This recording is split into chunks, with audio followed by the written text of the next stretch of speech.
Tension, the admiration, and the nerve-wracking anticipation. This wasn't a movie. It was a real rescue mission, with everything on the line. Martin reached the ground floor stairwell and gently nudged the door open. Though he had already mapped out the area with his magic, he feigned caution, peering around before whispering back to Kayla. "There's one guy on the first floor. I'll take care of him. You stay here and keep quiet." From her vantage point, Kayla also caught sight of the bank's dimly lit lobby.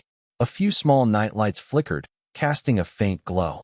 The firelight from outside filtered in, casting shadows that danced ominously on the walls. Martin slid out through the door, moving with feline agility along the walls. Crouched by the door, Kayla held her breath, keeping the handheld camera trained on Martin. Through her lens, she saw Martin darting like a shadow toward the lone criminal. Just then, the unexpected happened.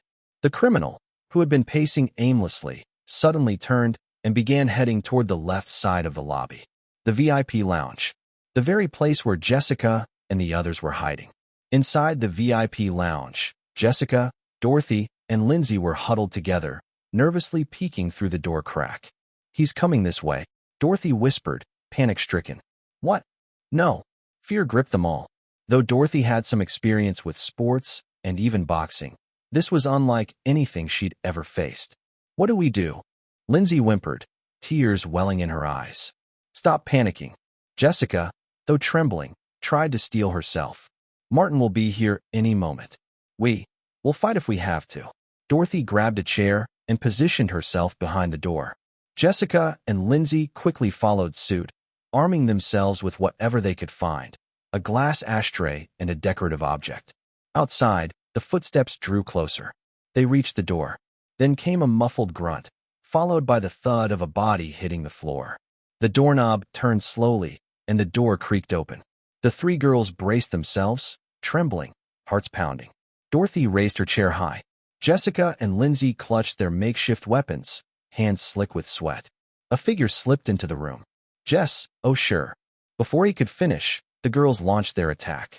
With every ounce of strength, they swung their weapons, but the figure reacted swiftly, ducking back through the door just in time. "Wait, that voice. Was that Martin?" Lindsay suddenly realized. "What?" Jessica froze. "Are you sure?" Dorothy frowned. "Of course, it's me," came Martin's exasperated voice from outside. "Martin, you really came. Oh, thank God. We were so scared." The girls flung the door open, rushing to embrace Martin. The scene, captured by Kayla's camera, prompted cheers and applause from viewers across the country. Martin wiped his brow dramatically. "You scared me too." "Sorry, we didn't." "No, thank goodness we missed." The girls poured out apologies. But Martin's expression darkened suddenly. "Get back inside." He shoved them back into the lounge and shut the door firmly. "Stay hidden. Don't make a sound." Turning, he bolted toward the stairwell. In the basement, the remaining three criminals were making their way up the stairs, each carrying a heavy bag stuffed with loot. Kayla, crouched in the stairwell, was still oblivious to the danger. Martin sprinted toward her, but the criminals, buzzing with excitement over their haul, moved swiftly. By the time Martin was 10 meters from the stairwell door, the criminals rounded the corner and saw Kayla crouching there. "What the hell? Who's that?" "Shoot her."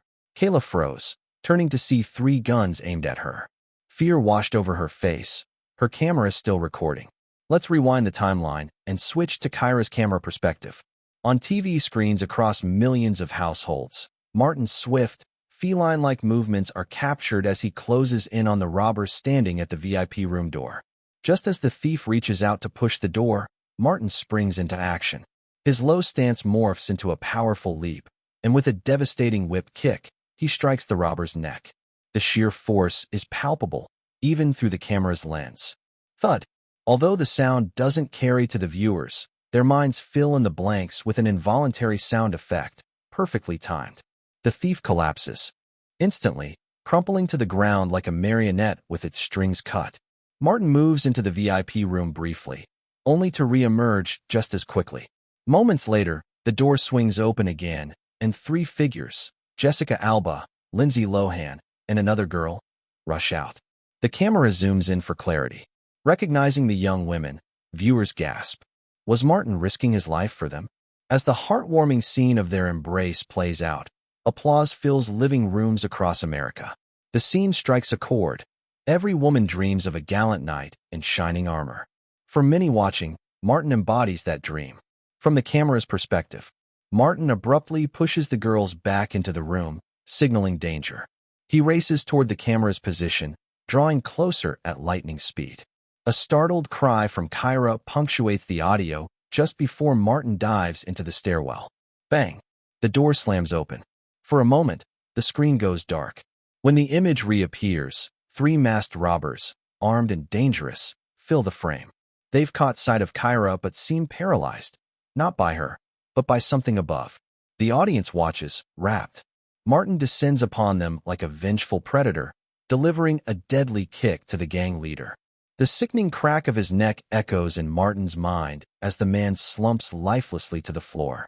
With precision, Martin pivots midair, launching a second kick at the leftmost robber, sending him flying into the wall. He collapses, unconscious. The last man standing reacts, raising his automatic rifle in desperation. Rat-a-tat-tat. Bullets rip through the air, though none strike their target. Martin, anticipating the attack, spins into the line of fire.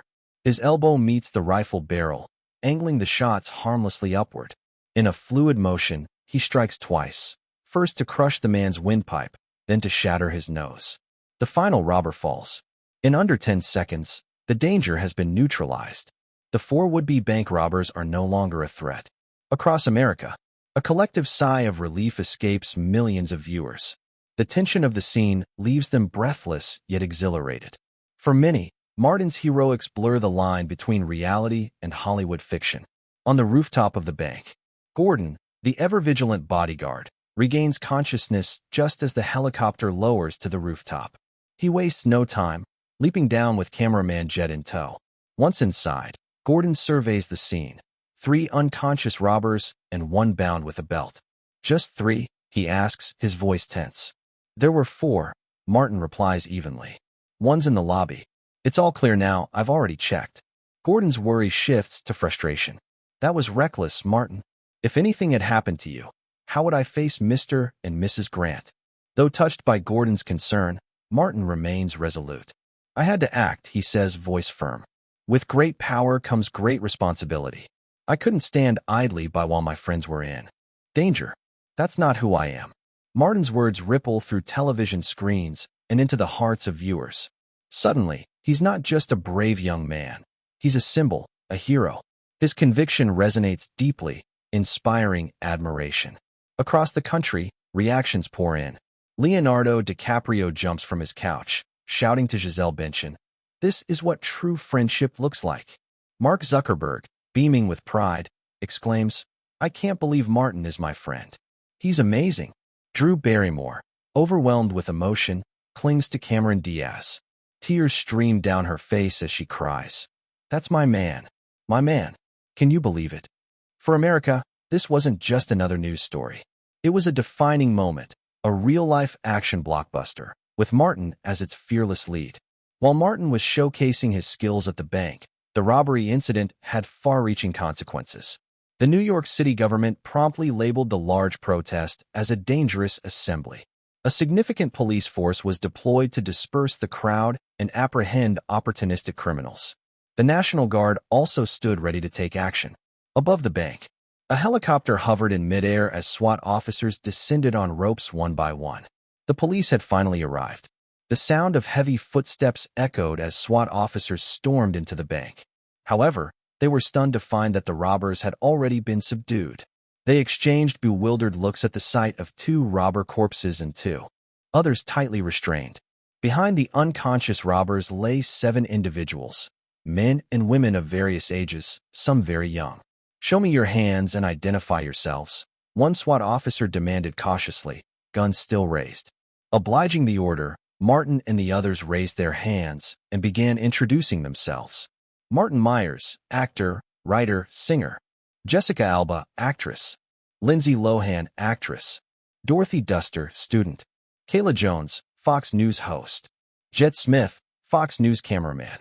Gordon Williams, Martin's bodyguard. As the 7 identified themselves, The SWAT team leader quickly recognized Martin and Jessica. "What happened here?" the captain asked, his tone laced with curiosity. "It was Martin. He saved us." Jessica pointed to Martin. "He's our hero." Lindsay and Dorothy chimed in unison. The captain glanced at Martin, disbelief written across his face. He gestured toward the corpses and unconscious robbers. "Did you do this?" Initially, the captain assumed Martin's bodyguard, Gordon, was responsible. Gordon's rugged demeanor and military-like aura seemed to fit the profile of someone who had served in elite units. But Martin? Sure, the prodigy of America was rumored to have decent combat skills. But taking down armed robbers was a far cry from brawling with actors like Ben Affleck. Moreover, the captain scrutinized the injuries on the dead and wounded. These were inflicted barehanded. "You didn't use a weapon?" he asked, unable to suppress his curiosity. "There wasn't time to grab one. Fortunately, I'm skilled enough," Martin replied with a polite smile. The warm smile immediately softened the captain's attitude toward the young prodigy. Once the police took over the scene, the SWAT team retreated to their helicopter. A team member, having examined the robbers, reported back to the captain. 2 fatalities, one with a broken neck, the other with a crushed throat, both killed instantly. 2 injured, both sustained severe head trauma, also with just 1 blow each. Whoever did this must have had professional combat training. These strikes were precise and deadly. "Captain, do you really believe that Kid Martin did it?" Some SWAT officers expressed doubt over Jessica and the others' accounts. The captain replied. The host, Kayla, mentioned live streaming the entire incident. "If Martin's responsible, we'll know when we check the footage. I don't think they're lying. If it's true, that kid is incredible. Even I'd hesitate to take on 4 armed robbers barehanded. And he's what, 14? We should recruit him. A talent like that shouldn't go to waste." "Are you joking? He's a Hollywood star, a best-selling author, and a billionaire. Do you think he'd trade all that for a dangerous job like this?" "Fine, forget I said anything." Martin and his group left in a Fox News helicopter, knowing they'd need to provide statements at the police station the next day. Looking down at the streets, Martin saw a heavy presence of riot police confronting protesters. It was clear that the crowds would soon be dispersed. At the bank, the Manhattan Second Bank was now under the jurisdiction of the local precinct, with the FBI also arriving to take part in the investigation. An FBI forensic expert was reconstructing the scene. This VIP room seems to be where the 3 young girls hid. The first robber was knocked out here by Martin. The expert gestured at a footprint. "See this mark?" Martin must have heard commotion in the hallway, leaped nearly 8 meters, and burst through the stairwell door. The fight between Martin and 3 robbers likely occurred at the stairwell landing. The robbers were pointing their guns at the female host when Martin's sudden appearance startled them. Martin jumped from the first floor, breaking the neck of the first robber with a single kick. He then sent the second flying into the wall, knocking him unconscious. The final robber managed to react and aimed at Martin, but Martin struck the gun with his elbow, causing the bullet to hit the ceiling. Perhaps the gunshot made Martin nervous, prompting him to punch with all his strength. One blow crushed the robber's throat, blocking his airway, while the other shattered his nose. The robber lost consciousness and suffocated. Manhattan police officers watched the expert's detailed recount with admiration. Even the precinct chief couldn't help but praise, "Mr. Hardland, your analysis is astonishing. It's like watching the events unfold on TV." Hardland laughed. "That's because I did watch it on TV before coming here." But that kid, Martin, is truly remarkable. We've received intel about his superhuman strength, and it seems to be true." Hardland shook his head in amazement. "What's even more impressive is his composure and courage. Facing multiple armed robbers alone, he remained calm enough to make the best decisions. He's a natural-born warrior." An FBI agent interjected, "But he didn't show any distress after killing people. Could he be a sociopath?" "You don't know what you're talking about." Hardland glared at the agent. His actions were situational, unlike the inherent disregard for life seen in sociopaths. Would you call soldiers on the battlefield sociopaths? Besides, Martin was affected. He just suppressed it well. His micro-expressions gave him away, which is why I admire his mental resilience even more. Meanwhile, in the helicopter, Martin thought, "Did my acting fool that Hardland guy? Well, Even if it didn't, who'd dare touch me with my reputation? Returning to their hotel, Martin parted ways with Kayla and Jet. The moment Martin and the girls stepped inside, a round of applause erupted. Scarlett rushed forward to hug him tightly. The film crew swarmed around, enthusiastically patting Martin on the back. "Well done, Martin. You're a true hero." "My God, I thought I was." Watching Spider-Man in real life. That night, many people found it hard to sleep. Some couldn't sleep because of Martin's heroic actions, others because of the damages caused by the parade, and some because their plans had failed, like young Nathaniel. Damn it, why? Why did this happen? It was supposed to be a peaceful parade. Why did so many crimes occur? Didn't I warn them? The parade was supposed to showcase the unity and strength of our Black community, not our capacity for crime. Damn fools. Amelia, have those guys contacted us yet? No, they aren't answering their phones. They might be hiding. After all, this parade was their plan, and with everything that happened, they probably fear being arrested. Amelia, Nathaniel's beautiful blonde assistant, replied calmly. Hiding, huh? Well, that's fine. It keeps me out of it. How's the preparation for the Cincinnati City Center redevelopment project? Nathaniel asked. We've basically secured all the land over the past 3 months. The Black community still trusts you a lot. Nathaniel proudly responded. Of course, I'm their leader. He then continued, at this rate, my plan is halfway done. Once Charlie Lucan is out of office, I'll be able to put the plan into full motion. I'll become the first Black mayor of Ohio. The middle-aged Black man became confident again. He didn't notice the brief look of mockery in Amelia's eyes. But since this isn't a business drama, we won't delve too much into the political struggle in Cincinnati. The outcome was that Charlie Lucan managed to take over Nathaniel's carefully crafted Cincinnati City Center redevelopment project and reap the rewards. In 2003, still as Cincinnati's mayor, Charlie Lucan established the Cincinnati City Center Redevelopment Company, gaining full control over the city center and over the Rhine, OTR, the Black community area. In the end, this achievement propelled him from mayor to state senator. Meanwhile, Nathaniel's name completely disappeared from the city. The next day, while Martin, Gordon, Jessica, Dorothy, and Lindsay were at the police station for questioning, the bank robbery incident that had taken place the day before was making waves across the United States. The media repeatedly covered Martin's brave actions. However, the 2 other heroes in the event, the 2 security guards who had died in the line of duty, and the families grieving their loss, received no attention from the media. Everyone was more interested in the heroic story of Martin rescuing the girl, and no one cared about the unsung security guards. Every TV station was frantically airing reports on the incident, with Fox News holding exclusive footage. This short 10-minute live broadcast was something the public could never get enough of. Whenever it aired, the viewership would skyrocket. For ratings and buzz, Fox News even split the video into several segments and aired it at different times. It was almost shameless. Martin's agent, Jeff, also appeared at the police station. He had arrived on the first flight out early in the morning. Upon seeing Martin, he first scolded him for taking such risks, but then quickly became excited. Martin, you really did something big this time. Your impact is just as great, if not bigger, than when you saved Michael last year. You know, I got a call from the White House before I even boarded my plane. You might be getting a medal.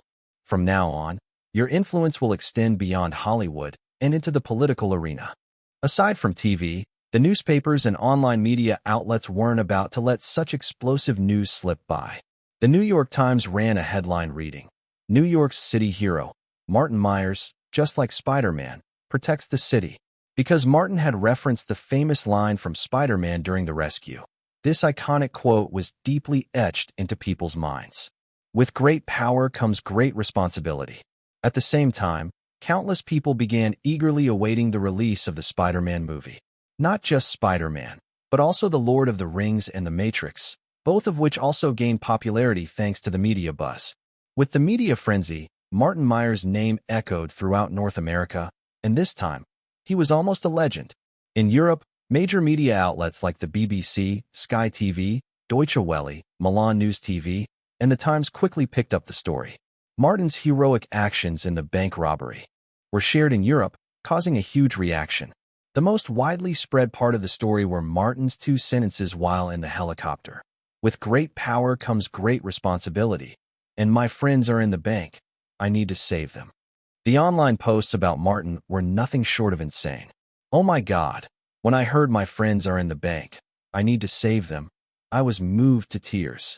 Humility, integrity, compassion, bravery, justice, sacrifice, honor, soul. Martin is a true knight. I want a friend like him. He's a real hero.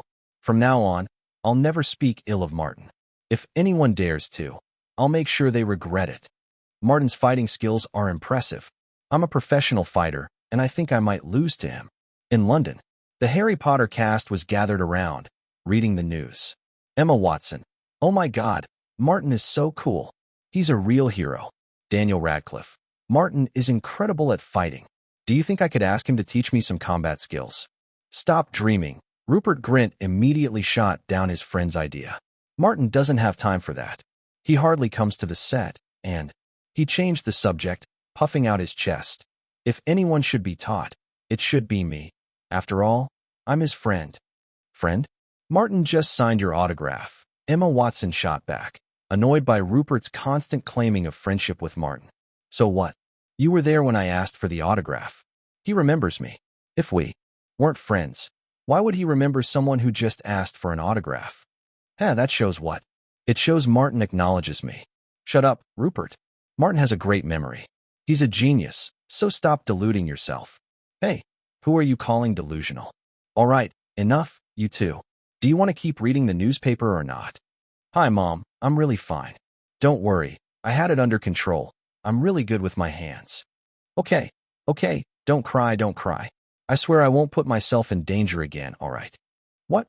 Have I made a vow like this before? Which time? Shooting the cheetah? This time I swear it's sincere. After finally calming down his mom, his dad called. However, in comparison, Grant was much more rational. After seeing the live broadcast showing that his son was fine, he had already relaxed. But the call still had to be made. Aside from comforting his son, there was also an invitation to pass on. Martin, I'm glad you're all right. Remember not to do such dangerous things next time. Life only comes once. Behind Manhattan's Second Bank is Chase Manhattan Company. They want to invite you to their company's cocktail party and give you some small gifts as a token of gratitude. Who's inviting me? Manhattan Second Bank or Chase Manhattan? Manhattan Second Bank. Where is it? It's in New York, on the 12th floor of the Twin Towers. The entire floor belongs to Manhattan Second Bank. I won't go to the cocktail party, and I'll skip the gifts too. I don't have time. All right, it's not a big deal, you decide. After hanging up, Martin looked out the window. The Twin Towers, as a landmark of New York, were quite eye-catching. Though it was only July, who knew if his existence had changed the timing of those people's attack? A butterfly flapping its wings in South America might cause a hurricane in America. Having read so many books, how could he not know about the butterfly effect? Safety first, safety first. As time passed, the news of Martin's brave fight against the bank robbers for his friends did not die down. Instead, it became even more sensational. 3 days had passed, and the front-page headlines of the 3 major North American newspapers, the Los Angeles Times, the New York Times, and the Washington Post, were still all about Martin's heroic rescue. Jessica, Lindsay, and Dorothy had clearly gained a lot of fame from this incident. The 3 girls had been interviewed many times, praising Martin. However, soon Dorothy stopped accepting interviews. She wasn't an actress and didn't rely on fame to survive.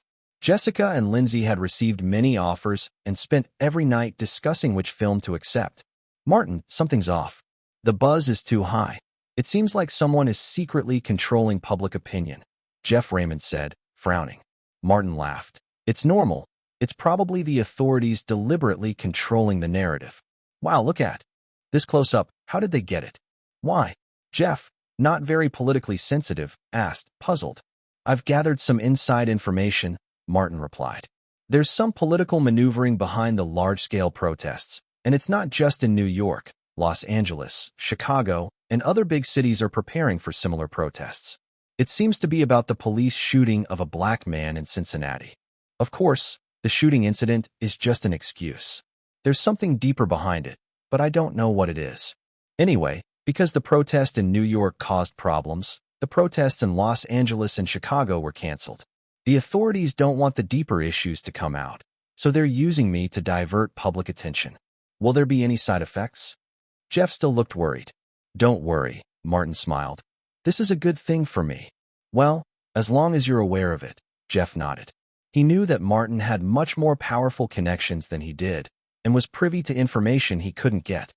Martin, it's all about Martin. Harvey swung his arm forcefully, knocking the newspapers off the table. The top page of the Los Angeles Times featured a large photo of Martin, with the bold headline, Martin Myers, the Spider-Man of real life. He is a true superhero. The Washington Post had the most exaggerated headline.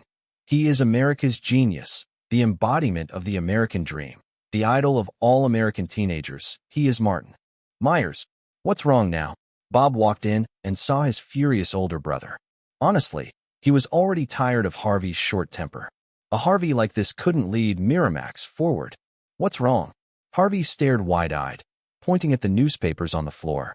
Look, that little bastard is famous again. At this rate, he's going to become America's spiritual icon. But this isn't our problem, is it? Bob said coldly. It's not our problem? Harvey paused, then tried to slam the table. But halfway up, he gave up and let his arm fall. Yeah, it's not our problem. Harvey, forget your grudge against Martin. This guy is beyond your reach. No, he never was. Don't go after Martin again. You promised me. Damn it. All right. New York. Anne Hathaway sat nervously in the taxi. Since landing the lead role in The Princess Diaries, she hadn't been in contact with Martin. She never expected that after seeing the news about Martin yesterday, she would be completely stunned. This guy is really amazing. After seeing the reporters interviewing Jessica and the other two girls, a sense of envy rose in her heart. So annoying. I really want to be one of those girls, saved by Martin, and gain fame too. So, she decided to go see Martin. She used the premiere of The Princess Diaries as an excuse. The Princess Diaries had already finished filming and was set to be released in North America on August 1st, 2001. After making the phone call, Anne Hathaway felt a little smug. Martin hadn't forgotten her. P.S. This girl is famously low in emotional intelligence in Hollywood. I shouldn't have forgotten to keep in touch with Martin. Such a good connection shouldn't be broken. Becoming Martin's friend will bring more opportunities, earn more money. I want to buy my own house, my own car. I never want to rent or take a taxi again. The girl secretly encouraged herself. At that moment, the taxi driver turned on the radio and tuned to a certain channel.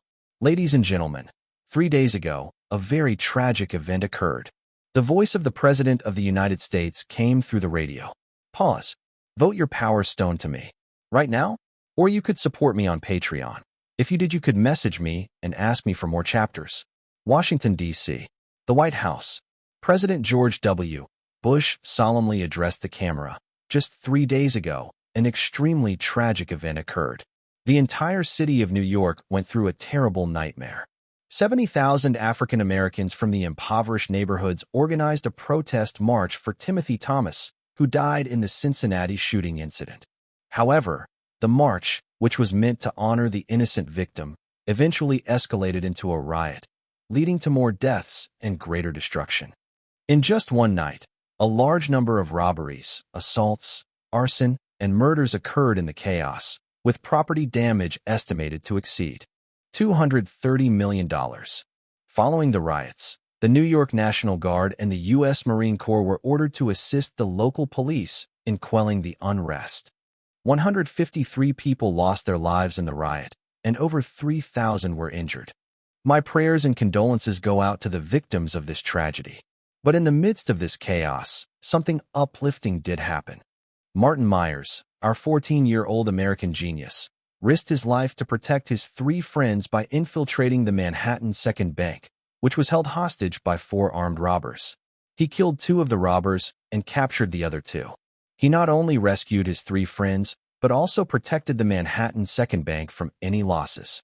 Martin Myers' actions became a beacon of light in the darkness. He paused, as though thinking carefully about his next words, and then continued. I am glad to see young men like Martin Myers standing up and doing the right thing, without fear of danger. At just 14 years old, he represents the future and hope of America. To honor Martin's brave actions, I am proud to announce that the federal government will award him the Presidential Medal of Freedom. The Presidential Medal of Freedom is the highest civilian honor in the United States, awarded annually by the president. Along with the Congressional Gold Medal, it is one of the most prestigious civilian awards in the country. Wow, Martin must be the youngest recipient of the Presidential Medal of Freedom in U.S. history. He truly is an outstanding individual. The taxi driver of Anne Hathaway, who was listening to the radio, couldn't help but remark, "I really wish my son could become someone like him. He is the true role model of America, not those shameless politicians or Hollywood stars." And Hathaway was about to remind the driver that Martin was also a Hollywood star, but she held back. In her mind, Martin was different. He wasn't like those flashy, shallow celebrities in Hollywood. The taxi stopped at the hotel where the Spider-Man crew was staying, and Hathaway got out of the car and entered the hotel, took the elevator up, and headed directly to the CAF on the 17th floor. Martin was already waiting there for her. Seeing that Martin was alone, and felt relieved. Truthfully, she didn't really want to meet Scarlett Johansson and Lindsay Lohan. The former had taken her role, and she had taken the latter's, so meeting them would have been awkward. "Over here." Martin waved when he saw Anne. "Martin, long time no see." "Long time no see, Miss Hathaway." "No, call me Anne." After greeting each other, and sat down. "Would you like something to drink?" "A latte, please." "Waiter, 1 latte for this lady." Martin called the waiter over, and then looked at Anne Hathaway. "And, is there something you'd like to talk to me about today?" And smiled. "Not much. I just wanted to thank you again for helping me land the role in The Princess Diaries. Also, I'd like to invite you to the premiere of The Princess Diaries in August. Will you come?" "What date in August?" "August 3rd. Martin thought for a moment and confirmed that he didn't have any other plans on that day. He smiled and said, "Okay, I'll be there." And Hathaway beamed with joy. The two began chatting casually. "Martin, on the way here in the taxi, I heard on the radio that the White House is preparing to award you the Presidential Medal of Freedom. That's the highest honor an ordinary person can receive, right? You're incredible. I guess you'll be the first actor in Hollywood to receive such an honor, won't you?" And was both impressed and envious. Martin shook his head. "That's not true. Before me, 2 other Hollywood actors received this honor, Audrey Hepburn and Sidney Poitier. Speaking of Audrey Hepburn, has anyone ever told you that you resemble her?" Martin's comment made Anne Hathaway feel a bit proud. She ran her fingers through her hair and casually responded, "Hey, people have been saying that since I was little. Honestly, I don't mind. Really, I'd rather people know my name as Anne Hathaway than as the one who looks like Audrey Hepburn. You will. After meeting you last time, I checked out the script for The Princess Diaries. I think this movie will be a big hit, if you trust my judgment." "Really?" Anne Hathaway's eyes widened. "Of course, I trust you. Your judgment is well known in Hollywood." In Los Angeles, in a luxurious villa, George Clooney sat sipping whiskey while watching President Bush's speech on TV. The Presidential Medal of Freedom. Huh? That's pretty much the highest honor a civilian can receive. Honestly, he felt a bit envious. If only he could get one, it would align perfectly with his current plans to boost his political image. Similarly, in a modest house in Malibu, Los Angeles, Angelina Jolie lay on the couch, staring blankly at the TV. Martin, the Presidential Medal of Freedom. Just last year, after her breakout role in Lara Croft, Tomb Raider, Angelina was preparing to follow her agent's advice to pursue a charitable image. After her rise to fame, her past misdeeds had been brought up by the press. Everything from stealing her mother's boyfriend to drug use, fights, bullying. Honestly, even she was shocked when she saw it all. To clear her name, her agent had devised a charitable saint persona for her. She was now aiming for a position as a goodwill ambassador for the United Nations High Commissioner for Refugees. If successful, her past would no longer matter. Her agent said, "In America, who can, or even dares, to slander a saint with boundless love?" She thought the plan was great at the time. But after seeing Martin about to receive such an honor, she suddenly realized her charitable saint path didn't look as appealing anymore. It's all about comparison. In Hollywood, actors are actually quite passionate about politics. The most successful example is Reagan, of course. Then there are governors like Schwarzenegger and Ventura. Clint Eastwood, a star from the 60s and 70s, even served as a mayor. Alan Orrit also served as a mayor. The child star from the 1930s, Shirley Temple, even became the U.S. ambassador to foreign countries. In the future, big-name stars like Angelina Jolie, Dwayne "The Rock" Johnson, and Tom Cruise all announced their intentions to run for president.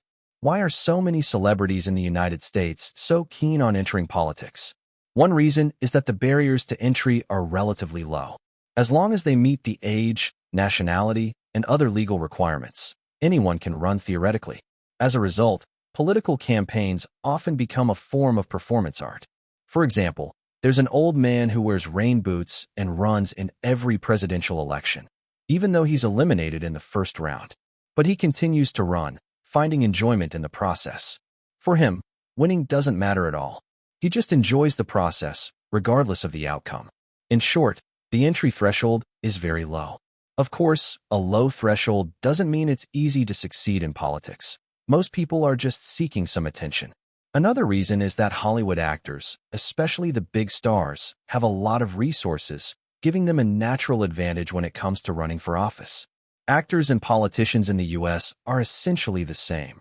All they need to do is perform. The candidate is like an entertainer, the campaign team is the agent, and the supporters are the fans and moviegoers. The star simply needs to swap roles and seamlessly integrate these resources. Moreover, politics carries a certain aura, which can elevate an actor's status. It is well known that while Hollywood stars are adored by the general public, their actual standing in high society is quite low. Except for a few with special backgrounds, most of them are seen as socialites, albeit wealthier ones. For instance, the famous Marilyn Monroe wasn't just an icon of the time. She was also offered to a certain president who was later assassinated, becoming a plaything for both brothers. Yes, even the brother did it. To truly make a leap in social status and gain acceptance in a high society, actors have a few options. Make a lot of money. In America, once you reach a certain level of wealth, your social status rises accordingly. Become an opinion leader in a specific field, such as future stars like Jolie, which can evolve into the so-called Hollywood political correctness. Enter politics, which is actually the simplest route. Not only can they aim for high-level positions like president, senator, or governor, but they can also align with a political party or figure, using their popularity to rally support and gain protection. Most actors choose this route. In the future, actors have found another path, becoming part of a special group, such as being gay, bisexual, asexual, or transgender. Among these, being gay or bisexual is the most widely accepted and the most popular choice for actors. So, when you see a Hollywood star loudly announcing their political views or sexual orientation, don't take it seriously. It's all for show, all part of the act. Hollywood is a place rich, exaggerated, and absurd enough for these kinds of performances. Martin belongs to the category of stars with a deep background, so when he entered this circle, he naturally brought along the aura of high society. In addition, his identity as a genius is one layer of aura, his status as a writer another, as a music creator yet another, being a billionaire another layer, and his status as a hero provides him with yet another layer of protection, not to mention the Presidential Medal of Freedom, which adds another political dimension to his aura. Unconsciously, Martin has wrapped himself in multiple layers of protection, making himself a nested doll. Honestly, Martin sometimes wonders if he could run for U.S. president in the future. He has enough campaign funds, fan support, and magical cheating powers. These are all natural advantages. Becoming the president of the United States should bring even more opportunities, right? If Obama could do it, why can't he? TL/N. Here we go again. So basically the MC want to court the Ching Chong community since he is fluent in Ching Chong language and knowledgeable about Ching Chong culture, and the Ching Chong seem to care a lot about cultural identity. Los Angeles. Julie called her agent. Hey, hire, do you have Martin's contact info? The person on the other end sounded surprised. Martin? What do you want with him? Wait, you're not thinking of doing anything crazy, are you? He's not someone you can mess with. Please, do I seem like that kind of person? I have serious business with him. Julie responded with some irritation, given her agent's misunderstanding. All right, my bad. On the other end, Hire Koksinski admitted his mistake, but silently thought, "Of course, you are that kind of person. What serious business do you want with Martin? You'd better tell me first, so I can see if it's appropriate." Hire Koksinski was a strong-willed person. He was not only an agent, but also a director and producer. He directed Wanted. His agency represented over 100 artists, and Julie was one of his more valued clients. "My charity foundation wants to collaborate with him. I can offer him better tax reduction benefits. You want to ride on Martin's fame?" Hire immediately saw through the unspoken reason behind Julie's request. Since she had been caught, Julie stopped hiding it. "That's right. Do you think it's appropriate?" After a moment of silence, Hire said, "Your idea is not bad, but if you want to collaborate with him, you should be prepared to let him take the lead. You can go ahead and negotiate. Try to secure the best terms for yourself. But if he insists on taking the lead, I think you should give in." Julie was a bit displeased. "Why should I?" Hire laughed. "Because he has more connections, more funds, and a stronger background. If Martin takes the lead, the foundation should get a 10% tax reduction or even more, and it would benefit you personally too. Like, you'd have an ally." "Jeff, what's up?" Martin, Angelina Jolie's agent, Hire called. "Jolie wants to meet with you." "Angelina Jolie? I don't think I've crossed paths with her. What does she want?" "Apparently, it's about her charity foundation. She'd like to discuss it in person." Martin paused, sifting through his memories. "All right, tell her I'll meet her in New York. I can't leave right now with the Spider-Man shoot wrapping up." The next day, that evening, at the hotel where the crew was staying, Martin sat in the same CAF where he often handled meetings. Across from him sat Angelina Jolie. The night before, Martin had delved into his memory bank about her. This was a woman who, in the future, would earn the moniker Hollywood Saint through relentless charity work. Regardless of whether her efforts were publicity stunts, they had tangible impacts. However, at this stage in her life, Jolie was still finding her footing, evident from the slight unease in her demeanor. But she was no pushover. She quickly composed herself and got straight to the point. "Martin, congratulations on receiving the Presidential Medal of Freedom." "Thank you. I saw the footage of you saving people that night. You're a real hero. You absolutely deserve the honor." "Thanks." After the brief exchange of pleasantries, Jolie transitioned to her agenda. "While filming Tomb Raider in Cambodia, I witnessed things I never could have imagined: war, famine, orphans. It was eye-opening. I realized how much suffering exists in this world. That experience inspired me to start a charity foundation to bring relief to such places, starting with Cambodia. Through healthcare, education, microfinance, and environmental initiatives, I hope to benefit those communities." Martin listened quietly, nodding occasionally. When she finished, he replied, "I'm planning to establish a charity foundation as well. If you'd like to partner with me, that's fine, but I'd need to lead the effort."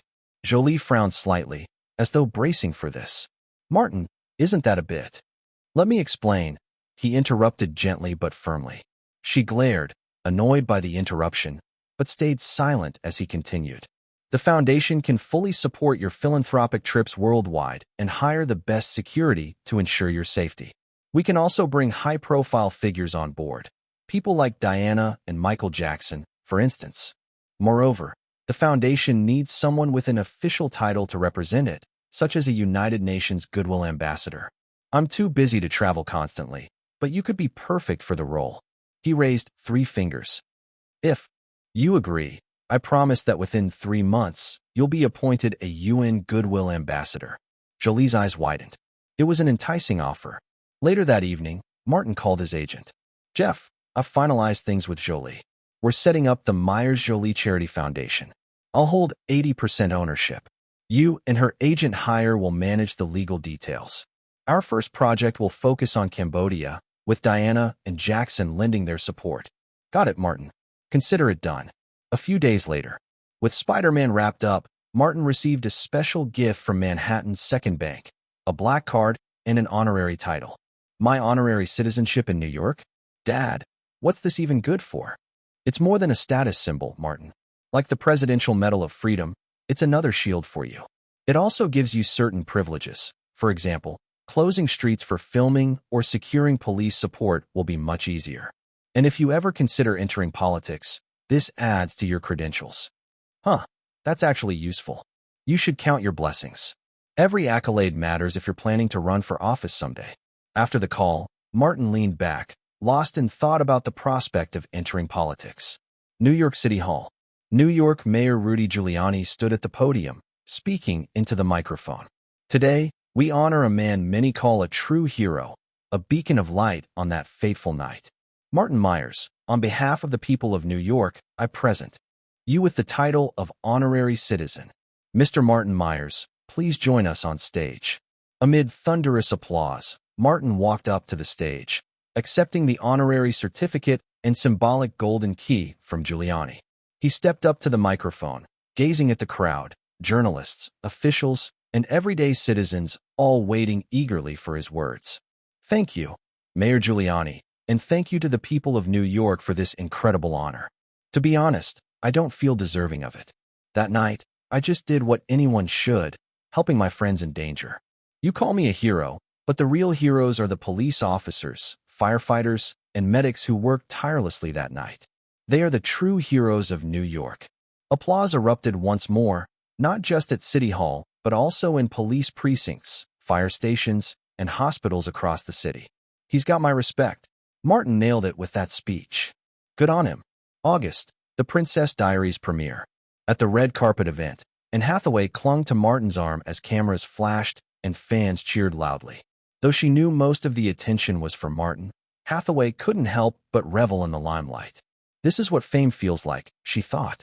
When they reached the end of the red carpet, the host pulled them aside for an interview as the camera flashes continued nonstop. Hathaway maintained her graceful smile, savoring the attention. Martin, how did you meet Anne Hathaway? Are you two friends?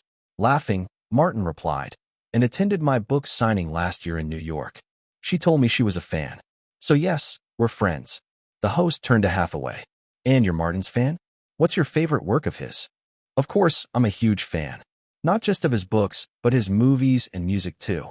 My favorites are Twilight and Hide and Seek, Hathaway said enthusiastically. The Princess Diaries is a successful Cinderella and Ugly Duckling-style film.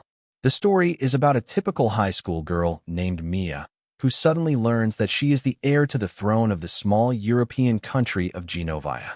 To help her properly assume this identity, Genovia's queen, Mia's grandmother, begins to overhaul Mia in every possible way.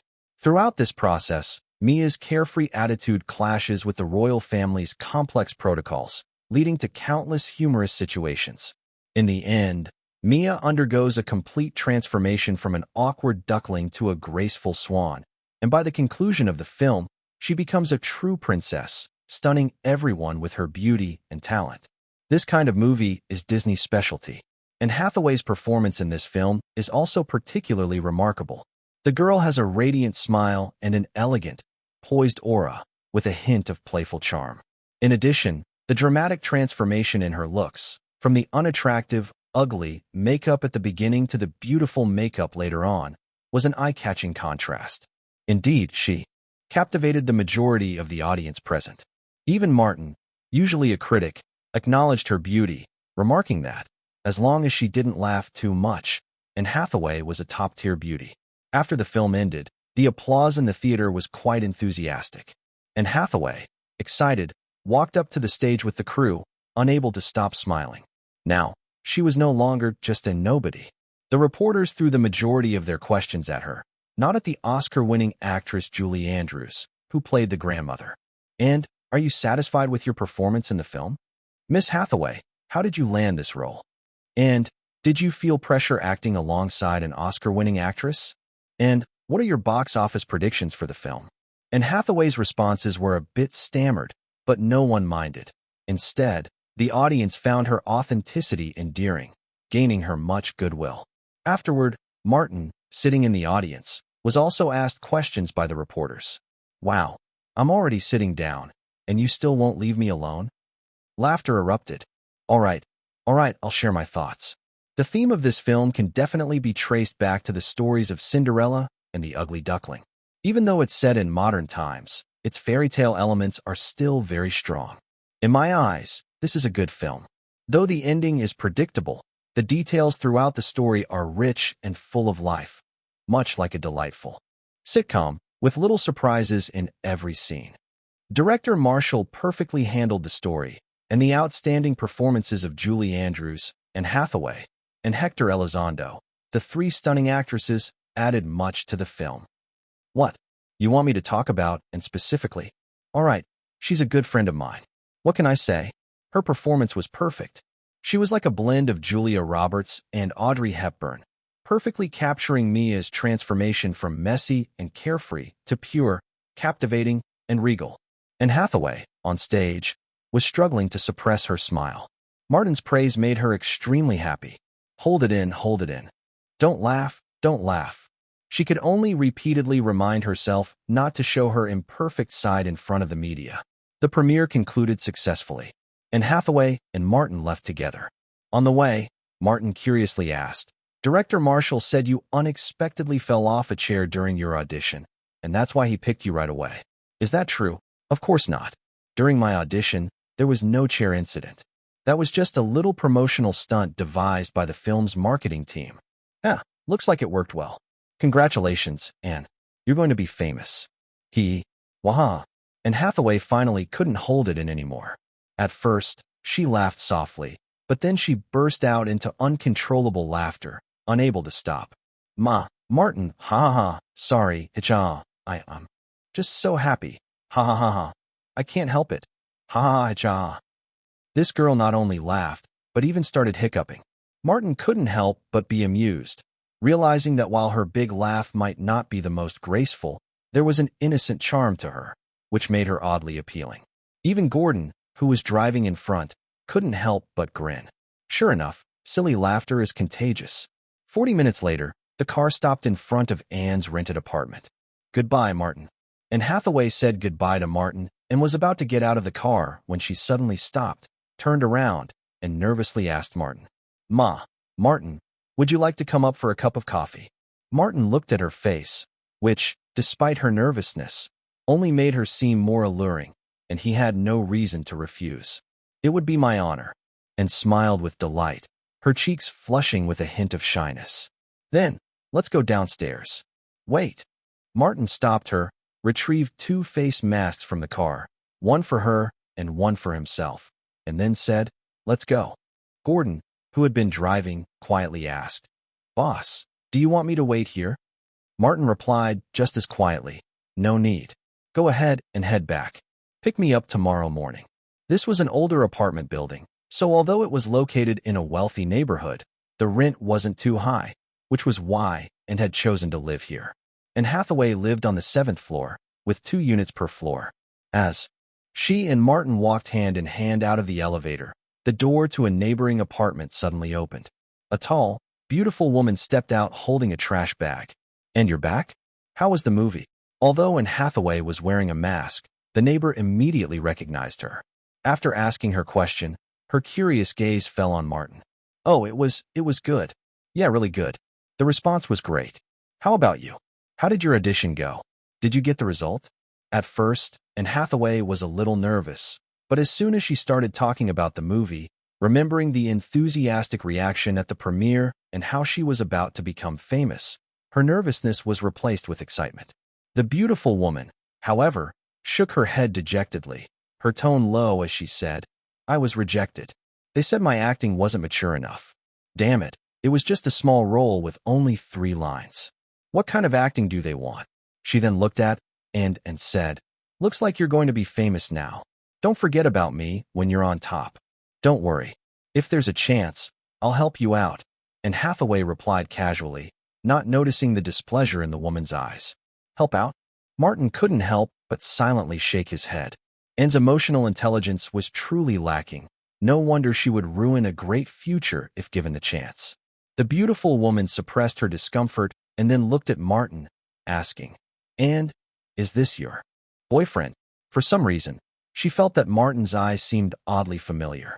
The beautiful woman asked about Martin, and immediately, Anne Hathaway became tense.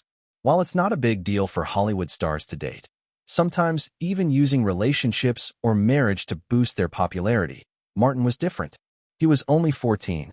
Sensing Anne's nervousness, the beautiful woman immediately became suspicious. Could this woman be stealing someone else's man? She glanced at Martin again. Could he be a married man? But looking at his eyes, he shouldn't be very old, right? Ah, he's my friend, a good friend. I invited him over for coffee, and explained. The beautiful woman sneered inwardly. Coffee? As if everyone doesn't understand the hidden meaning here. Bitch. Martin couldn't stand it anymore. And Hathaway was still too naive. After all, she was only 18 and hadn't been in the industry for long. No, even in the future, she wouldn't be that smart. Martin understood. This girl wasn't just pretending to be a silly big sister. She really was a silly big sister. So he spoke up. I am Anne's boyfriend, Jeffrey Raymond. Hello, madam. Don't call me madam. I was born in 81, and I'm only 20 this year. My name is Sophia Santi. You can call me Sophia or Sophie. Nice to meet you, Jeff. It's my pleasure to meet you. Martin nodded at the woman. To be honest, this woman's looks and figure were quite to his taste. Author note, Sophia Santi, an actress who never became famous in the past, present, or future, would eventually enter the adult film industry a year later due to lack of opportunities, and would gain notoriety as a Playmate of the Month in Penthouse magazine in November. She would go on to be the runner-up for Penthouse's Playmate of the Year in 2005. In her 20s, Sophia had very delicate and stunning features, but her beauty faded quickly, likely due to the overwork in the adult industry. By the way, she was an extreme tattoo enthusiast, having gotten a large Japanese dragon tattoo across her back at the age of 8. Yes, 8 years old. And Hathaway seemed to sense the threat and gently pulled Martin's hand, saying to Sophia, "We're going inside. Let's talk another time, bye." Then she hurriedly pulled Martin into her apartment. Sophia wasn't in a rush to throw out the trash. Instead, she kept watching Martin's back, her mind swirling. Why does he look so familiar? Who exactly is he? Entering her apartment and shutting the door behind her, and let out a sigh of relief. Martin, that bitch is no good. Don't get involved with her. Please, right now I just want to be with you. Which woman? What's her name? I've already forgotten. Ha ha ha, and laughed. This girl was so love-struck and a little materialistic, very easy to please. In Martin's memory, this girl would eventually be scammed by a conman boyfriend, Ferrier, who would drain her savings, get her to attract investments for him, and alienate many of her connections in the industry. What was worse, Ferrier, after being released from prison, would go around telling the media how much money he spent on Anne Hathaway and what sacrifices he made for her, only to be heartlessly dumped by and casting himself as a victim. But in reality, the money he spent on Anne Hathaway was actually her own money, invested by her, and he used her connections to roll in even more money. During the 4 years of their relationship, the silly girl never realized he was a con man until Ferrier was arrested and she discovered she had been duped. Sophia Santi threw out the trash and returned to her apartment. On the TV, a clip of Martin receiving the Honorary Citizen of New York award was being replayed. Sophia glanced at the TV and was about to pour herself a drink when she suddenly froze and quickly turned her head back to focus on the screen. Those eyes. She widened her eyes in shock and rushed to the TV. At that moment, the TV showed a close-up of Martin's face.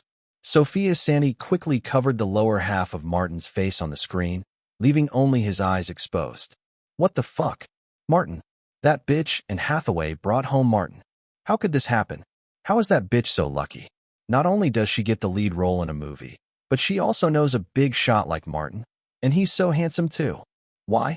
Why do I only meet those fat pigs with big bellies or those old, useless losers who are nobody in the industry? Even sleeping with them doesn't get me anywhere. Damn, why does that bitch have such good luck? I'm not any worse looking than her, and my body is even better. Damn. Jealousy, like a poisonous snake, consumed Sophia Santi's rationality. The beautiful woman glared with red eyes, grabbed her phone from the table. Hello, is this the world news? I have a bombshell story. Martin is with some actress. No, I'm not joking. I guarantee it's true. What? You want the address and the actress's name? Hey, this isn't free. How much can you offer me? $500. That's not enough.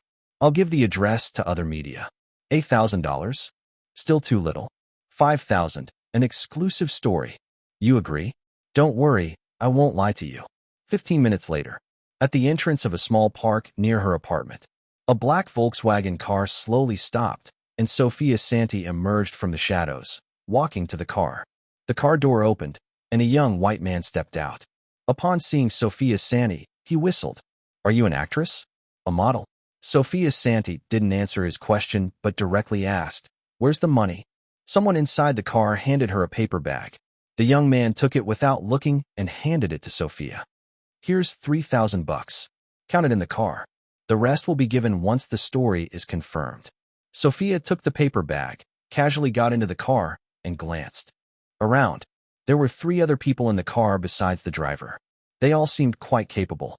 She didn't care much, opened the bag, and started counting the money in the dim light outside the car window. After a while, "Okay, you guys are trustworthy. Let's go." In less than 2 minutes, the car had stopped at the curb beneath the apartment building. The middle-aged man in the passenger seat leaned out the window and glanced around, recalling for a moment before saying, "The lead actress of The Princess Diaries, Anne Hathaway, lives here, right?" Sophia Santi widened her eyes in surprise. "You know her?" "Of course. This girl is about to become famous. The Princess Diaries has gotten great public reviews. That damn bitch. God is so unfair." Sophia cursed inwardly and then, thinking of something, hugged the paper bag close to her chest and said, "Don't think you can take the money back. And I want the rest of the payment too." The middle-aged man chuckled. "Don't worry, as long as the information you provide is true, we won't go back on our word. You might not realize it, but a negative story about Martin is worth a lot." The fall of a national idol, a real-life superhero. How intoxicating. "I prefer destroying stars over creating them." His last sentence seemed directed at Sophia, but felt more like he was talking to himself. "Boss, you're getting more twisted by the minute," the young man in the back seat muttered. "Shut up, John. You and Curson. The driver, stay in the car. Don't fall asleep. Keep an eye out for Martin trying to escape. Get the cameras and night vision gear ready." "What? Why do I have to stay behind? I want to watch the show too," the young man, John, complained. "Watch the show? Can you pick locks or use hidden cameras?" The middle-aged man responded. "Well, I'm learning," John replied. "Then wait until you've learned," the middle-aged man said, dismissing him. Turning to the silent person sitting next to him, he said, "Stevenson, you come with me." Then to Sophia, he added, "You lead the way." Sophia, hearing the authoritative tone in his voice, suddenly felt that this man was powerful. She also recalled his earlier mention of lockpicking and hidden cameras, sending a strong thrill through her. "Okay, I'll take you up. I'm Sophia Santi. What's your name?" "You can call me Despero." Sophia gave him a deep look, remembering his name, then got out of the car and quickly walked toward the apartment building.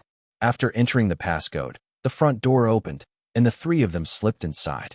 Despero suddenly asked, "Sophia, does this building have a back door?" "No, it's an old building. There's a fire escape at the back, but it's rusted shut, and several floors are missing." "All right, let's go up." "What floor?" Despero relaxed, and soon, the elevator reached the 7th floor. The 3 of them stepped out, and Sophia pointed to Anne Hathaway's door. "It's right here. I live across the hall. I saw it myself." "Great. You wait here. The rest of the payment will be given to you." Sophia returned to her apartment and peeked through the peephole, her eyes often darting to Despero. Looking back, she still thought that the way this middle-aged man gave orders was incredibly commanding. "Boss, you were acting again just now. Looks like this woman is already in your grip." Stevenson, who had been silent up until now, suddenly snickered. These kinds of women who clearly failed in Hollywood are easy to handle. Just act like you have power, and they'll rush to you like moths to a flame, willing to do anything for even the slightest chance. "This woman is pretty enough. If she serves me well, I might be able to help her out. I've got Hollywood connections, and those underground films are always looking for beautiful actresses willing to strip." Despero laughed at this, then turned to Stevenson and said, "All right, get the lockpicks out. I'll get the hidden camera ready." For reporters from the world news, skills like lockpicking, bugging, and secretly filming were a must. Many celebrity privacy leaks were done by people like them. Not just celebrities, but many politicians had also been targeted by this media, with scandals often exposed through spying and surveillance. The work of the world news was even more secretive and daring than that of its predecessor, the Sun. In the future timeline, this paper would even have hacked into Prince William's email, forcing the British royal family to involve the police. After a moment, Stevenson opened the apartment door lock. The two of them stealthily entered. And Hathaway's apartment wasn't large: one bedroom, one living room, a kitchen, and a bathroom. The lights in the living room were off, and it was pitch black. Despereaux switched on a small flashlight attached to his shoulder and scanned the room. He quickly located the bedroom and pointed. They crept toward it. First, they pressed their ears to the door. They could hear noises coming from inside, and it sounded intense. Despereaux lowered his bag, took out a pinhole camera, and slid the tiny lens under the door. After adjusting the angle, the footage appeared on the laptop outside. Despereaux shook his head. The angle wasn't good, only showing vague shapes on the bed. So, he pulled the camera back out and slid it in through the top of the doorframe. This time, the view was much clearer. In the dim light, they could see two people on the bed, engaged in, "Quick, record it. Damn, we can't see their faces. Turn around, hurry." After giving Stevenson the command to start filming, Despereaux urgently whispered. And perhaps, just maybe, the universe had heard his request because the man on the bed slowly turned his head. "Boss," he turned around. "Is it really Martin?" Stevenson asked excitedly. Despereaux was equally excited, eyes fixed on the man's head on the bed. He adjusted the camera, preparing for a close-up of his face. The man's head turned slowly, awkwardly. It felt unnatural. Nobody would make such a move while doing that. But Despereaux and Stevenson, caught up in the excitement of getting big news, didn't notice anything strange. Finally, the man's head completed the turn. Despereaux and Stevenson's faces went pale, and instinctively, they leaned back, stifling a scream as they collapsed to the floor. "Gee ghost," they screamed inwardly. Back in her apartment, Sophia Santi stood behind the door, peering through the peephole as she watched Despereaux and Stevenson's actions. But the more she watched, the stranger it seemed. From her point of view, Despereaux and Stevenson had initially fiddled with the door of Anne Hathaway's apartment empty-handed, before sneaking down the hallway. Then, they crouched in the middle of the corridor, pulling out what appeared to be high-tech equipment. After a while, Despereaux held a thin, black wire-like object and first inserted it into the gap under the stairwell door. He then pulled it out and inserted it into the gap above the door. What the hell are they doing? A bit later, she saw Despereaux and Stevenson recoil, their bodies jerking backward, and they both collapsed onto the ground. Then, they scrambled up, ran around the hallway, and knocked desperately on her door. Sophia was startled by their distorted expressions through the peephole, and her curiosity grew even more. She still had the $2,000 information fee on her mind.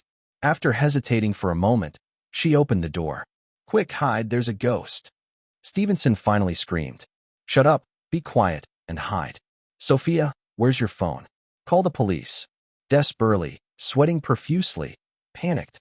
Gone was his earlier composure. Sophia was baffled. "What the hell are you two doing? Aren't you supposed to catch Anne Hathaway and Martin in bed? Why didn't you go in?" Despereaux stared at her in disbelief. "What are you talking about? We went in, but it wasn't Martin in bed with Anne Hathaway. It was a demon. A terrifying, horrible demon. Damn it. Hurry up and call the police." At the end of his sentence, Despereaux shivered, recalling the horrific face. Sophia thought these two were out of their minds. A sudden wave of fear hit her. These two lunatics wouldn't harm her, would they? That thought spiraled uncontrollably, growing stronger by the second, and she couldn't shake it off. "Damn fools, hurry up and grab your phone. Do you want us all to die here?" Despereaux grabbed Sophia's arm. Her heart pounded at the increasingly twisted look on his face. You don't have phones? Idiot, we don't carry phones during work. It distracts us, and if lost, it could expose our identities. Hurry up." "Fine, I'll grab my phone, you stay here." Sophia glanced at the spot where she had placed her phone, right by the key tray near the door. Her eyes lit up. "I'll get it now, my phone is by the door. I'll go grab it." Saying this, Sophia jogged to the door, grabbed her phone, and quickly dashed out. "Damn it, what are you doing?" Despereaux shouted. "Ah, the demon is coming." Stevenson cowered behind the sofa, trembling. Sophia ignored the voices behind her, charging out of the apartment and into the hallway. Should she call the police? She hesitated for a moment, but decided to run first, just 7 floors. A moment of relief washed over her when she noticed the two lunatics hadn't followed. She cursed under her breath. She had actually been thinking about sleeping with one of them. But soon, she realized something was wrong. The building. It felt like she couldn't escape, no matter how far she ran. In Desperat's apartment, he watched in confusion as Sophia burst out of her room and into Anne Hathaway's apartment, where the demon was. This woman had to be crazy. He rushed to the door to close it, but just as it was about to shut, a dark hand shot through the crack. 5 long fingers with sharp claws pushed against the door. Desperately was sent flying. Don't kill me, don't kill me," he screamed in terror. Meanwhile, in the early hours of the morning, John and Carlson, still in the car downstairs, were both yawning. John wondered, why aren't the boss and Stevenson down yet? Are they too into it and reluctant to leave? "Shut up, I think something's wrong," Carlson replied, his face serious. "The boss isn't one to be careless. Maybe they're still in Sophia's room," John shrugged. Just then, police cars screeched to a halt outside the building. John and Carlson both recoiled. Carlson muttered, "Looks like something really went wrong. What do we do now?" John, still new to the team, was unsure. Carlson looked at him in surprise, then said as if it were obvious, "We leave, of course. Not everyone should get stuck in this. Let's go back and contact the PR team. Get ready to help our people out." Inside Anne Hathaway's apartment, the girl was holding the bread and eggs Martin had cooked for her, peering through the peephole. "Oh my God, it looks like something's happened at Sophia's apartment. So many police are going in. There are 2 men in her room? Did she have a threesome last night? That bitch. Oh my God, these men don't seem quite right. They look scared, sweating so much. One even pissed himself." Sophia? As Anne Hathaway chattered away, it sounded like she was reveling in someone else's misfortune. Just as she said Sophia, Sophia appeared. She was being helped out of the building by 2 police officers, looking like she had run a marathon all night, exhausted and disheveled. In fact, she had run all night, terrified the whole time. As the police led her out, she kept mumbling, "The stairs, endless loop. The stairs, endless loop." She seemed almost hysterical. Ugh, why are the police walking this way? And Hathaway panicked, realizing Martin was still in the room. "Don't panic. The apartment across from ours must have had an incident. The police are just asking neighbors. Just say you don't know anything. I can't be found. Go hide in your bedroom and calm down." As Martin said this, he grabbed a plate from the table and walked into the bedroom. However, he wasn't completely reassured by Anne Hathaway's composure and subtly cast a spell to calm her down. When Anne Hathaway saw the police heading toward her apartment, she initially panicked, fearing they might discover Martin's presence. But after just a few calming words from Martin, her anxiety mysteriously vanished, replaced by an unexpected sense of composure. She couldn't help but wonder if it was Martin's magical reassurance or simply the effect of his words. Did she trust him that much already? Knock, knock, knock. The knocking at her door jolted her back to reality. Taking a deep breath, and opened the door. "Hello, officers. Did something happen across the hall?" The 2 policemen looked startled. One of them asked cautiously, "Ma'am, how did you know?" and shrugged nonchalantly. "Come on, officers, with all that noise. I've been watching through the peephole for a while now." Her honesty eased their suspicion. "Do you have questions? Would you like to come in and sit down?" And offered. She surprised herself with her calm demeanor. She had never thought she'd be this bold. The officers exchanged glances before one of them said, "No need. We just have a couple of questions." "Okay, go ahead." "Ma'am, what's your name?" "Anne Hathaway." "I'm an actress." "Do you live here?" "Yes, this is the apartment I'm renting." "Did you hear any unusual noises last night?" "No, I'm a deep sleeper. I didn't hear anything." "All right. Thank you for your time, Miss Hathaway." "No problem." After closing the door and continued to watch through the peephole, she saw the landlord being brought in by the police for questioning. "Have you seen these 2 men before?" one officer asked. "No, never," the landlord replied. "What about this woman?" "Of course, that's Sophia Santi, one of my tenants." The landlord's curiosity got the better of him when he noticed Sophia's disheveled state and dazed expression. "Can I ask what's going on here?" The officers exchanged a strange look. "The 2 men can't speak properly right now. They seem to be in extreme shock. As for Miss Sophia, she claims your apartment building is haunted." She said she spent the entire night climbing the stairs. A nearby female officer stifled a laugh, while her male colleague couldn't hide a smirk. It was clear they didn't believe Sophia's story.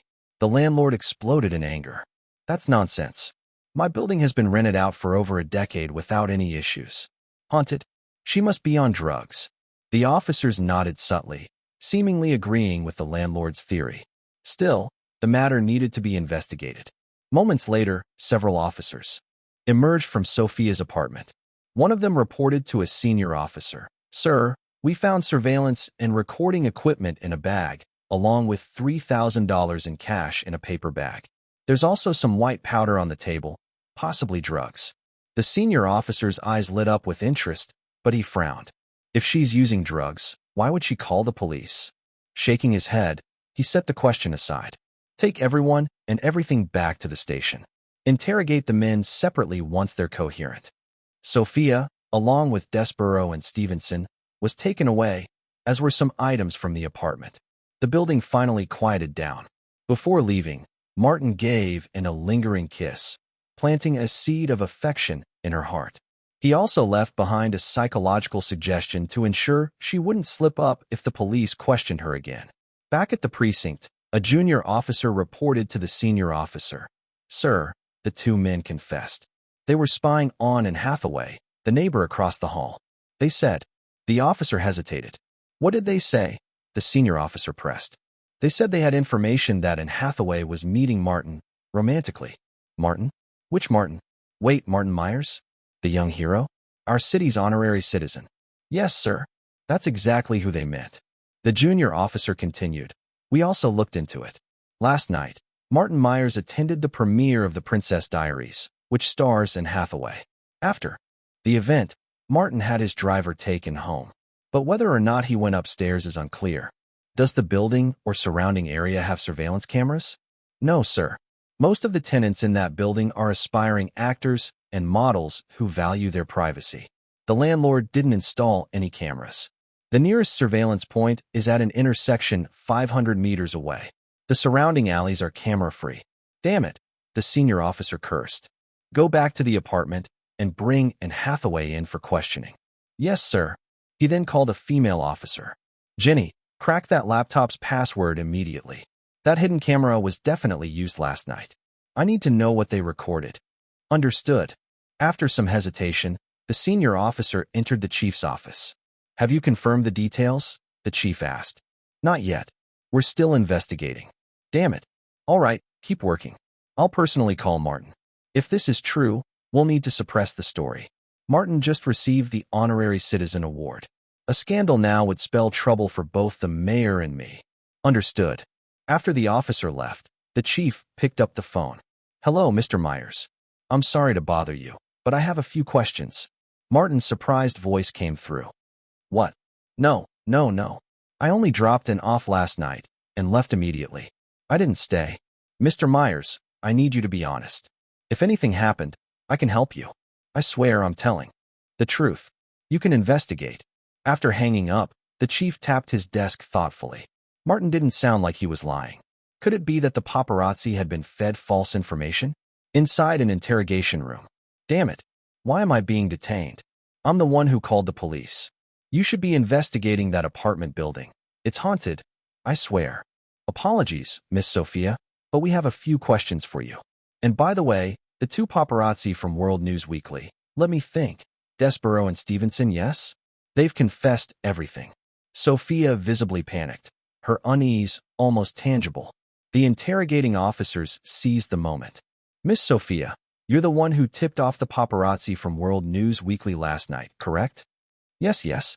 I saw Martin enter my neighbor's apartment, so I sold the information for a little side cash." "Was it $3,000? "No, it was $5,000. They still owe me $2,000. "Were you under the influence of drugs or any other substances last night? Were you in a clear state of mind?" "No, absolutely not. I was completely sober." "After the paparazzi arrived, did Desborough and Stevenson sneak into Anne Hathaway's apartment across from yours?"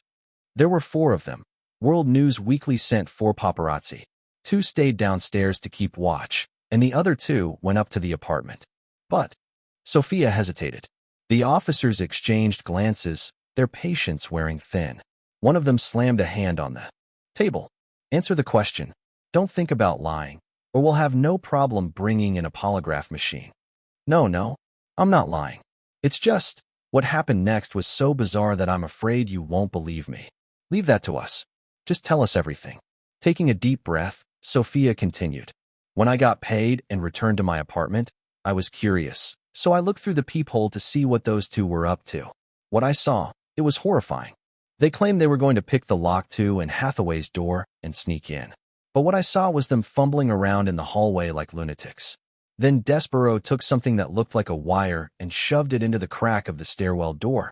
And after that, they seemed absolutely terrified. As Sophia recounted her story, the two officers found themselves fighting the urge to laugh. What were they investigating here? American ghost stories. Later that afternoon, a slew of reports had been compiled and delivered to the lead detective on the case, a middle-aged officer. As he gathered his team in a conference room, he began explaining the findings while jotting down notes on a whiteboard. We've confirmed that 4 paparazzi from World News Weekly were present at the apartment building. 2. John and Carlson stayed downstairs as lookouts. The other 2, Despereaux and Stevenson, went upstairs, intending to break into Anne Hathaway's apartment to take photographs. This has been verified.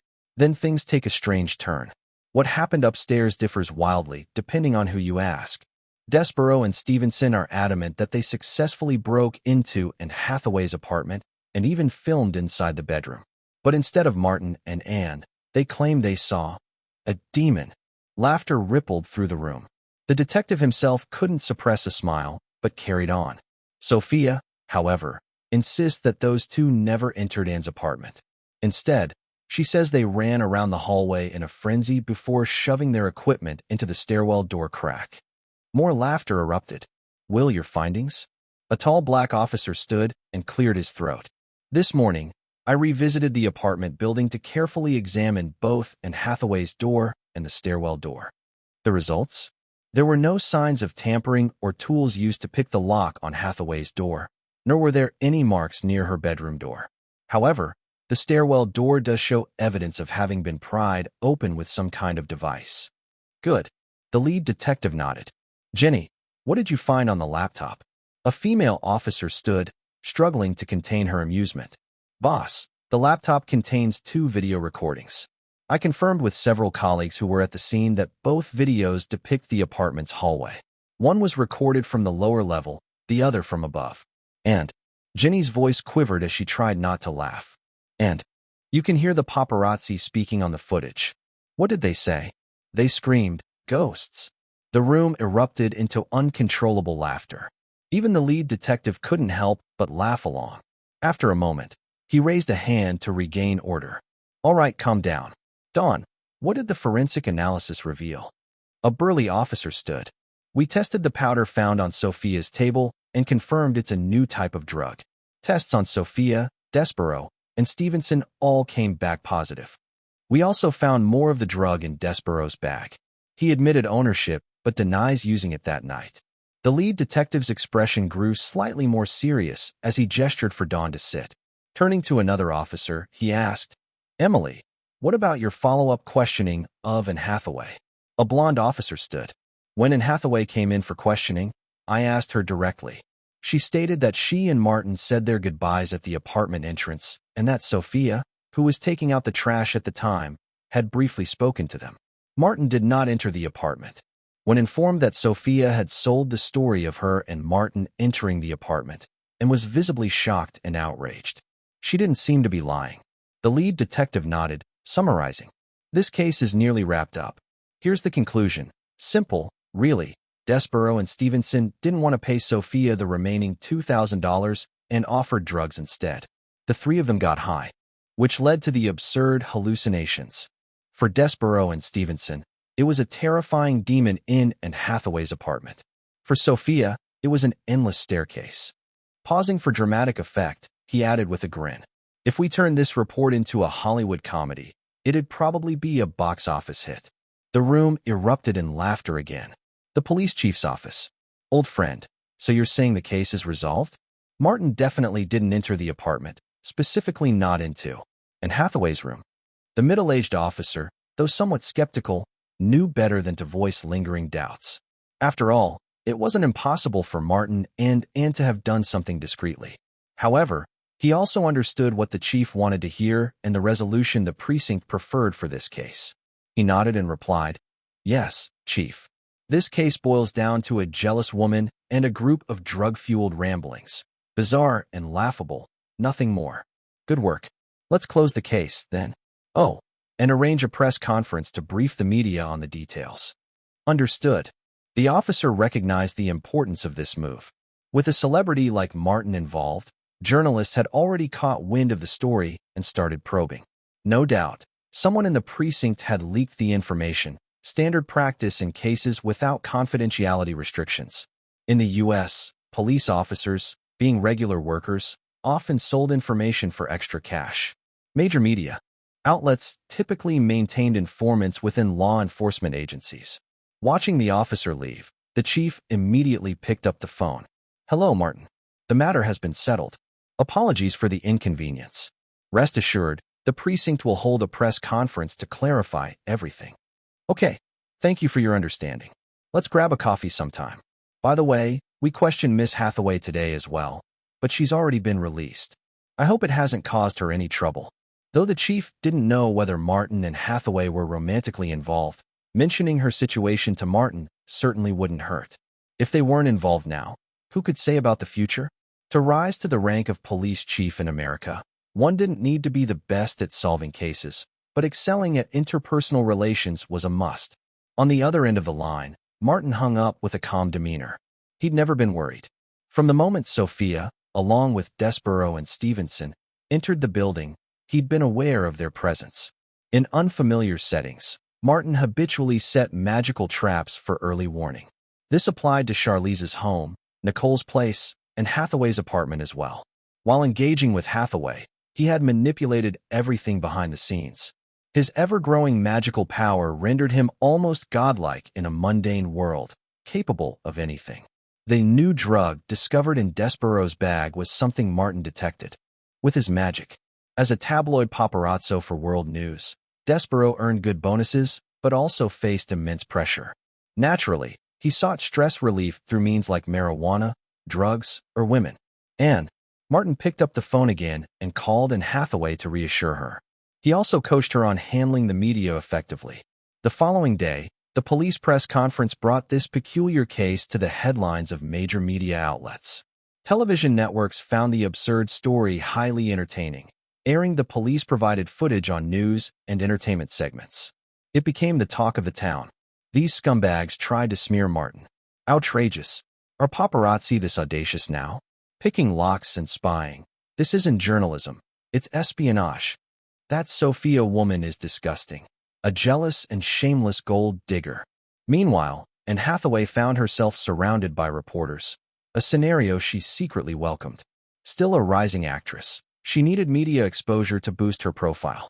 Yes, Martin wasn't with me that night. He's a gentleman. He dropped me off at my apartment and left. Sophia and I have no issues. Honestly, I don't know why she did this. Oh, that night, when she came out to take out the trash, we chatted briefly at the door.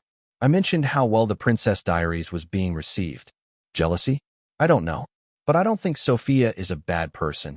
Perhaps she just made a poor choice in the moment. No, I don't want to press charges. I'm moving out soon. Let's all move on. Under Martin's guidance, Hathaway crafted a persona of kindness and resilience, painting herself as a gracious victim. She also strategically referenced The Princess Diaries multiple times during interviews. Disney's publicity team also sprang into action. We have sent legal notices to World News and Sophia Santee. And Hathaway is as kind-hearted as Mia in The Princess Diaries, but we won't tolerate criminal behavior. The buzz surrounding The Princess Diaries soared. By the end of its opening week, box office reports were in $25.5 million, surpassing the original timeline's figures by $2 million. A $100 million North American gross was now within reach. Martin, I've made it. I'm famous now. Oh my God, I love this. Smiling faces wherever I go. Martin, are you free tonight? Let's have dinner. I've reserved a table at Bowery Meat Company." That evening, Martin and Anne Hathaway appeared together at Bowery Meat Company, one of New York's most renowned steakhouses. Their arrival caused a media frenzy. After all, the strange case was still fresh in everyone's minds. "Martin, are you dating Anne Hathaway? And what's your relationship with Martin? Did you two sleep together?" "Martin, and is what Sophia said true?" Martin shrugged and turned to the reporters, flashing a smile. "Guys, don't jump to conclusions. Anne and I are just friends, grabbing a meal together. If we were really involved, wouldn't we be hiding at home instead?" After a few casual remarks, Martin confidently took Hathaway's hand and led her into the steakhouse. This open, unguarded demeanor convinced the reporters that he and Hathaway were indeed innocent. Blushing slightly, and couldn't help but smile, her lips curling upward in delight. Upon entering the steakhouse, Martin glanced at the table and Hathaway had reserved a seat by the glass window. The transparent, spotless window offered no privacy, leaving the paparazzi outside with a perfect view for their cameras and recorders. Martin smirked and remarked casually, "Clever move. But only this once, all right." And Hathaway playfully traced her finger across Martin's palm and whispered, "I understand. But I genuinely wanted to treat you to dinner." "All right then, let's sit." Martin didn't mind being used by Anne this time. This woman was ambitious and materialistic, but not particularly shrewd, making her easily manipulated. It seemed she needed some grooming in the future. The meal turned out decent, and Martin left feeling satisfied. Afterward, he dropped Anne off at her new apartment, which was notably more modern and situated in a bustling neighborhood compared to her previous place. This time, Martin didn't linger. Once Anne had gone upstairs, he instructed Gordon to drive away. From the rearview mirror, he noticed a few paparazzi loitering near the apartment, clearly prepared for long-term stakeouts. "That's the treatment of a true celebrity," Martin mused, rubbing his chin thoughtfully. With the rising fame of the women around him and his own growing prominence, dating in America was becoming increasingly inconvenient. Perhaps it was time to establish a few private getaways abroad. Author's note: private getaways. In America, wealthy figures like actors, politicians, and athletes often secretly purchase homes designated as playhouses for activities they want hidden from public scrutiny. Some, if they can afford it, even set up these hideouts abroad, like a private island in the Caribbean or a farm in Australia or New Zealand. America's most infamous playhouse belonged to Jeffrey Epstein, known as the Island of Revelry. This notorious retreat wasn't just for his personal indulgence, but also a means to establish powerful connections. His guest list reportedly included Bill Clinton, Bill Gates, and Donald Trump. After his arrest in 2019 for sexual assault charges, his ties to countless elites were exposed, tearing the facade of America's so-called civilized society. His subsequent death in jail under suspicious circumstances only fueled speculation about whether it was a suicide or silencing murder. Martin, however, had no intention of using women to build networks. His playhouses were strictly for personal leisure. He considered Australia a suitable location, with its vast, sparsely populated areas. Hawaii, with its idyllic islands, seemed another excellent option. As September rolled in, Martin made calls to his parents, relatives, and the women in his life, confirming none of them planned to visit New York. He then moved into a luxurious Manhattan penthouse he had rented specifically to witness history and satisfy a lingering sentiment from Second Martin's soul.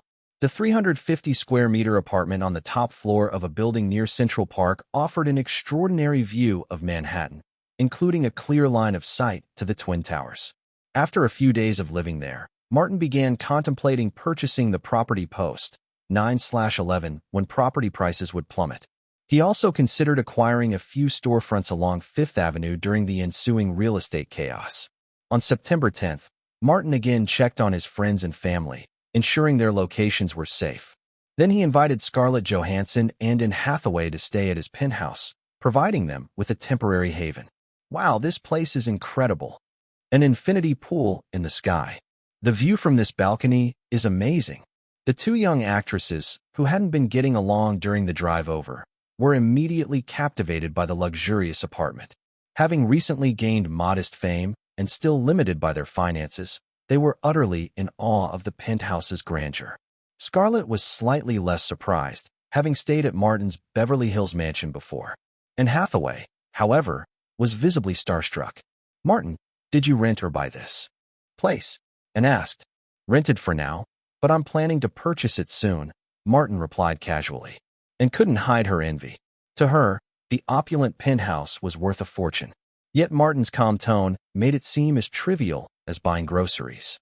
Unaware of the looming disaster, she had no idea the property would soon be a bargain.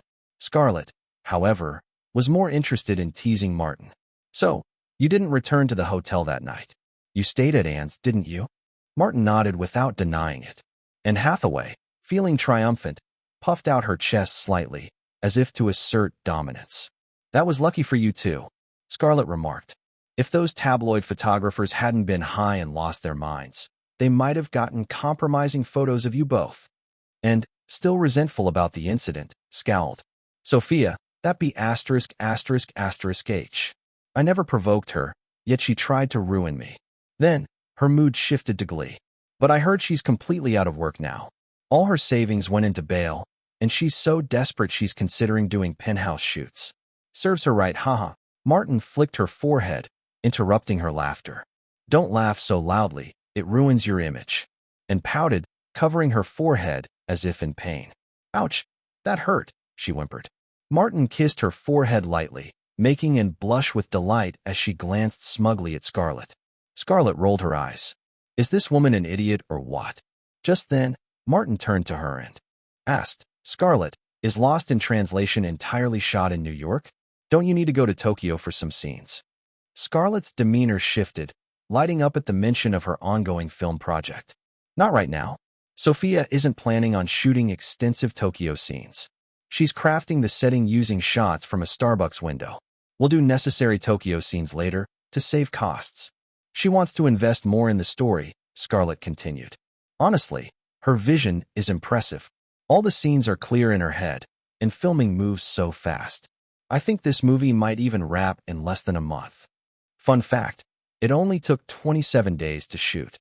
"You were right, Martin. Working with her is helping me grow."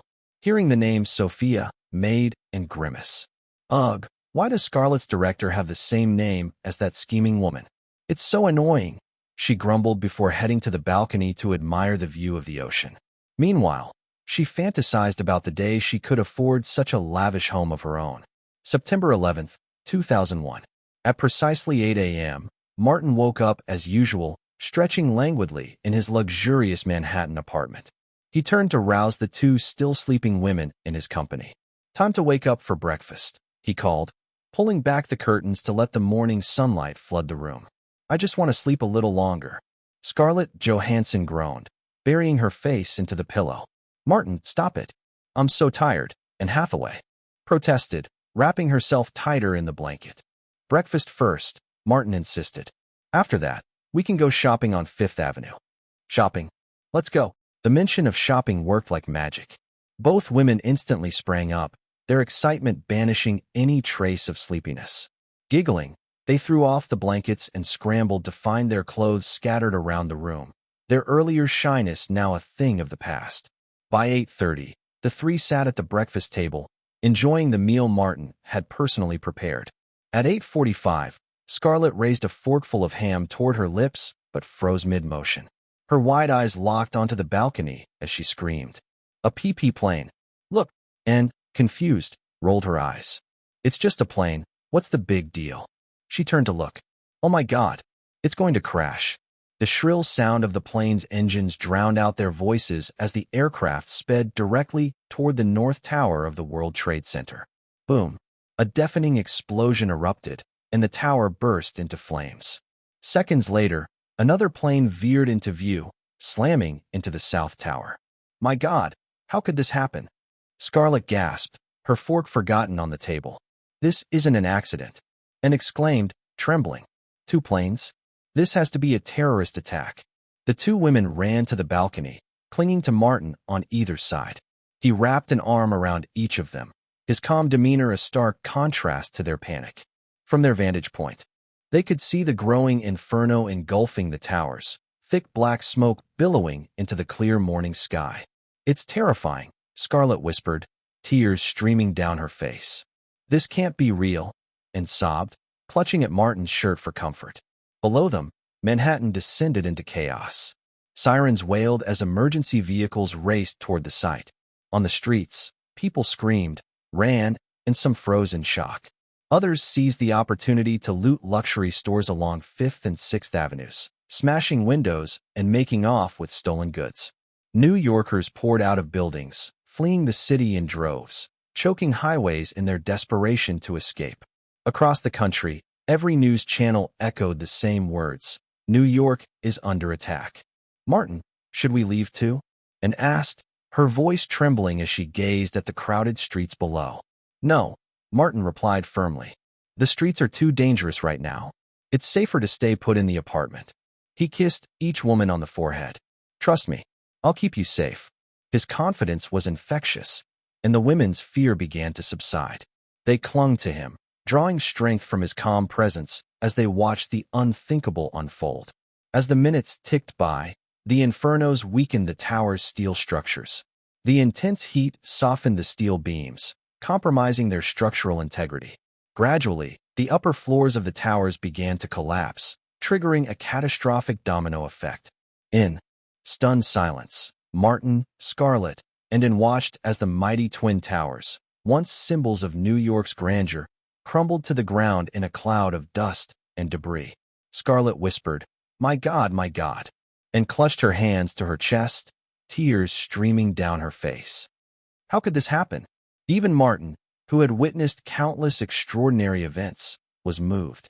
The sheer scale of the destruction humbled him, a stark reminder of humanity's capacity for both creation and devastation. He glanced out at the skyline, now marred by the absence of the towers. His thoughts turned inward. Magic or not, even the extraordinary must tread carefully in a world where destruction can be wrought so easily. By the following day, the entire world was fixated on the tragedy. Every news outlet echoed the harrowing story. September 11th, 2001. New York has suffered a devastating terrorist attack. 2 hijacked planes crashed into the Twin Towers, reducing them to rubble. Another plane struck the Pentagon in Washington, causing severe damage. Casualties and losses are still being assessed. The attack shocked the world, prompting swift action from the U.S. government. Troops across the nation were placed on high alert, and the administration wasted no time identifying those responsible. Despite denials from the Taliban, Osama bin Laden and his al-Qaeda network were swiftly named as the perpetrators. In the days that followed, the U.S. declared its intention to wage a war on terror, launching military operations in Afghanistan to dismantle terrorist networks. Congress passed the controversial Patriot Act, granting sweeping surveillance powers in the name of national security. A new era had begun, an era shaped by fear, vigilance, and a relentless pursuit of justice. This incident, following the surprise attack on Pearl Harbor during World War II, was the second major attack on U.S. soil that resulted in significant casualties. President George W. Bush's government received sympathy and support from most countries for their condemnation and firm stance regarding the attack.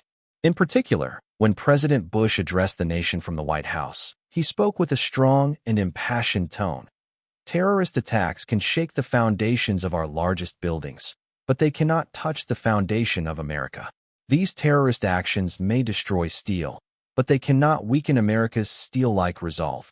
This televised address helped the president regain the public's support, boosting his approval rating to an all-time high of 89.58%, the highest of his 8-year tenure. The attack drastically changed the daily lives of Americans. The tourism, aviation, and insurance industries suffered immense blows, and flying became much more difficult due to increased security checks. Of course, these measures didn't impact the wealthy elite much, as many of them owned private jets and didn't need to go through the hassle of security checks. For example, Martin, although he didn't own a private jet himself, his family owned 3. He had rarely used them in the past, but now, his grandfather insisted that he travel by private jet for long trips, or he couldn't go anywhere. This was out of goodwill, and Martin didn't refuse. A week after the terrorist attack, Martin boarded his family's Boeing 787 and flew to New Zealand. Martin, I heard you were in New York at the time? Oh my God, it was terrifying. Did you see it? The plane crashing into the building. Peter Jackson asked as soon as he saw Martin. Martin gave a bitter smile. He had received too many calls lately, some asking about his safety, some inquiring about the situation, and others crying or furiously vowing revenge against the terrorists. Yes, those were from his childhood friends, Mark and John. Martin really didn't want to answer any more questions about 9/11. So he changed the subject. Peter, shouldn't you be more concerned about the movie's release? Oh, right. Crap, what about our movie? Peter Jackson replied with a bitter smile. Martin suggested, October is definitely not possible, but we can push it to December. Can it really be in December? By then, the disaster will have passed, the ruins cleared, but people's fear still needs to be soothed. A movie is a good way to do that. Don't worry, the 6 major film companies are more eager than us, and they'll report it to the higher-ups. Oh, got it. By the way, Peter, if there are any farms for sale in Australia or New Zealand, keep an eye out for me. No problem, it's a small matter. All right, don't worry. Get ready to edit the trailer for The Fellowship of the Ring. After chatting with Peter Jackson, Martin received a call from his agent, Jeff. Martin, the White House has decided to hold a large charity memorial event on the last day of September in Washington, D.C. The event will commemorate the deceased and raise funds for those who lost their husbands, wives, parents, and children in the disaster. You've been invited. Martin didn't hesitate. He couldn't refuse such an event. I'll go. In the short time it took to say these few words, he had already chosen which songs to sing. Adele's Rolling in the Deep and the 2021 League of Legends World Championship theme song, Burn It All Down. One song was melancholic, to mourn and remember. The other was fiery, to inspire and motivate. It was a perfect fit. September 30th, 2001. In front of the Twin Towers ruins, a large stage had been set up for a grand charity memorial gala, which would begin at 8 p.m. Though it was still daylight, most of the celebrities attending the concert had already arrived. Any star with a little sense wouldn't try to act like a diva during such a time. NBC would be broadcasting the entire event live. At this moment, Martin stood at the edge of the stage, looking at the ruins. Quite tragic, isn't it? A voice came from behind him. Martin turned around to see a middle-aged white man with blonde hair looking at him with a scrutinizing gaze. Standing beside the man was a blonde young woman, beautiful and elegant. Martin recognized them both, Donald Trump and his daughter, Ivanka Trump. Martin's gaze briefly passed over Donald Trump and lingered a little longer on Ivanka Trump. The young woman, sensing his gaze, gave him a smile. Martin smiled back. Ivanka's face immediately turned red. Martin is so handsome, like a god, Ivanka thought to herself. Seeing Martin only engaging in eye contact with his daughter, Donald Trump felt a little displeased. He cleared his throat loudly. Martin, I need to talk to you, Donald Trump said. Martin turned back and said, Really, Mr. Trump? What's on your mind? Trump's eyes shifted, and he said, A disaster happened in New York. As a New Yorker, and a wealthy New Yorker, I feel obligated to take responsibility. I'm planning to buy up stores and residences near the ruins, spend a large sum to renovate, and bring back the area's prosperity. However, during the acquisition process, my people discovered that another force is also acquiring real estate in the area. After investigation, my people found out that this force behind it is. At this point, Trump paused and carefully observed Martin's expression. When he saw that Martin showed no sign of panic or embarrassment, he was a little surprised and continued. It's you, Martin Myers. I'm not wrong, am I, Mr. Myers? After saying this, Trump crossed his arms and stuck out his chest, adopting an arrogant posture. However, a sudden gust of wind blew his neatly combed hair to the right, revealing a bald spot in the middle. He tried to fix it, but only made it messier. Don't misunderstand. It wasn't Martin who laughed, but Ivanka couldn't help but giggle. Martin remained serious and said to Trump, who was struggling with his hair, Mr. Trump, would you mind if I call you Donald? I'm sure you wouldn't mind. You can also call me Martin. Ivanka laughed again. Martin continued in a very serious tone. You're right. The other group acquiring Manhattan's real estate is my team. As an American, and as a wealthy American, I also want to contribute to my country. Fa. Finally, Ivanka couldn't hold back and burst out laughing. Trump was rendered speechless by Martin's sharp reply. Most frustratingly, the strange wind wouldn't dissipate, and he couldn't get his hair back in place, which kept ruining his usual authoritative aura. Fortunately, Trump was adaptable and skilled at changing tactics.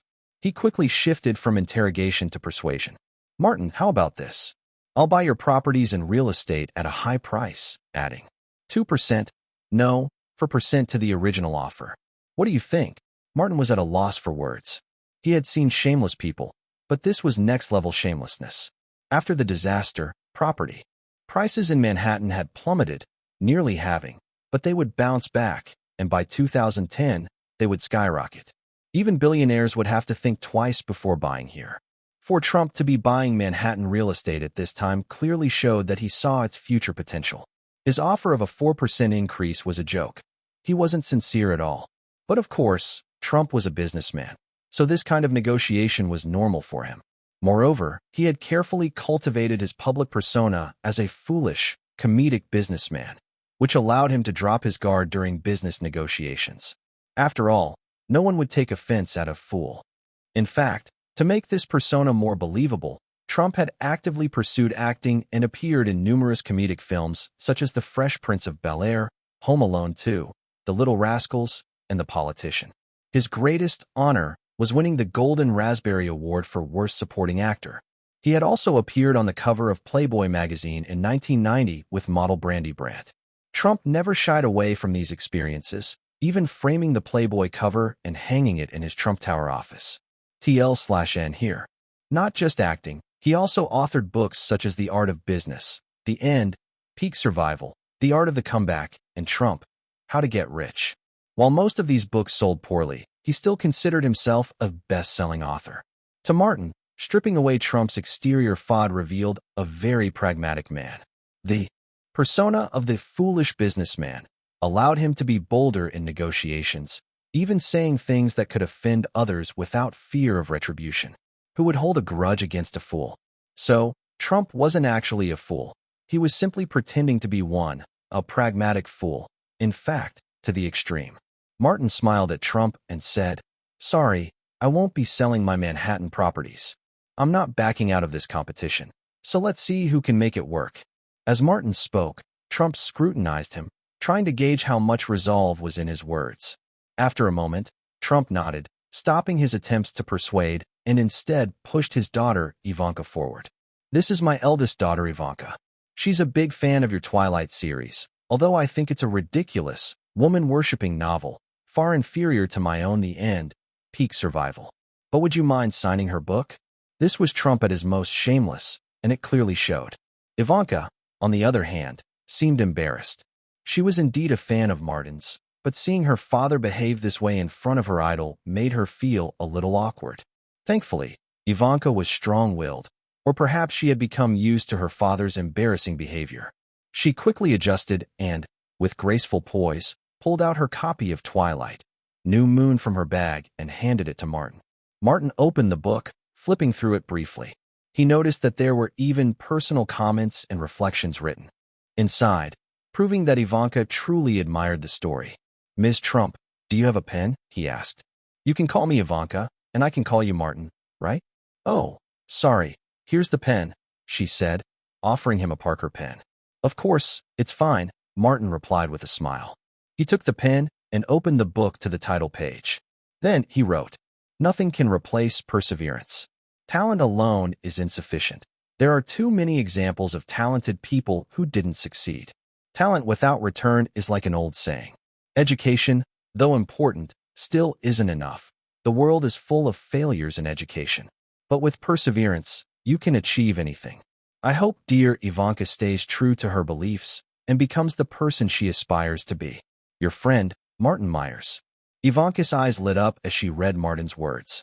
The message resonated deeply with her, and she felt a strong connection to it. This was exactly the kind of message Ivanka had always believed in and often spoken about publicly.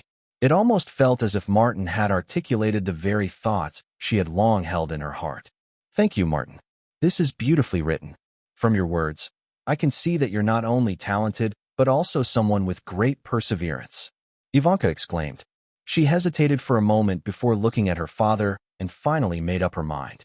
"Martin, I'd like to invite you to dinner tomorrow. I just want to discuss writing with you. I've been writing some articles myself. Would that be okay?" Ivanka was a little nervous. This was the first time in her life she had shown such interest in a man, well, a boy, this way. Martin's gaze lingered on Ivanka's face for a moment before he replied, "I'm free tomorrow evening. I'd be happy to." "Wow, that's great," Ivanka said, her face lighting up with joy. After father and daughter left, Donald Trump turned to Ivanka. "Ivanka, I thought you were just a fan, but you're a huge fan. Was it necessary to be so humble? We are the Trump family. Dad, I just like Martin. His talent and charm are captivating. Please don't worry about it," Ivanka teased, wrinkling her nose. "No, we are the Trump family, right?" Ivanka interrupted her father. "If you cared so much about the Trump family's reputation, you wouldn't have dressed up like a clown.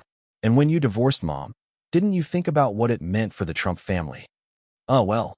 Donald Trump was at a loss for words. As expected, the daughter was no longer like the father. Trump smoothed his hair. The wind had finally stopped? He quickly fixed his hair. At 8 p.m., the event began on schedule. Martin was the fourth performer of the evening. A flame ignited within me. Its warmth pulled me from the darkness. "I finally saw you clearly. Keep betraying me, then leave your entire unguarded self in my heart. Watch me as I remove you, piece by piece, from my memory." Adele's songs always evoke something special. She doesn't sing pop songs, but her music always becomes popular. And her song Rolling in the Deep was Adele's breakout hit, one of her most globally recognized works.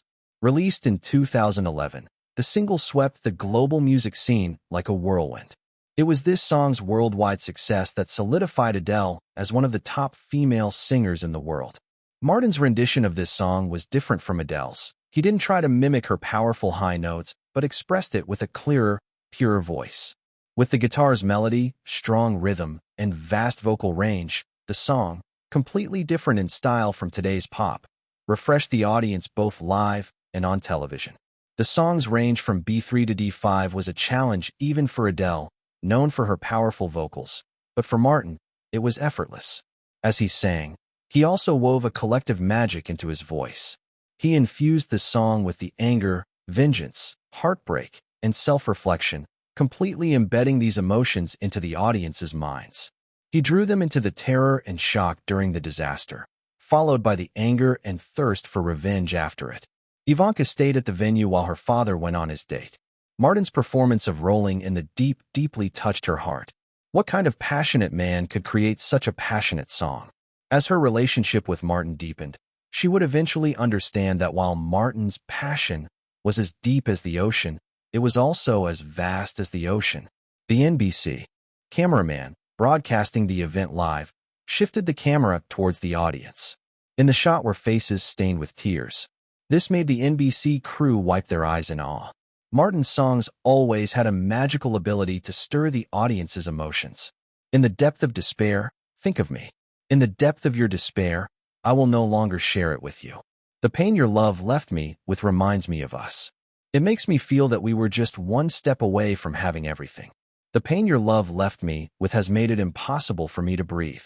The climax of this part of the lyrics pushed the audience's emotions to a peak. Silent tears turned into sobs. Thousands wept, thousands grieved. What an atmosphere it was. The other singers and celebrities at the event were left speechless. Michael Jackson proudly said, "That's my brother." On stage, Martin's voice echoed, "I dedicate this song to those we've lost. But the living must continue living." Next song, Burn It All Down. I hope it will bring hope and strength to you all. Backstage. Wow, another new song. So wasteful to sing a new song at an event like this, and such a good song at that. It should be used to top the charts. Maybe to Martin, these songs are just flowing out of his head, so he doesn't care whether it's wasted or not. Damn it, I envy geniuses. So do I. Every time I can't even come up with one usable melody in a month, I just want to kidnap Martin, lock him in my little dark room, and make him write songs for me every day. Ha ha ha. This comment from a fellow singer sparked laughter.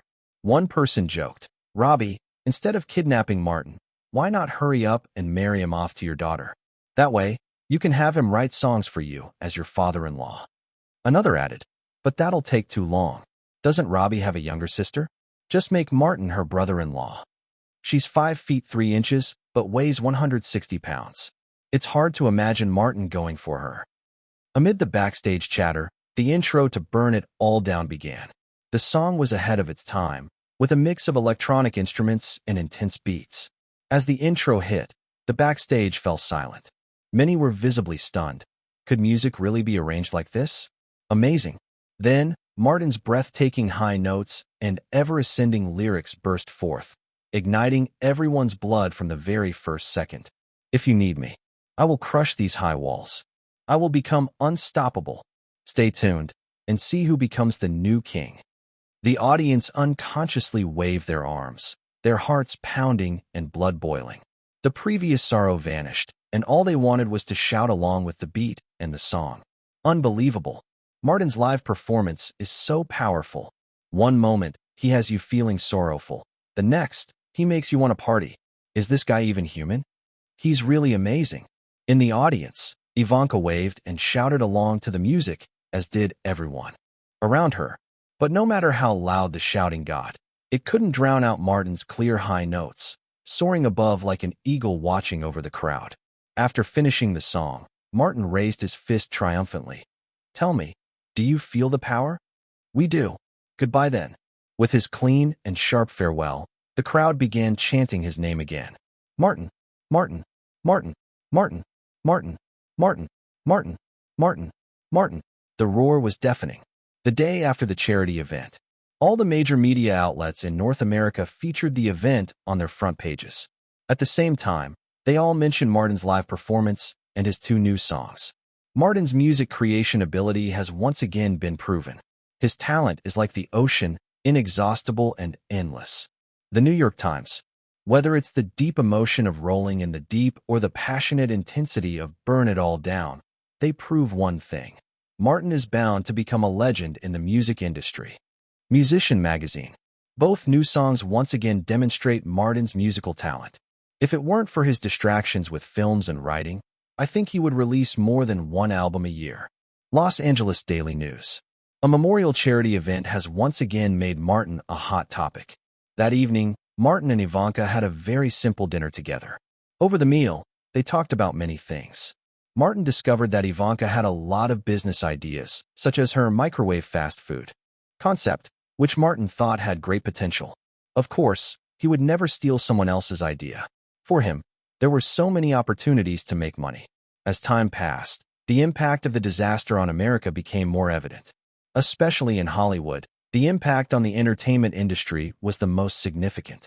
People lost their enthusiasm for movies, and box office sales plummeted. Many films were delayed in their release dates. For example, Martin's The Lord of the Rings, The Fellowship of the Ring, Leonardo DiCaprio's Gangs of New York, and Arnold Schwarzenegger's Collateral Damage. In addition, production teams that were in the middle of filming or about to start filming canceled almost all of their overseas shooting plans. Many of Hollywood's A-list stars expressed unwillingness to film abroad, fearing for their safety. According to the Associated Press, since 9/11, top stars like Tom Hanks, Tom Cruise, Jim Carrey, Julia Roberts, and many A-list Hollywood producers all voiced that they were unwilling to work as airborne laborers anymore. At that time, Americans firmly believed that their own country was the safest. They could not have imagined that, more than 20 years later, this country would still be far from achieving the government's post-disaster vision of creating a more united, safer, and more prosperous America, and instead would fall into a deepening crisis of domestic extremist violence. The sense of safety for Americans at home did not increase, it was eroding day by day. Martin, however, was not worried about safety issues. He continued to fly back and forth between America and New Zealand, dealing with minor issues related to the Lord of the Rings, the Fellowship of the Ring. At the same time, he would meet with his girlfriends in his free time to ease the exhaustion and pressure from work. That day, Martin once again flew to New Zealand. After meeting up with Peter Jackson, the two of them, along with bodyguards and assistants, flew to Queensland, Australia. Queensland is Australia's agricultural province, as well as a major tourist destination with the famous Gold Coast. But it's also the most sparsely populated area in Australia. The non-coastal areas of Queensland are desert, with scarce water resources and almost no residents. Only in the state capital, Brisbane, and near the Gold Coast are there any human settlements. Brisbane is Australia's third-largest city, with a population of about 2.36 million. The Brisbane River runs through the city, providing a relatively abundant water source. The farm we're going to see is near Brisbane, not far from the Gold Coast. On the plane, Peter Jackson started introducing the details of the farm to Martin. Martin was half asleep listening, as Peter was not the best at explaining things. After landing, the group rented a car and headed towards the farm. Once outside the Brisbane city area, all Martin could see was desert. There were no towns along the way, just sparse shrubs and hundreds of massive termite mounds. My God, this place is so desolate. It's like being abandoned by God, Gordon commented. Martin, however, was quite interested in the view outside and said, "This place is actually perfect for shooting an apocalyptic film. No need for set design. It's naturally an apocalypse. Could be used for a horror movie as well," he added. "Look at those termite mounds. Don't they look like sculptures built by demons? Or like ghosts silently watching us from the grass?" A cold wind blew through, and Peter Jackson pulled his neck in, feeling slightly frightened by Martin's words. The road outside the city was straight and desolate. They hadn't passed a single car for a long time. Even though Gordon had sped up to 140 kilometers per hour, it didn't feel like they were going fast. Along the side of the road, dead kangaroos could be seen, some decayed, some half-decayed, and some reduced to skeletons. "It's going to rain. Look at those dark clouds," Gordon suddenly said. Martin glanced at them and laughed. "No, those aren't clouds. They're birds." "What the hell, those are birds. This place is giving me the creeps." "Martin, are you really going to buy a farm here?" Gordon widened his eyes. Even Peter Jackson, who had recommended the farm to Martin, seemed a bit uncertain. He scratched his head and said, "The photos my friend sent me of the farm looked beautiful, very suitable for vacationing. You'll see once we get there," Martin replied noncommittally. The bird flock got closer, and the sound of their wings flapping became deafening. As they passed, bird droppings fell like raindrops. Luckily, the bird flock didn't fly over their car, or the vehicle would have turned into a mobile toilet. But soon, this desolate stretch of road was behind them. The land gradually became wetter, and there was more greenery. It was no longer just dry bushes. Rolling hills appeared. "We're almost there, 10 more minutes," Peter said. "It's a half-hour drive from the city, not too far." Martin calculated the time. "Look, it's right there." Peter Jackson pointed to the left and shouted, "Turn in from that small road ahead." 5 minutes later, a massive English-style manor came into view. It was a white, pale gray building complex with a square and upright design and 4 tall towers at each corner of the building. "Is that a water tower?" Martin, with his sharp eyesight, noticed the huge cement water tank at the top of the towers. "Yes, it's used to store potable water during the dry season," Peter replied. "Does the farm lack water?" Martin asked. "No, there are specially designed water troughs that transport fresh water from the river. Only during the dry season in August, when the water level in the troughs is too low and taking water becomes inconvenient, do we use the water from the towers," Peter explained. Beep, beep, beep.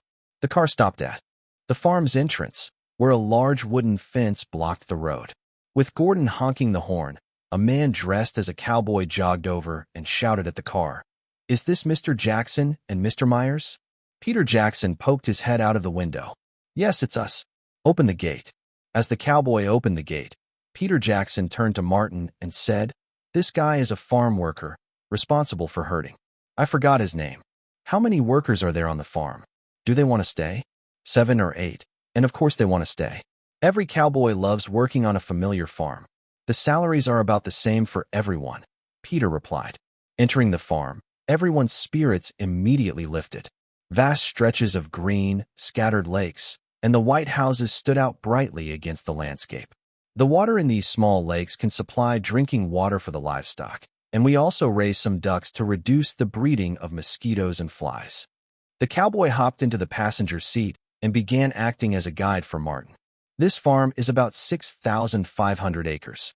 To the east of the farm is a special river channel that brings water from the Brisbane River to supply water for the farm's people and animals. Even during dry periods, there's enough water in the river channel. Those 4 water towers are just in case. We haven't used them for many years. These small lakes are unique to this farm.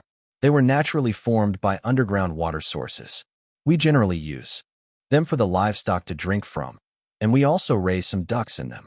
Martin followed his finger and indeed saw a group of ducks happily swimming toward one of the lakes. We sold off a batch of ducks last month, so there aren't many left. The new ducklings are still in the nursery. To the west of the farm is a small forest with some deer and rabbits that can be hunted. To the south is a large vineyard, and to the north is a racetrack. By the time Martin and the others had driven around the whole farm, an hour had passed. This place is really huge, Gordon marveled. The scenery is beautiful. It's perfect for a vacation. Not only is it great for vacations, but it can also make money. This farm, if properly managed, can bring in $2 million Australian dollars in income each year, the cowboy proudly explained. Then why did the previous owner sell it? Martin asked, curious. The cowboy sighed. Anthony used the farm as collateral to gamble on a mine. Unfortunately, he lost. It was a low-grade iron ore mine. I warned him, but he wouldn't listen. Martin nodded, unfazed. If the previous owner hadn't gone bankrupt, he wouldn't have had the chance to buy the place. They then toured the farm's main buildings. The architectural style was somewhat old-fashioned, with the main building group featuring a typical English palace style. All the rooms were floored with granite and sandstone, and walking on the spacious stone steps through the columns' windows, they could admire the grand garden, which covered 50,000 square feet and included a massive fountain. Later, he met the other 7 cowboys in the living room. When they saw Martin enter, they all awkwardly stood up. Martin briefly sensed their auras with magic and found they were all decent, honest people. How is it? Peter Jackson asked on the way back. I really like it. It's the one, Martin replied. How much? $24 million. Not expensive. Martin didn't have cash on hand, as most of his money was tied up in investments, but he could take out a loan. In America, it was common for the rich to use bank money for shopping and investments, and the banks were happy to see their money circulating. Back in New Zealand, Martin finally saw the trailer for The Lord of the Rings, The Fellowship of the Ring. Oh my God, Martin looks even more handsome in this elf costume, Gordon said, seeing Martin's elf character on screen for the first time. The movie version of Martin was even more stunning and ethereal than his real-life appearance. That's the magic of post-production. Fuck, why is the box office so low? Tom Cruise angrily hung up the phone. Sitting on the other side of the couch, Nicole didn't pay attention to her husband, continuing to read the newspaper. Today marked the 2nd month since the release of Pearl Harbor, and the box office was dropping sharply, which was shocking. This war epic, which DreamWorks had high hopes for, had a production and promotional cost of $190 million. It was supposed to be DreamWorks' ambitious project, and the first-week box office did indeed live up to those ambitions, with $75.17 million in North American box office, the highest of the year. However, as the film continued to be screened, word of mouth dropped drastically. Predictable and stale romance scenes, like a comic strip with no depth, the disjointed story turned World War II into a silly symphony.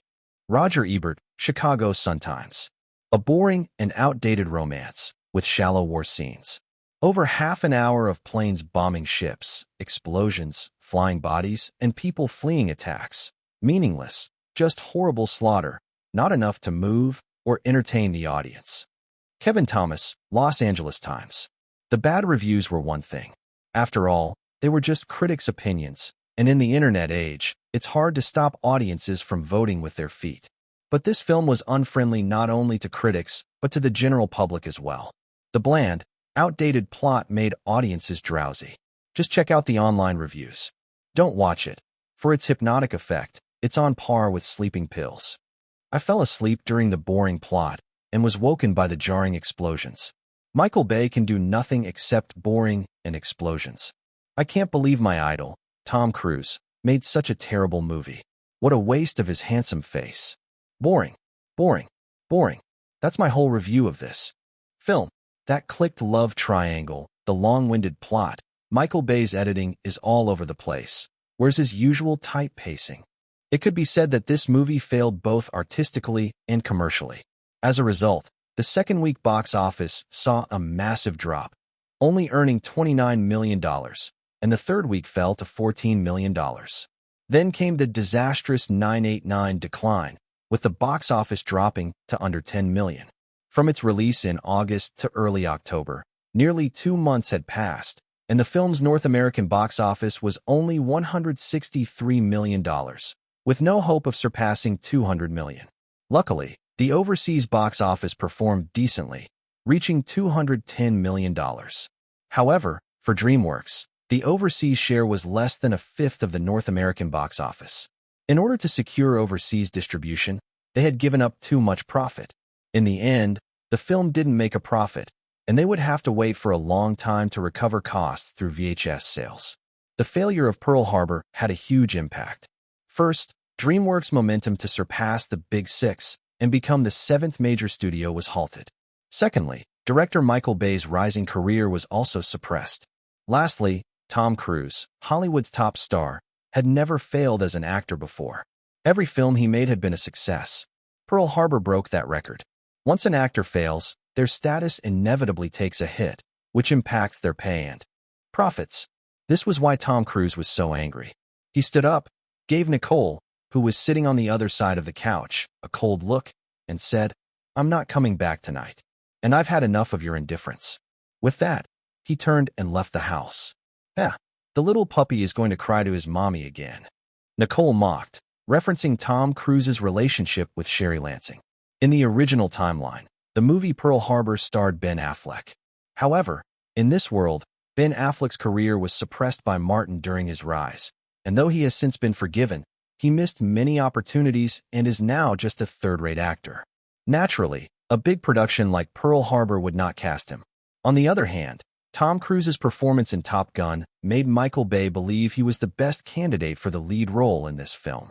Coupled with DreamWorks' growing ambition and their willingness to meet Cruise's high salary demands, Spielberg persuaded him to take the role. As a result, this movie, which originally had a production budget of $135 million, now had a budget of $190 million in this world. Tom Cruise himself also invested $50 million. So his anger was not just because of the film's failure, but also because of his failed investment. After Tom Cruise left, Nicole picked up the phone and dialed out.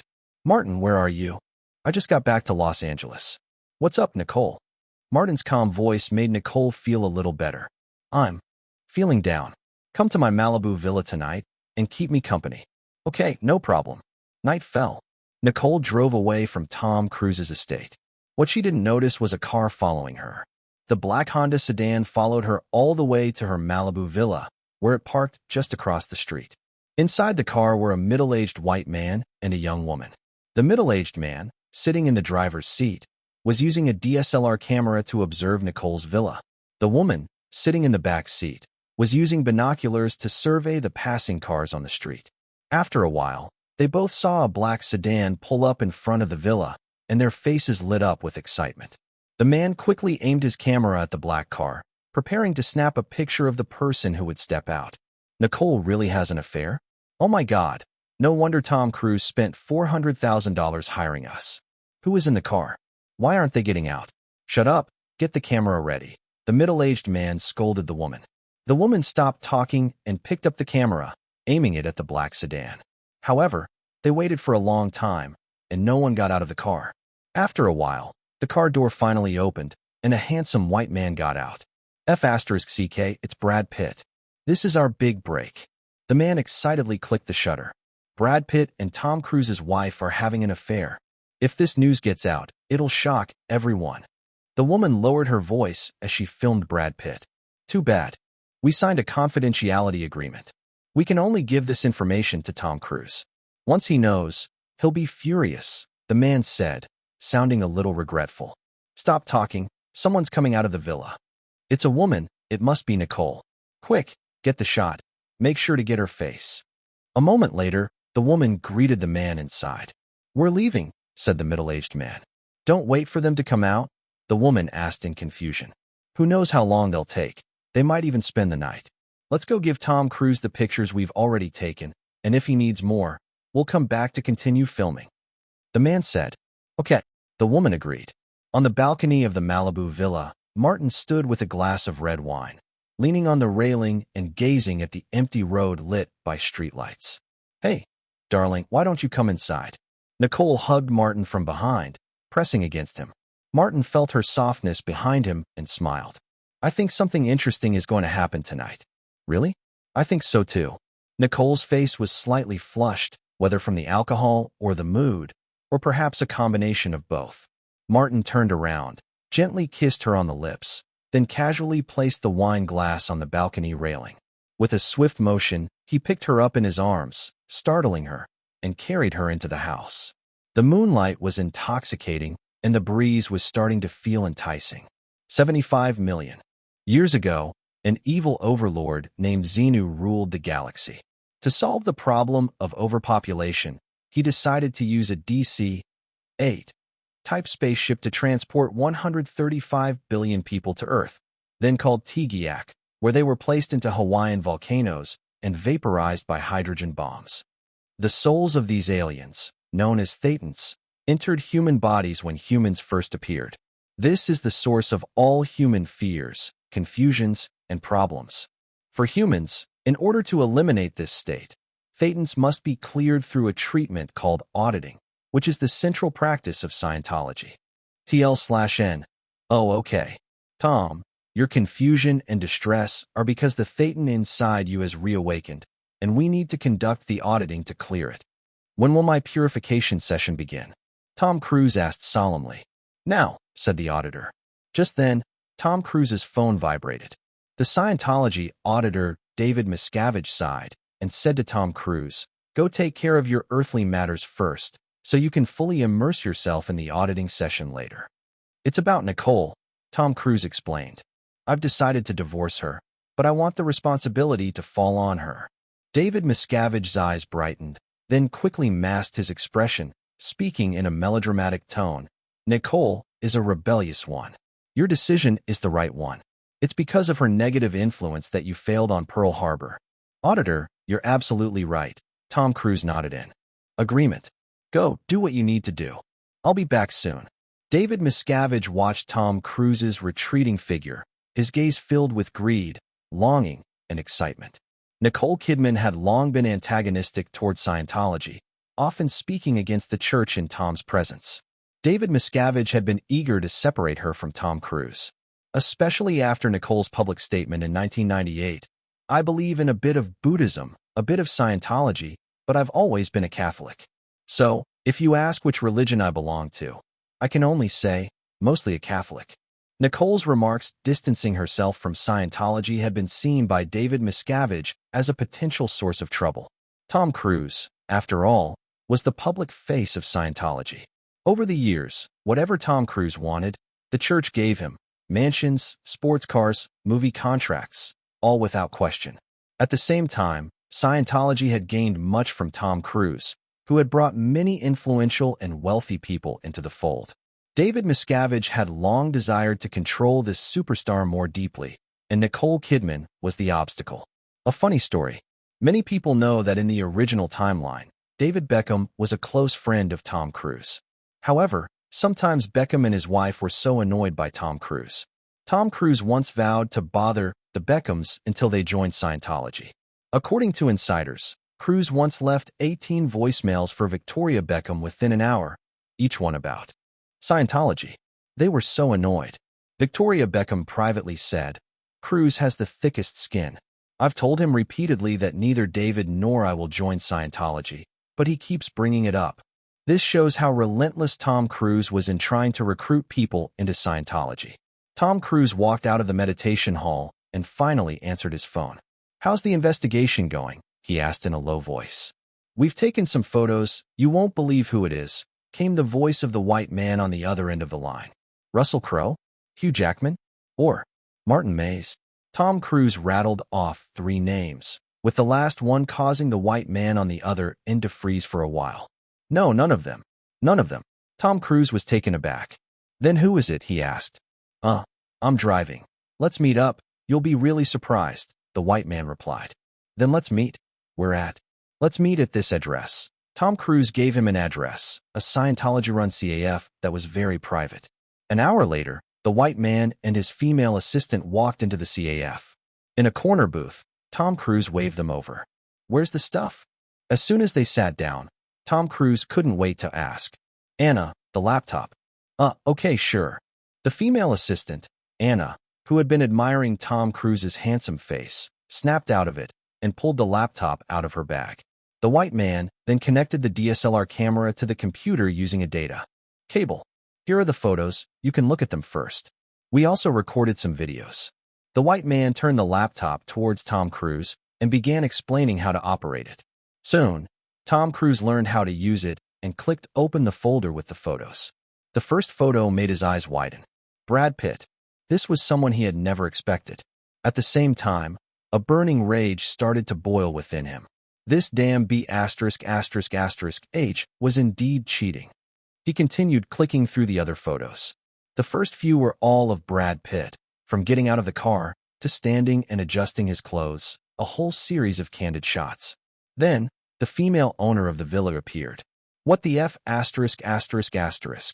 Tom Cruise couldn't hold back his curse any longer. Surprised, huh? The white man said smugly. At this point, Tom Cruise had taken his eyes off the computer screen and was staring at the white man. Have you even looked at the photos you've taken? The white man was stunned. I flipped through them quickly, but I didn't really look closely because I was in a rush to get the photos to you. Really? Tom Cruise sneered. Then tell me, who sent you? The white man was even more confused, thinking, wasn't it you who sent me? Mr. Cruise, what do you mean? Look at the photos you took. That woman is not Nicole. That's the damn Cheryl Lansing.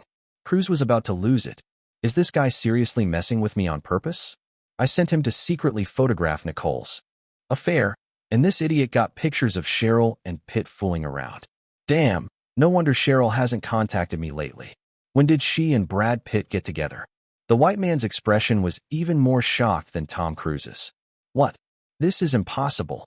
He pulled the computer back and zoomed in on the photo Tom Cruise had just clicked. Sure enough, the woman in the photo, hugging Brad Pitt intimately, was not the beautiful Nicole Kidman, but the once beautiful Cheryl Lansing, now the head of Paramount Pictures. What the F******? What's going on here? I clearly followed Nicole to this villa. Did I follow the wrong person halfway? No way, absolutely impossible. Tom Cruise looked at the white man with a mocking gaze. You're sure you didn't mess up? You mean to tell me my wife and the CEO of Paramount are together with that bastard Pitt? It seems that's possible, the white man said, stunned. Shut up, idiot. I know better than you who Cheryl, Nicole is. Tom Cruise almost said, I know better than you who Cheryl is, but quickly realized that his past with Cheryl Lansing couldn't be exposed, so he corrected himself and said Nicole. Wait, Nicole did enter this villa. I took photos of her. Hold on. The order of the photos is a bit messed up. Let me sort them. Sorting by time. The white man's insistence made Tom Cruise start to doubt. Could it be they really had a threesome?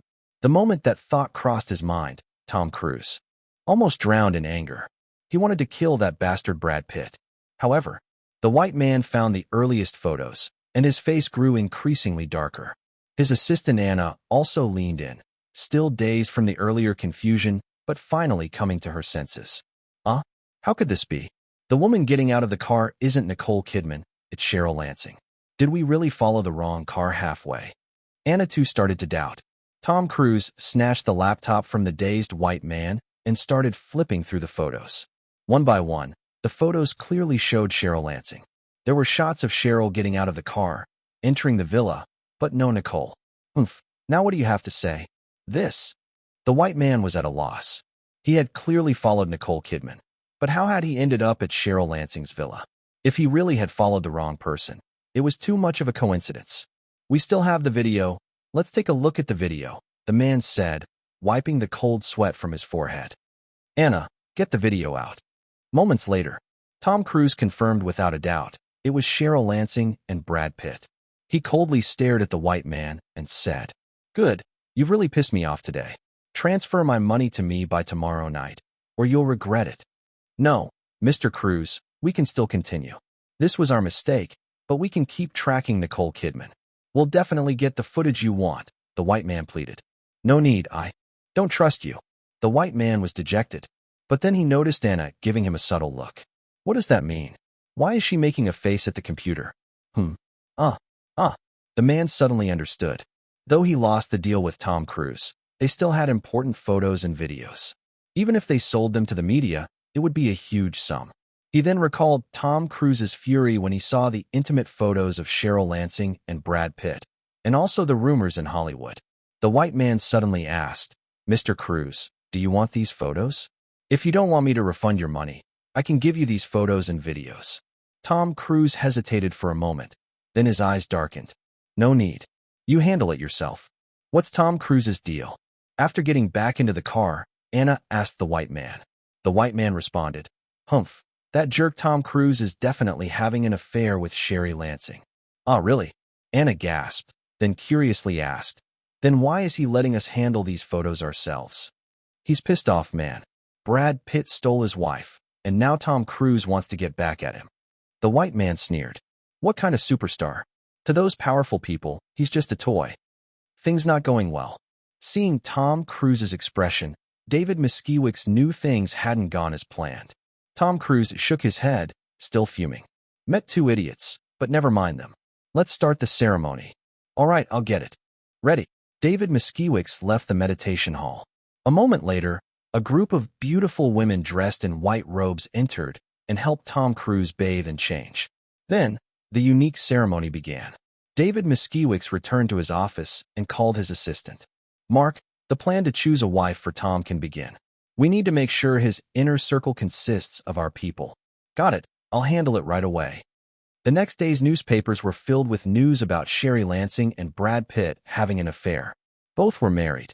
Brad Pitt's wife was even a big name, Hollywood sweetheart, Jennifer Aniston. Both sides' PR teams scrambled to manage the crisis.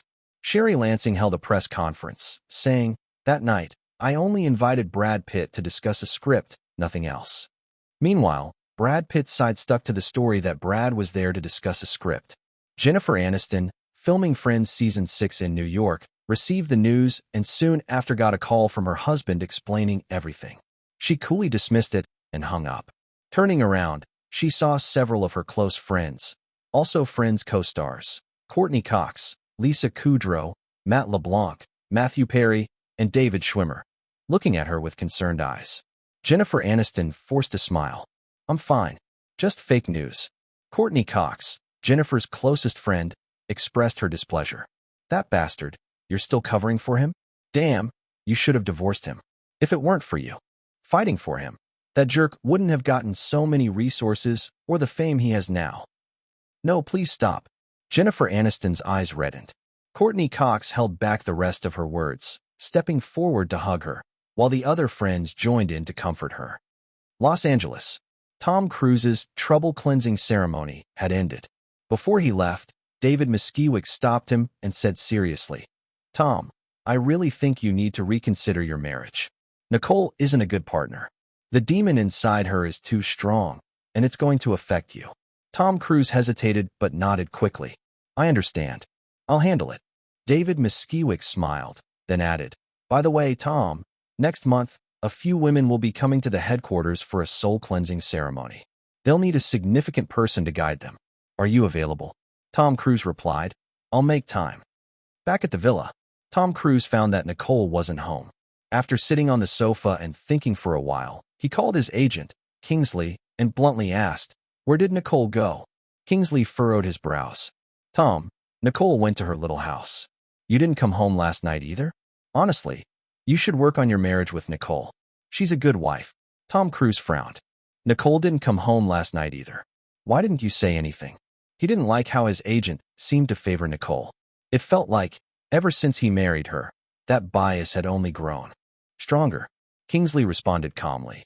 Because I know where she is, but I don't know where you are. I know you were the one to leave home first. Tom Cruise looked at Kingsley. You should know that if I can't be reached, I'm at the church doing meditation. The only time my phone is off is then. Kingsley looked worried. Tom, the failure of Pearl Harbor isn't a big deal. It's temporary. No one wins all the time. You should be focusing more on your family and career, not that church. The word struck a nerve with Tom Cruise. He coldly stared at Kingsley. Scientology is not a cult. It cured my reading disorder. I don't want to hear you talk like this again. Do you think I can't tell right from wrong? Kingsley's concern deepened. She thought she should really talk to Tom Cruise about her concerns. She didn't want to see him fall deeper into the trap, ultimately controlled by that damn cult. Tom, it's just a coincidence. That church is using you as a tool to make money. They want to control you. They've already interfered too much in your life. They won't let you see your daughter. They've destroyed your relationship with Nicole, and they even meddled in your career. I told you Pearl Harbor wasn't a good choice. Shut up, get out of my house. Tom Cruise suddenly exploded in anger.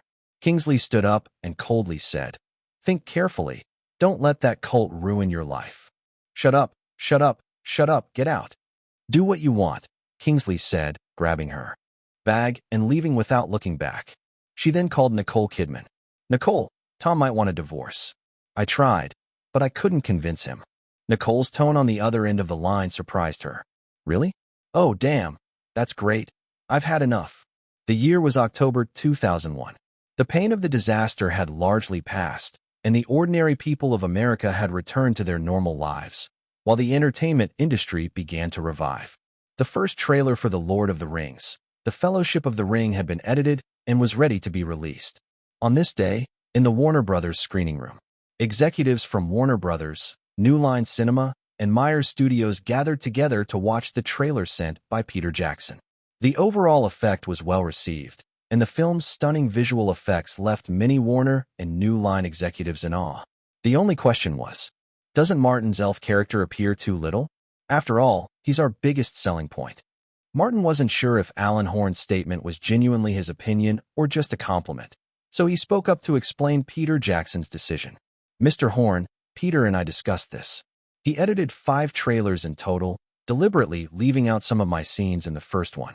But the scenes included are meant to be eye-catching, to create a sense of anticipation and mystery for the audience. In the following 4 trailers, my scenes will gradually increase. What do you think? That's a smart marketing strategy. I have no objections. Then let's get the trailer on TV as soon as possible. With a few words, they made the decision. Francesco Chiusa was an Italian, 17 years old. His father, Patrick Chiusa, was a first-generation immigrant who came to America in the early 1970s. After 30 years of hard work, he had built a successful bakery for his family. Patrick, now 45, was an overweight, artistic middle-aged man, a huge fan of J.R.R. Tolkien. Out of all Tolkien's novels, his favorite was The Lord of the Rings. When he heard that someone was adapting The Lord of the Rings into a movie, he kept a close watch on the news. To be honest, he was reluctant. He didn't believe that the director, Peter Jackson, could handle such a monumental adaptation of the epic. He feared the director would ruin the classic novel. But what could he do? It had been over a year since the adaptation was announced, and the movie was already finished, about to be released. Francesco, don't go out tonight. Stay home with me and watch TV. It's an important day. Oh no, Dad. I've already made plans with Peter, Annie, and the others. When he heard Peter's name, Patrick couldn't help but feel irritated. After all, the director shared the same name. No, you're staying home tonight. We're all watching TV as a family. We're Italians, we value family. Why? What? Francesco was upset. Just because you want to see how that guy adapted The Lord of the Rings, I have to stay home and watch a boring trailer with you. Yes, and after, we'll have a big family discussion about it. My God, I wish I were French. Peter is French, and his dad never forces him to watch TV. Every time he goes out, his dad slips a couple of condoms into his bag. You're dreaming. The French are all studs, obsessed with sex. We Italians don't do that. In the end, Francesco reluctantly stayed home, as did his sister, Ksenia Chiusa, with both of them clearly unhappy about it. After dinner, Patrick sat with his wife on the long couch facing the TV, while Francesco and Ksenia sat on the smaller couches on either side. I don't know what's so exciting about this, Ksenia muttered. Francesco was about to agree when a beautiful sound of bagpipes filled the TV, followed by a grand overhead shot. Oh my God, this is Rivendell. This is the Rivendell I imagined. Patrick, the longtime book fan, exclaimed, his earlier doubts vanishing, replaced by anticipation. The subsequent scenes were even more thrilling. Dreamlike Lothlorien, the majestic White City, the terrifying Mount Doom. An entire Middle-earth was laid out before his eyes, breathtaking him. And his reluctant children, Francesco and Xenia, were also drawn in by the huge special effects, staring in awe. Then came the shots of the main characters, the hobbits, Frodo, Sam, Pippin, and Merry, the most prominent in the trailer. Next was Gandalf, the wizard in white, followed by Aragorn, the heir to the throne of Gondor. Oh, Aragorn is really heroic. Francesco jumped up from the couch, mimicking Aragorn's sword strike. On the other side, Xenia nodded in agreement and was about to say, "He's really handsome," when she suddenly fell silent.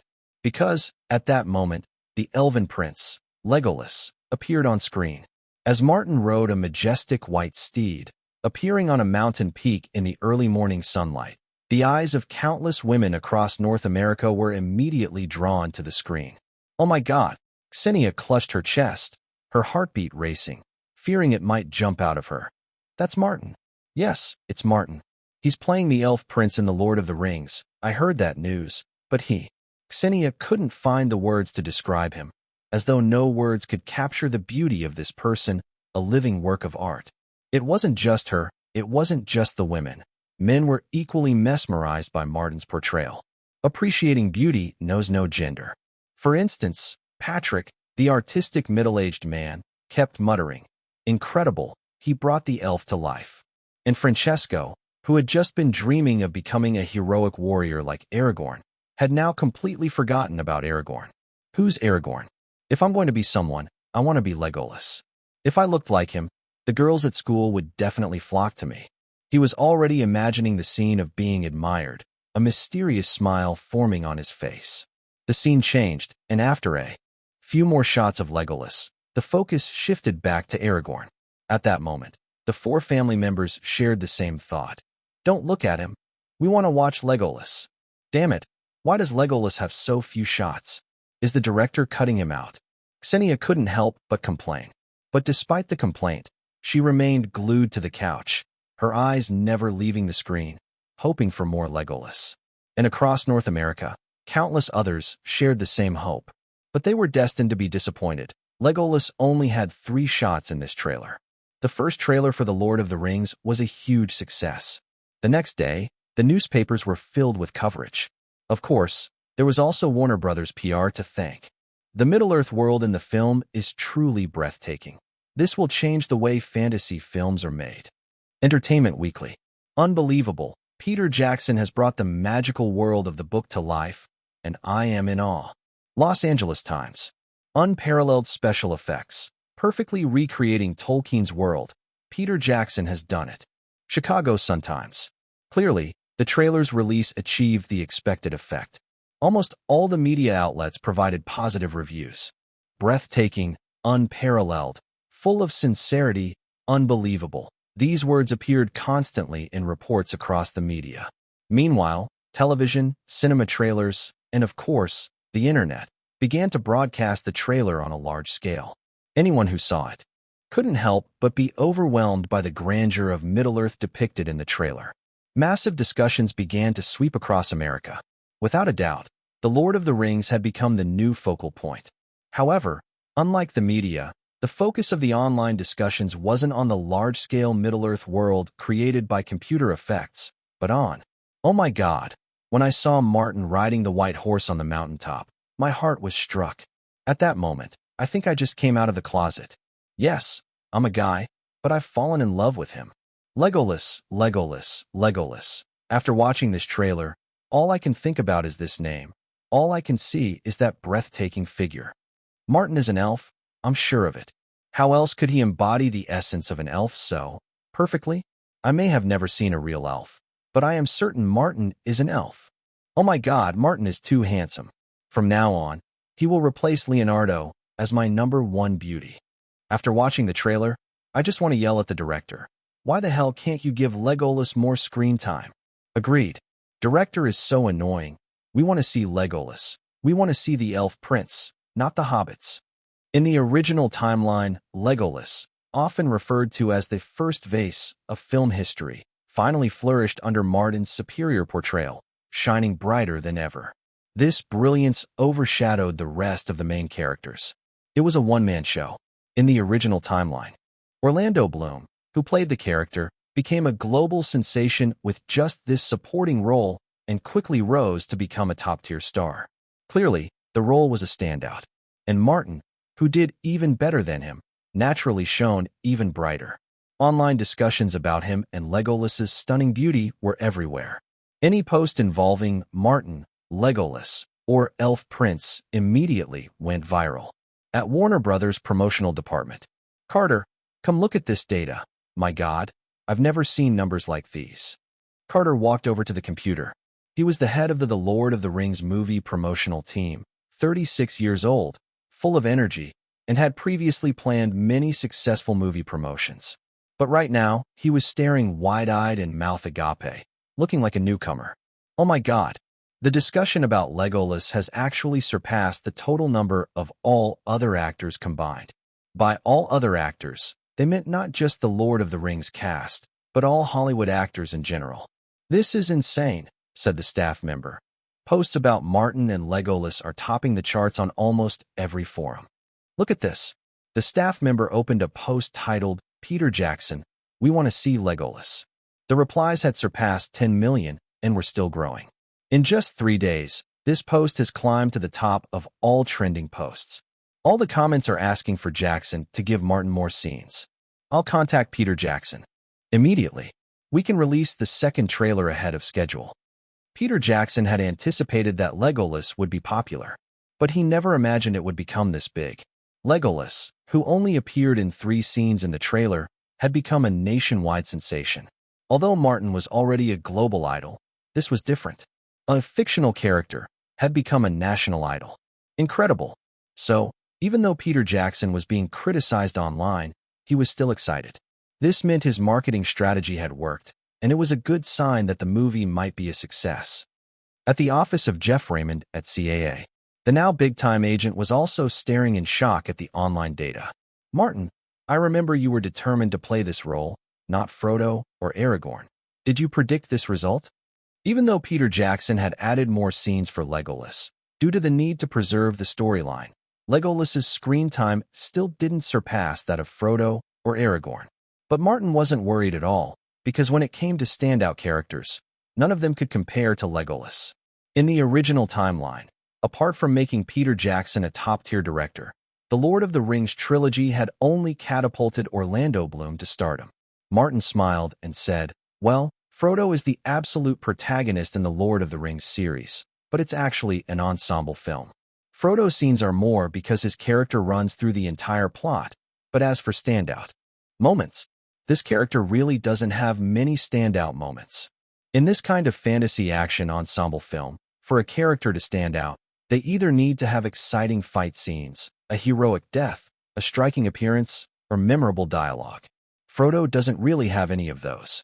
I guess, by the end of the trilogy, his impact may not even be as strong as Gandalf or Aragorn's.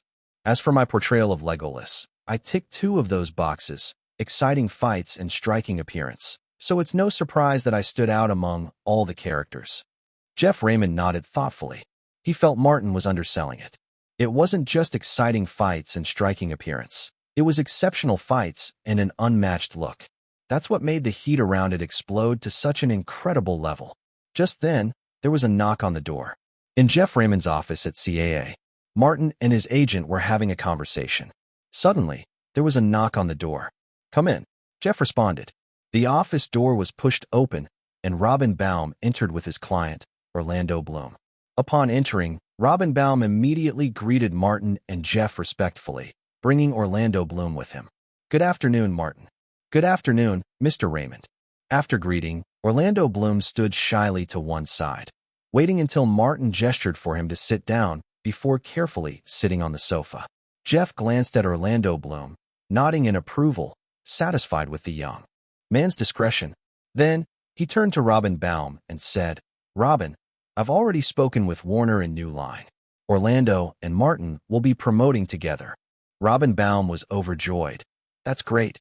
Thank you so much. Orlando, and I won't forget this favor. All right, come over here, let's discuss the details. Jeff and Robin Baum huddled together to discuss the promotion details, while Martin started chatting with Orlando Bloom. Although Martin had a bit of sympathy for Orlando, who had lost both a role and a wife, Miranda Kerr, to him, it wasn't much. Orlando, did you get the blacksmith role in Pirates of the Caribbean? Martin casually asked. He had helped Orlando with this role, but hadn't really kept track of it. It seemed like Jeff had mentioned the outcome, but Martin had forgotten. Orlando sat up straight. Upon hearing Martin's question, he immediately leaned slightly forward and respectfully replied, "Yes, I got it. I'm currently training in sword fighting. By the way, Martin, I know you're great at sword fighting. Once I'm on set, could you give me some guidance?" Martin chuckled inwardly. As expected, no one in the entertainment industry is an innocent one. Orlando had trained in sword fighting extensively for his role as Faramir, and his swordplay for the performance was absolutely fine.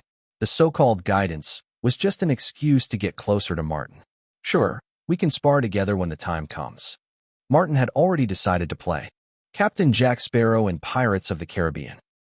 In the Warner Brothers executive office, Alan Horn flipped through a thick stack of materials, shaking his head and sighing. I knew Martin had strong appeal and influence, but I didn't expect the combination of Martin plus Legolas to create such a powerful chemical reaction. Even though Peter tried to give Martin more screen time, Legolas was still a relatively minor role. I had thought Martin's decision to take this small role was a bit careless. Now I see how sharp his vision is. Look at these numbers. My goodness, is this real? The replies to all the posts about Martin and Legolas have already surpassed 200 million. Is the entire United States really paying attention to him? Alan Horn's astonishment was genuine. When they first decided to invest in the Lord of the Rings trilogy, Alan had suggested to Martin and Jeff that Martin should choose Frodo, the character with the most screen time. Of course, his intention was not to lower Martin's status by choosing a supporting role, but because Frodo's larger role would attract more viewers with Martin's face. Now, Alan was incredibly glad that Martin had rejected his suggestion. Given the incredible hype around Martin's Legolas, the box office for the Fellowship of the Ring was guaranteed to soar. At Miramax, Harvey put down the newspaper in frustration. Is Martin really the chosen one? How can playing a supporting role generate such huge attention? He regretted deeply giving up the rights to The Lord of the Rings. If he hadn't, he would be making a fortune now. At Disney headquarters in Burbank, Michael Eisner also put down his newspaper. He turned to his trusted aide, Reed McCass. So, Martin is determined to play Captain Jack Sparrow? Yes, Mr. Eisner. I told him that his age might not suit a character who has seen the harshness of life, but he insists. If you personally spoke to him, maybe you could persuade him to change his mind. Michael Eisner looked at Reed McCass with surprise. What are you talking about? Why would I persuade Martin to give up the role? Haven't you seen how popular he is right now? When Martin chose to invest in The Lord of the Rings, many people mocked him. When he chose to play Legolas, people mocked him again. But look at him now. It's clear that Martin was right. He's always right. As long as Martin hasn't lost yet, he can play any role he wants. If he wanted to play a boat, I'd agree without hesitation. At DreamWorks, Jeffrey Katzenberg looked at Steven Spielberg and sighed. Honestly, Steven, I think you were a bit too ambitious with Pearl Harbor. You had too high expectations for Michael Bay. The promotion was a bit overdone. Comparing Michael Bay to you and James Cameron? He's not even in the same league. This is a nearly $200 million blockbuster. You should have directed it yourself, or at least kept final editing rights. Then, there's Tom Cruise. His box office draw isn't as big as we thought. His salary takes up more than 10% of the budget, and he's taking 15% of the box office too. What a greedy guy. Damn it, he's taking too much. Jeffrey Katzenberg shook his head. At this rate, we won't even recover our costs by the time the movie leaves theaters in December.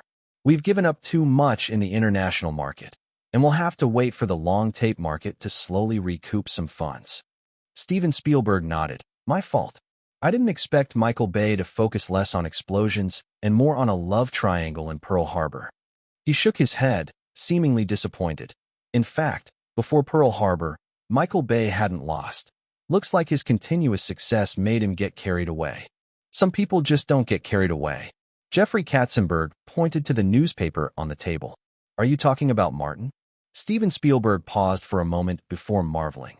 This genius, he really is something special. Should we try to collaborate with him? Jeffrey Katzenberg asked. I'll think about it.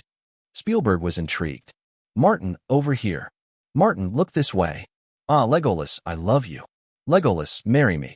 Martin, I want to have your children. When Martin's car approached the red carpet, the women's screams were deafening, almost like a nuclear explosion blasting through the air. Oh my God, this is terrifying, Miranda Kerr said, watching the crazed women outside the car window. She couldn't help but wonder if she were to step out as Martin's companion. Would these women tear her apart? Don't worry, I'll protect you. Martin smiled and patted her arm before opening the car door and stepping out. The moment Martin appeared, the volume of the crowd shot up even higher. When women get wild, it's truly terrifying. Even the reporters at the front of the red carpet were being shoved to the brink of collapse. Damn it, don't push. You bunch of crazies. Why stop them? I kind of enjoy it. Shit, I can't hear anything anymore. I'm deaf. My mom's gonna kill me. Don't worry, it's only temporary. What did you say? The reporters wore various expressions. Some were angry, others disgusted, and some were even enjoying it. Martin was attending a public event hosted by Bally. He was now the global ambassador for the brand. Bally had even given him a brand ambassador title, and to secure him, they had also offered the same position to Miranda Kerr, who was already gaining some fame in the modeling world. Today, Martin was attending the event with Miranda Kerr, boosting her popularity. The crowd at the venue far exceeded the organizers' expectations. Even though nearly 100 security personnel had been arranged to maintain order, the more than 5,000 people who had squeezed into the venue made everyone break into a cold sweat. The organizers had no choice but to contact the police department and request reinforcements. By the time 100 police officers arrived, the crowd had swelled to over 8,000. Oh my God, the lead officer exclaimed, looking at the sea of heads before him. Seeing his team of 100 officers, damn, they wouldn't make a dent. The officer quickly called the police chief. Chief, the crowd is too big. It's very crowded and dangerous. I think we should cancel the event. I'm on my way. I'll be there soon. Do your best to maintain order until I arrive, the police chief replied. After hanging up, the officer, sweating profusely, looked at the frantic crowd and ordered, John, you and I will take 50 officers each to maintain order on both sides of the red carpet. Be careful, don't use force, and avoid causing any stampede. Soon, 100 officers blended into the crowd like drops of water in the ocean. Once they entered, they were nearly invisible, and instead of maintaining order, it was a wonder if they could avoid being swept away themselves. As Miranda Kerr walked up the red carpet with Martin, the crowd erupted into an even bigger frenzy, especially the women. Damn bitch, get away from Martin. Martin, you're mine. Legolas, Legolas. I'm Elf Prince. The crowd began pushing forward. Security guards and police officers struggled to maintain order. Clothes were ripped, hats were knocked off, shoes were trampled. Now even the people who had enjoyed the chaos before were starting to feel uneasy. They could only feel fear. God, women are terrifying when they go crazy. When the police chief arrived, this is what he saw. He gasped and ran to the event organizers. Damn it, cancel the event right now. Do you hear me? Cancel it immediately. This is impossible. We spent $800,000 for this event. You can't just cancel it. What about the money we've already spent? The organizer firmly rejected. Don't you see? Look outside. A stampede is about to happen. People will die, do you understand? People will die. The police chief yelled at the event manager, a middle-aged white man. The man peered outside, wiped his cold sweat, and gritted his teeth. I don't care. It's your job to maintain order and protect the public. Our event cannot be canceled. You idiot. You idiot. The police chief was furious. If a stampede happens, it will damage your brand. Don't you understand? Damn it, it's too late to cancel now. I don't have the authority to do that. I need to call my boss. Do you understand? The organizer snapped back. Shall I try? Just as the two men were arguing, a clear voice interrupted. Both middle-aged men turned to look and saw Martin quickly walking across the red carpet with a sweet-faced girl by his side. What are you going to do? The police chief asked. I'll go out and calm down the fans. I think they'll give me face, Martin replied. The police chief and the event manager exchanged glances, both realizing that at this point, they had no choice but to hope for a miracle. Just as the crowd was about to overwhelm the security and police, Martin stepped onto the stage with a microphone. He didn't say anything. Instead, he began to sing. What is he doing? The police chief frowned, puzzled. But in the next moment, his emotions were drawn into the melody. The Sea Tribe's Requiem had returned to the world. The divine-like, mystical notes flowed from Martin's modified voice, instantly calming the restless crowd. The crowd fell silent, standing still, quietly listening. When the Requiem ended, Martin smiled at the audience below. Thank you for your support. If you don't want the event to end early, please maintain order and ensure safety. Don't push forward, okay? Okay. With a gentle request, Martin received a thousand-fold response. The police chief and the event manager both sighed in relief. The middle-aged man, the event manager, awkwardly smiled and said, Martin's influence is truly powerful. The police chief nodded in agreement.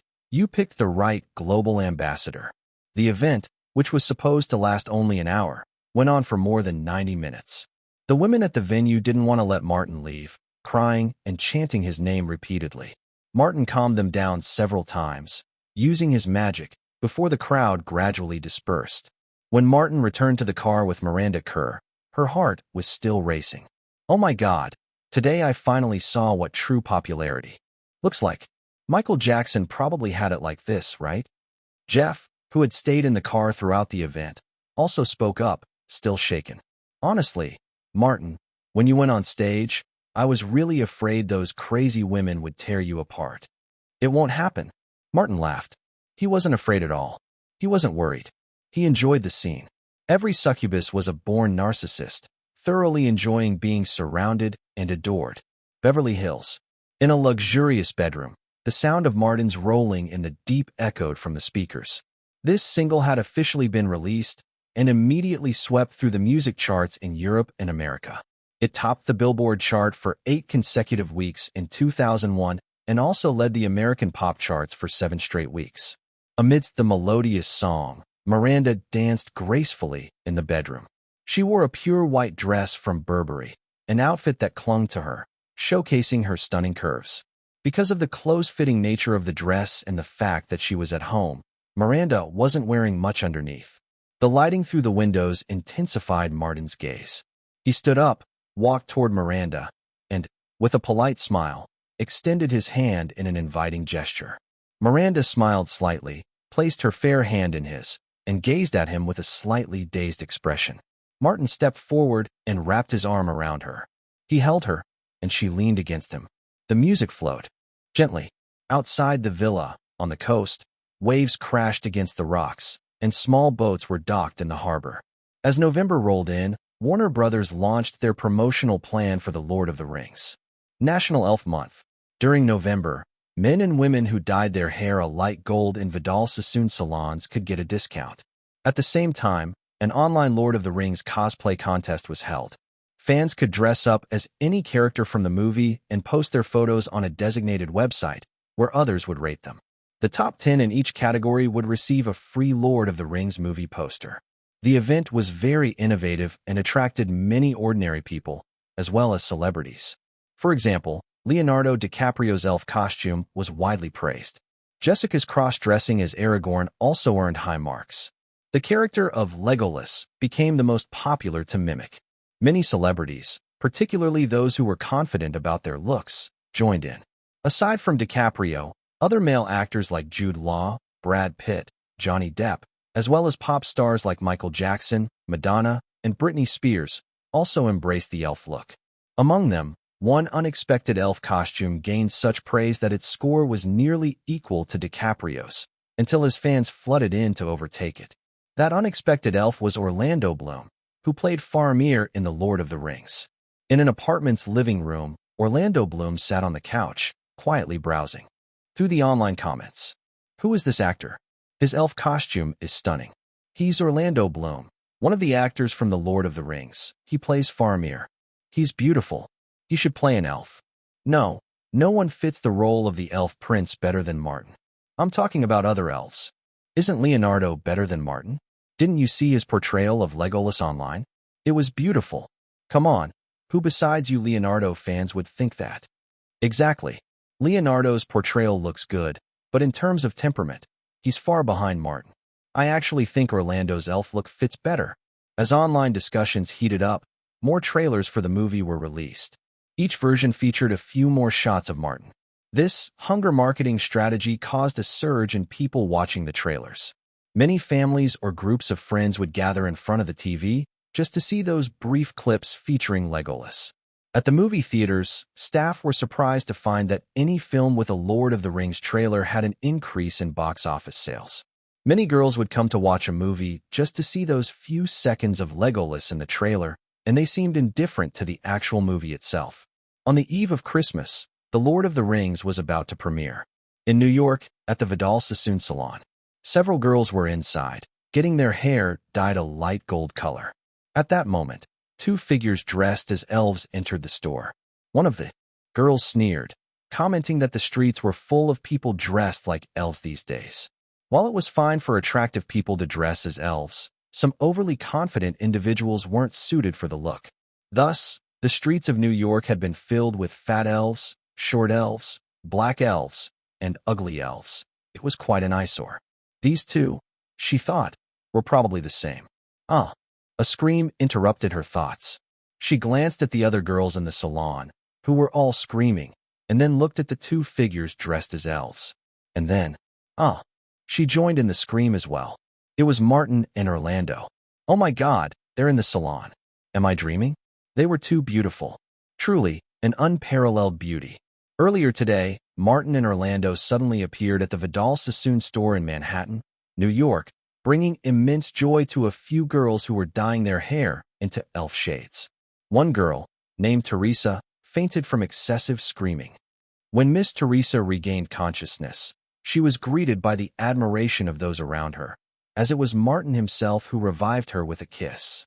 Miss Teresa herself said it was her lucky day, as she got to meet her idols up close. Fainting was nothing. Reports also suggest that Martin and Orlando will be visiting other Vidal Sassoon stores in different locations. So, boys and girls, are you ready to bump into them?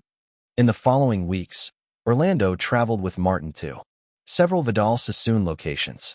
It was exhausting, but also very enjoyable. His fame was visibly rising, and each appearance at Vidal Sassoon came with a hefty appearance fee. Of course, Martin earned more, but Orlando wasn't envious at all. He was deeply grateful to Martin. Hi, Ivanka, long time no see. The girl in front of Martin had some small freckles on her face, which made her look very cute. She had come to the party without any makeup, a sign of closeness to Martin. When the girls saw Martin, a joyful smile spread across her face. Hi, Martin. I'm so happy to see you again. When did you come back to New York? Last night. Really? He. The girl laughed, secretly delighted. Martin called her out as soon as he came back. Was this a sign of something? By the way, check out my hair. The girl suddenly flicked her hair and ran her hand through it. Martin had already noticed that she had dyed her originally blonde hair to a lighter shade. Elf hair. That's right. Does it look good? Of course. Martin sat down, smiling as he looked at the girl in front of him. She hadn't yet transformed into a world-class, awe-inspiring woman, but she already exuded an air of shrewd competence. After chatting for a while and having some food, Martin got to the main topic. Ivanka, the reason I asked you out today is because I have something I want to ask you. The girl immediately straightened up, her eyes focused on Martin, showing surprise. She felt a little nervous. Martin, go ahead. By the way, Ivanka, you'll be graduating from Wharton Business School next year, right? Yes, next year. Well, here's the thing. I'm planning to set up my own public relations team next year, responsible for managing my public image and media communications. I want to ask you to handle this for me. The girl's eyes widened. You're serious? I'm very serious, but I'm only 20 years old. I just graduated from college. So what? I'm only 15. Martin smiled, and Ivanka also laughed. Do you trust me this much? The girl couldn't help but smile broadly. It depends on what you mean. I absolutely trust your character, but as for your abilities, we'll see. I'll do a great job with this. Just wait. Martin, I'll make you trust my abilities more. I'll look forward to that. After parting ways with Ivanka, Martin returned to his penthouse in Manhattan, which he had already purchased. Scarlett and Anne Hathaway were already waiting for him at the apartment. Both beautiful women were wearing swimsuits and lounging in the open-air hot tub on the top floor of the apartment. Red wine and snacks were at their side, and they were having a lively chat. Scarlett, how about making Martin wear that elf costume tonight? You're so perverted. You don't agree? No, it's actually a great idea. Of course, I agree. I heard Martin bought a farm in Queensland, Australia. When will he take us there? For a vacation? I don't have time lately. My movie needs some post-production dubbing. I'm not talking about now. Martin doesn't have time either. He's even busier. Saying that, Anne Hathaway got excited again. Do you know? The Princess Diaries is getting a sequel, and I'm still the main character. I know. This is the third time you've said this today. Stop showing off. Really? I forgot, huh? Hey, stop laughing like that, okay? Your mouth is so big. It's practically reaching the back of your head. You look like a witch. What do you know? A big mouth is sexy. Martin loves my mouth. But after hearing you say that, maybe I could take on some evil roles, like witches, to avoid being typecast. And Hathaway suddenly put on a sinister expression, licked her lips, and in a sultry voice said, "Woman, you've angered me. I'll eat you up." Who's going to eat who? Martin's voice came from the doorway. Just as Scarlett, who had been looking disdainful, leapt out of the hot tub and rushed into Martin's arms, she immediately jumped into his embrace, hanging onto his neck, and playfully complained, "Martin, and this bad woman scared me. She said she would eat me." And Hathaway, not letting Scarlett have the upper hand, also rushed to Martin. "Martin, don't listen to this bitch. She's the one who said I look like a witch." Saying that, she squeezed into Martin's embrace, pushing Scarlett to one side. Martin laughed, holding one in each arm, the warm softness in his hands. "You're both bad. You need to be punished by justice."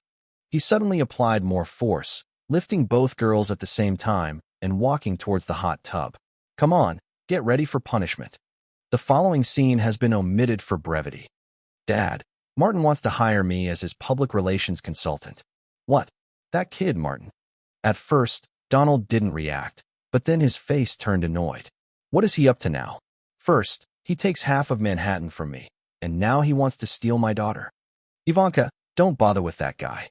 I'm about to have you join my PR team to manage my image. Forget it, Dad. I can't manage a comedian's image. Let someone else do it. Damn it. Have you already agreed to him? Yes, I've agreed. Not planning to back out. No, I'm not backing out. Well, let me think. Since the matter was settled, Donald's business sense kicked in. Martin had taken so many properties and lands in Manhattan from him. Of course, he had exaggerated when he said he took half of Manhattan, but he certainly had a substantial number. These properties were too much of a waste sitting there, and if Martin could hand them over to his company to manage. Ivanka, go ahead. I won't stop you from interacting with Martin. But there's one thing I need you to help me with. What's that? If you want me to leak Martin's secrets, forget it. You're so outspoken, Donald thought to himself. He continued, "Of course, I wouldn't ask you to do something that would ruin his reputation. You're my daughter. I want you to bring up the fact that his properties and land in Manhattan could use some management and offer to have them handled by my company." After hearing her father's request, Ivanka thought for a moment and decided that this wouldn't harm Martin and might even be a win-win situation. She agreed to help. While Ivanka was having a late-night chat with her father, Martin was having a late-night conversation with the girls in his arms. "Martin, what's your secret to success? I mean, your acting." Scarlett, curled up lazily in Martin's arms, asked lazily. And Hathaway also perked up, eager to know. Martin had almost forgotten that the two girls in his arms were somewhat interested in acting, not a lot, but still enough. "Acting, huh? I can't really teach you. I'm not the method type, nor the experiential type. Maybe I'm." He paused, thinking for a moment before saying, "Maybe I'm the natural talent type. I really envy your talent. It seems like you can always get into characters so easily and pull out of it just as effortlessly. I can't do that. So, what does it feel like when you get into character?" And Hathaway asked curiously.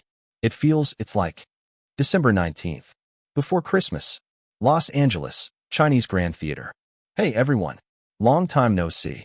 Martin, arm in arm with Liv Tyler, swiftly walked through the interview area. greeting the other members of the Fellowship of the Ring. Before anyone could react, Liv Tyler shot Martin a big, exaggerated eye roll. To be fair, for this red carpet event, she had been eating only fruits and salads for a week just to fit into the tight dress, hoping to get some flattering photos from the reporters.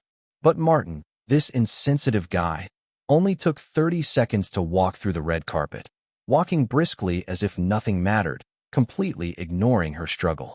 Martin noticed Liv Tyler's displeasure, but he didn't mind. He planned to make it up to her after the premiere. For now, it was time for brotherhood. Martin reached the large poster at the end of the red carpet, quickly signing his name, then went over to greet Elijah Wood, Sean Astin, Orlando Bloom, Ian McKellen, and the others who had gathered there. Haha, the Fellowship is reunited. What a celebration. Oh, the beautiful elven prince and princess, please accept the greetings from the hobbits, Elijah Wood said, pretending to bow to Martin and Liv Tyler with a mock elven salute. Then, teasingly, he added, Princess Arwen doesn't seem happy. Could it be because King Elisar is not standing beside her? Viggo Mortensen, who played Aragorn, joined in. King Elisar is here. What are your commands, Princess Arwen? The actors from The Lord of the Rings had spent a year in New Zealand together. Even though Martin often disappeared, he had spent over 6 months with the group, and their relationships were very good. In fact, after filming, all 8 members of the Fellowship, excluding Martin, had gotten tattoos in Elvish, each with the word 9 to commemorate the experience. Unfortunately, Martin had firmly refused to get any tattoos on his body, so the 9 was a bit misleading. But no one could force Martin to do something he didn't want to. Amid everyone's playful banter, Liv Tyler started to lighten up. She pointed at Martin and said, Drag this traitor out and have him executed. Viggo Mortensen immediately put on a frightened expression and said, Sorry, Princess Arwen. I'm afraid of being torn apart by his female fans. I refuse the order. The group laughed and joked in front of the poster, attracting a lot of photographers, with the sound of camera shutters filling the air. Finally, Liv Tyler was able to strike a pose, visibly happier now. To attract even more attention, she pulled Martin over and struck some intimate poses, hoping to capture the attention of the photographers. It worked. The photographers went wild. Afterward, the group prepared to enter the venue. However, the host grabbed Martin's attention. Martin, may I ask you a few questions? Okay, just don't ask too many. Sure. The host then turned to face the interview area. The host asked, Martin, what's your opinion on the box office predictions for The Lord of the Rings, The Fellowship of the Ring? According to the forecast from Eagle Mountain Studios, the North American box office is projected to be between $200 million and $250 million, with a global total of $650 million to $700 million. What do you think? Too low? Martin confidently replied to the cameras and microphones. I think Eagle Mountain's predictions are too conservative. I believe the Fellowship of the Ring will surpass $300 million at the North American box office and gross over $900 million globally. Martin's statement caused a stir in the interview area, but Martin was confident. In the original timeline, the Fellowship of the Ring earned $316 million in North America and $898 million globally, even with less investment, a tighter schedule, and without him being involved.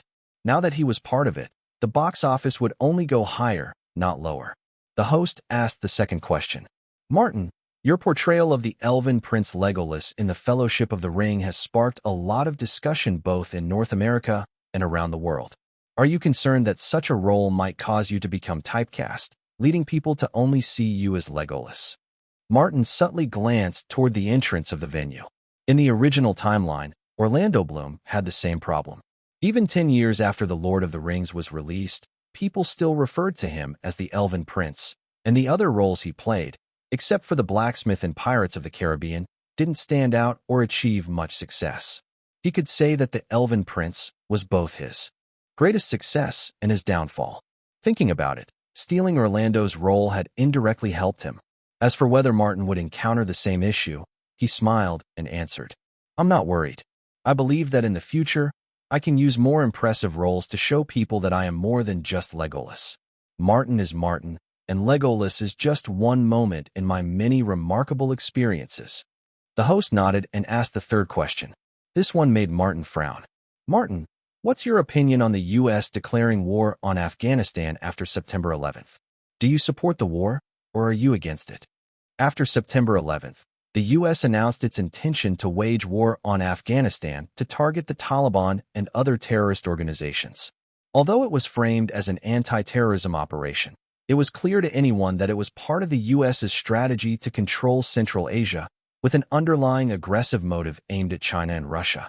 Additionally, both the Taliban and Osama bin Laden repeatedly denied involvement in the September 11th attacks. This is one reason why conspiracy theories about September 11th continue to proliferate.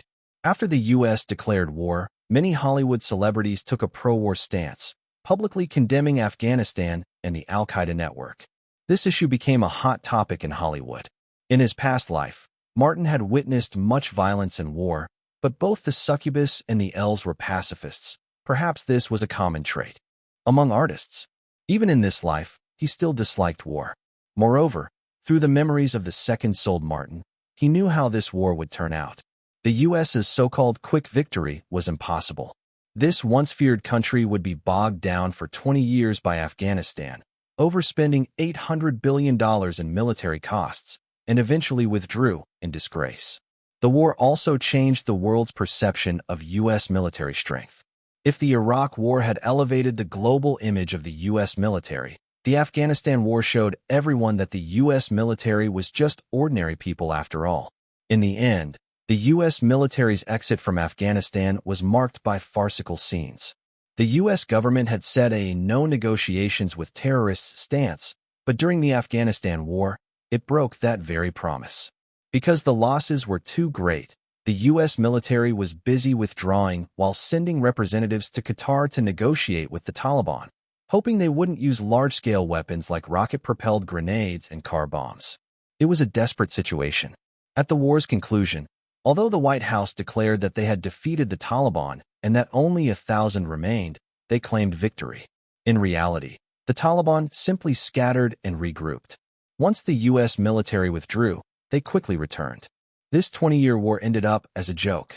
Since Martin already knew the standard answer, he naturally wouldn't blindly follow the trend of discussing pro-war rhetoric. He pondered and replied, "I'm in favor of fighting terrorism, but I think this war is pointless. We can't end this war quickly, as the White House claims. The Georgians on the border with Afghanistan couldn't do it. So how could we across the Pacific? This war will be like a black hole, relentlessly consuming America's resources, finances, and manpower." Mr. Martin, does that mean you disagree with the White House's decisions? What do you think should be done to win this anti-terrorism war? The host, possibly a pro-war supporter or intentionally trying to provoke, asked another question. Martin gave her a quick glance and smiled. "I'm just an ordinary American right now. Ask me again when I become the President of the United States." His humorous response caused laughter in the room. After answering the question, Martin didn't linger and walked into the Hollywood Huaxia Grand Theater. A fat man immediately approached him. "Haha, Martin, you finally showed up. Have you seen the final cut? What do you think?" "Of course, I've seen it, Peter. I have to say, you did an amazing job. I'm absolutely certain that after this series, you'll become a top Hollywood director." Peter Jackson laughed enthusiastically. "Really? Hearing that from you gives me even more confidence." The Lord of the Rings, The Fellowship of the Ring premiered on December 19th, which felt a bit rushed. Next summer's blockbuster season would have been a better choice. But Peter Jackson couldn't wait, neither could Warner Brothers, and Martin was getting impatient too. Moreover, they all had full confidence in the film. The Christmas season was a good slot for release, and it would even make it in time for the Oscars in March. Peter Jackson hoped for an Oscar win, dreaming of becoming the second James Cameron. To be honest, the night before the film's release, he even took out a recording of the 70th Academy Awards and repeatedly watched James Cameron holding his Oscar and shouting, "I'm the king of the world." Blushing and exhilarated, even more thrilling than watching adult films. He almost wished he could take his place. However, Martin knew that the Fellowship of the Ring would only end up with a bunch of nominations and a few minor technical awards. Peter would be disappointed. The Oscars were not particularly kind to this New Zealand director. Peter Jackson and Martin chatted. "By the way, Martin, I heard you've renegotiated the rights to The Lord of the Rings with the organization that handles Tolkien's estate. Yes, mainly for the sequels. I didn't want to leave any loopholes that could cause trouble later. Although he said it was for the sequels, Martin was actually thinking ahead to avoid the troubles from the original timeline. When something is unknown, no one pays attention. But once it becomes a hit, trouble follows. In the original timeline, after the film's success, the Tolkien estate sued Warner Brothers for extra infringement on the Lord of the Rings rights, leading to a lawsuit that lasted nearly 5 years. The lawsuit stemmed from Tolkien's heirs claiming Warner Brothers violated their 1969 contract by using the Lord of the Rings images in games and advertisements outside the films, seeking $80 million in damages. Warner Brothers, on the other hand, argued that they had paid the heirs millions in royalties, denying wrongdoing and countersuing. After 5 years of legal wrangling, Warner Brothers ended up paying more money and reaching a settlement with the Tolkien estate, though the specific terms and amounts were kept confidential. Martin didn't want to leave that problem hanging, so before the movie's release, he went to the Tolkien estate to renegotiate the contract. The new contract clearly outlined ownership issues regarding sequels and spin-off products, sealing off any chance of a dispute after the film's success. Peter Jackson didn't think that much about it, focusing directly on the sequel Martin had mentioned. A sequel? What are you planning to film? I haven't decided yet, but it will likely focus on the perspective of the hobbits, maybe a prequel. A prequel? So, you're thinking of Bilbo Baggins' adventures? Exactly, that's the idea for now. Peter Jackson stroked his big beard. Actually, I think instead of a Hobbit sequel, it'd be better to make a Legolas sequel. After all, Legolas is really popular. Martin shook his head, smiling. I've thought about it, but Legolas doesn't have much of a storyline in the original book. There isn't enough material to make a whole film. Well, that actually gives us more freedom to be creative. Peter Jackson saw it as a good thing. Martin said, I'll think about it some more.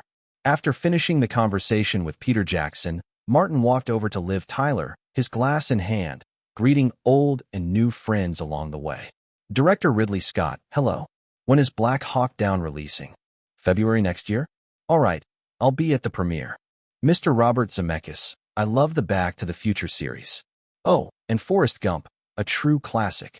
Russell, long time no see. Is your new film with Ron Howard, A Beautiful Mind, coming out the day after tomorrow? Well, looks like we'll have to fight it out, referring to the films. Russell Crowe and Martin had met several times, and Nicole Kidman had introduced Martin to the Australian group a long time ago. They were pretty familiar with each other, so they spoke without hesitation. Russell Crowe joked, fight? Not happening. I can't compete with America's heroes. I watched your video with the bank robbers, and you were amazing. After some pleasantries, Martin approached Liv Tyler. The elven princess was chatting with a beautiful, well-built woman. Was that Jennifer Aniston? How did she get here? Hello, Ms. Aniston, Martin greeted politely. When Jennifer Aniston saw Martin approach, she wisely bid farewell. Curious, Martin asked, do you know her? What were you talking about? We've met a few times, but we're not very close, Liv Tyler replied. I feel like her target wasn't me, but you. Martin was surprised. Then why did she leave? Liv Tyler laughed. It's a little game of let's pretend to let go and reel in. Martin glanced at Jennifer Aniston, now mingling with another group of people and chatting away. A sense of curiosity stirred within him. Looking for me? What for? Certainly not for any scandalous reasons. That much Martin was sure of. As Hollywood's beloved sweetheart, Jennifer Aniston had a reputation for staying relatively clean in an industry rife with gossip. Since her marriage, not a single scandal had surfaced, unlike her husband, who was constantly in the tabloids with his escapades. In fact, Martin had been indirectly involved in one such scandal when he exposed her husband's rendezvous with Sherry Lansing. Jennifer wasn't just a product of luck. Her father, John Aniston, was an actor known as the king of soap operas in Hollywood during his time. John's life story was the quintessential immigrant success tale. Born in Greece, John immigrated to America with his family at the age of 10. They changed their surname from the cumbersome Papasifakis to Aniston to better integrate into American society. John had served in the military and only ventured into acting after retiring. By then, he was already considered a late bloomer. In the industry, struggles followed. Married with a daughter, John faced unemployment and even resorted to door-to-door sales. His fortunes turned when he landed a role as a Greek mobster in the soap opera Days of Our Lives, which became his big break. John played his role in Days of Our Lives from the 1970s to the show's latest season in 2022, amassing over 3,700 episodes. Along the way, he appeared in other notable works like Star Trek and The West Wing. In 2021, he was honored with a Daytime Emmy Lifetime Achievement Award, a testament to decades of hard work. This deep-rooted legacy was the foundation Jennifer Aniston stood on, enabling her to gain decent roles without compromising her values. With her angelic face and devilish figure, it wasn't hard to see why media outlets likened Jessica's breakout in Charlie's Angels to following in Aniston's footsteps. Martin couldn't help but steal a few more glances her way. Noticing this, Jennifer turned her gaze to him, smiled, and raised her glass. Martin responded in kind, smiling and raising his glass. The playful exchange continued, occasional glances, catching each other's eyes, followed by quiet laughter. It was not flirtation, just a light-hearted game. For Martin, there was no hidden passion in her gaze, just amusement. Jennifer, for her part, found it odd. It had been years since she indulged in such childish eye games. Perhaps it was Martin's deep blue eyes or his rare sense of youthful innocence in Hollywood that intrigued her. She found it surprisingly fun. By 8:30 p.m., everyone moved from the banquet hall to the theater. The movie was about to begin. The opening animations of New Line Cinema and Myers Films played, with Warner Brothers only appearing later in the closing credits as the distributor.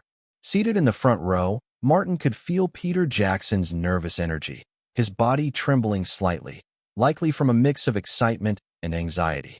Martin, however, was entirely at ease. Even without his foreknowledge, a film like The Lord of the Rings, based on a beloved literary masterpiece, was almost destined for success. As the lights dimmed, a familiar scent wafted toward Martin, followed by warm breath against the back of his neck. "Martin," a voice whispered, "are you free for coffee tomorrow?" It was Jennifer Aniston. Her words, softly spoken, tickled his neck, prompting an almost irresistible urge to scratch the itch. Martin glanced around, puzzled. Isn't the second row reserved for the cast and crew? Clearly, Jennifer had switched seats with someone in the production team. So, Liv was right. She's here for me. But why? Martin didn't dwell on it. He could always find out over coffee. And though he suspected the meeting was for something professional, the prospect of spending time with someone as captivating as Jennifer Aniston wasn't unappealing. Lowering his voice, he replied, "I'm free at noon tomorrow." "Great," she said, her lips still close to his ear. "See you at Gratitude CAF, 11 a.m. With that, she retreated, leaving Martin unexpectedly longing for the warmth of her proximity. Shaking off the distraction, Martin turned his focus to the screen as the movie began. The opening narration set the tone, delivered by Galadriel, voiced by Cate Blanchett. "The world is changed. I feel it in the water. I feel it in the earth. I smell it in the air. Much that once was is lost, for none now live who remember it. In the land of Mordor, in the fires of Mount Doom, the Dark Lord Sauron forged in secret a master ring to control all others. And into this ring, he poured his cruelty, his malice, and his will to dominate all life. One ring to rule them all. History became legend. Legend became myth. And for 2,500 years, the ring passed out of all knowledge. Until, when chance came, it ensnared a new bearer. The narration gave viewers a clear understanding of Middle-earth's history and the One Ring's origins, its language rich with a fantastical allure. To keep audiences engaged, Peter Jackson skillfully interspersed the narration with epic battle sequences, humans and elves clashing against orcs and trolls on a grand scale. The breathtaking battle scenes elicited murmurs of awe from the audience, signaling the movie's spellbinding opening. In fact, when you look at all commercial blockbusters, the opening is crucial. Just like the golden first chapters of a web novel. Warmth, suspense, bloodshed, visual effects. Whatever it may be, the sole purpose is to capture the audience's attention and keep them watching. If the movie's opening lacks the basic elements that draw the audience in, the film is likely to face a chilly reception at the box office. The first installment of a series is equally considered an opening. so its impact on whether the subsequent sequels get released or how many theaters they can secure is critical. If the first part is successful, even if the sequels lose some quality, they can still perform well at the box office. But if the first part flops, even if the sequels are excellent, they may struggle to achieve good box office numbers or even face difficulties in getting released. This is where Peter Jackson's brilliance shines. The voiceover narration is dull, but necessary to explain the background, so those who aren't Tolkien fans can understand. To prevent the audience from losing interest due to this lengthy narration, Jackson wisely paired it with a large-scale battle scene, sparking the viewer's interest from the very beginning. After an exhilarating battle that gets the blood pumping, the movie's pacing slows down. At Bilbo's birthday feast, he uses the power of the One Ring to disappear before the villagers. However, his trick does not fool Gandalf, who confronts him. Bilbo then reveals his plan to leave everything to Frodo, including the ring. Gandalf asks him if this includes the One Ring, since only the One Ring grants invisibility. Though reluctant, Bilbo ultimately leaves the ring behind. Having seen much in his life, Gandalf feels a foreboding presence when he sees the ring. After researching historical records, he concludes it is the evil One Ring. He informs Frodo, who is horrified and wants to give it to Gandalf. Gandalf convinces Frodo to take the ring to a safe location, with Sam accompanying him. They plan to meet at the Prancing Pony. As the story progresses, the audience becomes more immersed in the film. The stunning special effects evoke the calming rural beauty of the Shire, the chilling and mysterious atmosphere of Minas Morgul, the breathtaking elegance of the Elven realm. Clearly, Peter Jackson understands the pacing of a commercial film. He doesn't reveal all the high points at once, but releases them gradually to avoid overwhelming the audience. Frodo and Sam begin their journey to protect the ring, and soon encounter two other hobbits, Pippin and Merry. On the road, they are again hunted by the ringwraiths. Frodo is severely injured, his life hanging in the balance. Just then, the Elven princess arrives and single-handedly delivers Frodo to Rivendell. The Elven king heals Frodo, and Gandalf also reunites with him. However, the shadow of the One Ring still looms. The weakened Elven kingdom cannot guarantee its safety. With great concern, the Elven king Elrond calls for representatives from other lands to devise a strategy. Representatives from various nations gather in Rivendell, where 9 ring-bearers are chosen. It is in this scene that Legolas, played by Martin, makes his appearance. As soon as he enters, there is a gasp in the theater. Oh, wow, he's so beautiful. This is Legolas, my God. My heart is captivated. When the golden glow of the sunset bathes Legolas as he strides out, sword in hand, it's as though he's framed in a golden halo. With his exquisitely handsome features, he immediately captivates the hearts of all the moviegoers, men and women alike, because beauty is universal. Gasps of awe and excited chatter fill the theater. Sitting behind Martin, Jennifer Aniston, who had already been drawn into the film's beautiful world, is suddenly shaken when Legolas appears on screen. She can't help but stare at the stunning figure on the silver screen, letting out a long, involuntary sigh of admiration. Immediately realizing what she has done, she quickly covers her mouth. But even then, her gaze refuses to leave the screen for even a second. Then comes a brief dialogue between Legolas and the Elven King. Legolas, played by Martin, kneels on one knee, one hand on his sword, the other resting on his knee, his head slightly lowered. His soft, golden hair cascades down, framing his perfect profile in all its exquisite beauty. Jennifer Aniston can't resist sighing again. This time, she doesn't bother covering her mouth. She doesn't care. All she wants is to keep gazing at that face on the screen forever. Finally, this scene in the valley ends. Legolas disappears from the screen, and the entire theater echoes with a collective sigh of regret. Fortunately, the film's plot is gripping enough that, after such an emotional impact, the audience is still eager to continue watching. The Fellowship officially begins their journey, and more breathtaking landscapes unfold before the audience. Honestly, Peter Jackson really spares no effort in showcasing the beauty of his homeland for promotional purposes. If you watch the Lord of the Rings trilogy, you might notice a recurring pattern. Whenever they're on the road, The film often includes sweeping shots or wide-angle views to showcase the landscapes of Middle-earth, New Zealand. Then comes the arrival of Saruman, the fallen wizard. Honestly, his entrance is far more dramatic than Gandalf's. Using a series of magical methods, Saruman hinders the Fellowship's progress, forcing them to take the path through the mines of Moria. In the film, Peter Jackson portrays Saruman as completely obedient to Sauron, presenting their relationship as one of almost total servitude. In the original book, however, Saruman is not so loyal to Sauron. When Gandalf seeks him out, Saruman proposes an alliance to overthrow Sauron and rule Middle-earth together. His agents and orcs are sent to retrieve the One Ring, but his true intention is to bring it to Isengard, not Mordor. In fact, this powerful wizard even creates his own ring, renaming himself Saruman of Many Colors. When Gandalf discovers that Saruman is using the Palantir, he realizes that Saruman has fallen much further than he ever imagined. However, none of this is shown in the film. Saruman is simply depicted as a servant of Sauron. Many fans of the original book criticized this portrayal. On screen, the Fellowship reaches the entrance of the mines of Moria.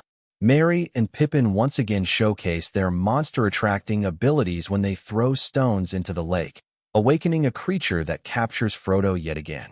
Fortunately, the group works together to rescue him and retreats into the mines.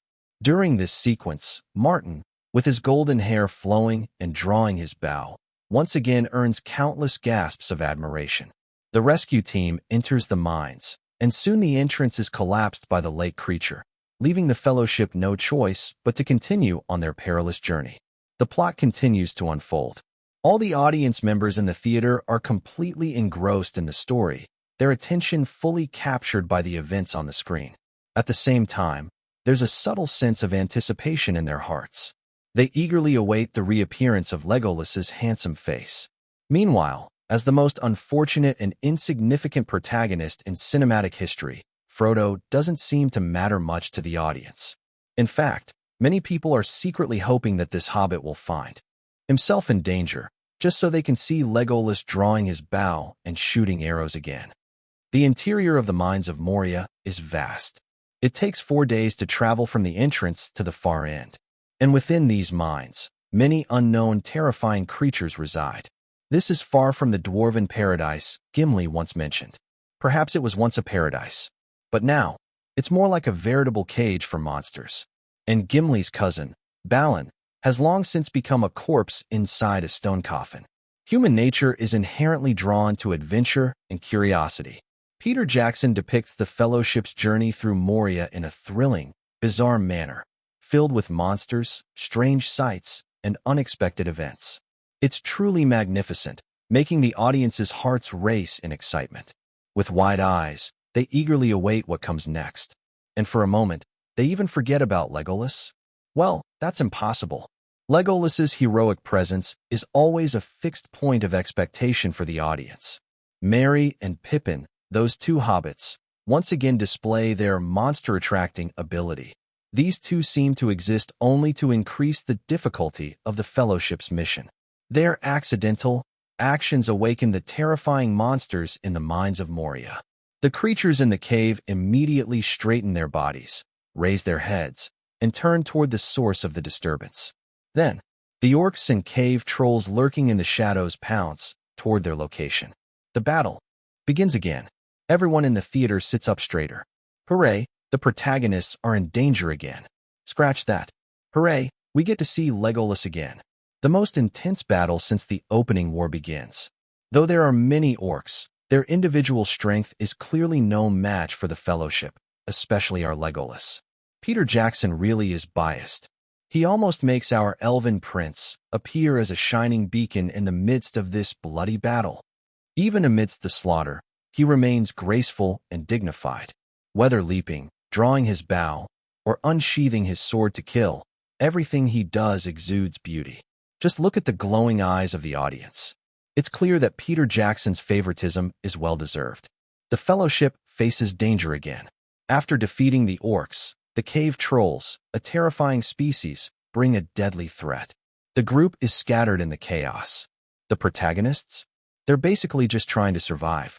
Aragorn, Gandalf, and the others fight while retreating. And Legolas continues to maintain his graceful posture, nimbly jumping between cliffs and strange rocks, continually drawing and shooting arrows, drawing and shooting arrows, drawing and shooting arrows. His fluid and beautiful combat style, unparalleled beauty, and effortless elegance make Legolas the most captivating presence in this battle, and the next, and the one after that. This is what you call the spotlight package. Do spotlight packages annoy people? Yes. How do you make them less annoying? Simple. Just make the character as beautiful as Martin's portrayal of Legolas. Beauty is justice. Frodo, undoubtedly one of the most tortured protagonists in cinematic history, gets severely injured while everyone else is fighting for their lives. The poor little thing is pierced by an arrow. If not for Legolas's rapid-fire arrows, Frodo would have been dead by now. What's even more tragic is that, already wounded, Peter Jackson still uses him to highlight Legolas's heroism. Legolas fires a series of arrows, then leaps over Frodo's fallen body, and with a sword in hand, he plunges it into the eye of the cave troll. This is yet another visually stunning action, and it seems that Peter Jackson has poured all his cinematographic skills into Martin's portrayal, with perfect lighting, angles, and color grading. Meanwhile, Frodo becomes even more insignificant beneath this heroic display. Whoosh! The sword pierces the cave troll's eye, pulling the sword out, spinning, landing, and not disturbing a single speck of dust. Legolas elegantly pulls the battered Frodo to his feet and gently asks, "Are you all right?" Oh, Legolas is so gentle, so caring. Oh, Legolas is so brave, so amazing. In the audience, pairs of eyes sparkle with little stars. The other members of the Fellowship then begin to engage the cave troll, who now has one eye gouged out. Legolas helps Frodo to the side, quickly jumps onto a large stone, leaps high into the air, and shoots an arrow that kills the cave troll. Then, the group checks Frodo's condition. Fortunately, the mithril shirt has blocked the blow and saved the poor protagonist's life. But they don't have time to relax, as more orcs appear, surrounding them in the open hall. Then, something even more terrifying appears. An ancient fire demon, driven by flames, dispels the orcs. This fire demon, which Gandalf had earlier stated could not be defeated, becomes the new tormentor for the Fellowship, beginning an unrelenting pursuit. At the theater, no one has the time or energy for anything else. Need to go to the bathroom? Hold it. Popcorn. Forget it. Eyes burning. Deal with it. Then comes one of the most iconic scenes of Gandalf in the Fellowship of the Ring. I am the servant of the secret fire, wielder of the flame of Aenir. Gandalf glows with bright silver light as he stands on a bridge across the abyss, facing the massive fire demon. The dark fire will not avail you, flame of Udn. The secret fire is a power, the power with which Eru Ilúvatar created the world. Ilúvatar not only created the world, but also the gods. Gandalf is one of the most well-known Maer, essentially a god, and so he claims to be the servant of the secret fire. Stop, this path is closed. With a powerful shout, Gandalf uses his magic to shatter the bridge. The fire demon falls into the endless abyss below with the crumbling rock. However, just as the group breathes a sigh of relief, a fiery whip suddenly lashes out and wraps around Gandalf's ankle, pulling him down as well. The Fellowship loses their wise leader and guide. Gandalf's death is the most tragic moment in the first part of The Lord of the Rings. It feels like Legolas is responsible for being handsome, Gandalf is responsible for being emotional, Aragorn is responsible for being brave, the dwarf is responsible for being reckless, Merry and Pippin are responsible for drawing monsters, and our main character Frodo is responsible for, well, being miserable. This is the role assignment for each character in the Fellowship of the Ring. Gandalf falls off the cliff, but the group doesn't have time to mourn. After a few hobbits scream no, the 8-member Fellowship continues their journey. After enduring countless hardships, they finally arrive at Lothlorien, which means the dream land of blooming flowers. Here, the Noldor, Sindar, and Sylvan elves reside. Galadriel and Celeborn are the rulers of Lothlorien. This place is a true dreamlike realm, and the forest of Lothlorien is bathed in gold year-round. The leaves of the Maulorn trees turn yellow in autumn but never fall in winter. When spring arrives, The golden leaves fall to the ground, covering it, while new green and silver leaves sprout and golden flowers bloom on the trees. The Malorn tree is unique to Lothlorien, and no other place in Middle-earth has these trees, except for the Shire. The Malorn tree seed in the Shire was a gift from Galadriel to Samwise Gamgee. Lothlorien is also a peaceful and safe place. Galadriel uses the power of her ring, Ningya, to protect Lothlorien from evil and danger, while also slowing the passage of time.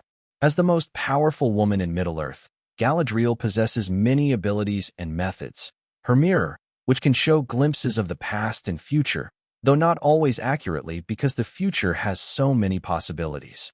Using the mirror, Galadriel makes a prophecy for the Fellowship. It reveals that the One Ring is slowly corrupting and seducing the members of the Fellowship, and perhaps, in the near future, one of them will fall. By this point, most viewers could already guess that the one who would fall would be Boromir. After all, the clues have already been subtly given. It's a commercial blockbuster. It won't make the audience work too hard to guess. Whether it's Gandalf or Legolas, the ring's temptation works the same way. Put me on, put me on, put me on, and I will give you great power. But is Gandalf someone who craves power? He'd rather spend his time at a tavern having a drink or traveling somewhere. Is Legolas someone who craves power? He'd probably prefer to be a minstrel, and the elves are about to leave Middle-earth anyway. The same goes for Gimli, the four hobbits, and Aragorn. Their need for power is not that strong.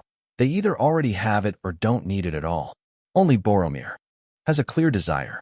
His desire isn't for power or to defeat Mordor. It is to defend Gondor and its people. But Mordor is powerful, and that's why he wants more strength. This is why he is so easily tempted by the ring. The segment when the Fellowship enters Lothlorien can also be seen as a healing and upgrading journey for the group. Lemba's bread, elven cloaks, stronger bows and arrows, and the light of Arendelle, among others. After equipping themselves, the Fellowship is ready for their next leg of the journey. To make the journey more thrilling and to highlight the bravery and handsomeness of a certain character, Peter Jackson arranges a pursuit by an orc army for the Fellowship. The Fellowship sets off by boat, and orcs appear along the banks of the river. Legolas has his most heroic moment in the first film. He stands proudly at the front of the boat, his foot on the bow's raised edge, holding a bow in one hand and placing the other on his quiver. His cloak billows in the wind, his hair flies, and he glares sharply at the orcs rushing toward him from both sides of the river. One orc, confident in his strength, wields a mace and leaps from a tree toward the boat. With a quick but graceful motion, Legolas draws an arrow, draws his bow, and shoots. Whoosh! Thud! The orc falls into the river, swallowed by the water. But this orc's actions seem to trigger the attack, and more orcs rush in from both sides. Legolas remains steady at the bow, unwavering even as the boat rocks. He releases arrows rapidly, his movements fluid and graceful, creating a symphony of bowstrings snapping and arrows whizzing through the air. Orcs are struck and fall into the water, and those who manage to evade the arrows are taken out by Aragorn and the others. Thanks to Legolas' precise archery, the Fellowship successfully enters the larger river, with the orcs unable to keep up.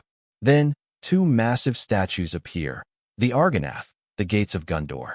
The statues depict Isildur and his brother Anrian, the founders of Gondor, with Isildur being the one who, in the opening battle, severed the Dark Lord's finger. The river scenes were filmed on the Kawarau River in New Zealand. To depict the large statues in the film, Weta Workshop created smaller models, which were then enlarged using special filming techniques and digital effects. When the film presents a long shot of the boat passing the Argonath statues, the powerful contrast between the small boat and the monumental statues is awe-inspiring. Even the most discerning fans of the Lord of the Rings books can't help but be moved by this scene. Shortly after landing, the Fellowship enters the forest. Soon, Galadriel's prophecy comes true. Boromir succumbs to the temptation of the ring and tries to secretly take the ring from Frodo. Fortunately, the hobbits are sharp enough to escape from Boromir. Now, the Fellowship faces the threat of division. In the original timeline, this part of the story saw Aragorn, the human hero, find Frodo alone and resist the ring's temptation, thus agreeing with Frodo's idea that the Hobbit should go on the journey alone. But in this version, Peter Jackson gives Martin more screen time and has Legolas and Aragorn both find Frodo. It is Legolas who proposes that Frodo should travel alone. Martin's performance here is truly fitting, using a tone of wisdom and experience to show the long life of the elven prince, while also demonstrating his strength and decisiveness. When Legolas convinces Aragorn, the entire theater bursts into applause. At that moment, Saruman's Uruk-hai army arrives.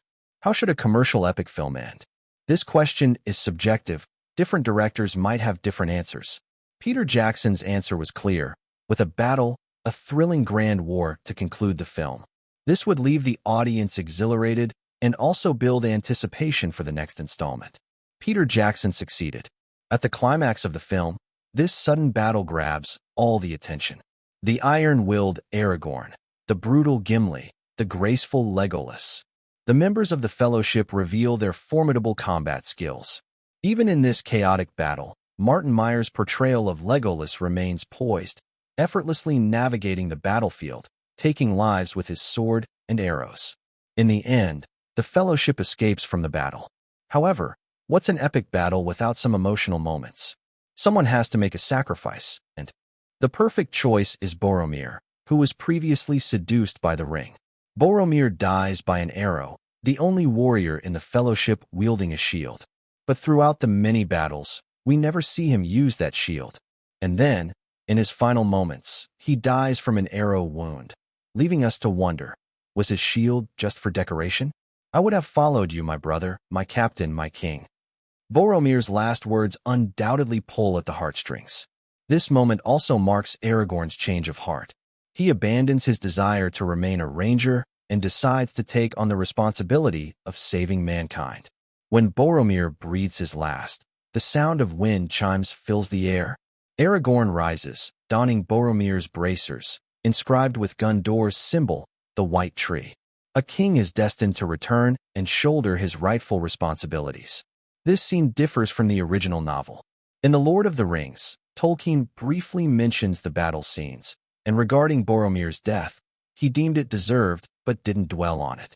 Peter Jackson's adaptation adds emotional depth and enhances the film's appeal. This scene of war and death stirs emotions, first stirring excitement, then sorrow, and finally, determination. Peter Jackson's alteration gives Boromir, a relatively minor character in the original, a newfound depth. Of course, the biggest change in the film adaptation is Legolas. In Tolkien's work, Legolas was one of the weakest and least useful members of the Fellowship, but in the film, he becomes one of the most standout characters. Even in a scene centered on Aragorn, Peter Jackson gives Legolas a prominent role.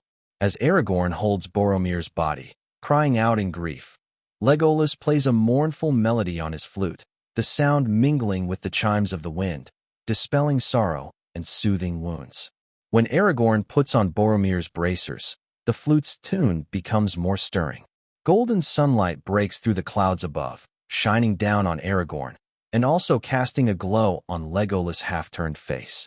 The two men, one standing straight, one slightly turned, one rugged, one graceful, create a strong contrast, making the scene feel almost poetic. The film nears its end. Gandalf's fate remains uncertain, Boromir is dead, Merry and Pippin have been captured, and Sam and Frodo are setting off on their own journey. The Fellowship is shattered, and the mission to destroy the ring seems to have failed.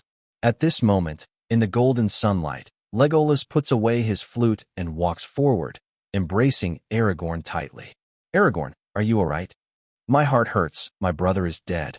Aragorn says in a low, broken voice. Sure, I know. I know. Legolas responds, patting Aragorn's back. Legolas, I'm worried. Aragorn begins. I know. Legolas repeats. We can do this. We'll succeed. When he says this, his voice doesn't sound entirely certain, but then, Legolas' hand moves to the sword at his waist, and his gaze hardens as he says, Aragorn, you must stay strong. Gandalf chose you to be our leader for a reason. He continues, his tone more resolute.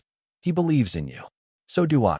They pull apart, and Aragorn takes a deep breath, looking at Legolas and Gimli, and says, I won't abandon my responsibility. Gimli, downcast, mutters, "It's all in vain. The fellowship has failed." No. Aragorn stands tall, looking at both Gimli and Legolas.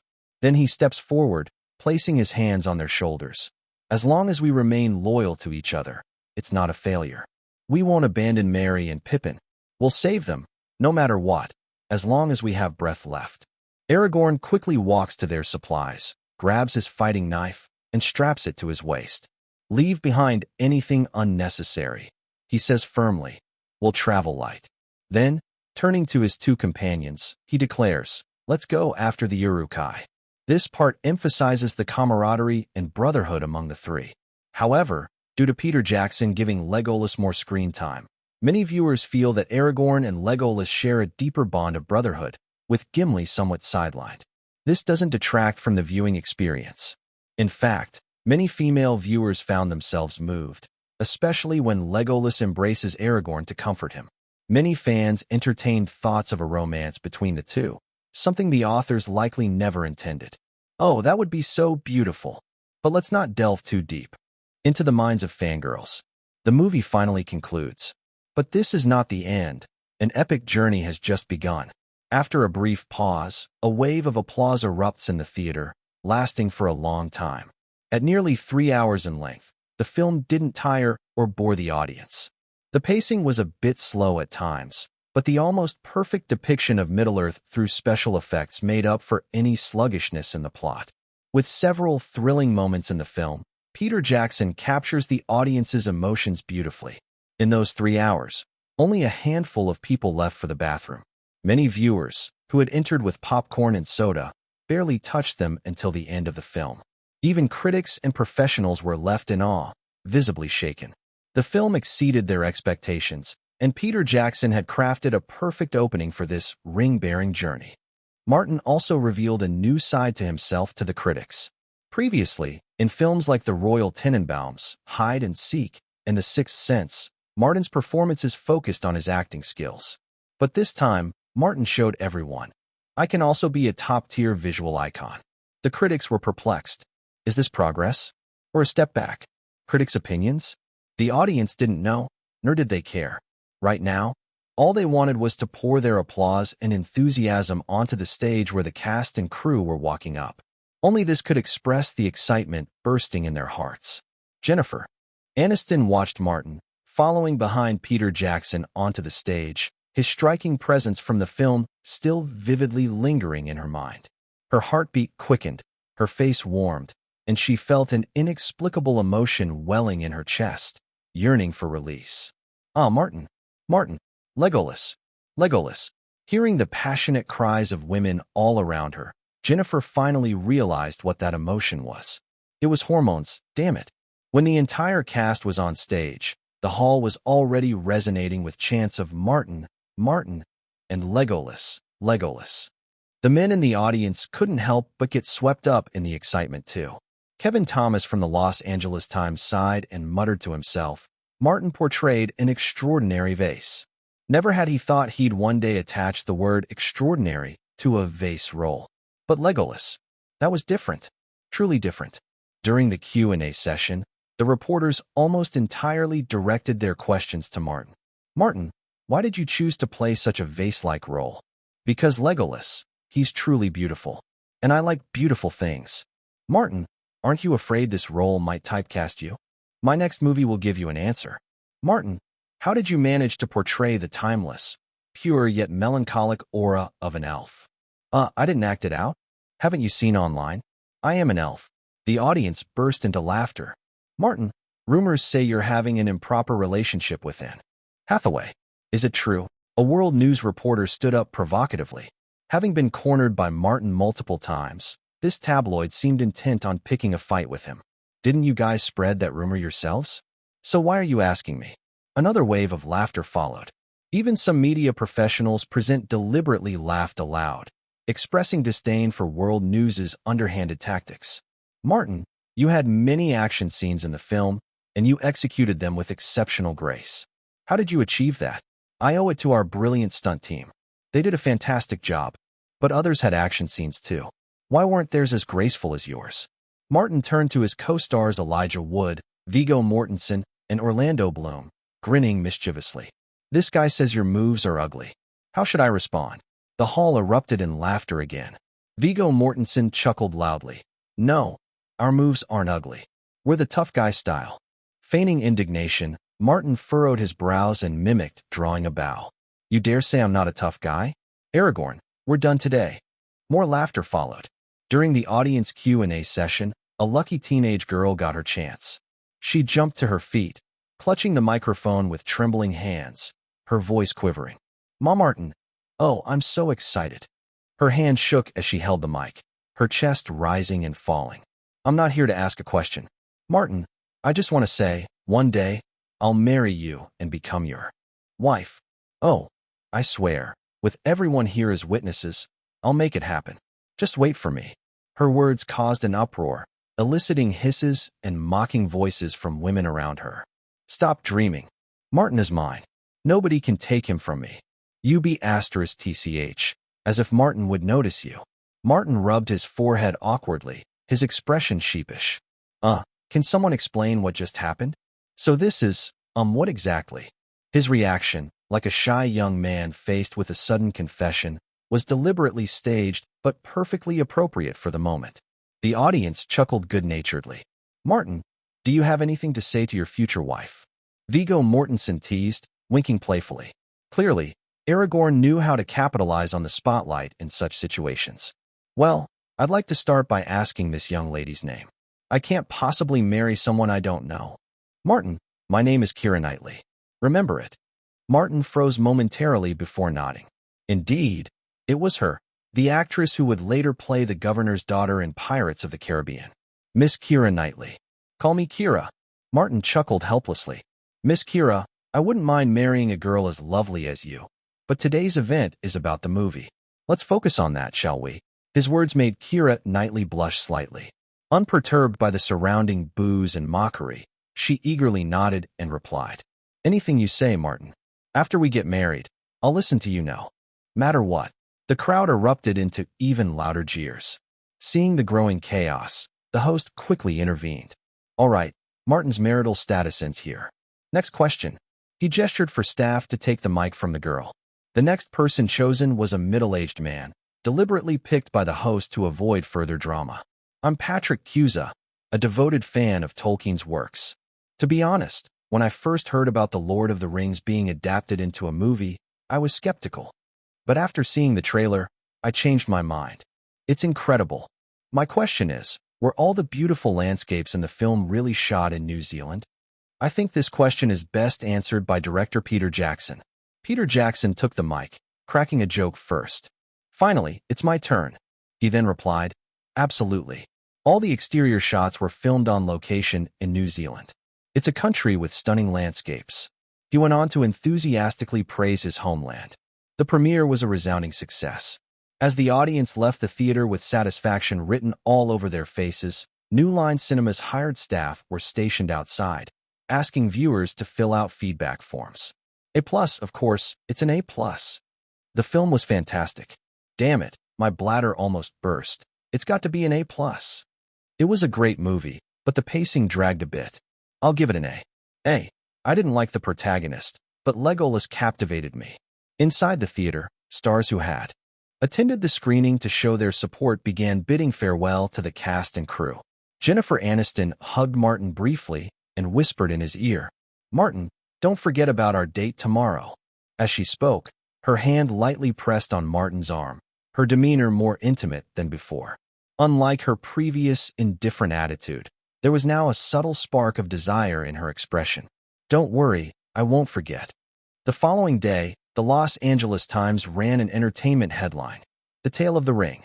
The Lord of the Rings was completed in 1955.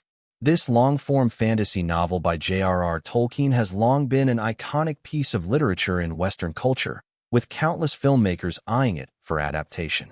In fact, since its publication, The Lord of the Rings has been adapted into various movies, TV shows, and animations.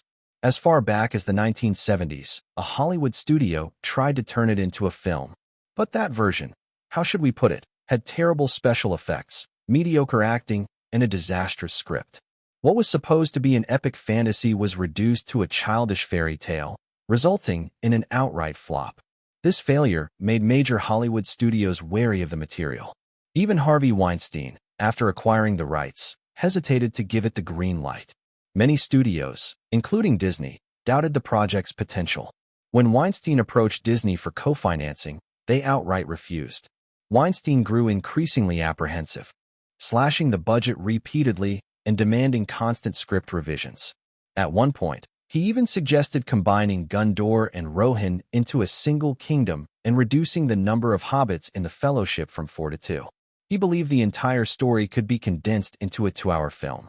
Director Peter Jackson, naturally, was flabbergasted by these suggestions. To his credit, he refused to compromise. Weinstein eventually issued him an ultimatum: find another studio willing to fund the project within 3 weeks. Jackson approached nearly every major Hollywood studio: Universal, DreamWorks, Fox, Sony, and Centropolis, all of whom declined, citing concerns over the script or the exorbitant cost. Here's the truth. While The Lord of the Rings is a literary classic, its adaptation posed 2 monumental challenges. First, the cost. With a projected budget exceeding $100 million per film, the financial risk was staggering. Second, the difficulty of adaptation. The novel's vast and intricate world-building made it notoriously hard to translate effectively to screen. For a time, it seemed as though this ambitious project was doomed to fail. But then fate intervened. A remarkable coincidence brought Martin Myers into Jackson's life. Remember the infamous cheetah incident where Martin saved a group of tourists? Among those rescued were none other than Jackson and his friend Richard Taylor, the film's eventual special effects designer. Perhaps it was divine providence. After reviewing Jackson's script, Martin saw its potential and decided to invest, pledging to fund all 3 films while purchasing the rights outright from Weinstein. Warner Brothers, eager to maintain ties with Martin, agreed to co-finance through its subsidiary, New Line Cinema. However, even Warner Brothers harbored doubts, relegating the project to New Line, which had less to lose. Skeptics abounded. Many believed Jackson lacked the experience to handle such an epic, and Martin was accused of recklessness. Rumors circulated that this would be his great cinematic failure. Fast forward a year and a half. Reality has delivered a slap in the face to the naysayers. Even after just its premiere, it's clear that The Lord of the Rings, The Fellowship of the Ring, will dominate the holiday box office. Its meteoric rise seems inevitable. Once again, Martin Myers has proven his unparalleled instincts, and Peter Jackson's unyielding perseverance has finally paid off. This is not just a victory for the film, it's a defining moment for cinema itself. The Lord of the Rings, The Fellowship of the Ring, is more than just a movie. It's a testament to what can be achieved when vision, determination, and talent converge. To those who doubted, who waited eagerly to see Martin Myers fail, where are you now? As audiences leave theaters across the nation, their laughter, tears, and thunderous applause echo a singular truth: this is a masterpiece. Within hours of the premiere, online forums were buzzing with discussions. Fans raved about the stunning visual effects, the intricacies of the plot, and the breathtaking score. In industry circles, a shift was palpable. Those who had dismissed The Lord of the Rings as a doomed venture now scrambled to reevaluate their positions. Directors and producers whispered in astonishment. Maybe we underestimated Martin and Peter after all. Meanwhile, at New Line Cinema, a celebratory atmosphere filled the offices. Executives toasted their bold decision to back the project, already envisioning the accolades and profits that awaited them. Yet amidst the jubilation, one thing was certain: this was only the beginning. The journey of The Lord of the Rings was far from over, and its legacy was just beginning to unfold. The Los Angeles Times article that graced the entertainment section's headline lampooned almost all the major Hollywood studios, except Myers Films. Even Warner Brothers, one of the film's investors, wasn't spared. Ironically, the piece was actually commissioned by Warner Brothers itself. It was a calculated publicity strategy. After all, controversy generates buzz. Following the premiere of The Lord of the Rings, The Fellowship of the Ring, the film received overwhelmingly positive acclaim, not only from audiences, but also from critics. It's well known how challenging it is to adapt a fantasy classic into a movie. The Fellowship of the Ring transcends and even subverts the genre, seamlessly blending clever plot construction, epic battle sequences, and thrilling adventures. Peter Jackson has masterfully woven these elements together. Add to this Martin Meyer's portrayal of Legolas, whose unique charm is simply mesmerizing, and the result is a true cinematic epic.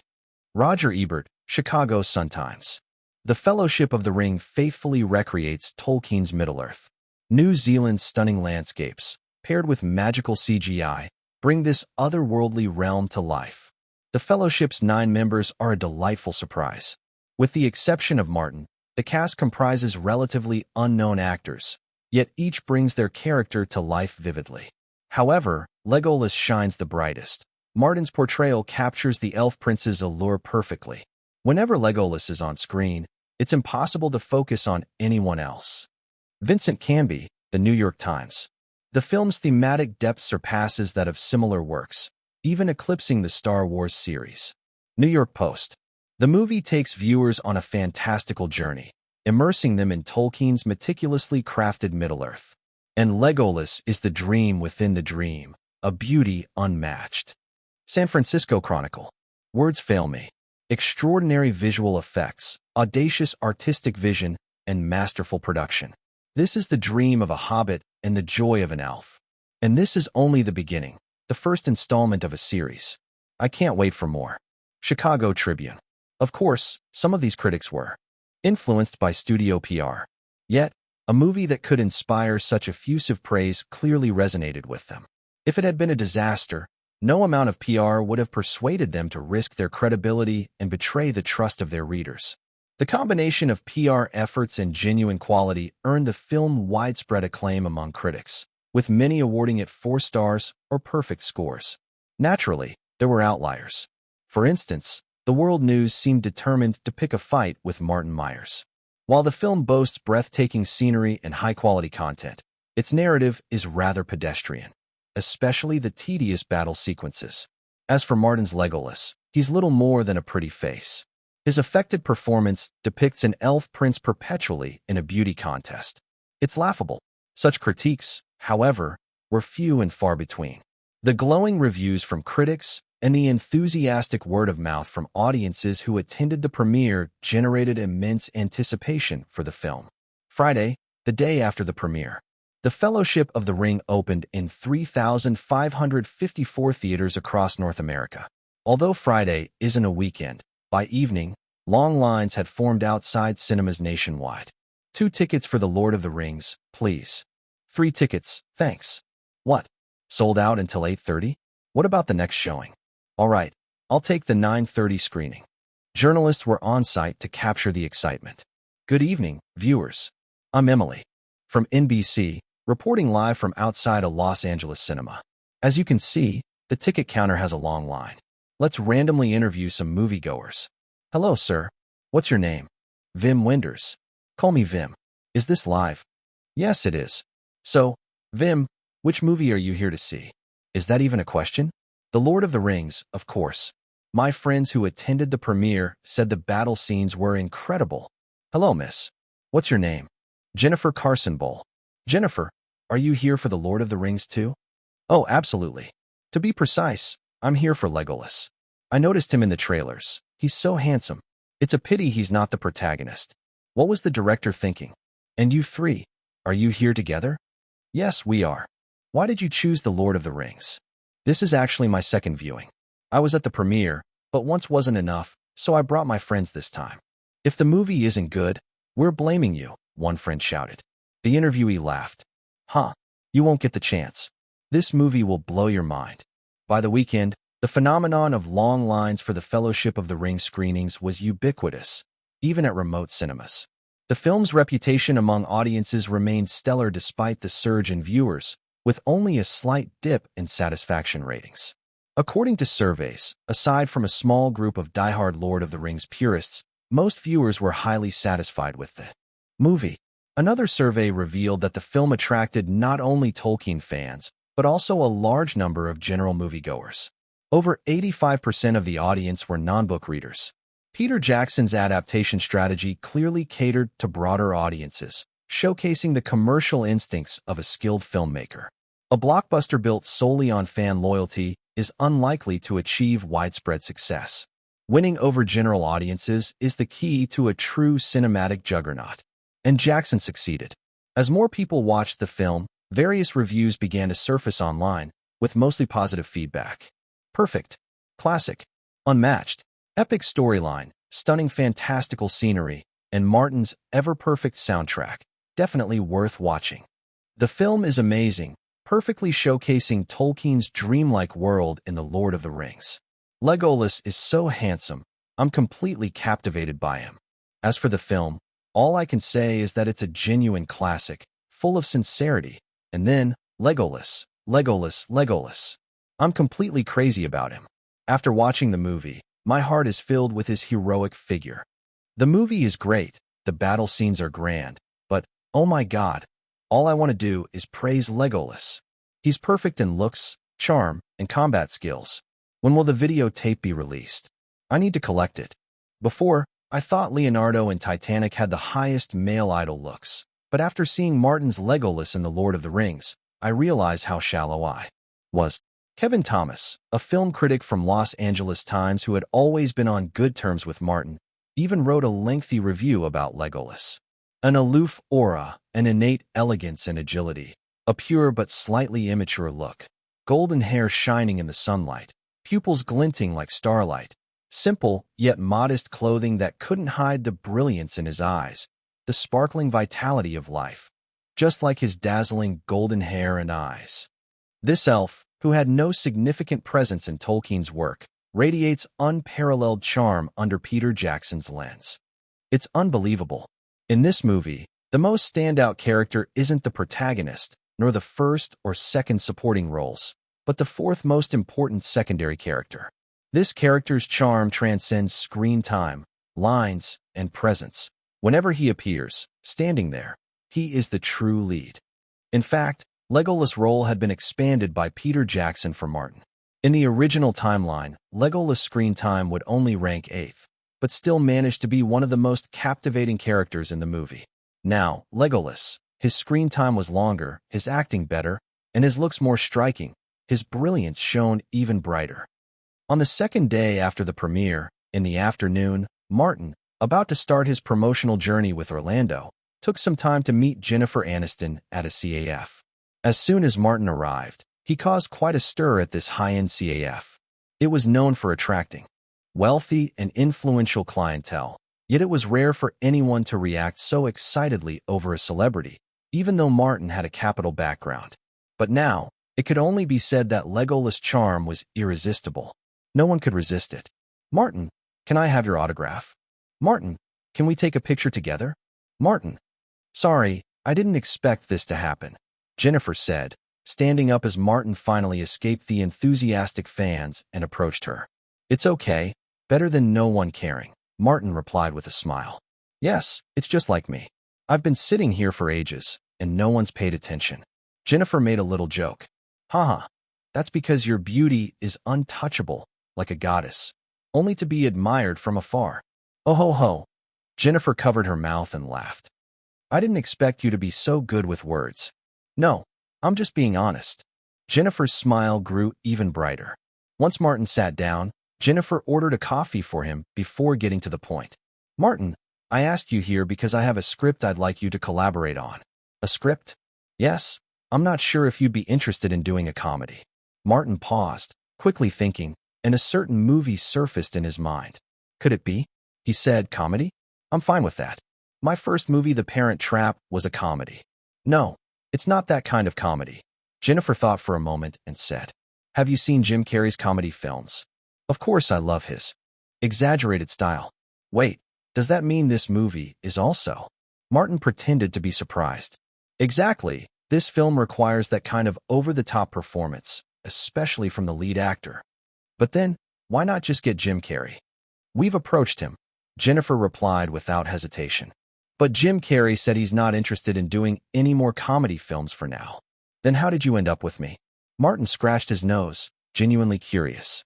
"A film with that kind of exaggerated performance style doesn't really fit my style, does it?" Jennifer smiled. Producer Roger Birnbaum thinks that if Jim Carrey doesn't want to do it, maybe the film could be done in a different way, but that carries some risk. And you? My popularity can help mitigate the risk. Martin laughed as he finished her sentence. Exactly, that's the idea. Can I take a look at the script? Of course. Jennifer beamed, took a stack of scripts from her bag, and handed them to Martin. Martin didn't immediately take them, instead asking, "Shouldn't I sign a non-disclosure agreement?" Jennifer laughed. "No need. I trust you." Martin's reputation in Hollywood was quite solid, especially after helping Peter Jackson out of a tight spot and achieving massive success. Countless producers and directors were eager to work with him. And besides, it was just a script. Jennifer felt that with Martin's brain, he could come up with a script that might not be worse than this one. So she truly trusted him, not just putting on an act. Martin smiled. "Thanks for your trust." And then took the script and began flipping through it. The script was about a man named Bruce, a news commentator for a local TV program in Buffalo, New York. Although he was somewhat of a local celebrity, he was often sloppy and clumsy. Fortunately, he was incredibly handsome and talented, and his humor and wit on TV had attracted many viewers, including his girlfriend, Grace. Grace was a lovely girl, deeply in love with Bruce and hoping for him to marry her. However, despite living together for a long time, the careless Bruce showed no signs of wanting to marry. Worse still, he was a whiny guy, easily angered, and always complaining that God was unfair to him. Sure enough, Martin realized this was Bruce Almighty, the blockbuster comedy film from the original timeline. However, in the original timeline, this film ultimately went to Jim Carrey. As for why Jim Carrey agreed to take the role, it was simple. The film's production team offered him an irresistible deal. In the original timeline, Jim Carrey earned his highest ever paycheck of $25 million plus 10% of the North American box office gross, with his total earnings exceeding $50 million. But Martin wanted more. "Jennifer, are you planning to invest in this script yourself?" Martin inquired cautiously. Jennifer Aniston and her philandering husband had co-founded a film company, Plan B Entertainment. The company, established shortly after their marriage, included Brad's agent, Brad Gray, as a partner. It focused on investing in promising scripts and creative ideas. "We've invested a third of the funds ourselves. For the remaining two-thirds, I'm trying to organize a partnership. Brad wanted to collaborate with Paramount, but I vetoed it. Right now, I'm in talks with Universal." Could it be because of the rumors between Brad and Sherry Lansing? Heh, that old woman sure knows how to play. Martin mocked internally but kept a calm demeanor. "Universal? Who are you in contact with, Kevin Johnson?" "Yes, that's him." Judging from her expression, Jennifer seemed unaware of Martin's feud with Kevin Johnson. Did he agree? Not yet. He's dissatisfied with the shared distribution and insists on having Jim Carrey as the lead, or else he won't invest. "And I would play Bruce." "Yes, Bruce." After asking a few more questions, Martin nodded and smiled. "Okay, forget about Universal. I'll cover the remaining two-thirds of the funding. If you don't mind me playing a character much older than myself, I'll take the role." Jennifer broke into a smile. "Of course I don't mind. Your portrayal of Legolas in The Lord of the Rings didn't reveal that you're only 14. That character is nearly 1,000 years old. And now you're 15, right?" "Yes, 15. Jennifer spread her hands. "Then there's no problem. Bruce is barely 30 in the script, much younger than Legolas." "Then it's settled." Martin agreed. "I'll have my agent discuss the specifics of the contract with you." "Oh, and," Martin added, "I can also help arrange distribution through Warner Brothers." "I doubt they'd refuse." "Wow, that would be amazing. When do you plan to start filming?" "Mid to late next year." "All right, I'll keep my schedule open for it." With business settled, the two began chatting casually. "You like Shakespeare?" "Yes. I admire the women in Shakespeare's works. Juliet, Portia, Ophelia. They're either gentle, wise, radiant, or devoted. Shakespeare imbued them with various admirable qualities that are truly inspiring." Martin shook his head. "My view is quite the opposite. I think Shakespeare's portrayal of men is far more diverse and vivid. His women, while appearing varied, actually have a single defining trait: submission to their husband's authority. Women of that era were inevitably subordinate to men, and Shakespeare was no exception. In essence, Shakespeare's female characters are without true individuality. Their struggles are mere acts of submission. Though they may seem distinct, they are, without exception, living for others. That's why Shakespeare's tragic female characters are more fleshed out, authentic, and open to interpretation compared to those in his comedies. As Highness said, "Ah, this is the plight of the weak." Jennifer pondered this and then said in surprise, "That's a rare perspective. But now that you've mentioned it, it does make a lot of sense." "Of course it does," Martin thought smugly. "This is a conclusion drawn by scholars in the future." Jennifer and Martin enjoyed an engaging conversation, but nothing more developed between them. After finishing their coffee, they parted ways. Martin immediately called Jeff, asking him to liaise with Jennifer Aniston. Since Jennifer was also represented by CAA, and Jeff knew her agent, negotiations proceeded smoothly. Back to The Lord of the Rings. As the film's wide release began, the main cast members embarked on a promotional tour across North America. They were divided into groups. The hobbits formed one group. Aragorn, Gandalf, Boromir, and Gimli formed another. Martin, Orlando Bloom, Cate Blanchett, and Liv Tyler made up the so-called Beautiful Squad. Martin's group focused on major cities, leveraging Legolas' popularity to promote the film. Their itinerary included Los Angeles, New York, Chicago, Atlanta, Las Vegas. Legolas, Legolas, Legolas. Martin's every appearance ignited fan frenzy. Liv Tyler whispered to Cate Blanchett, "I regret joining Martin's group. He's stealing all the attention." Cate chuckled and replied, "No worries. Just reclaim it tonight." Indeed, the two women had discovered each other's trysts with Martin and had, on one occasion, visited his room together. The most disgruntled, however, was Orlando. He had joined Martin's group hoping to ride on his co-star's popularity. Instead, Martin's presence had eclipsed everyone else. Even though Martin tirelessly introduced Orlando, Liv, and Cate at every event, the audience's eyes were glued to Legolas, ignoring the others. After 2 days of weekend screenings, The Lord of the Rings, The Fellowship of the Ring achieved a record-breaking opening weekend. Its 4-day box office, including the premiere, totaled $112.4 million, claiming the top spot in the weekly box office charts. A 4-day opening above $100 million stunned the industry. Not even Titanic, Jurassic Park, or Independence Day had managed such a feat. Miracle. The Lord of the Rings, The Fellowship of the Ring surpasses $100 million in its opening weekend, setting a new record. Dominance unleashed. The Lord of the Rings crushes all competitors with a $100 million debut. Incredible. The Lord of the Rings, The Fellowship of the Ring breaks the North American opening weekend record, elevating Peter Jackson to the ranks of Steven Spielberg and James Cameron. The film also performed spectacularly in international markets during its simultaneous overseas release. UK, $14.5 million across 490 theaters, claiming the top spot and ranking second in historical opening weekends. Germany, $7.7 million, the best opening for a non-sequel film. Italy, $7.7 million, setting a new opening weekend record. Australia, $7.8 million, the best debut in history. Mexico, $14.2 million, a new record for opening weekends. Russia, $13.6 million, the second best debut in history. South Korea, $16.4 million in 5 days, with the highest first weekend attendance ever recorded.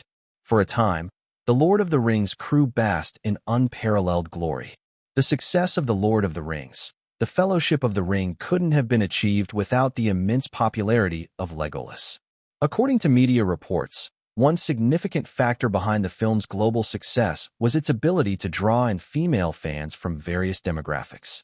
During the premiere weekends worldwide, adult men accounted for 48% of ticket buyers, while adult women comprised 36%, a record high for female moviegoers. The remaining 16% consisted of younger audiences. This trend was evident in the film's explosive box office performance across different regions. Unlike other Hollywood blockbusters, The Fellowship of the Ring not only garnered a broader appeal, but also found an especially devoted audience among women. In what seemed like the blink of an eye, Martin's portrayal of Legolas overtook Leonardo DiCaprio's Jack as the global heartthrob for women. With the film's enormous success, the cast and crew became even more motivated to promote it, replacing their fatigue with excitement. On the plane, Martin sat with an eye mask on, resting quietly. Nearby, Kate Blanchett and Liv Tyler were chatting away, their laughter occasionally punctuating the hum of the engines. Orlando Bloom, sitting across the aisle, was listening to music through his headphones. His spirits had lifted recently. Thanks to the film's popularity, more fans were beginning to chant his name at promotional events. Although his following still paled compared to Legolas's, at least he was no longer overshadowed by Liv Tyler. Ladies and gentlemen, the captain's voice announced over the intercom, "We are preparing to land at McCarran International Airport in Las Vegas. The temperature outside is XX degrees. For your safety and the safety of others, please remain seated until the aircraft has come to a complete stop. Thank you for flying with us." Their promotional team had arrived in the world-famous gambling and entertainment hub of Las Vegas. A city built in the desert, Las Vegas is an oasis in an otherwise barren region. Historically, the area became a stopping point for travelers because of its natural springs.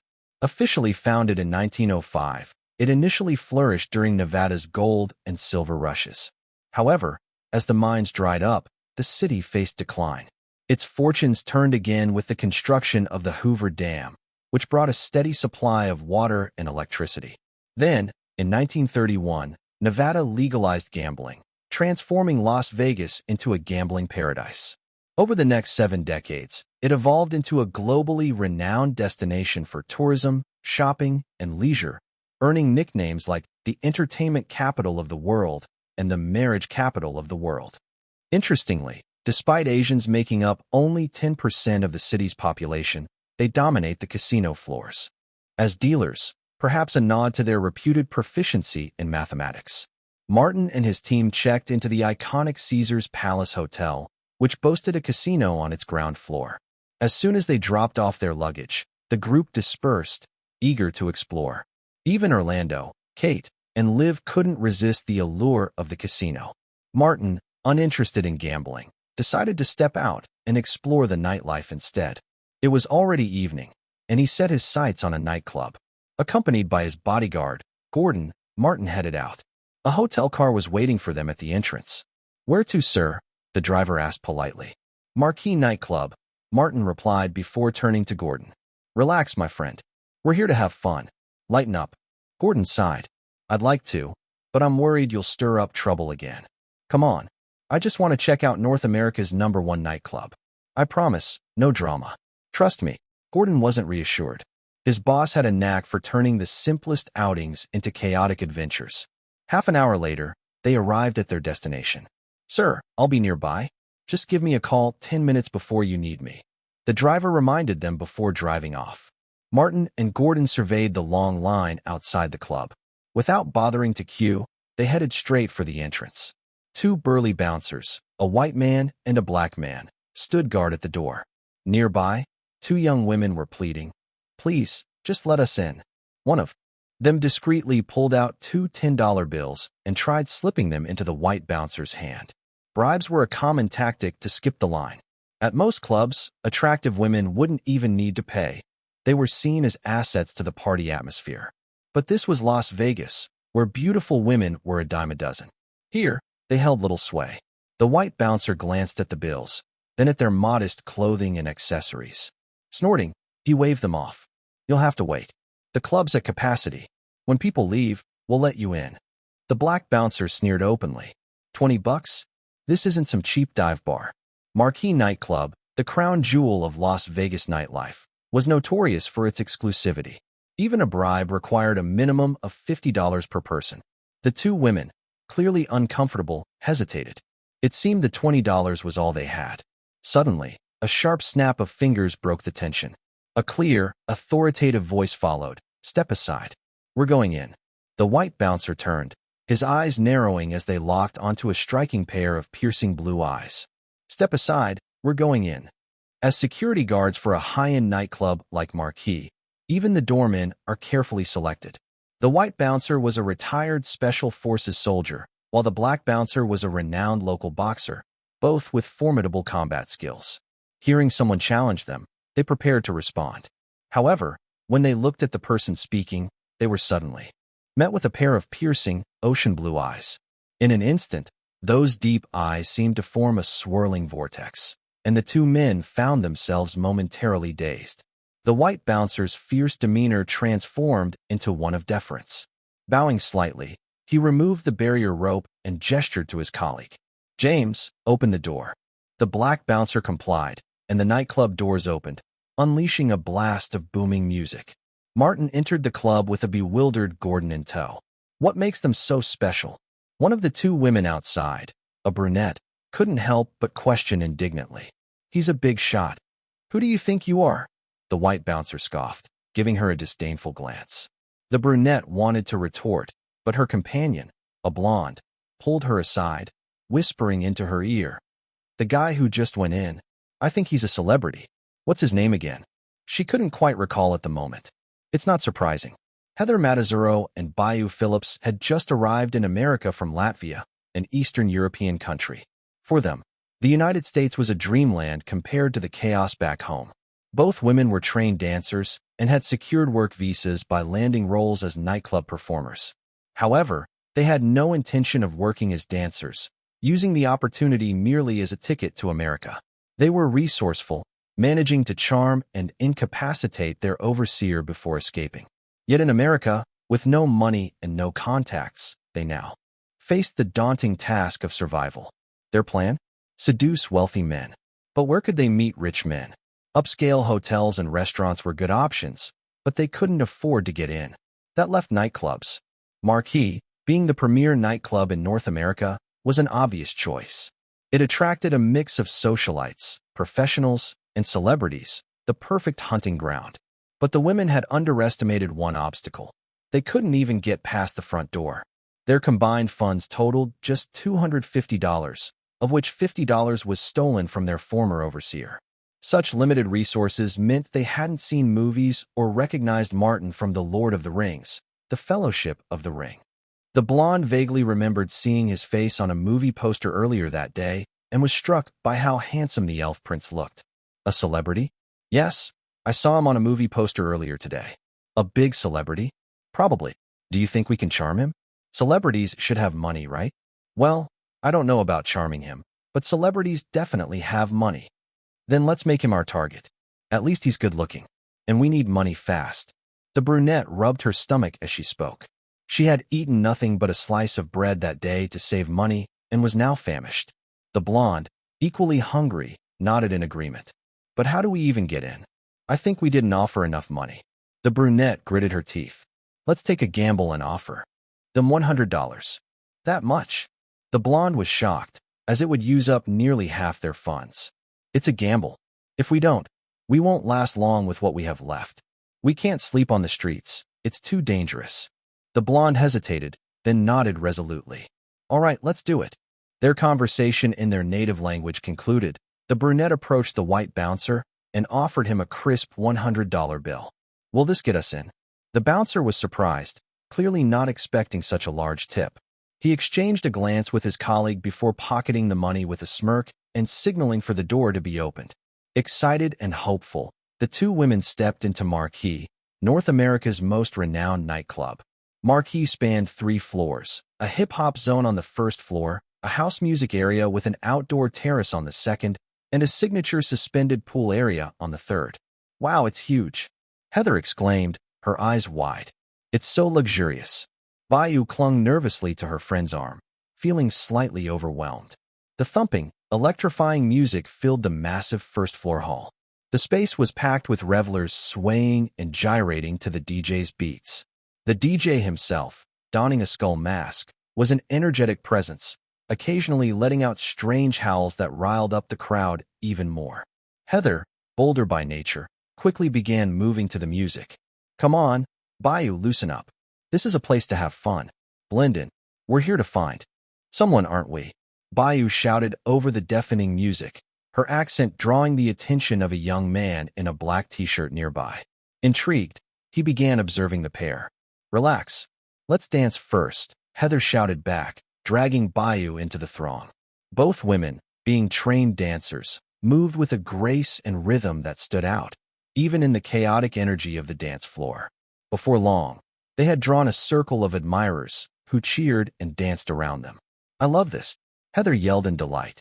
Bayou, too, forgot her hunger, throwing herself into the revelry. This is amazing. After about 15 minutes, the two women, exhausted, stepped out of the crowd to catch their breath. Looking up at the quieter second floor, Bayou suggested, "It looks calmer up there. Our target might be there. Should we go check?" Heather flipped her sweat-dampened brunette hair over her shoulder and grinned. "Let's do it. Time to charm a celebrity." Bayou laughed, amused by her friend's confidence. "All right, let's charm a celebrity." The two girls made their way to the second floor, looking around. "Bayou, I see him. Oh my God, he's so handsome." "Where?" The brown-haired girl looked around in confusion. "To the left, at 11 o'clock, the round booth."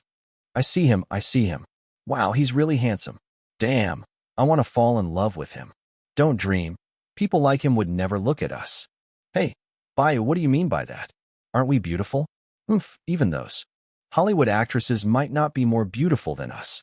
To be honest, both Heather Matarazzo and Bayou Philippe had exquisite features, and since they had been practicing dance since childhood, they had great bodies and a unique charm. Heather Matarazzo had a more powerful presence, while Bayou Philippe seemed more delicate. The two had been best friends since childhood. Their homeland, Latvia, was known as a country of daughters, boasting an overwhelming number of beautiful women. Latvia had the 31st most supermodels of any country in the world. Latvia was poor, and women needed to work to support their families. As a result, the old town gradually became filled with the glow of neon lights and special venues. At one point, Latvia was even dubbed Europa's red light district or Europa's city of sex. Just from the name, one could tell what kind of place Latvia was. It was a paradise for men. While monogamy dominated the modern world, Latvians strongly disliked the system, especially the women. There was even a time when local women united to demand the abolition of this system, simply because so many women couldn't find boyfriends or husbands. Of course, such a proposal was never passed, which left many Latvian women unable to find a partner.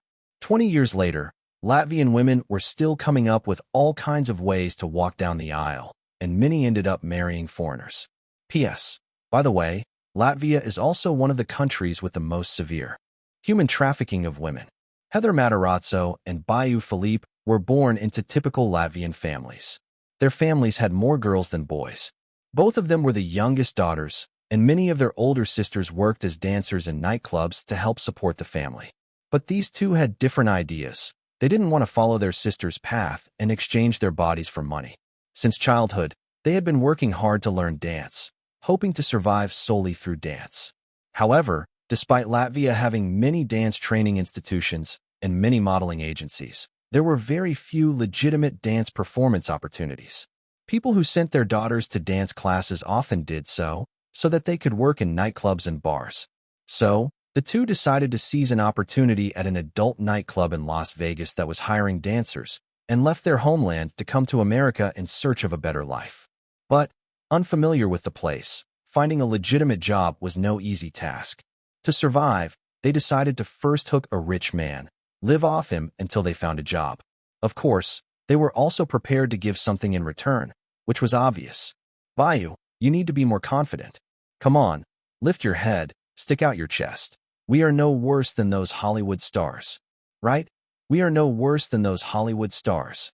And we're women. Does Hollywood even have women? Maybe we shouldn't shout that part. Bayou Philippe felt a little embarrassed. Shouted out, "Don't be afraid. This is our confidence, and no one here can understand our language." Well, come on, Bayou, don't disappoint me. Okay. The blonde beauty took a deep breath. We're virgins. The two girls didn't notice that a young man in black had quietly followed them upstairs. He was holding a drink and leaning against the nearby wall, quietly observing them. When he heard Bayou Philippe shout, "We're virgins," in Latvian, his eyes brightened, and a greedy look crossed his face. "All right, let's go over and flirt with that star." Heather pulled Bayou's hand, heading toward Martin's booth. "Hey, Gordon, relax. You're scaring the girls. We're here to have fun." "No, Martin, I still don't get it. How did you get in? And how did you order this cocktail? Shouldn't they have checked your ID?" "Even if they didn't check, with your fame, The security and bartenders would surely recognize you. How could they let you in and even serve you drinks? Gordon was utterly confused. In fact, when Martin got in the car and said he was going to the nightclub, Gordon thought it would be a fun spectacle. He was prepared for Martin to be rejected at the door, then take him somewhere more suitable for a 15-year-old, but unexpectedly, the bouncers at the nightclub saw Martin, didn't ask any questions, and let them both inside.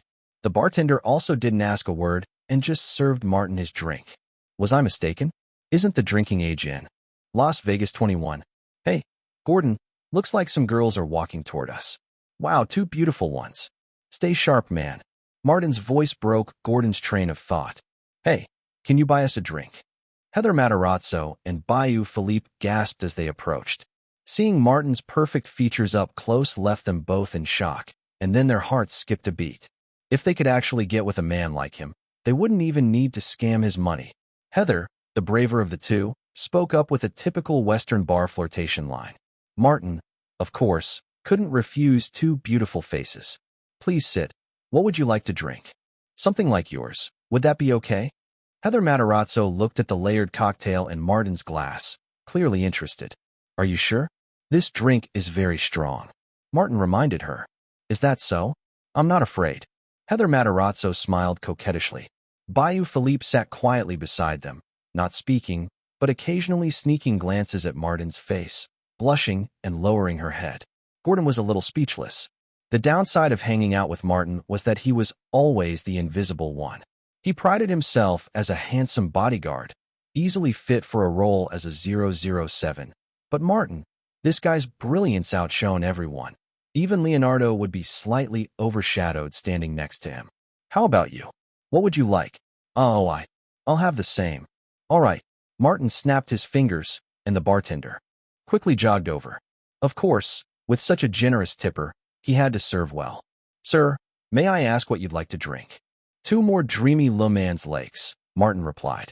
Once the bartender left, Martin smiled at the two girls and asked, I still don't know your names? The brown-haired Heather Matarazzo immediately responded, I'm Heather Matarazzo, but you can call me Heather. My friend here is Bayou Philippe, just call her Bayou. Okay, Heather, Bayou. So, where are you two from? Your accent sounds Eastern European. Hey, sir, shouldn't you introduce yourself first? Heather Matarazzo boldly asked, turning the question around. Martin was genuinely surprised. You don't know who I am? Heather shook her head. You seem like a star. We've seen you on posters, but we just arrived in America from Europa today and haven't seen your movies yet. So what's your name? Are you famous here in America? Bayou Philippe nodded repeatedly, her big eyes staring at Martin as if trying to imprint his face in her mind. Martin smiled, and he could tell the two girls weren't lying. My name is Martin Myers. You can call me Martin. Martin, nice to meet you.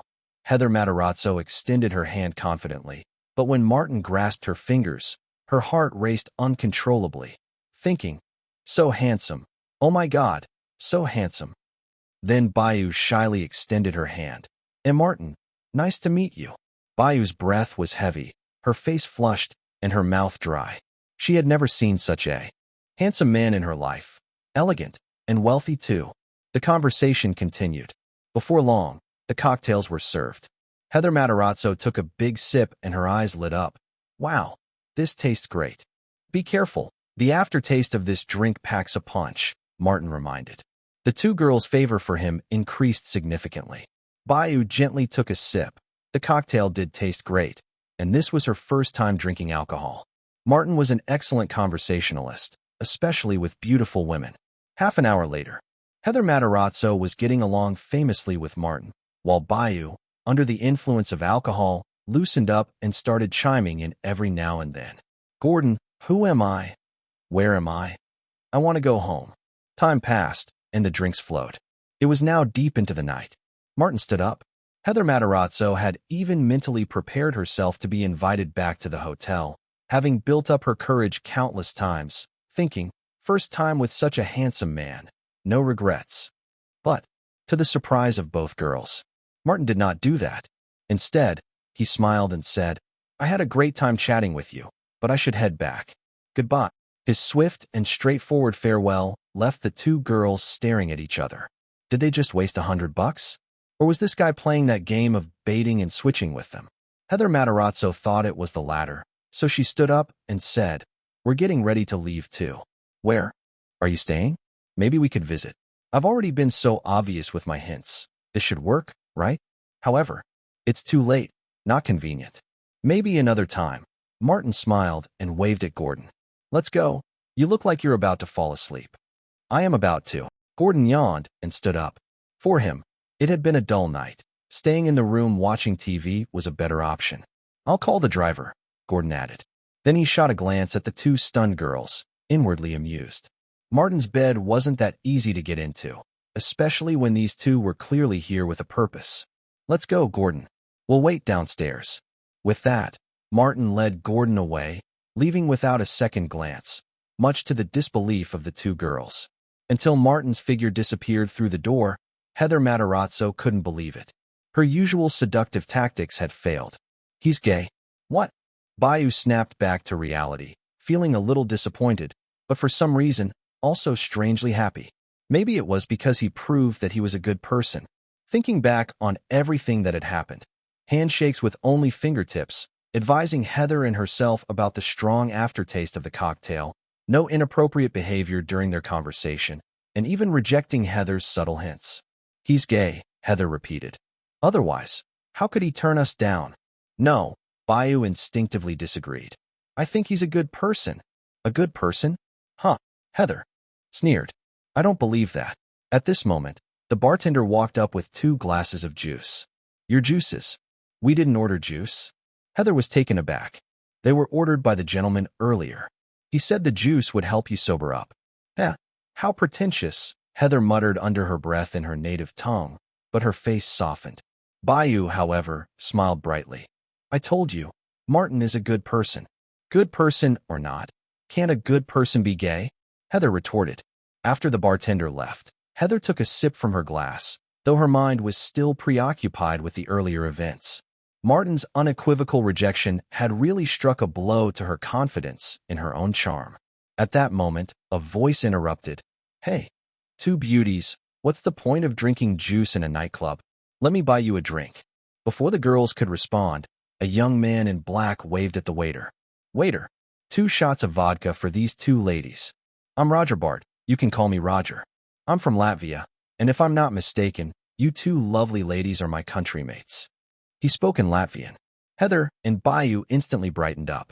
Meeting someone from their homeland in an unfamiliar place was always a pleasant surprise.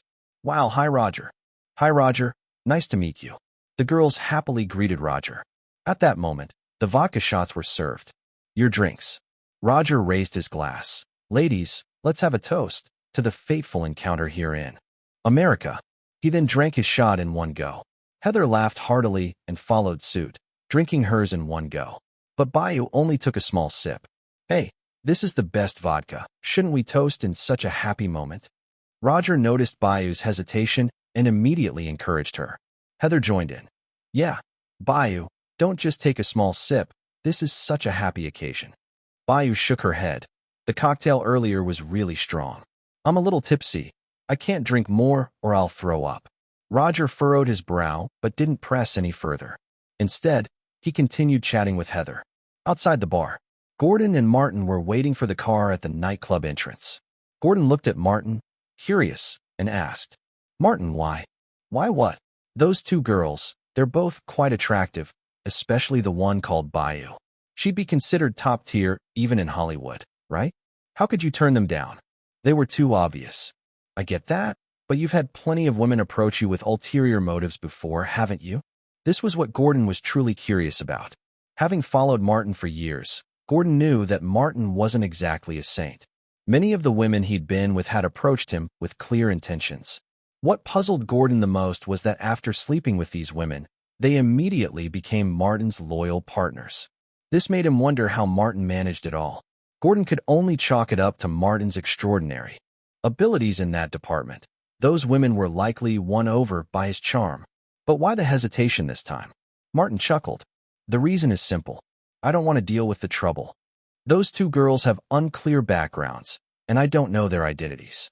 What if someone sees us together, or worse, what if they're trying to blackmail me with this?" Martin shook his head.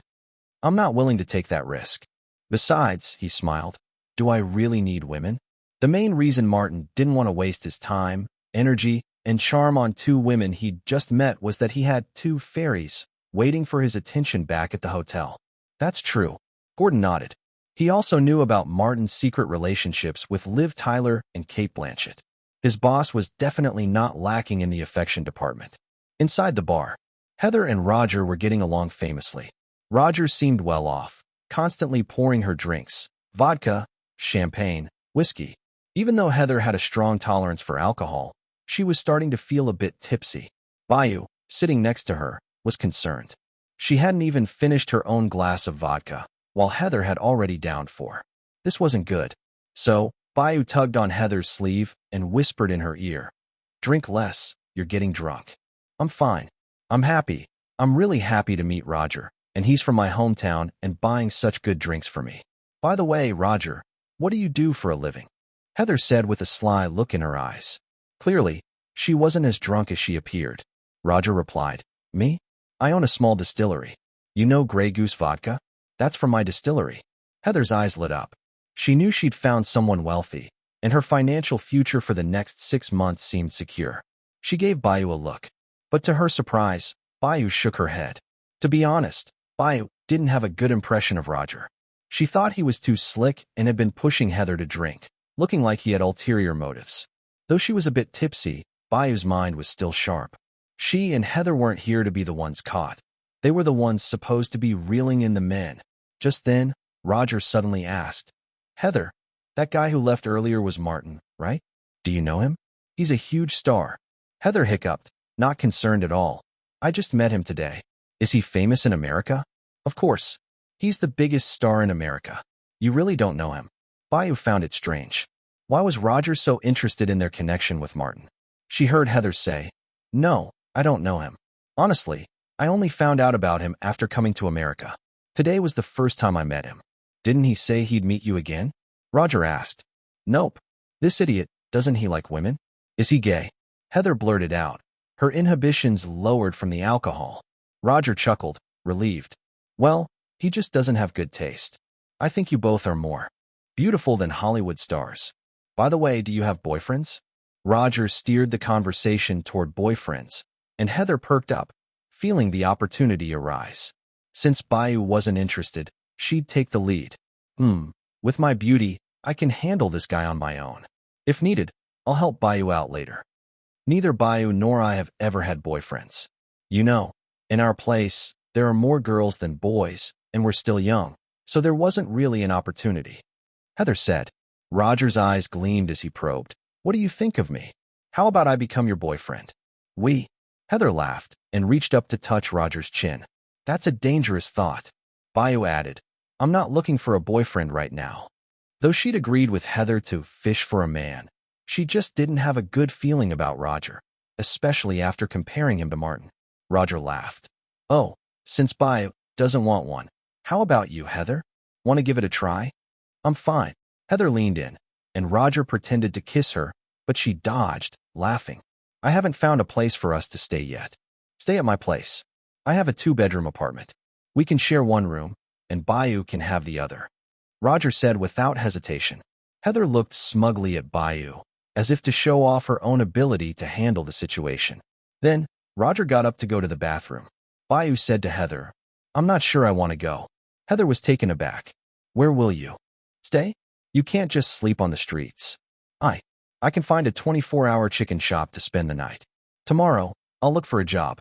"Heather, maybe we should abandon this plan. I don't think I'm cut out for fishing for men. Come on, we're here to dance, not to work. What about your dreams?" "I can work and look for the right dance troupe at the same time." And do you still have time to practice dancing?" "With weak basics, your chances of being chosen by a dance troupe are slim. Trust me, we'll go to Roger's. You won't have to do anything. I'll handle him. If I have food, you'll have food. If I have a place to stay, you'll have a place to stay." Heather was very loyal. "Since you think so highly of him, why don't you just become Roger's girlfriend?" "Silly. How could that be possible? People like him don't look for a steady girlfriend with someone like us." "Heather, where's your confidence? Go get him." "Haha, of course I'm confident. Fine, I admit it. I don't like this guy either.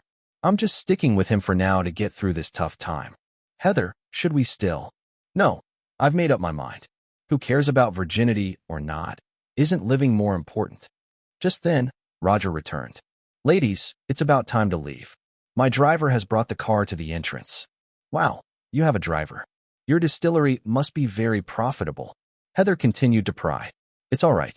I earn a couple million a year without any problem. Roger said proudly. Heather's eyes grew brighter.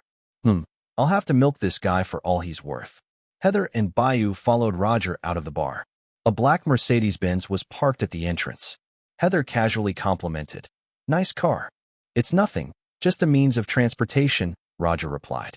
He opened the car door and politely invited the two girls inside. Heather quickly climbed in and called out to Bayou, Come on, hurry up. Bayou hesitated for a moment, but under Heather's urging, she got into the car as well. Roger's face twisted into a strange smile as he closed the door and got into the car from the passenger side. The car smoothly pulled out, gliding and accelerating as it drove away. By now, Heather's alcohol had kicked in, and she leaned against Bayou, drowsy and heavy-headed. Bayou held her, but an uneasy feeling gnawed at her. The car left the Las Vegas Strip, passed through the Whitney district, and went through Henderson Street. It had been over half an hour, and the car was now far from the center of Las Vegas. The bright neon lights grew distant, and the streetlights became dimmer. The surroundings looked run down: old parks, shabby streets, broken streetlights, and dilapidated houses. Bayou's sense of unease grew stronger. She gently shook Heather in her arms. Heather groaned and rolled over, continuing to sleep soundly. Bayou started to get scared. This didn't look like a road to a rich neighborhood. Roger, where exactly are we going? Where do you live? Bayou asked. Neither Roger nor the driver responded. Bayou had no choice but to ask again, louder this time. Roger turned around, his smile becoming more insincere as he said, You'll find out when we get there. No need to rush. Where are you really taking us? Of course, to my house. Roger replied casually, but his voice didn't sound convincing. Bayou's unease deepened. She subtly moved closer to the car door, reaching for the lock and secretly pulling at it. Don't waste your effort. The car door's been locked. You won't be able to open it, Roger sneered. Bayou began to panic and shook Heather's body. Heather, wake up, wake up. Heather, disturbed by the shaking, suddenly sat up and vomited. The confined space of the car immediately filled with a rancid smell of alcohol. Who's shaking me? Who's shaking? I feel awful. Heather mumbled in a daze. Damn it, this bitch puked in the car. Guess I'll have to clean it up later, Roger cursed. The driver snickered but still said nothing. Bayou could tell that Heather wouldn't wake up anytime soon, so she calmed herself down. Most people would think Heather was the tough one, and Bayou was the gentle, fragile one who needed protection. And on the surface, that wasn't wrong. But human nature is far more complex. You might not expect it, but the plan to knock out the guard and escape had been Bayou's idea, and during their division of labor, it was Heather who handled the seduction, while Bayou took care of the action. So, even though Bayou appeared weak, when it came to real danger, she was the one who could be the toughest and most decisive. Now, Bayou put on a fearful expression but kept her eyes on the street, watching for any movements from the driver and Roger, while also slipping off Heather's high heels and holding them in her hand. The car continued towards the outskirts of Las Vegas, with the streets becoming quieter. Occasionally, a car would pass by, or a few gang members would loiter on the streets. Suddenly, Bayou saw a patrol car slowly drive past, and several gang members immediately darted into the darkness. Don't even think about screaming. This car has double-layered soundproof glass. Yelling won't do any good, Roger said coldly from the front. But Bayou hadn't even considered screaming. She was a doer, not a talker. Fuck die, she suddenly shouted. Just as the black car was about to cross paths with the police car, Bayou leaned forward and drove the sharp heel of the high heel she was holding into the side of the driver's head. Bang, bang, bang, bang. She struck 4 times, and the driver's face was instantly covered in blood, letting out a terrible scream. Without waiting for Roger, who was still shocked from the surprise, to react, Bayou swiftly grabbed the steering wheel and jerked it to the side. The car slammed with a loud crash into a utility pole. Roger, who hadn't fastened his seatbelt, crashed his head into the windshield with a grunt, his head spinning. Only then did Bayou press the unlock button and open the car door. She quickly pushed the door open and rolled out. Once out of the car, she started shouting for help to the police car while pulling desperately at Heather, who had rolled under the seat from the impact. But Heather was too heavy for her to pull, and the seat was blocking her. By then, the police car had already stopped, and an officer got out, flashlight in hand, walking toward them. Seeing the officer, Bayou shouted louder, "Help, help!" The officer, hand on his sidearm, jogged toward her. Suddenly, Bayou felt the car shake violently, and to her surprise, it started moving again.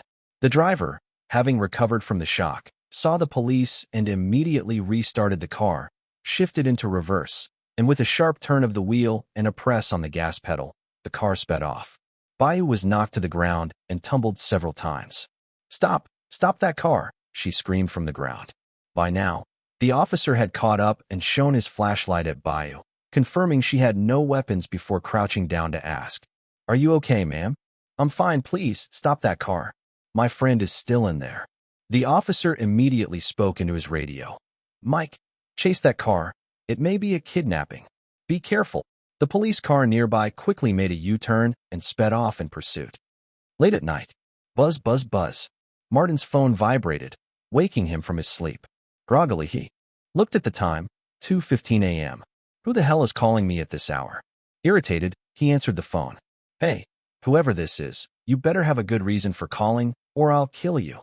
But the voice on the other end made him sit up straight. "Is this Las Vegas Police Department? My friend has been kidnapped." "Who? Bayou, Heather?" Martin froze for a moment, then remembered the two girls he'd met the previous night. He was now fully awake. In fact, he barely knew the two girls. He didn't have to care, just clear things up with the police. But he still decided to go to the police station to understand the situation. After hanging up with the police, Martin dialed Gordon's number. "Gordon, buddy, wake up, the sun's up." "Damn it, Martin, it's only 2 a.m., stop joking around. This isn't funny." All right, I know it's not funny, but we need to go to the police station. Those two girls from last night are in trouble." At the police station, Martin and Gordon, guided by a female officer, entered the interrogation room. Seeing Martin, Bayou, whose face was streaked with tears, immediately stood up and rushed toward him, as if she had found her anchor. Martin could have avoided her, but he knew that if he did, it would surely cause a media frenzy tomorrow. The police station likely had many media informants, like the female officer standing next to him, who could very well be one. He hesitated, but ultimately didn't dodge and embraced the girl as she approached. The smell of alcohol, vomit, and cheap perfume hit him immediately. The female officer beside them frowned and stepped a little further away, but Martin remained calm and gently patted Bayou's back. "All right, it's okay now. Tell me what happened," he said softly. "Sorry, Martin. I shouldn't have dragged you into this, since we only met last night, but I really had no other choice. I don't know anyone else here, and Heather was taken by bad guys. I'm scared and worried, so I told them your name, hoping you could help us." Bayou explained, clearly trying to justify herself. Her words were smooth and well-chosen. She quickly clarified that she and Martin were not close, likely to reassure the officer nearby, and then sweetly asked Martin for his help. With her beautiful face, tear-streaked and pitiful, it would have been hard not to want to comfort her, if not for the awful smell. Martin guided her to a seat. Then, with the female officer's watchful gaze, he sat opposite her and asked, "Can we talk privately?" The female officer nodded and left the room. As soon as she was out the door, her expression broke, and she smiled with excitement. A colleague came up to her and teased, "Looks like you're thrilled, finally got up close to your idol. He's so good-looking. His skin is flawless, no freckles or large pores," the officer replied, hugging herself. Another colleague, Dick, walked over and asked, "What's the deal between that girl and Martin?" The female officer glanced at him and said, "Didn't she already say? They just had a drink together at Marquis, and then Martin left with his friend. I don't believe it. She's so pretty. They must have something special going on," Dick replied, shaking his head. "Humph.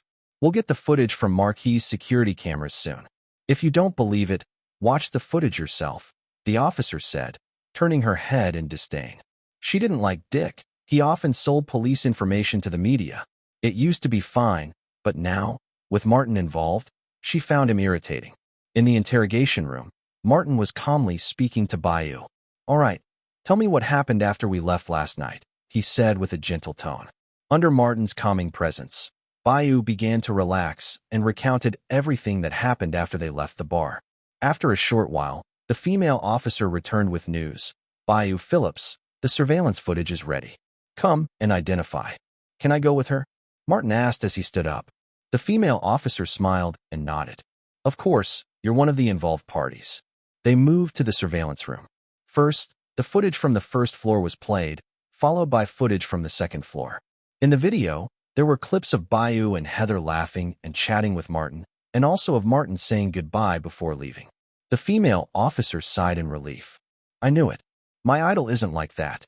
Dick, the officer, stared intently, his expression thoughtful. Martin, sensing something, glanced at him out of the corner of his eye, subtly using his influence. Soon after, Bayou suddenly shouted, "That's him. Roger Bart, that fraud. Please find him quickly. Heather is still in his hands." "Play the first floor footage again," Martin spoke up. The officer in charge of the video glanced at everyone, hesitating about whether to follow the celebrity's request. "Listen to him," the female officer instructed. The officer nodded and began playing the footage again. "Fast forward and pause at 1:22, Martin directed. "Stop. Look, isn't that Roger Bart? He's been watching Heather and Bayou the whole time," Martin pointed out, indicating a man partially hidden in the crowd, his face only half visible. Everyone watched carefully, confirming it was indeed Roger Bart. "Continue fast-forwarding. Stop," Martin ordered again. "Look at this guy. He's wearing the same t-shirt, with the same tattoo. This should be the person who spoke to Roger Bart earlier. Is he the driver?" Martin speculated. Bayou scrutinized the video closely and then shook her head. "It's just a half profile. I can't recognize him." "All right, fast forward again. Stop. This person, same t-shirt, same tattoo. He should be the one who spoke to Roger Bart earlier. Is this the driver?" "Yes, that's him. That's him," Bayou cried out excitedly. The female officer, looking at Martin with admiration, thought to herself, "He's so smart. He's even more charming than Detective Hunter." But this didn't distract her from giving orders. "Blank, go investigate their identities and addresses. Dick, prepare a warrant. Barry, check with the gang informants, see if there's any clue." After leaving the room, Dick did not immediately start on the warrant. Instead, he went to the bathroom and made a phone call. "Hello, I've got a lead for you." "Ah, damn it." In the middle of his sentence, his hand trembled, and he accidentally dropped the phone into the toilet. Quick on his feet, Dick grabbed the phone, but the interruption caused him to forget what he was doing. Who was I calling again? What was I supposed to say? He tried to power the phone on, but it was dead. "Forget it. I'll just get to work," he muttered, and after finishing his business, left the restroom. Meanwhile, on the other end of the line, a man in his 30s repeatedly dialed Dick's number, but it kept going to voicemail. "Damn it. What's this idiot doing?" The man grumbled as he gave up and went back to bed. Martin and Gordon stayed at the police station with Bayou. Bayou was touched. She didn't expect the famous star to go this far for them. "Thank you, Martin. I'm really sorry to drag you into this." Martin waved it off. "When it's a matter of life and death, I can't just stand by." "Martin, you're a true hero," the female officer said, blushing with admiration. On a remote street, Roger Bart was cleaning the car. After finally tidying up the filth in the back seat, he stared at the damaged front of the car, feeling a deep sense of despair. F asterisk asterisk asterisk, F asterisk asterisk asterisk, F asterisk asterisk asterisk. "Damn woman, now I have to pay for repairs," he cursed aloud. Then, as a new thought crossed his mind, he realized that he had gotten his hands on a virgin. That could fetch a decent price at auction. His mood lifted a little. But as he thought about it more, the loss of another virgin made him feel like he'd missed out on a lot of money. His mood darkened again. He rubbed the bump on his head, which he got when he hit the car window. Cursing Bayou again, he walked into a dilapidated 3-story apartment building next to the car. On the first floor, several heavily tattooed Eastern European men were playing cards, with loose bills scattered on the table. Upon seeing Roger Bart enter, one of them teased, "Kid, you're lucky this time, snagging a virgin." You should be able to sell her for a good price. You'll get a decent cut, huh? Enough. I'm frustrated. One of them escaped, and now I've lost a lot. Plus, I still have to repair the car. Roger Bart responded bitterly. Hey, at least you're still making some money. Want to play a few rounds? One of them suggested. No. I'm going upstairs to check if that bitch has woken up yet, Roger Bart said, shaking his head as he made his way up to the second floor. On the second floor, the only person there was the driver, who was tending to his wounds in front of a mirror. When he saw Roger Bart, he muttered, Damn, I got screwed by a little bitch. Those guys are laughing their asses off. Next time remind me to carry some tranquilizers in the car. Ugh, that damn bitch. I'm in pain, he added, grimacing in pain. Got it. Gravison, Roger Bart said, feeling a little better seeing the driver in such a miserable state. He resisted the urge to laugh. Continuing upstairs, he reached the third floor. Roger Bart took out a key and unlocked the iron door, finding Heather tightly bound on the floor. Heather moaned through the cloth in her mouth. You're awake? Want to talk? If you promise not to scream, I'll take that cloth out of your mouth, Roger Bart said. Heather nodded frantically.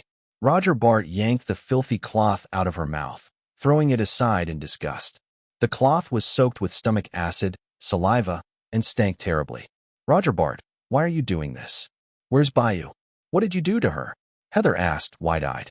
Roger Bart chuckled, a look of pity in his eyes. Why? Heather, that's a silly question. Of course, it's for money. Do you know that a beautiful girl like you could fetch $100,000 in the underground market? If you're a virgin, the price can triple. He explained. Are you going to sell me? We're from the same place. Heather exclaimed, her eyes wide with shock. Same place. Roger Bart sighed and shook his head. When you're struggling to survive, who cares about being from the same place?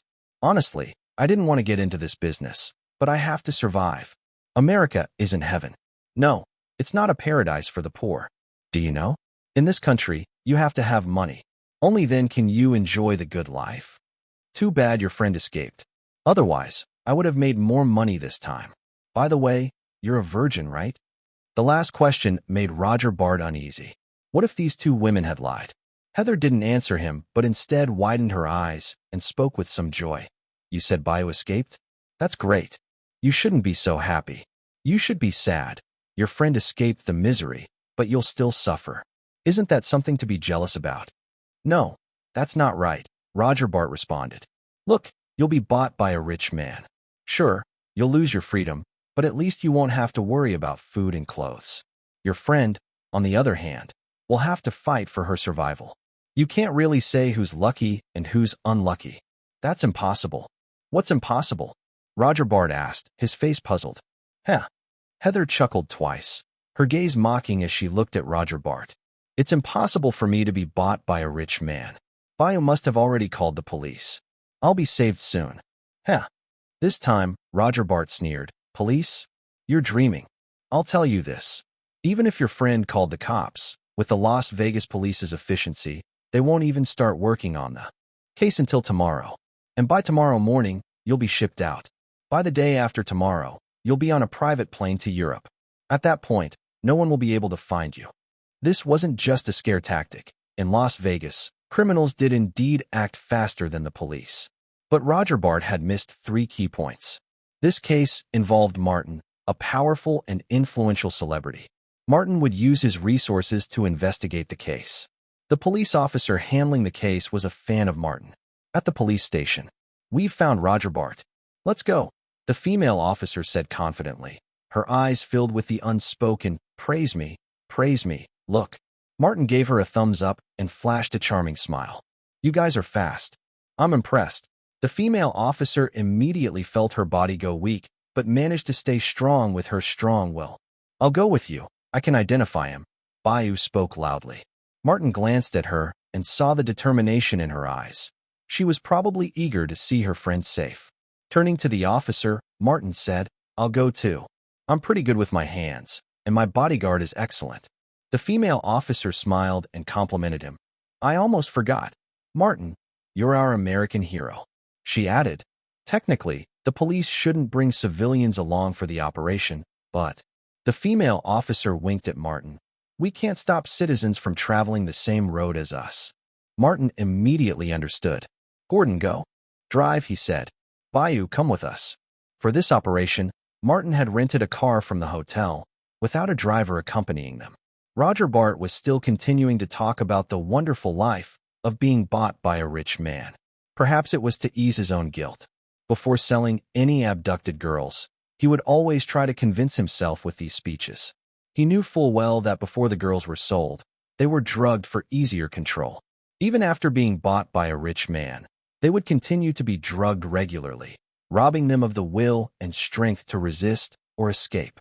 These drugged girls would become the rich men's toys, tortured in bizarre ways, and few ever lived past the age of 35. Roger Bart was simply seeking psychological comfort for himself. Suddenly, a loud banging sound came from downstairs. Police. Hands up. They have weapons. Open fire. Then came the sound of gunshots. Roger Bart turned around in shock. He heard Heather laughing. See? My friend brought the police to find me. This is impossible. How did the police find this place so quickly? We were supposed to abandon this place tomorrow. How did they get here so fast? This is impossible. How can the police be here so quickly? The appearance of the police shocked Roger Bart. He even forgot to respond to Heather's mocking remarks. Oh, not forgot. He just didn't have time. He could already hear the sound of the police rushing up the stairs and the loud shouts of Gravison being subdued. Run! Roger Bart quickly darted to the window, opened it, and looked down. This was the side of the building that didn't face the street, dark and hard to see if the police were waiting below. Roger Bart climbed out of the window, took a deep breath, and released his grip. His body fell. He twisted his ankle when he landed, but at this point, he couldn't care less. He gritted his teeth, ignoring the pain, and limped into the darkness. Is anyone guarding the back door? Martin leaned against the car door, asking the female officer who was standing nearby, overseeing the arrest. The female officer replied, 2 officers have gone there. Bang, bang, bang. Gunshots rang out from the north side of the building. Moments later, 2 officers appeared, pushing Roger Bart along, his legs soaked in blood. Boss, all 6 of them have been captured. Good job. It's him. He's Roger Bart. Bayou excitedly rushed out of the car, her small fists pounding Roger Bart. Damn bastard. Where did you take my friend? Roger Bart kept his head down, not speaking. He had been shot in the leg and was losing blood. He was feeling lightheaded. Bayou, your friend is fine. Look, she's out now, Martin said, pulling Bayou back and pointing at the door of the building with a smile. Bayou turned her head. Heather, Bayou. The 2 girls rushed toward each other and embraced, crying in joy. The next day, Liv Tyler sneaked into Martin's room early. In the morning, making her way to Martin's bed. Then, 3 screams filled the room. Ah, ah, ah.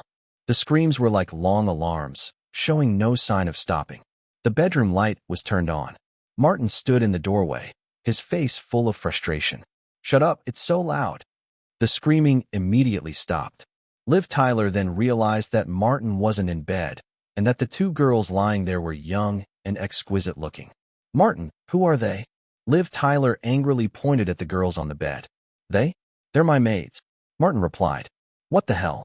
You have maids? Wait, when did you hire maids? Liv Tyler asked. Just last night. Martin shrugged with a smile. Let me introduce you. Liv Tyler, this is Heather Matalazzo on your left, and Bayou Phillips on your right. Heather, Bayou, this is Liv Tyler. The 3 girls stared at each other. Then Liv Tyler screamed again. She had forgotten that she had undressed before getting into bed for convenience. While screaming, she awkwardly crawled under the covers. Heather and Bayou, wearing pajamas, exchanged glances, unsure whether they should greet Liv Tyler, who was half hidden beneath the blanket. All right, now you all know each other. Well, since everyone's awake, how about we have breakfast together? I'll have it delivered to the room. Oh, and don't come out just yet. I don't want tomorrow's headline to be, Martin Myers throws a 4P party in hotel room. In the strange atmosphere, the 3 girls and Martin had breakfast together. Heather and Bayou occasionally glanced at the famous actress, feeling puzzled. The 2 girls could tell that Liv Tyler had a thing with Martin, but after seeing 2 other women in Martin's bed, Liv Tyler only asked once at the beginning, then didn't inquire about who they were or why they were there. She didn't yell, cry, or make a scene. Could Hollywood women be this broad-minded? Of course not. If it weren't for Martin having planted the lover's seed, Liv Tyler would probably have scratched the two girls' faces and spat at Martin. After breakfast, Martin called for Gordon. Gordon, take these two back to Los Angeles and have them stay at my house in Beverly Hills. Then have someone prepare two made contracts for them to sign. At this point, Martin turned to the two girls and confirmed, "You've decided to be my maids?" "Yes, I'm willing." Both girls nodded firmly. After the events of last night, their American dreams shattered. They no longer fantasized about becoming dance stars, but instead decided to take care of themselves first. And Martin was offering them a job, so they eagerly agreed, grateful for the opportunity. "Gordon, take them to the airport now. Also, have Jeff handle their green cards. I remember he knows people at the immigration office." "What will you do when I leave?" Gordon asked. "Don't worry, I can take care of myself, and the crew is providing security.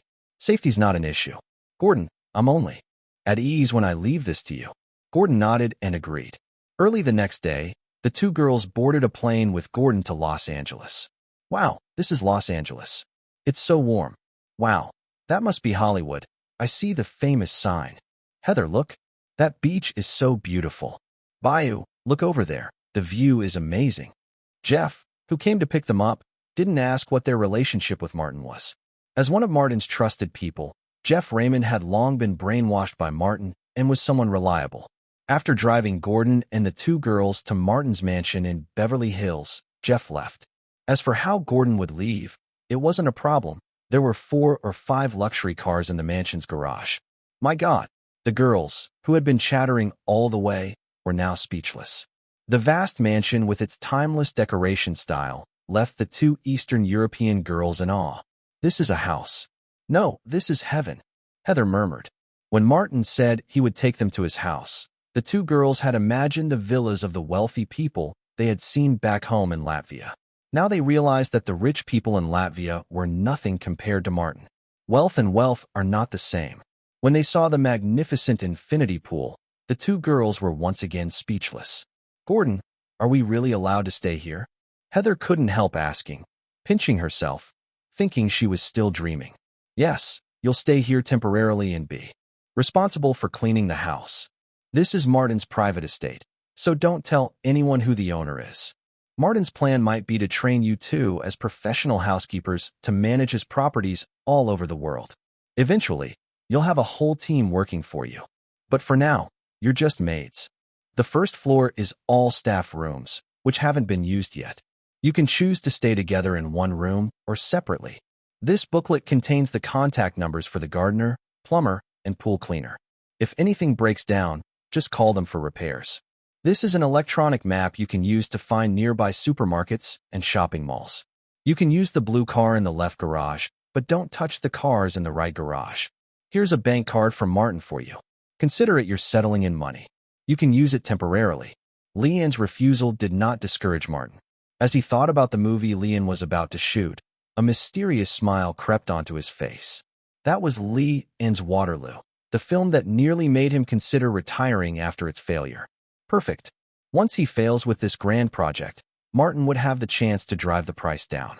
After all, thanks to the massive success of Crouching Tiger, Hidden Dragon, Leanne's director's fee had soared to over $800,000, making him the top-paid Asian director. With that in mind, Martin pushed the script outline Leanne had handed him back toward him. TL/N it was. Brokeback Mountain script. He chuckled. "Director Leanne, there's no rush. We can wait until after you finish The Incredible Hulk to start this project. Keep this outline, and feel free to ponder it." Leanne was genuinely moved by Martin's sincerity. He didn't continue to refuse, but instead took the script outline and solemnly said, "I appreciate your trust. I'll take on this script, and don't worry. Once I'm done with The Incredible Hulk, I'll start preparing for this film." Martin hurriedly smiled. "No rush, no rush. Let's wait until The Incredible Hulk is released. That way, you can fully focus on this script." Martin's thoughtfulness deeply touched Leanne, evoking a feeling of, "I would die for someone who truly understands me." He added, "Martin, I will give this film my full attention." "Good, I trust you." The two shook hands and exchanged smiles, understanding one another. Well, At least Leon felt that way. After securing Leon, Martin flew to London to visit the Harry Potter set. Several young actors were ecstatic upon seeing Martin. Emma Watson sprinted over. "Oh my God, Martin, do you know? Your portrayal of Legolas is just so handsome. So handsome. Wait, where's my poster? Daniel, have you seen my poster?" she shouted behind her. "Here, here." Daniel Radcliffe jogged over holding a poster, but not paying attention. He stumbled, nearly losing his glasses, but managed to catch them in time. "Oh no, my poster. My Legolas poster." Emma Watson screamed. While Daniel was adjusting his glasses, he forgot he was holding the poster. As he let go, the wind swept the poster away. Just then, Rupert Grint, with his bright red hair, passed by and caught the poster. "Oh, awesome. Rupert, you're amazing," Emma Watson exclaimed, jumping up and rushing over to take the poster from him. Rupert shrugged. "Wow, Ron finally got Hermione's praise." Daniel Radcliffe walked over, embarrassed. "Sorry, Emma, I wasn't paying attention." "No worries, the poster is fine. That's all that matters." Emma Watson, now ignoring Daniel, rushed back to Martin, holding the poster in both hands. "Martin, no, Legolas, please sign it for me. Can you write in Elvish? Legolas is Emma Watson's best friend." Martin smiled. "Of course." He took a pen from the crew and wrote on the poster with a flourish. Emma Watson, beaming with joy, cradled the poster in her hands, gazing at the elven prince drawing of Legolas with his bow and arrow. She couldn't bear to fold it. "I'm putting this above my bed," she announced loudly. Daniel Radcliffe and Rupert Grint also asked Martin to sign their Harry Potter scripts. After a few days in London, Martin also had some secret meetings with Deanna. Then, he hurriedly left London for New York. The Matrix was about to be released. Although the premiere was scheduled for Los Angeles, Martin needed to participate in the promotional activities happening in New York. Legolas's popularity hadn't waned, and now, the savior was coming. To be honest, Martin felt like he was going to be unstoppable in late 2001 and early 2002, like he could defeat anyone, whether gods or demons. At that moment, Leonardo's call came in. "Martin, my new movie Don's Plum is premiering. Could you come to the opening?" Martin was a little stunned. Little Leo starred in this film? How come he didn't remember this? Was it a flop? In reality, Leonardo did indeed appear in this film, though not as the lead. The lead actress was someone named Ebo Benson. Never heard of her, right? The male lead was Scott Bloom. Also unfamiliar? Yep. This film was a small-budget experimental project, showing in American theaters for only 5 days before moving on to Germany. As for the box office, well, let's just ignore that. So, why did little Leo appear in this film? He was asked by his good friend Tobey Maguire. Yes, the Tobey Maguire who played Spider-Man in the original timeline. Tobey owed Ebo Benson a favor and had to swallow his pride to ask his friend Leonardo to help prop up the film. Tobey even had a tiny role in the movie with barely any lines. Leonardo was being a good friend and showing loyalty. When Martin arrived and looked at the incredibly simple red carpet, he was stunned. "WTF," he cursed inwardly. "This crew looks like a makeshift operation." He quickly walked across the red carpet, where only a few scattered fans cheered loudly, their excitement marking the highlight of their day. One of the fans, thrilled, said, "It's totally worth it. I came just to join the crowd, and now I'm seeing both Leonardo and Martin, 2 big stars. This crew's got some face." As Martin walked down the carpet, he was greeted by a pair of unfamiliar white actors, Scott Bloom and Ebo Benson, the film's leads.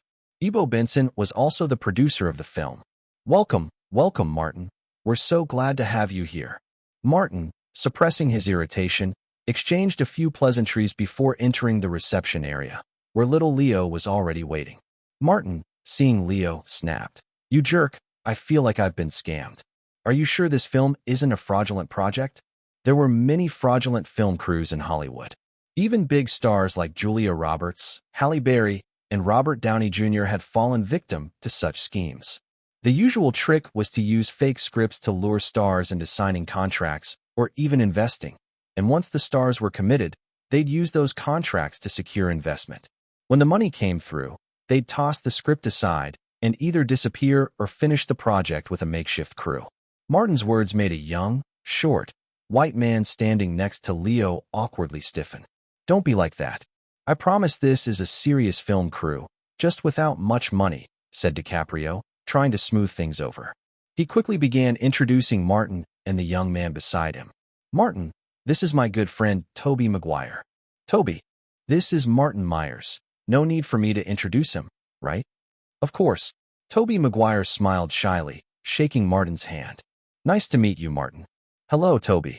After shaking hands, Toby hesitated for a moment before speaking in a low voice. Sorry, I didn't expect Leonardo to invite you as well. I owe this film's producer a favor, which is why I pulled Leonardo into this. Otherwise, this movie wouldn't have even seen a North American release. Martin, since you're here, consider it me owing you a favor. If you need anything in the future, call me. Here's my number. Martin looked at this guy, whose luck he'd essentially stolen, and responded magnanimously. It's no big deal. Forget about the whole owing favors thing. How about we all grab dinner when the film wraps up and become friends? Sounds great. I'm all in.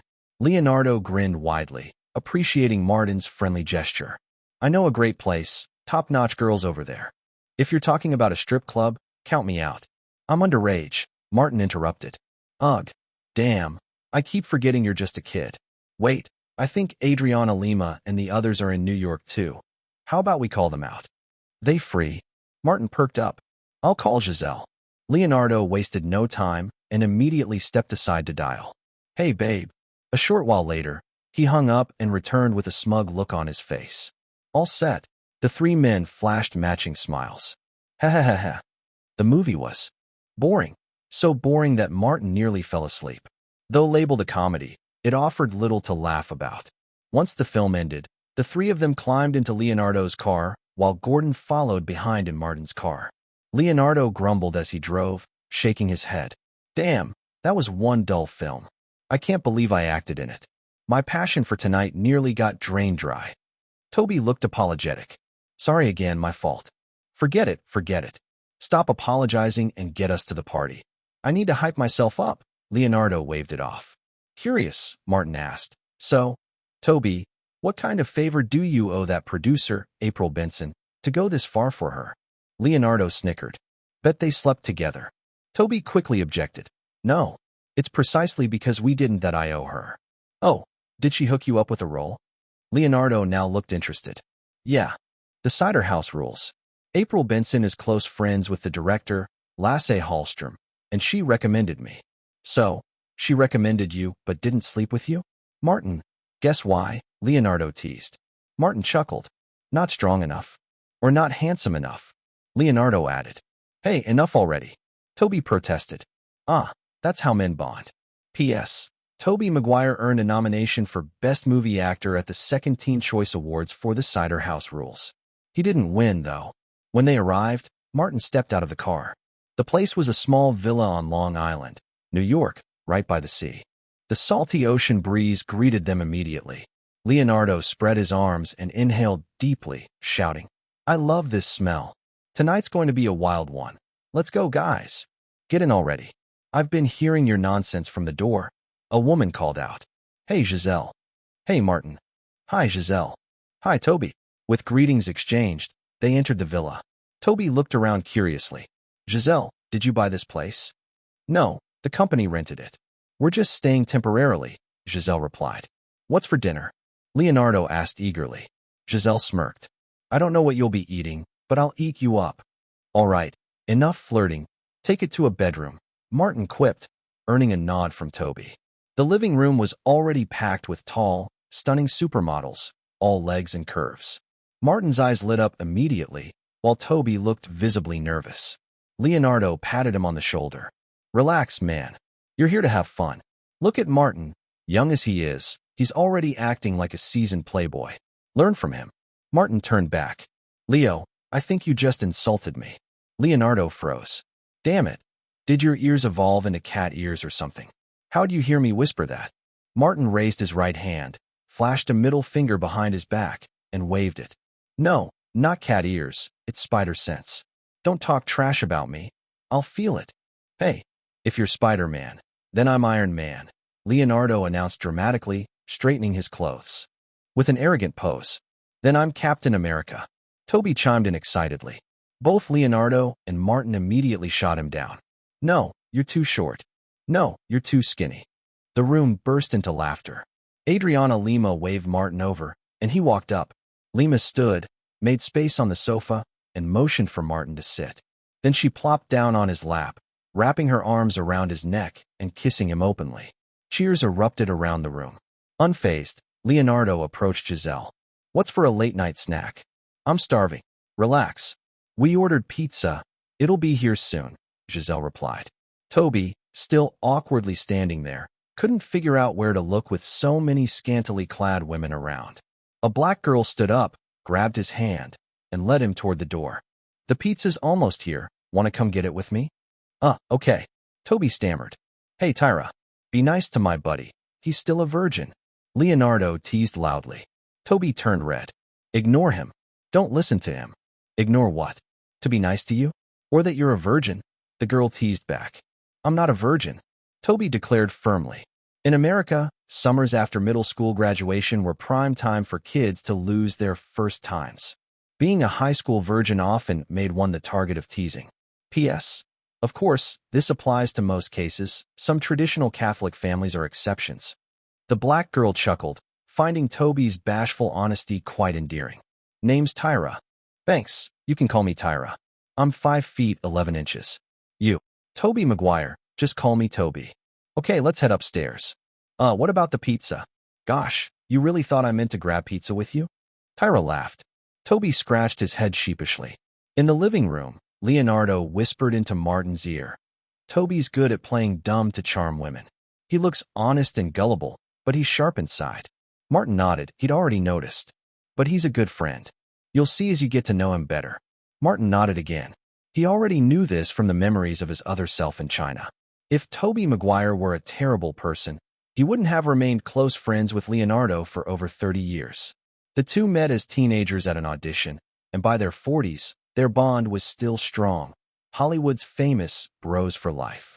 Martin spent a perfect night at the Victoria's Secret model house. Adriana Lima pulled out all the stops to please Martin in bed. Wait, no, not Martin. She was actually trying to please Legolas. Yes, another girl caught in the spell of elf fever. The girl, who had previously had a one-night stand with Martin, fell deeply in love with the elven prince from The Lord of the Rings after watching the movie. Martin? Who's Martin? I only love Legolas. Thus, Martin had to spend the entire night sweet-talking her in Elvish. Of course, even though it left him with a dry throat, it was worth the effort. The rewards were simply divine. The next day, Martin, Leonardo, and Toby left together. Martin noticed that Toby Maguire's steps were a bit wobbly. Clearly, Tyra Banks had demanded quite a lot of him the night before. As for Leonardo, his dark circles and pale complexion said it all. Giselle Bündchen must not have gone easy on him either. In the original timeline, there were tabloid rumors that during Giselle's relationship with Leonardo, she would relentlessly exhaust him every time they met in an effort to curb his infidelity. But, alas, the little blue pill ruined her plans. Ultimately, they still broke up because Leonardo couldn't keep his desires in check. Now it seemed like Giselle's exhaustion strategy was very real. Martin chuckled to himself. Afterward, Toby hopped into Leonardo's car, and the two drove off. Martin got into his own car, where Gordon, who had slept in the vehicle all night, was still full of energy. Where to now? Back to the apartment. No, head to the Delacorte Theater in Central Park. I've got plans with Scarlett. At the entrance of the Delacorte Theater, Scarlett, wearing a mask and sunglasses, waved to Martin. Martin, also masked and in sunglasses, easily recognized her. They were the only two people dressed like that in the vicinity. Why the sudden invitation to a play? Martin asked, curious. Today, Scarlett had invited him to watch The Seagull, a Chekhov play directed by Mike Nichols. A friend of mine has a role in the play, so I came to support her. Who? Natalie Portman. When I used to live on Long Island, our families were close since we're both Jewish, so we saw each other often. Oh, Martin nodded in understanding, then added, I've seen her in Lawn, The Professional, but after that, she hasn't done anything particularly memorable. She played Padma Amidala in Star Wars, Episode 1, The Phantom Menace, then went to Harvard. She's a junior now. No wonder she's been off the radar, focusing on her studies. I guess it's hard to balance academics and a career. Scarlett rolled her eyes at him. Not everyone is a genius like you. Skipping school all the time and still acing every subject. The mention of this sparked Scarlett's jealousy. She, too, balanced acting and studying, but her grades were less than stellar. Martin, on the other hand, despite being busier, rarely seemed to study yet always topped the class. Martin chuckled. Darling, don't compare yourself to a genius. It'll only hurt your confidence. Yes, you're a genius. You're the best, Scarlett replied sarcastically. The two chatted as they walked into the theater and found their seats. Despite the February chill in New York, the open-air Delacorte Theater was packed. Large heaters around the venue offered some warmth, but the cold wind was still hard to ignore. Even so, the 800-seat theater was completely full, a testament to the play's popularity. This cast is impressive, Martin remarked in surprise. Meryl Streep, Kevin Kline, and Philip Seymour Hoffman, all veterans of the stage and screen. Look, that's Natalie. She's playing Mina, Scarlett pointed out as the actors took the stage. As the performance unfolded, Martin found himself drawn to the story. Even in the age of cinema, stage plays still held a special place in people's hearts, particularly small theater productions.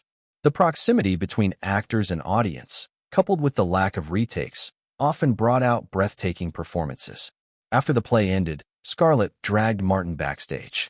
I'm here to see Natalie Portman. I'm Scarlett Johansson, she told the security guard. Scarlett's here? Let her in.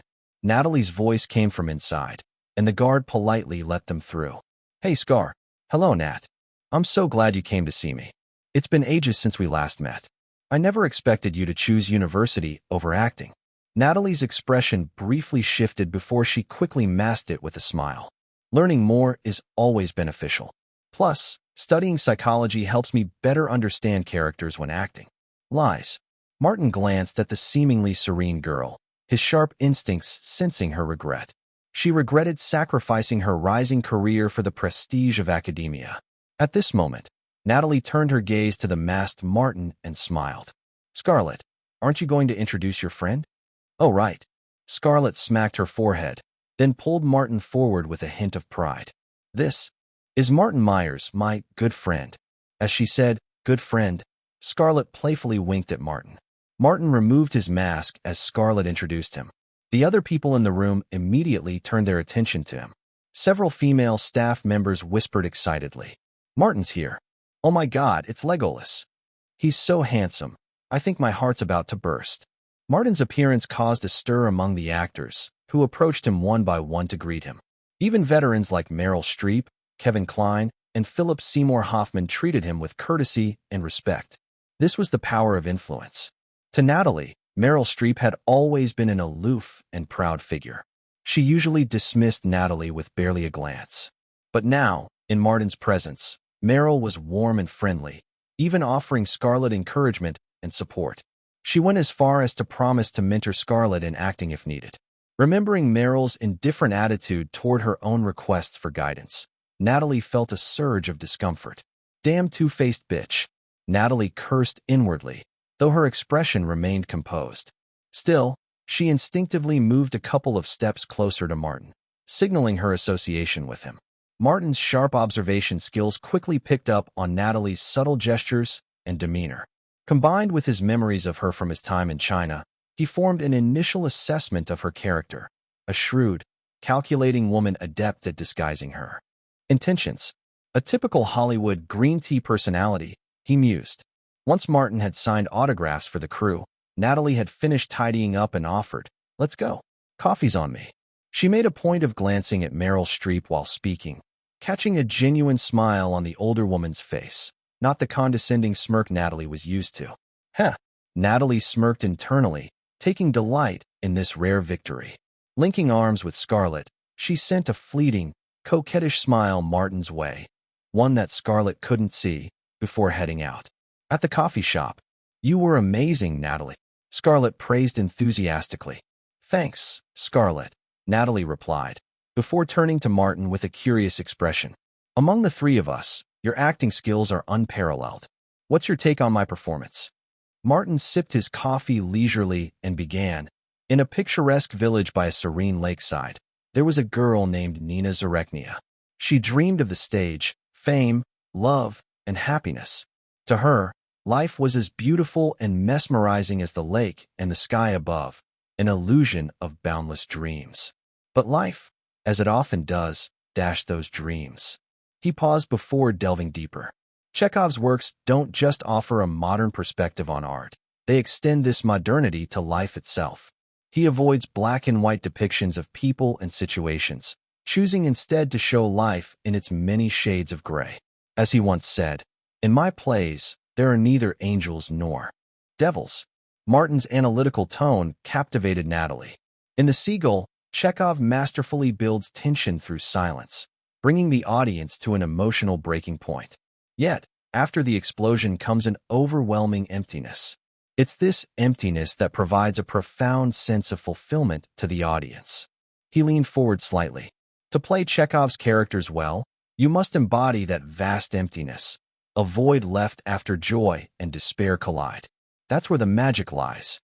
Martin's critique shifted directly to Natalie's performance.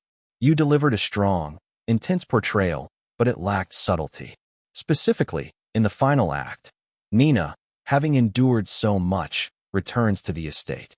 At that point, she's like the seagull that's been shot down, a life destroyed by triggering. She meets Constantine again, the man who shaped her fate. But your portrayal came across as too aggressive. He continued, at that moment, Nina and Constantine have both come to terms with harsh truths. For Constantine, the realization leads to his tragic end. He lacks the courage to face life's cruelties. Nina, however, chooses a path of acceptance. She carries her cross, but it's a descent rather than an ascent. Martin concluded, your portrayal should have reflected that descent, not a rise in defiance, but a quiet resignation that paradoxically elevates her spirit. Chekhov's characters, after all, find liberation not through triumph, but through falling deeply into their struggles. Natalie sat transfixed, absorbing every word.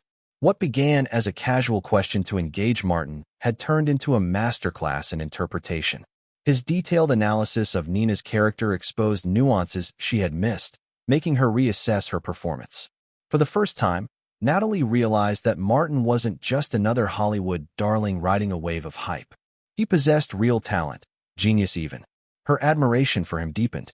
She had always been drawn to men of intellect, and Martin's insights set him apart from the shallow actors she'd encountered in Hollywood.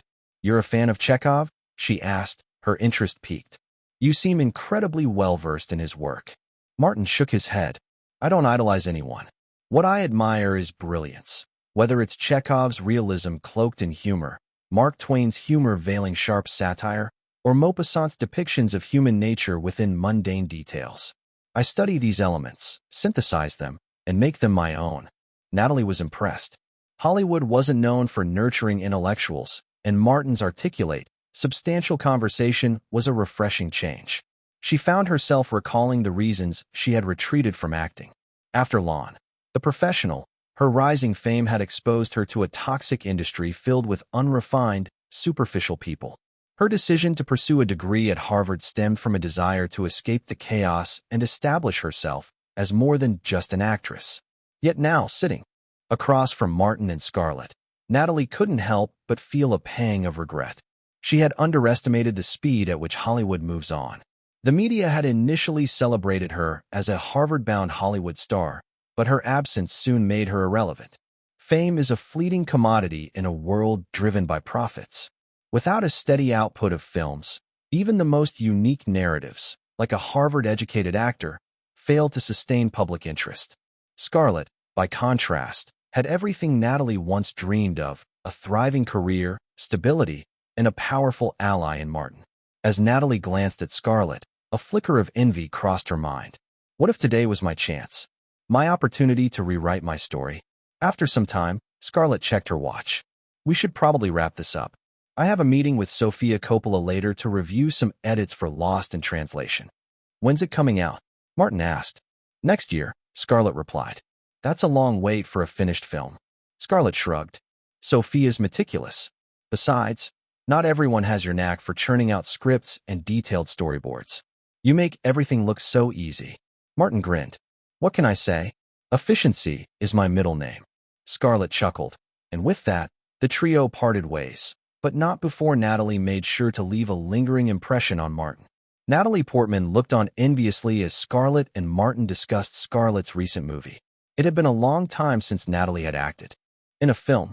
Now in her senior year of college, her academic workload was light, and she had started considering scripts again. However, most scripts that landed on her desk were ones others had rejected. The concept of hidden gems was elusive and rare. There were even offers for explicit films that required full nudity. She vividly remembered the smug expression of that independent director who approached her.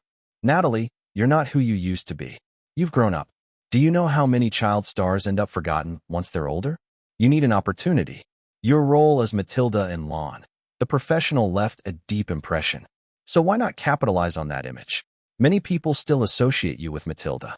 If we promote the film as Matilda's full nude debut, it's guaranteed to be a hit. Don't you want success?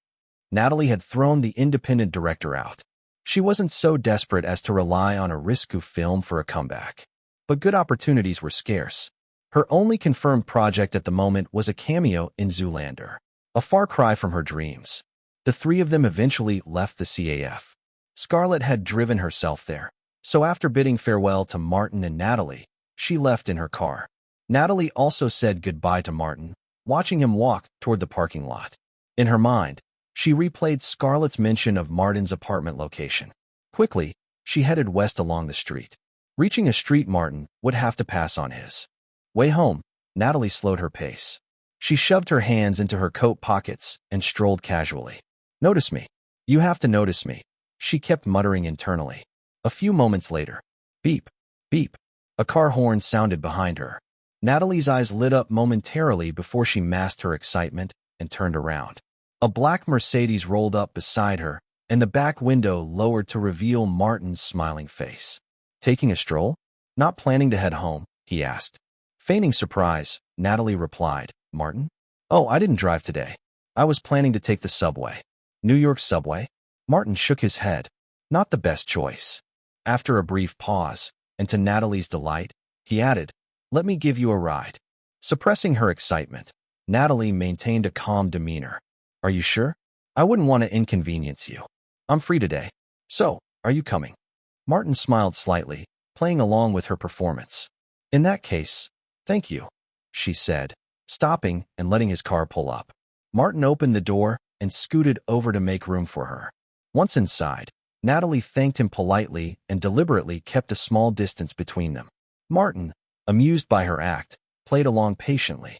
Compared to some of the more skilled women he'd encountered, Natalie's attempts at seduction were amateurish at best. "Where to? Your place on Long Island, or a hotel?" "Long Island," Natalie answered. "I've been staying in a hotel for convenience while rehearsing, but now that it's over, I checked out this morning." "Got it." Martin nodded and tapped the seat in front of him. "Gordon, to Long Island." The car turned a corner and headed toward Long Island, a roughly 90-minute drive from Manhattan. During the ride, Natalie struck up a conversation. The girl was undeniably intelligent. Her IQ of 130 was well above average, though not genius level. From psychology to literature to film, she left no topic untouched, while Martin matched her effortlessly. His voracious reading habits and exceptional memory made him an endless reservoir of knowledge. The more they talked, the more astonished Natalie became.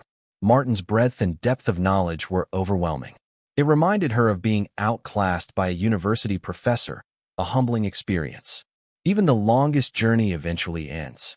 The car pulled up in front of a small villa, and Natalie's nervousness became palpable. As she reached for the door handle, she paused briefly. Though her back was turned, Martin could sense her deep breaths. She stepped out, turned around, and mustered the most natural smile she could manage. "Martin, I've been struggling with some acting questions. Would you like to come in for a bit?" Her nerves were poorly concealed, her voice slightly trembling. For a brief moment of silence, Martin didn't respond, and Natalie's face flushed red. Her thoughts spiraled. Did I overstep? What if he thinks I'm too forward? He hasn't answered yet. Oh no, this is so embarrassing. Just as Natalie was about to panic and retreat, Martin finally replied. Sure. A single word eased her tension, But another wave of nervous anticipation surged. Martin stepped out of the car and followed Natalie to the villa entrance. Natalie's movements were stiff, and her blush extended to her ears and neck. They entered the house, and Natalie fumbled with her keys before pushing the door open. "My parents aren't home," she began awkwardly, intending to explain further. But before she could finish, Martin stepped forward and embraced her. Her slender waist trembled under his hands. At this point in her life, Natalie's frame was still slight, far from the athletic build she would develop in later years. Martin leaned in, his breath brushing past her ear as he kissed her softly. Natalie's entire face turned crimson, her body rigid with tension.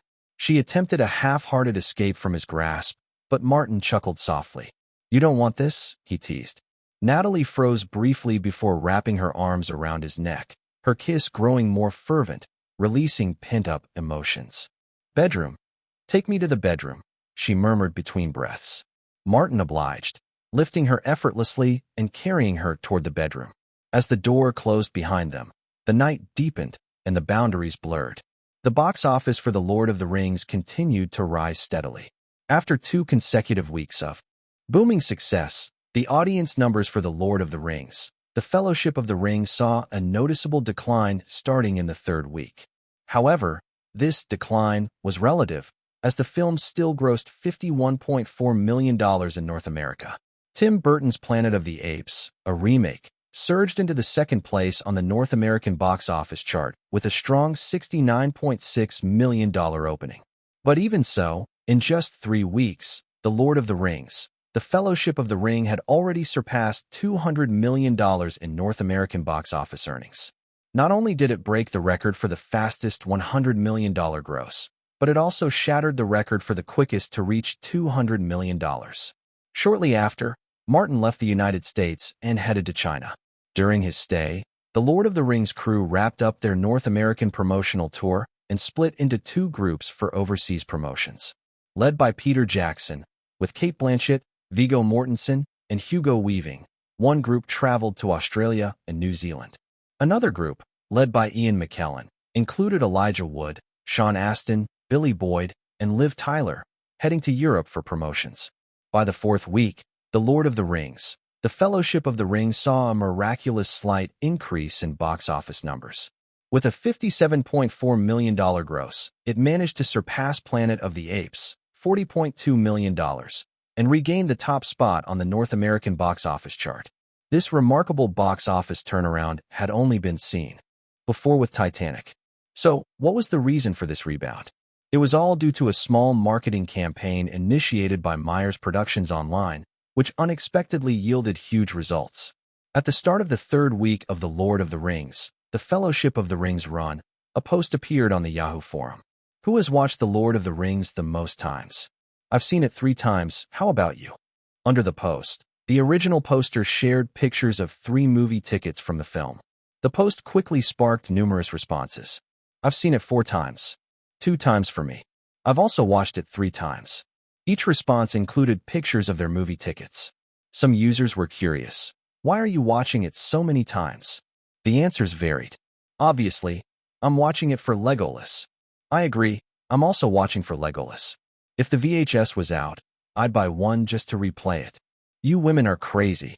I watched it twice, mainly for the epic battle scenes. The special effects were magnificent, far surpassing Titanic."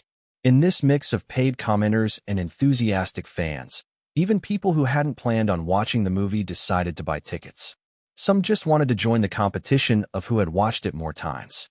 During this time, Hollywood had not yet fully embraced online marketing, but Myers Productions' novel approach to promotion caught the attention of many film companies, prompting them to begin training their marketing teams. Accordingly, Martin wasn't concerned about others copying his methods. Ultimately, it was the quality of the film that mattered. By the 4th week, The Lord of the Rings, The Fellowship of the Ring's North American box office had reached $295.61 million, just shy of the $300 million mark. In the 5th week, although the film's box office saw a slight decline, it still held on to 2nd place on the box office chart. With $38.23 million, the film's North American total officially surpassed $300 million, reaching $333.84 million, achieving the record for the fastest to reach $300 million. In the sixth week, it grossed $27.24 million, bringing its cumulative total to $361.08 million. 10 weeks later, the North American box office for The Lord of the Rings, The Fellowship of the Ring, had crossed the $400 million mark. Globally, the film continued its sweeping success, claiming box office victory in countries like Japan, France, Germany, Italy, Mexico, and Australia. Even in New Zealand, the opening week gross exceeded $15 million. Unlike Titanic, which had a slow but steady box office performance, The Lord of the Rings, The Fellowship of the Ring started off with a bang, though it may not have had the same long-term stamina. In fact, this was what movie studios liked most, because the longer the film stayed in theaters, the less they earned from the box office cut. Most of the money went to the theaters. Titanic played for a full year, but after 4 months, 20th Century Fox's share of the box office was almost negligible, with the theaters making the most money. However, The Lord of the Rings, The Fellowship of the Ring's true potential lay not only in its box office earnings, but in the sales of merchandise. Within 3 months, the sales of Legolas action figures alone surpassed $400 million. Including other merchandise like Middle-earth costumes, elven cloaks, Legolas bow and arrows, and the One Ring, the total sales had already exceeded $1 billion. This was an astonishing rate of revenue generation. In fact, for films like The Lord of the Rings, which were perfect for creating all kinds of merchandise, the box office was just a small part of the revenue. Disney had a lot to say about this. The box office revenue of animated films under Disney's umbrella accounted for only 24.6% of their total income, not even a quarter. The majority of the profits came from home video sales, TV rights, and merchandising. Since 1998, Pixar's films had brought Disney a staggering $2.1 billion in profits. Of course, Disney had to share this money with Steve Jobs, who owned Pixar. Rumor had it that Disney was trying to acquire Pixar, but Disney CEO Michael Eisner and Pixar Steve Jobs had recently been in a public dispute. In February, Martin's new books Harry Potter and the Prisoner of Azkaban and Twilight, New Moon were published, once again causing a buying frenzy. By March, the annual Oscars had arrived. This year's ceremony was held at the Dolby Theater in Hollywood, California, with actress Whoopi Goldberg as the host. Peter Jackson, full of hope, left the event disappointed. Despite receiving 13 nominations, The Lord of the Rings, The Fellowship of the Ring only won 4 technical awards: Best Cinematography, Best Visual Effects, Best Makeup, and Best Original Score. Martin, on the other hand, walked away with a small gold statue, Best Original Score. A Beautiful Mind was the big winner, taking home the prestigious awards for Best Picture and Best Director. Denzel Washington won Best Actor for Training Day. Halle Berry won Best Actress for Monsters Ball. P.S. You might want to check out this movie. Don't worry too much about the plot. The focus is on Halle Berry's iconic performance. After the Oscars, during the post-party, Martin was pulled away by Charlize Theron, and they started discussing Monsters Ball. So, Monsters still hasn't started filming yet. Martin looked at her in surprise. Honestly, if it weren't for the fact that Charlize had already made him fall for her, he would seriously be wondering if she had taken his money and run off. Charlize lowered her head a little sheepishly and murmured, I didn't want to delay it this long. But who could have known this film would run into so many issues? She sighed and began listing them one by one. First, director Patty Jenkins didn't want to take on the film. I had to persuade her for a long time before she agreed. But no sooner had she agreed than she fell ill and had to rest for half a year. Martin was puzzled. Why insist on having her? Charlize nodded and said, I trust her abilities. Patty is one of the few female directors who can balance commercial success and artistry, and she really knows how to portray women. P.S. Patty Jenkins would go on to direct Wonder Woman, which not only grossed $821.74 million worldwide, but also won the Hugo Award for Best Dramatic Presentation and the National Society of Film Critics' Best Focus Award. She was even named one of Time magazine's People of the Year. Honestly, this director is not only talented, but also quite beautiful. Martin thought back and realized he hadn't kept up with information about Monster or its director. Okay, Even if it was delayed for a year, it shouldn't still be stuck at this stage, right? Charlize smiled bitterly again and said, "Isn't it because of you, Martin?" "Because of me?" Martin pointed to himself, confused. "Yes, those 1UO scenes. You wouldn't let me perform them myself, so I had to find a body double. But my body double got into a car accident last year and had to rest for nearly a year." "Couldn't you find another body double?" Martin asked, frustrated. "We tried a lot of people, but none of them had the same facial features and figure as me." All right, it's all my fault." Martin raised his hands and then winked at Charlize. "I'll make it up to you tonight." At that moment, Charlize winked back at him and said with a smile, "You're probably going to have to make it up to more than just me tonight." Martin turned around and saw Nicole walking toward him. "Hello, Charlize." "Hello, Nicole. Would you mind if I took Martin away? Just make sure you leave him for me tonight." Nicole gave Charlize a long, searching look before pulling Martin out to the balcony. Martin smiled as Nicole pulled him by the hand. "You're so bold. Aren't you worried Tom will find out?" Nicole shook her head. "We've already divorced, just haven't made the announcement yet." Martin was stunned for a moment, then grinned. "That's a good thing. Honestly, he's not worthy of you." Nicole chuckled. "Oh, then who is worthy of me?" "Of course, it's me," Martin replied confidently. Nicole looked him over and shook her head. "You have more women than Tom. Don't think I don't know. That Charlize, she's been in your bed, hasn't she?" The sight of this tall, blonde, glamorous woman with a tinge of jealousy made Martin feel a bit stirred. If it weren't for the situation, he'd love to push her down right now. Suppressing his desires, Martin remained calm and did not deny it. He replied casually, "Yes, I have many women. I love all of you. And unlike Tom, I'm strong enough to handle it." "They," Nicole corrected him. "You all," Martin insisted. The dinner party hadn't ended yet, but Martin left the venue early. He got into the car in the underground parking lot and told Gordon not to drive immediately, asking him to wait for a while. 10 minutes later, Nicole sneaked out of the elevator, looked around cautiously, and then got into Martin's car.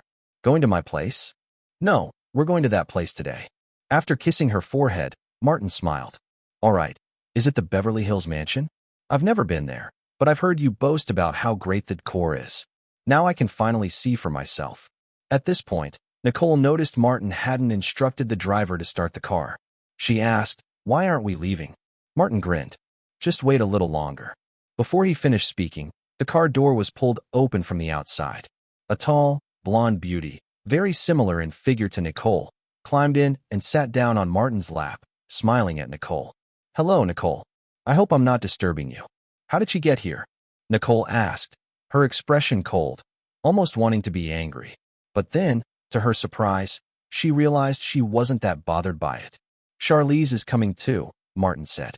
He then motioned for Charlize to close the door and asked Gordon to start the car. "No, I don't want to," Nicole said, her face cold as she stared at Martin, seemingly determined. Martin's hand reached over to pull Nicole close, his deep blue eyes locking onto hers as he softly said, "No, you do want to. You dare bully me." Nicole's face turned red as she struggled, but she couldn't overpower Martin. "I'll bully you for the rest of your life," Martin replied domineeringly, never breaking eye contact. Charlize watched the scene, her eyes gleaming. She loved this kind of dominant attitude from Martin. Gordon obediently raised the partition and focused on driving. The car drove straight into the Beverly Hills estate. Martin had one arm around each of the two women, both of whom looked a little strange as they entered the mansion. Nicole had completely forgotten about the mansion tour. As soon as they entered the room, she didn't even care about Charlize, biting Martin's hand playfully. She then started pinching, twisting, and poking at Martin's arms and waist, doing whatever caused him pain. Martin winced, and with a swift motion, he lifted Nicole and threw her onto the couch. The two of them began to playfully wrestle, laughing and shouting. Charlize, deciding not to bother with the two hyperactive people, said, "You two keep fighting, I'll go look around." Charlize wandered around the house. From time to time, she could hear Martin's pained cries or Nicole's pleas for mercy. And then, well, there was nothing else after that. It was a quiet night, except for the moonlight being a bit too bright and the sound of the waves being a little too loud, nothing else. The next morning, Nicole finally had the leisure to admire Martin's mansion. However, Soon her attention was drawn to two pretty maids in the mansion. After sizing them up, she looked at Martin, who was having breakfast and reading the newspaper, and said, "You really know how to enjoy yourself." Martin stretched lazily, grinning. "Life is short. Isn't the purpose of our hard work to enjoy life better? I don't have any noble ambitions to spend my life fighting for humanity's cause." "I agree with you, Martin," Charlize, who had just finished her soft-boiled egg, said with her mouth still covered in the orange yolk. Martin then pulled her into his arms and smiled. "I agree with your agreement. This is a reward for you." He lowered his head and kissed her. Nicole turned her head away in silence. What a couple of dogs. Hadn't they had enough fun last night? She left the dining room and started wandering around the mansion. Soon, she came across a huge walk-in closet. Looking at the wardrobes marked with names, she became thoughtful. Jessica, Dolores, Lindsay, Scarlett, Charlize, and even her own name. Nicole opened the wardrobe marked with her name and found it full of luxurious clothes. Dresses, casual wear. She tried on a few pieces, and they fit perfectly. A smile couldn't help but creep onto her face. Martin, that little rascal, was surprisingly thoughtful. She took out a swimsuit, changed into it, and went to the outdoor infinity pool. She marveled at its unique design once again, just as she had when she first saw it earlier in the morning. What kind of mind does that little rascal have? He seems to know everything. Buzz, buzz, buzz. Martin was enjoying his breakfast while also enjoying Charlize, his gaze occasionally drifting towards the pool outside where Nicole was playfully swimming, resembling a mermaid. This morning was truly perfect, but the sound of a vibrating phone broke this bliss. Martin glanced at his phone and frowned slightly. Steve Jobs calling? He answered the phone, and Steve Jobs' distinctive voice, filled with confidence, came through. "Hello, Martin. Kung Fu Panda is finished at Pixar. Do you want to come see the completed film? I'm sure you'll like it." "Sure. When should I come?" "Now." Martin was stunned for a moment, then nodded. "All right. I'll be over right away." "Work already?" Charlize asked. "Yeah." Martin pinched the girl's cheek. "The Kung Fu Panda animation is done. I need to go take a look. You and Nicole can stay here today. If you need anything, just let Heather and Bayou know. They're the house managers here." "Those two little beauties?" "Yes." "Hee hee. I'm afraid Nicole will get jealous." "Aren't you jealous?" Martin gave her a playful slap on her rear. "Me?" Charlize's gaze shifted mischievously as she hugged Martin's head and gave him a deep kiss. "I just want to eat you." Martin left the room, sucking in a breath after Charlize bit his tongue, drawing a bit of blood. If Nicole wore her jealousy on her sleeve, voicing her displeasure openly, Charlize was more subtle. Her jealousy was hidden deep, and she would strike without warning. Looks like he'd have to plant some love seeds in Heather and Bayou soon. When women with love seeds are involved, jealousy becomes much less of an issue. Pixar's headquarters was located in Emeryville, near San Francisco, more than 600 kilometers away from Los Angeles. Martin took a private jet straight there. An hour later, he was seated in Pixar's screening room. Steve Jobs was there, personally coming to greet Martin. But when Martin saw him, he was taken aback. "Hey, Steve, how did you get so thin?" The last time Martin saw the Apple CEO, Steve was in great shape, looking energetic due to his years of working out. But now, he was so thin that his bones seemed to be showing, and his face had no flesh left. Even in this gaunt state, however, Steve's eyes were still sharp, filled with determination. His posture was still straight, and despite his emaciation, his chest remained broad. Martin silently thought to himself, if the apocalypse ever comes, this guy would be the perfect skeleton warrior. "I've had some health issues, but it's nothing serious. Let's go watch the film. I haven't seen it yet, just waiting for you to arrive." Steve Jobs didn't want to talk much about his health and grabbed Martin's arm, leading him to the screening room, his grip still strong. Martin didn't pry into it. It was someone else's privacy. He followed Steve into the screening room and found that Michael Eisner was also there.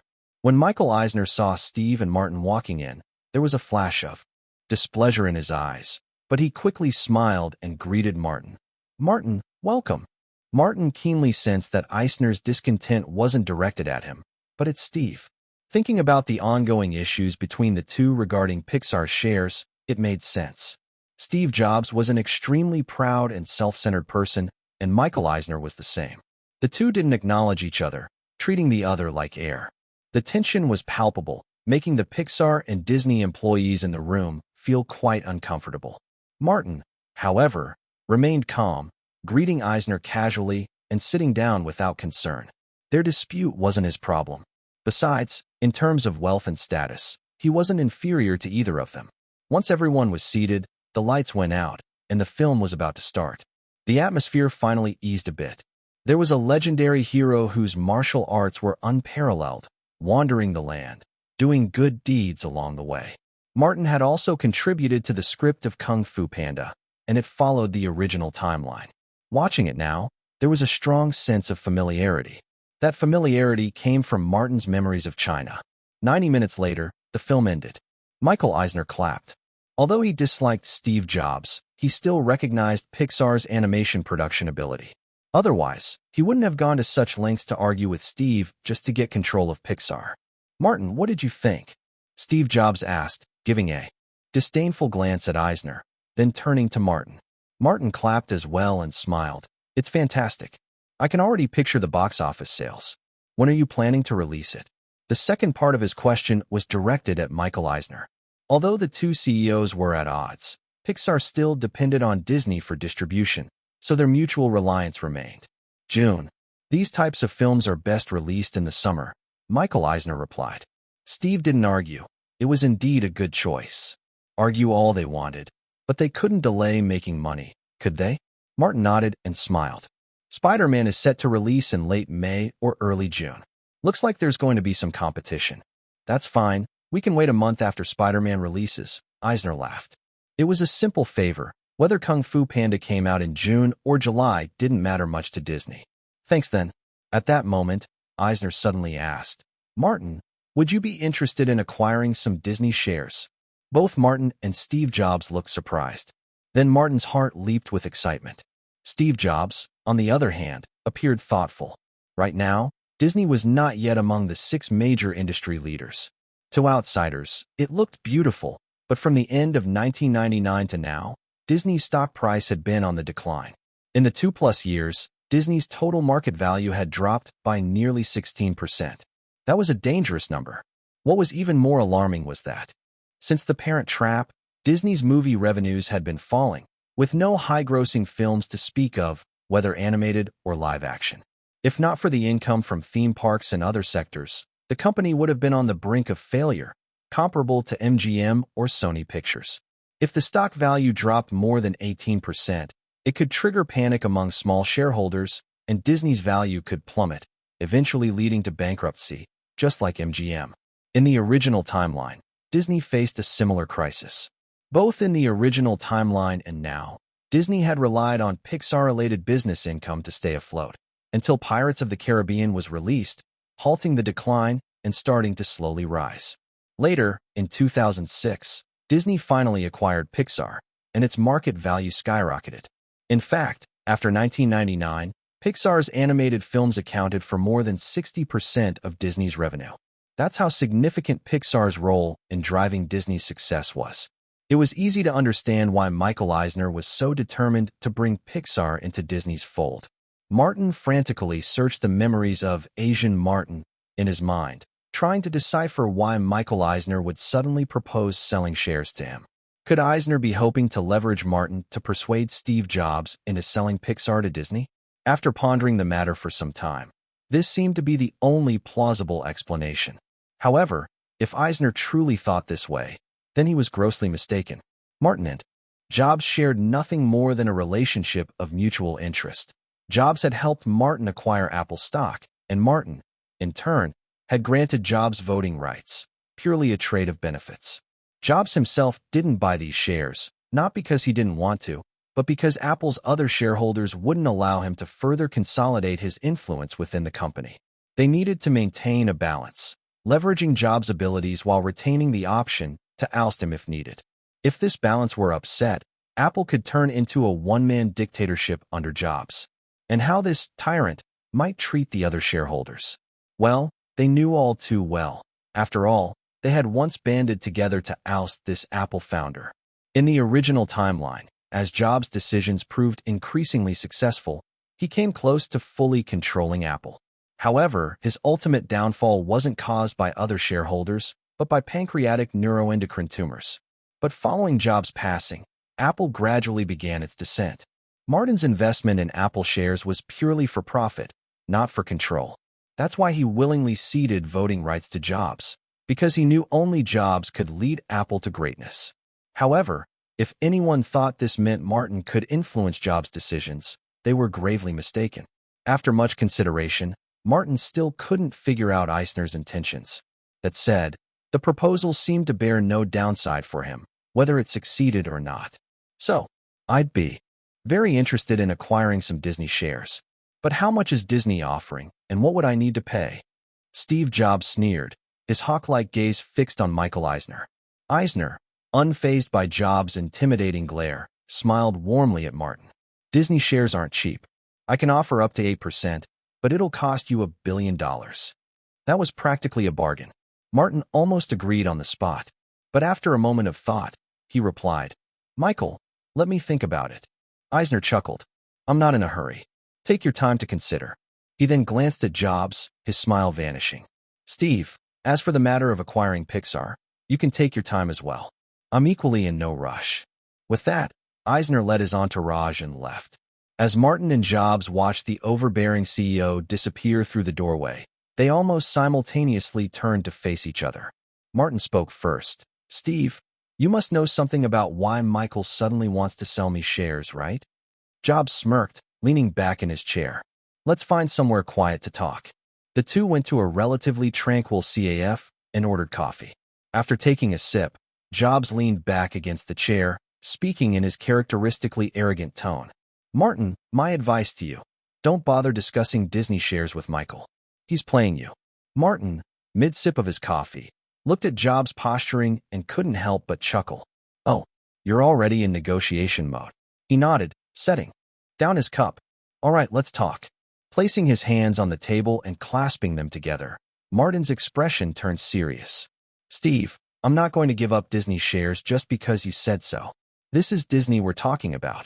Sure, but you're aware of Disney's recent situation, right? Its stock is practically sinking into the mud. Still, this is Disney. Martin emphasized again, his face showing a faint, knowing smile. Fine, Disney it is. Jobs waved his hand, conceding. Then, after a moment's pause, he said, All right, I'll be honest with you. He shook his head, seemingly annoyed that he couldn't pressure Martin through sheer presence alone, and continued. Michael wants to acquire all of Pixar's shares.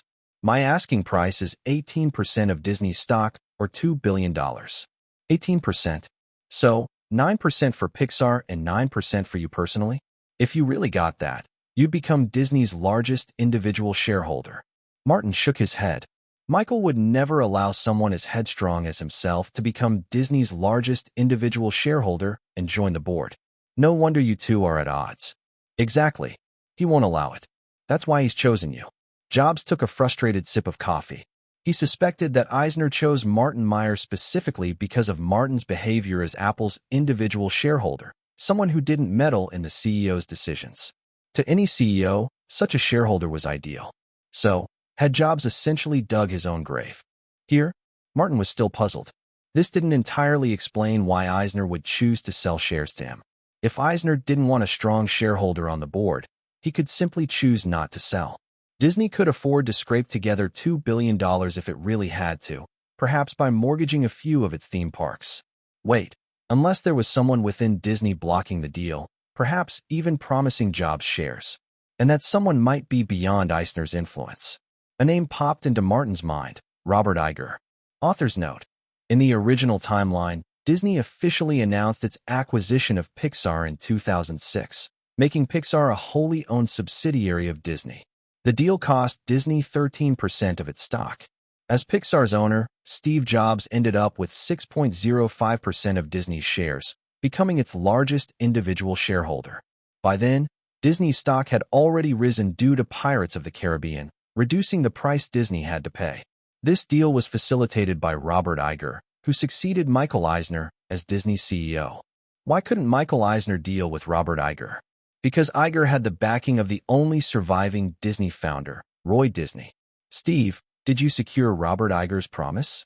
Martin asked directly. Jobs froze for a moment. Then, realizing he had said too much, looked vexed. I guess I gave away too much, didn't I? Robert Iger promised you what?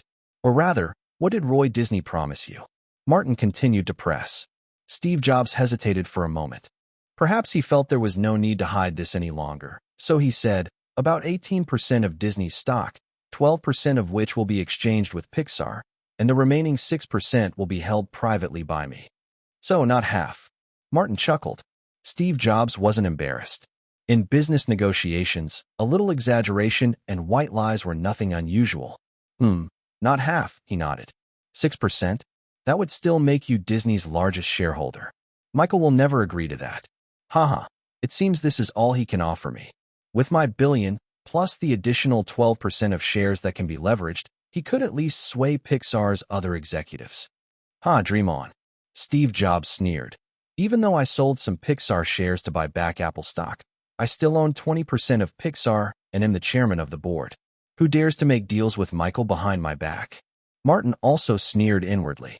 From his memory of Hua Martin, he knew that after Jobs sold Pixar, not a single executive or even a janitor at Pixar spoke well of him. This guy, like Michael Eisner, was a tyrant. Such people could unite others with their decisiveness and authoritative rule when fighting for dominance. But once they were in power, it was inevitable that they would face alienation. This was exactly what happened when Steve Jobs was ousted by Apple shareholders, and later when Michael Eisner was pushed out by Disney shareholders. Martin had an epiphany. Could Michael Eisner be so eager to sell the shares? Because he was under pressure? Though he had single-handedly brought Disney out of the mire, he was someone who didn't care about selling off the family land. If he sensed that his position was threatened, could he, while still holding power, sell Disney's shares to me? 18% seemed unlikely, but 6% was still a great opportunity. P.S. Michael Eisner was never stingy with Disney's money. He once brought his friend Michael Ovitz in as Disney's CEO while he focused on the board. However, within 6 months, they had a falling out. To force Ovitz out, Eisner gave him a massive $120 million retirement package. In 2004, Comcast CEO Brian Roberts tried to acquire Disney for $66 billion, but Disney's board rejected the offer. Roberts secretly negotiated with Michael Eisner to use the tyrant to swallow Disney, and Eisner was almost persuaded. He had already sensed that he would be ousted. However, the deal was ultimately blocked by Roy Disney and the board. It was also Eisner's indecisiveness during this acquisition attempt that convinced Disney's board to push him out. By 2004, Eisner's allies had mostly been removed by Roy Disney and Robert Iger, leaving Eisner's hold on Disney shaky. But in 2002, Roy Disney and Robert Iger's purge hadn't even begun, and Eisner still held the CEO and chairman positions with all the power. It seemed like there was a real opportunity. Martin stroked his chin. He could also secretly reach out to Roy Disney and Robert Iger, promising to support them in ousting Michael Eisner if he secured the shares. He could imagine that both would support Jobs in this move. For someone like Steve Jobs, who had one foot in the entertainment industry, wouldn't someone like Martin, a full Hollywood insider, be a better ally? As for ousting Michael Eisner, Martin had no moral qualms. The old man was outdated, and Disney's future under Robert Iger indeed experienced greater success. If Robert Iger could make his shares more valuable, why not support him? Steve Jobs, unaware of Martin's intentions, continued to try to persuade him to abandon the stock negotiation with Michael Eisner. It's useless, Jobs said. Though Michael is still chairman of Disney, he's losing control of the board. I can tell you, his days are numbered. It's laughable that this guy is still negotiating for a higher retirement package, $500 million. Can you imagine? That's driving the board members against him, as this is money taken from their pockets. He used to make money for the board, a lot of money, so they tolerated his autocracy and extravagance. But now, things are different. Disney is losing under him, and the stock price is plummeting. Every day, those board members are losing money. They're already unhappy with Michael. Behind me is Robert Iger, and behind Robert Iger, there are others. They're a huge force, the anti-Michael faction. And I still own 20% of Pixar. My trump card is even bigger. You can't win, Martin. Just give up. MMM. Martin hummed as if he was listening. but his mind was focused on a new idea that was slowly taking shape. Suddenly, he interrupted Steve Jobs' incessant talk and directly asked, "Steve, if you could get $2 billion, would you be willing to give up your claim to Disney's stock?" Steve Jobs was stunned. After a moment of thought, he said, "I could accept that offer." $2 billion for his 20% stake in Pixar was a huge premium, so of course, he could accept it. After all, Pixar's total market value at the time was just over $2 billion, nowhere near the later peak of $20 billion. And Steve Jobs wasn't particularly attached to Disney stock anyway. He hadn't envisioned Disney becoming a trillion-dollar behemoth, the world's #1 entertainment company. Compared to the entertainment industry, Jobs still wanted to focus on Apple. That was his true child, while everything else was illegitimate. When Steve Jobs confirmed his agreement, Martin slapped the table in excitement. "Great, Steve. Wait for my news." While Jobs didn't care much about Disney shares, Martin was extremely interested. It wasn't just about the potential value increase. For someone in the entertainment industry, becoming a Disney shareholder would significantly boost his influence in the circle. As mentioned before, there's a hierarchy even among capitalists. Hollywood was a notoriously insular place. Even Wall Street elites could be played like puppets here. Simply having money didn't guarantee control. For Martin, Disney represented an excellent platform and a springboard to a higher echelon. In his hands, Disney shares would yield far greater benefits than in Jobs. "That's pointless." Steve Jobs shook his head. "My demand for shares isn't just my idea. It's also backed by Bob Iger and those behind him. It's a strategic move against Michael Eisner. If Eisner refuses to give up shares, Disney won't be able to acquire Pixar.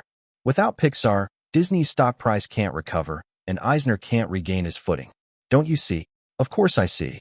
Martin thought to himself, piecing together his own knowledge with the memories from his counterpart in China. So that's why. In the original timeline, Steve Jobs waited until Michael Eisner was ousted before selling Pixar to Disney. Martin smiled. "Steve, what if I can persuade Bob Iger and those backing him to agree to sell the shares to me?" Jobs studied Martin for a moment, wondering if this young man had seen something he hadn't. After a moment, he chuckled. "Martin, if you can convince Bob Iger and his backers, I'd gladly go along. For me, $2 billion in cash is far more appealing than Disney shares. With that money, I can accomplish much more elsewhere." "Then it's settled." Martin extended his hand, and Jobs shook it, sealing the agreement. As soon as they parted, Martin called Michael Eisner. "Mr. Eisner, let's discuss Disney's shares." Eisner laughed on the other end of the line. "Oh, are you sure you want to take on this lot? Jobs must have told you he's after these shares too. Aren't you worried about crossing him?" Martin laughed. "If you're willing to sell the shares to me, I'll handle Jobs. I'll convince him to sell his Pixar shares to Disney for $2 billion. Once Jobs is on board, the rest of Pixar's shareholders won't be an issue." "Oh, what did you and Jobs discuss to make him agree to that?" Eisner frowned deeply, trying to piece together Martin's interaction with Jobs. But he was missing one critical link, Bob Iger, so he couldn't figure it out. The old man, getting on in years, had lost a bit of his sharpness. He even overlooked his most important opponent. "Mr. Eisner, you don't need to worry about my deal with Jobs. You just need to know I can help you secure Pixar and raise Disney's stock price. I get the shares, you stabilize your position, it's a win-win." "I'll need the voting rights for your shares," Eisner said. "For a year," Martin replied. "I'll grant you voting rights for my portion of the shares, but the agreement will be renewed annually." Eisner didn't think much of this, assuming Martin simply wanted to leverage the voting rights for some annual concessions. He didn't mind such exchanges.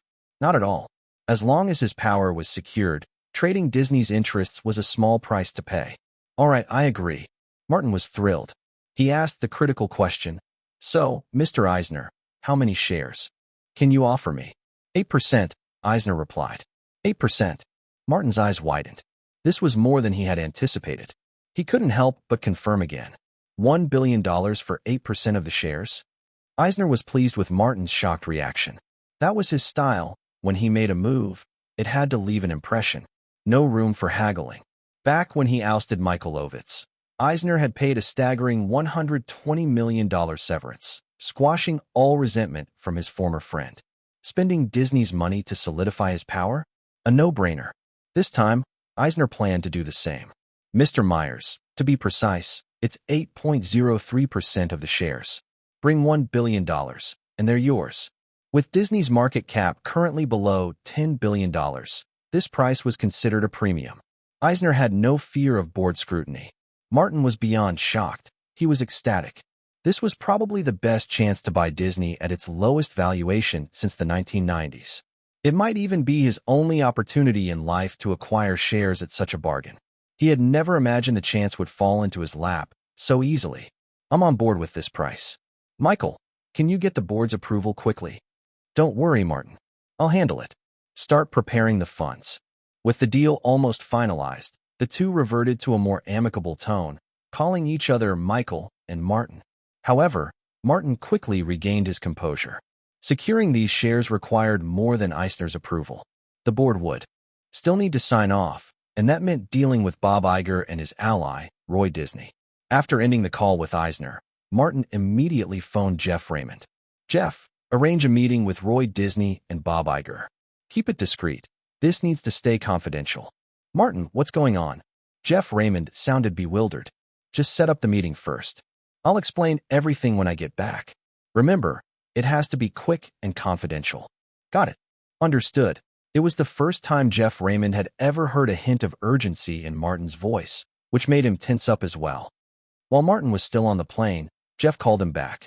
Martin, I've scheduled the meeting with Roy Disney and Bob Iger. They've chosen a private club as the location. The meeting is set for tomorrow evening at 7. Will that work? No problem. Great job, Jeff. A compact Gulfstream jet landed steadily at Burbank Airport. Martin and Gordon disembarked with small backpacks slung over their shoulders. Jeff had been waiting for some time. On the way, with Gordon driving, Martin briefly explained the opportunity at hand to Jeff. After listening, Jeff's face turned red with excitement. Oh my God, I never imagined my client would become a Disney shareholder. Disney? Oh my God, don't get too excited. I haven't secured the shares yet. You need to stay calm and keep this confidential. I don't want any surprises, Martin warned. Understood. My lips are sealed. Even if Grant asks, I won't say a word. My dad doesn't need to be left out like that.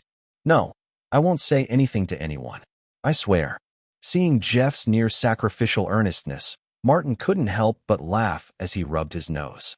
He fully understood Jeff's excitement. As Jeff had said, this is Disney. Inside a private, well-secured suite at the club, Martin sat with Roy Disney and Robert Iger on a circle of plush sofas. Gordon and Roy Disney's bodyguards stood watch by the door, while Jeff and Iger's assistant sat at a nearby table. Martin's opening statement startled both Roy Disney and Robert Iger. Gentlemen, I've already reached an agreement with Steve Jobs. He's willing to accept $2 billion for the deal. What do you mean, Mr. Myers? Robert Iger asked, suddenly sitting up straight, unable to conceal his agitation. Martin waved a hand and cast a glance at the visibly calm Roy Disney, smiling. Don't get worked up. I'm not helping Michael Eisner. I'm helping you. What do you mean? Robert Iger repeated, his tone more forceful. Roy Disney calmed himself, stroking his white hair, then pressed a hand on Iger's shoulder, stopping him from standing up. In a raspy voice, he said, Mr. Myers, how exactly are you helping us? Martin turned to Roy. Mr. Disney, please, call me Martin. What I'm suggesting is this. Rather than relying on Jobs to confront Michael Eisner, why not plant someone Eisner believes he can control, a double agent, who can turn against him at a critical moment? Wouldn't that be more effective? After all, Jobs' actions have already aroused Eisner's suspicion. Right now, he hasn't targeted you. But who's to say he won't in the future? So, Martin, you're saying you'd be that double agent? Yes, exactly. Martin straightened his back, exuding an imposing aura. Roy Disney and Robert Iger exchanged a glance. Roy posed the next question. What do you want in return? Why should we trust you? Martin chuckled, sensing their softened stance. It meant the negotiation could proceed. I want shares. 8.03% of Disney's shares. And why should you trust me? Simple. You have no choice. If you don't, I won't hesitate to leak your little schemes to Michael. I haven't done so yet because I want those shares. Iger's face flushed with anger. Martin pressed on. You're not hung up on those shares, are you? What you truly care about is ousting Michael. Otherwise, you wouldn't have privately negotiated with Jobs, using shares as leverage. Besides, working with me is far less troublesome than working with Jobs. You've seen how I've handled things at Apple. In the future, when Robert Iger takes the chairman's seat, I'll entrust my voting rights to you." Hearing this, Iger's expression softened. He glanced at Roy Disney, who then asked, "What's your plan?" "This is what I propose." As Martin elaborated on his strategy, he subtly channeled his influence. The stern looks and doubts on Roy Disney and Robert Iger's faces gradually dissipated, replaced by trust. By the time Martin finished, Roy Disney even listed several names of board members willing to join their effort to oust Michael Eisner. On the way back, Jeff was both shocked and contemplative. "I didn't expect Roy Disney and Robert Iger to have rallied so many people." Michael Eisner pulled Disney out of the mud. How could they abandon him so easily? Martin remained unfazed. "It's normal. This is Hollywood, Jeff. This is America. It's a place where self-interest reigns supreme. Eisner is old and out of touch. He can no longer propel Disney forward. Add his domineering personality to the mix. He's offended countless people during his decades in charge. It's only natural they want him gone. Do you know how much he's planning to allocate for his retirement package? $500 million. Holy shit. That's insane," Jeff exclaimed. Martin chuckled. "Not insane, just desperate. Eisner knows his time at the top is limited and wants to cash out. But he's forgotten what happens when an aging lion provokes a pack of wolves. His stubborn nature means no one can save him. I'm just giving him a little nudge, especially since I don't want my soon-to-be Disney shares to lose value under his reckless spending." Jeff laughed. "If Eisner gets ousted, it'll be a seismic event in Hollywood." Last year, Fortune ranked him as the most powerful figure in Hollywood. He continued, "To be fair, he's lived quite the life. Decades of commanding respect in Hollywood and siphoning plenty of Disney's wealth. Remember his mansion in Santa Monica? He charged Disney for that, and it caused an uproar. But the shareholders eventually relented." Martin remarked, "You don't truly understand the man. Eisner is utterly obsessed with power. Just look at how, at 60 years old, he's still clinging to both chairman and CEO roles at Disney. He's also ruthless. Remember Michael Ovitz, the former CAA boss and Eisner's close friend? When Ovitz refused to be a mere puppet, Eisner cast him aside without hesitation. And Roy Disney? You know why Roy hates him so much. Eisner was handpicked by Roy, but as his ambition grew, he turned against Roy. He forced Roy to reduce his stake in Disney and even publicly called him a pathetic jackass. Roy's been harboring a grudge ever since." Martin sighed. Eisner's inflexible personality made him great at conquering challenges, but unfit to sustain an empire. After securing agreements with Roy Disney and Robert Iger, the only remaining obstacle preventing Martin from acquiring 8.03% of Disney's stock was the issue of funding. Over the years, Martin rarely kept his money in the bank.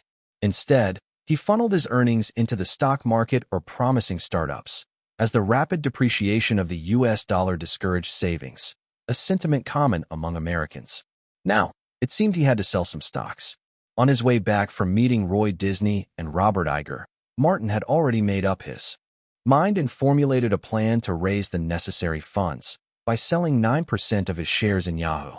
Since 1998, Martin had steadily accumulated Yahoo stock.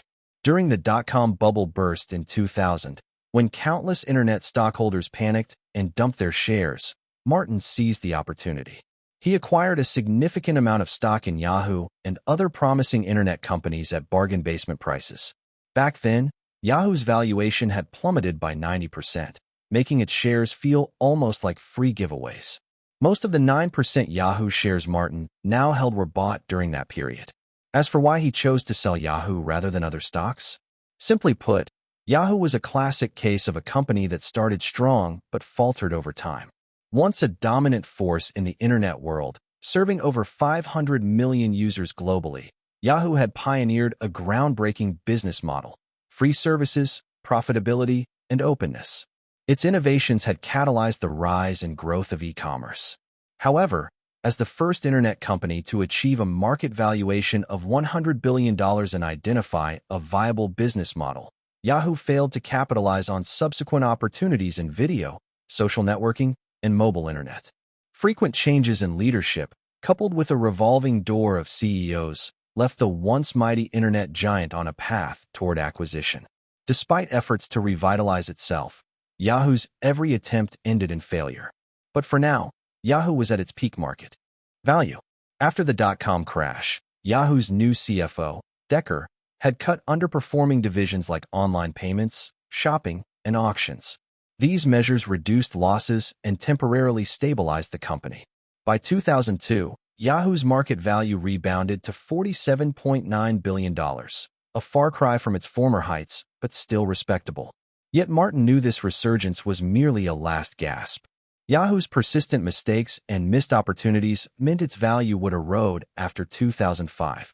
By 2016, Verizon acquired Yahoo's core assets for just $4.8 billion. Asterisk, note, Yahoo's three most regrettable missed opportunities are legendary. In 1998, Yahoo declined to acquire Google for a mere $1 million. In 2006, Yahoo botched a deal to buy Facebook for $1 billion when Mark Zuckerberg, offended by a last-minute price drop to $850 million, walked away. In 2008, Yahoo turned down Microsoft's $44.6 billion acquisition offer, squandering its last chance at redemption. Asterisk. Even without the Disney stock purchase, Martin had planned to sell his Yahoo shares eventually. As for the buyer, he already had one in mind, Microsoft. Bill Gates had long sought to acquire Yahoo. A month later, a report in the Wall Street Journal sent shockwaves through America. Martin Myers, the world's youngest billionaire tycoon. According to sources, Martin Myers, America's prodigy, has finalized an agreement with Bill Gates. Microsoft will purchase 9% of Yahoo shares from Martin Myers for $4.2 billion. The deal proceeded smoothly, with both parties reaching a consensus after just 15 days of negotiations. In early April, the latest Forbes Global Billionaire rankings revealed that Martin, bolstered by his Microsoft, Apple, and other holdings alongside the $4.2 billion in cash, had entered the top 10 richest Americans for the first time with a net worth exceeding $15 billion. Forbes, the 10th richest American, Martin Myers, age 15. This news ignited another media frenzy. In a country that idolizes wealth, Martin's newfound riches cemented his status as one of America's elite.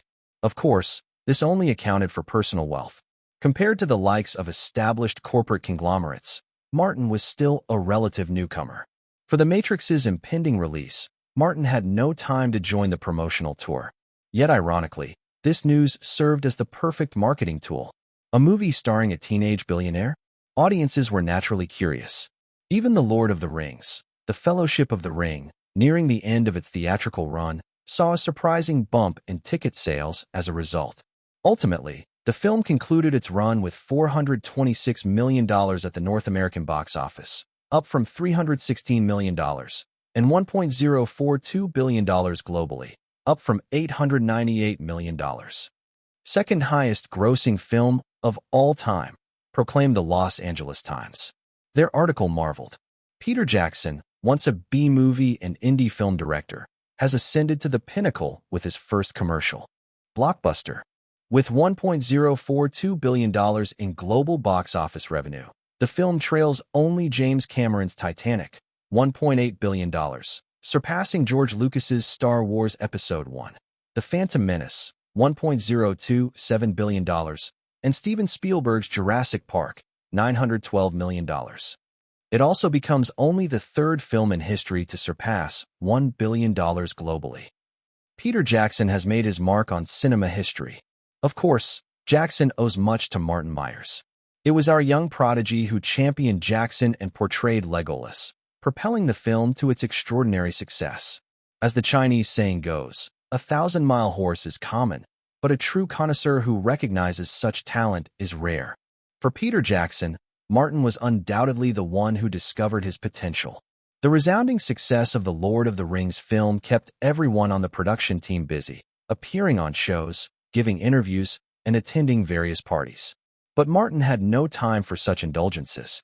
With $4.2 billion in funds now in his possession, he was preoccupied with figuring out how to spend it. In the United States, the most feared institution wasn't the FBI, CIA, police, or even the military. It was the IRS, the Internal Revenue Service. Do you know where graduates from the prestigious West Point Military Academy most aspire to work? The military? Nope, it's the IRS. What about finance or economics graduates from Ivy League schools? Wall Street? Wrong again, it's the IRS. And do you know which organization has the most powerful investigative capabilities in the country? The FBI? Nope, it's still the IRS. Every American is required to deal with the IRS. By April 15th each year, every citizen must submit documentation of their income, along with forms for the IRS to review. With bank accounts and credit cards tied to Social Security numbers, tax evasion is nearly impossible for them to miss. The U.S. is a land of 1,000 taxes, with personal income tax collected at progressive rates. The federal tax rate ranges from 10% for the lowest earners to as high as 35% for the wealthiest. Often, taxes are deducted directly from paychecks. Even the burgeoning e-commerce sector doesn't escape the IRS's reach. Selling goods exclusively online without a physical storefront might exempt one from sales tax, but federal income tax still applies to any revenue generated. Even criminal organizations and gangs must pay taxes to the IRS. Income from all sources, even illegal activities, must be reported. Failure to comply can have severe consequences. The IRS employs over 40,000 auditors, accounting for 35% of its total staff. These are highly trained professionals. Field operatives often come from special forces, while investigators are graduates of top universities. In the U.S., police might inform suspects of their right to remain silent, but for tax evasion, silence isn't an option. Additionally, the IRS has the unique power to freeze personal or corporate assets without a court order, a privilege few other agencies possess. An old American saying goes, "The only certainties in life are death and taxes." However, people often joke, if you must cross anyone, never cross the IRS. In America, people might not fear the government or even the president, but the IRS evokes dread like no other institution. This massive organization has guards stationed at its entrances, and everyone entering undergoes rigorous security checks for weapons. Visitors must wait in the lobby until specifically called by an IRS representative. The IRS's reputation for intimidation far surpasses that of the CIA or Department of Defense, a fact well recognized by Americans as far back as the 1930s. Let's revisit a famous case. In 1931, Al Capone, America's most notorious mob boss, was a ruthless and cunning figure. He had killed his way to the top of the mob hierarchy, earning the title of Mafia Godfather. Though his crimes were plastered across the papers daily, the government, FBI, and police were powerless. There was no evidence. Then the IRS stepped in. A group of seemingly unassuming accountants, summoned by federal agents, turned the tide. Using the seemingly mundane charge of tax evasion, the IRS took down the infamous Capone, sentencing him to 11 years in prison. His crime empire crumbled as a result. Now, let's return to our protagonist. Martin was deep in thought. Although his charity partnership with Jolie could exempt part of this windfall from taxes, a substantial amount still remained. By April 15th next year, Martin needed to spend the money.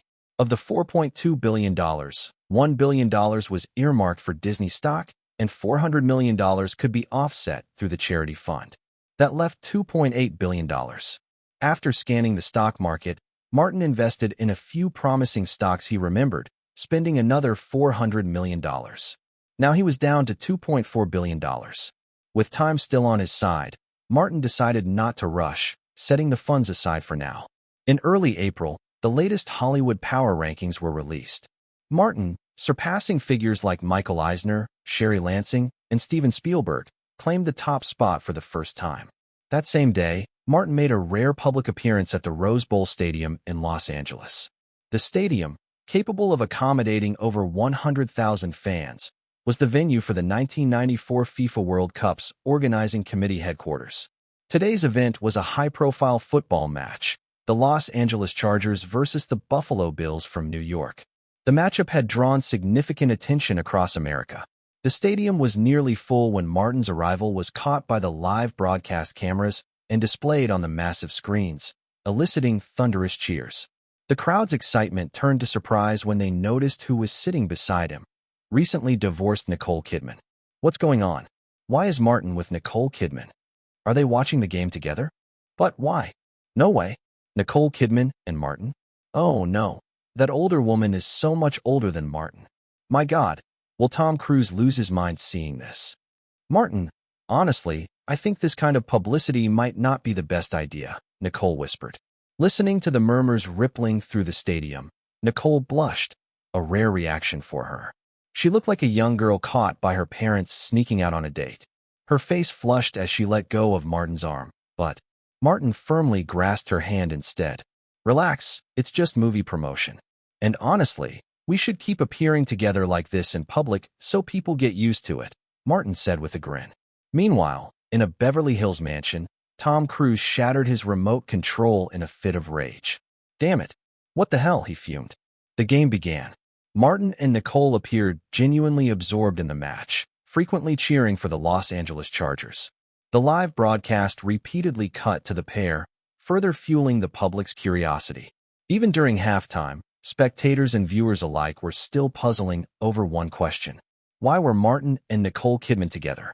Compared to the halftime shows of America's other major sports leagues, Major League Baseball, the NBA, and the NHL, the Super Bowl's halftime spectacle stands in a league of its own. At times, the halftime show's broadcast ratings even surpass key moments of the game itself. Hey, Brooke. Hey, Clint. Get over here. Halftime's starting. In a rundown apartment in New York's Lower East Side, Clavis shouted toward the kitchen.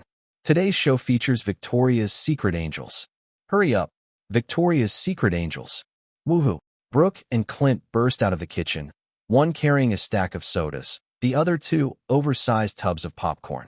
Cheering like maniacs, they plopped onto the couch beside Clavis, excitement written all over their faces. Brooke stuffed a handful of popcorn into his mouth. Adriana Lima's performing, right? She's just perfect. Clint countered with a grin. Nah, Heidi Klum's got the best body, no contest. Clavis scoffed. You're both blind. That new girl, Leah Cabetta, is the real showstopper. The Ethiopian? Brooke wrinkled his nose. Not into her skin tone. Clavis exploded. That's racist. No, I just don't like dark skin, Brooke protested. How's that not racist? Why do I have to like dark skin? Is it racist if I don't like pale skin either? I just prefer Adriana Lima's golden tan. What's wrong with that? You're still wrong for not liking dark skin. Why? I love Michael Jackson. He's black. What do you say to that? Okay, enough. Clint cut in, tossing cans of soda to silence the bickering duo. Speaking of Michael Jackson, isn't he in trouble again? Something about a little boy? Translator note. I didn't remove the paragraph above since it's funny, but tell me if you find this offensive and I'll delete it. That pivot shut both of them up. Momentarily, before they could reignite their argument, Clint interrupted with a sharp yell. Shut up, you two. Halftime starting. A sudden explosion erupted from the TV speakers, capturing all their attention. Holy crap. My God. Whoa. The screen filled with a jaw-dropping explosion, fire cascading outward in waves so vivid it felt as though it might engulf the entire room. The trio instinctively leaned back on the couch. What the hell is this? Brooke murmured, wide-eyed. The scene shifted. A striking woman clad in skin-tight black leather plunged off the side of a skyscraper, landing with a thunderous crash. The ground cratered beneath her as fissures spiderwebbed outwards. The camera panned in as she rose, her sleek outfit accentuating her lithe frame and impossibly long legs. The woman's face, cold and fiercely beautiful, came into focus. Wait, is that Nicole Kidman? Brooke gasped. I thought she was all skin and bones. Who knew she had that figure? Clavis, his earlier fervor forgotten, nodded in agreement. Damn, this must be a movie trailer. What movie is this? I have to watch it. The action intensified as SWAT-like forces swarmed the woman. With a dazzling leap, she ascended skyward. The shot froze midair, rotating a full 360 degrees to showcase her perfect form and motion. Cool, Clavis exclaimed. The scene then shifted to an impeccably dressed man in a black trench coat and sunglasses. Martin. Wait, is that Martin? Oh my God, he looks incredible in that getup. What came next defied belief. On a rooftop, a stern-looking man in black, sans coat, but also wearing shades, fired a barrage of bullets at Martin. Time slowed to an almost surreal crawl. Each bullet's trajectory was vividly rendered on screen, their spiraling motion defying the viewer's perception of speed and gravity. Then, Martin did the impossible, bending backward to evade the bullets with a series of fluid, almost serpentine movements. Holy crap! He dodged them. Gasps and cheers erupted, not just in that cramped New York apartment, but across living rooms and in the packed stands of the Super Bowl. As the trailer reached its crescendo, a towering black man appeared against a stark, sterile white backdrop. With an enigmatic intensity, he pointed directly at the screen. "What is real?" he asked. "How do you define real? If you're talking about what you can feel, what you can smell, what you can taste and see, then real is simply electrical signals interpreted by your brain." Then came the text that left every viewer's heart racing. The Matrix, in theaters April 15, 2002. The anticipation was palpable. So this is why Martin showed up at the Rose Bowl with Nicole Kidman, to promote his new movie. Even skeptical female fans softened their attitudes. In his Beverly Hills mansion, Tom Cruise, glued to his TV, felt a pang of relief. He hated Martin. Seeing Nicole Kidman so close to him made his blood boil. But as long as it was only for work, that was tolerable. Yet deep down, another bitter truth gnawed at him. He couldn't bear the thought of Nicole finding someone better than him, and certainly not before he did. 30 seconds flashed by in an instant. Many who had tuned in specifically for the Super Bowl halftime show found it hard to focus on the subsequent performances. Even the Victoria's Secret Angels segment garnered noticeably less attention. As the game resumed, the Super Bowl stadium was still abuzz with murmurs about the recently aired movie trailer. Perhaps it was also because the game itself lacked excitement. Both teams had adopted overly cautious strategies. Meanwhile, numerous individuals in the entertainment industry, also watching the game, had caught sight of the same movie trailer. The idea of airing a film teaser during the Super Bowl halftime show sparked inspiration among many film executives. Why hadn't we thought of this before? The Super Bowl has consistently been the most popular sporting event in North America, and its halftime show often boasts viewership ratings that surpass even hit TV series like Friends. Broadcasting a movie trailer during this time, how many people would that reach? Take Sherry Lansing, CEO of Paramount, for instance. After making a few calls to confirm that the concept of running an ad during the Super Bowl halftime was Martin's idea, Lansing found herself staring at the freeze frame of Martin dodging bullets in the Matrix trailer, his striking features filling the screen. But don't get it wrong, Sherry Lansing wasn't fantasizing. This seasoned executive had long since lost interest in things like casual flings. Her dalliances with actors were more about asserting power and relieving stress. No, Lansing was filled with regret. She shouldn't have hesitated when Tom Cruise opposed her earlier decisions. Martin was like an inexhaustible gold mine, effortlessly generating wealth. And she wasn't the only one who regretted her decisions. But no need to name everyone. The following day, at Disney's headquarters, Michael Eisner convened a board meeting. During the meeting, Eisner played the trailer for The Matrix. When the clip ended, he stood up, pointing at the screen where Martin's sharp, captivating face remained frozen. Without a doubt, Martin is about to strike gold again. And this is why I've insisted on selling him shares. Disney must tie him to our chariot. Just look at how much Warner has profited from him over the years. First the Lord of the Rings series, then The Matrix, and up next Harry Potter. These are all gold mines. He continued with fervor. We need to bring Martin fully on board, but merely signing movie contracts with him won't be enough. Making him a Disney shareholder is the best approach. Eisner's tone grew heavier as he concluded. What? Do none of you want to make money? Roy Disney and Robert Iger exchanged glances. It seemed the timing was ripe. Roy. Disney gave a subtle nod. To avoid arousing suspicion, they had deliberately opposed selling shares to Martin in previous meetings. But the third time's the charm, time to reel him in. Michael Eisner's gaze lingered on them for a moment before he addressed the board. Let's put it to a vote. Before we proceed, let me remind you once more, bringing Martin on board will significantly boost Disney's stock. I guarantee it. Roy Disney signaled discreetly to a few allied board members, who quickly caught on. Eisner's confidant, Reed Machas, announced loudly, the vote begins now. Those in favor of selling 8.03% of Disney shares to Martin, please raise your hands. One hand after another rose into the air. Eisner's gaze swept across the room. When he saw that even those who had previously opposed the idea had raised their hands, satisfaction spread across his face. In the end, only 2 abstained from voting. Everyone else was in favor. Those who abstained, Roy Disney and Robert Iger, ever the consummate performers. When the vote passed, Roy Disney let out a quiet sigh of relief but maintained a neutral expression as he remarked, "I'll reserve my opinion on making Martin a Disney shareholder." Robert Iger quickly echoed, "Same here." As the board meeting concluded, Michael Eisner looked visibly fatigued.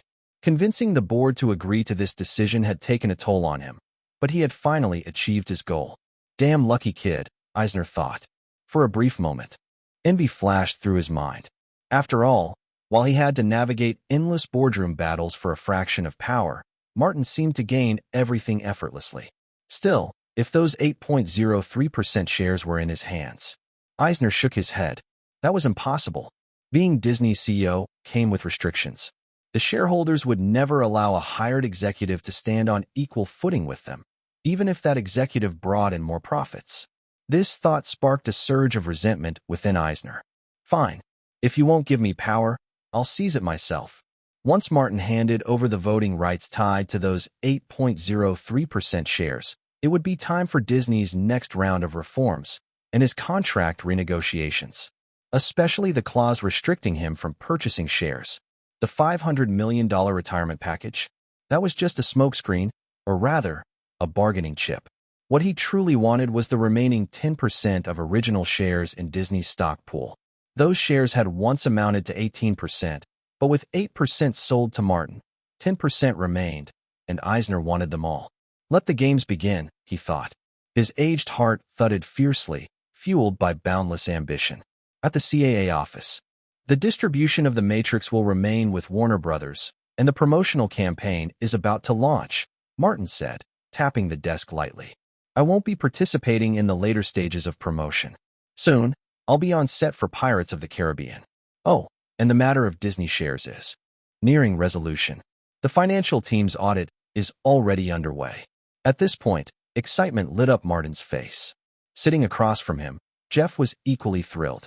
His client becoming a Disney board member. Who could have imagined such a thing? As Martin's influence and status rose, Jeff's own standing in Hollywood circles naturally elevated alongside it. If Martin successfully acquired Disney shares, Jeff felt he could boldly claim his position as Hollywood's top agent. Who would dare oppose him? Jeff, keep a low profile for now, Martin interrupted Jeff's daydreaming. Keep your mouth shut, and don't let anything slip. We can't afford any mishaps. Jeff quickly nodded. I will, Martin. Oh, by the way, Charlize's monster has begun shooting. Lend her a hand if you can. It's her first time juggling acting and producing.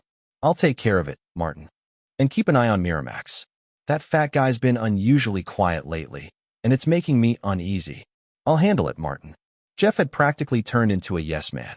In the 2 weeks following the Super Bowl game, The Matrix steadily rolled out posters of its main characters. One featured a pure black background with dense green code rain cascading down. In the foreground stood Martin, Nicole, Lawrence, and the other key actors, all dressed in black, exuding cold, high-tech vibes.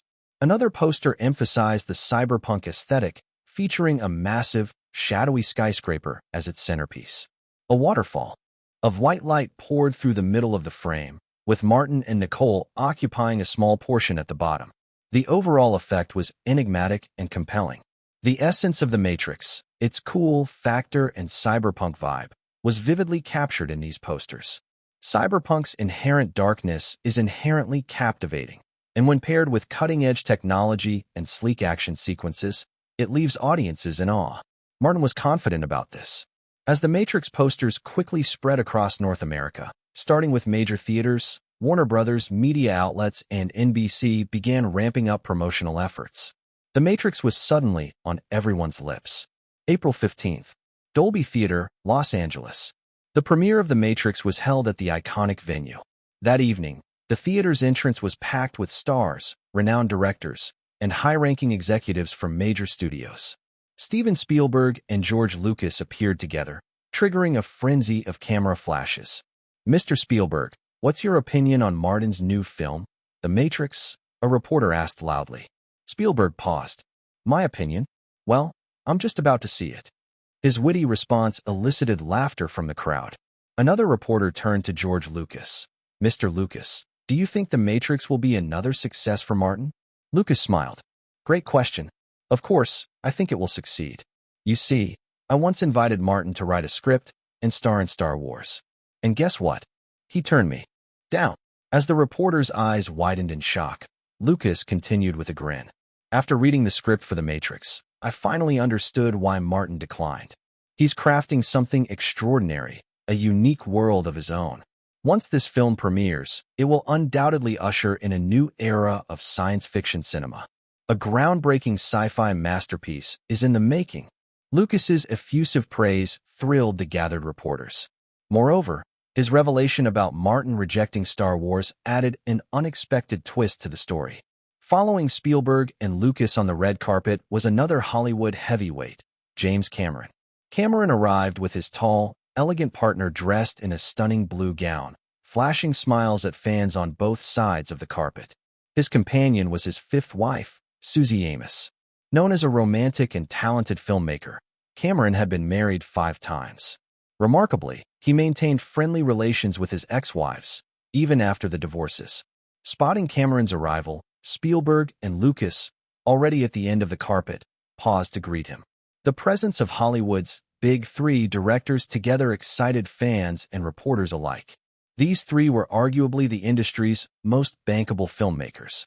George Lucas revolutionized Hollywood with his special effects innovations, carving a legacy with his Star Wars series.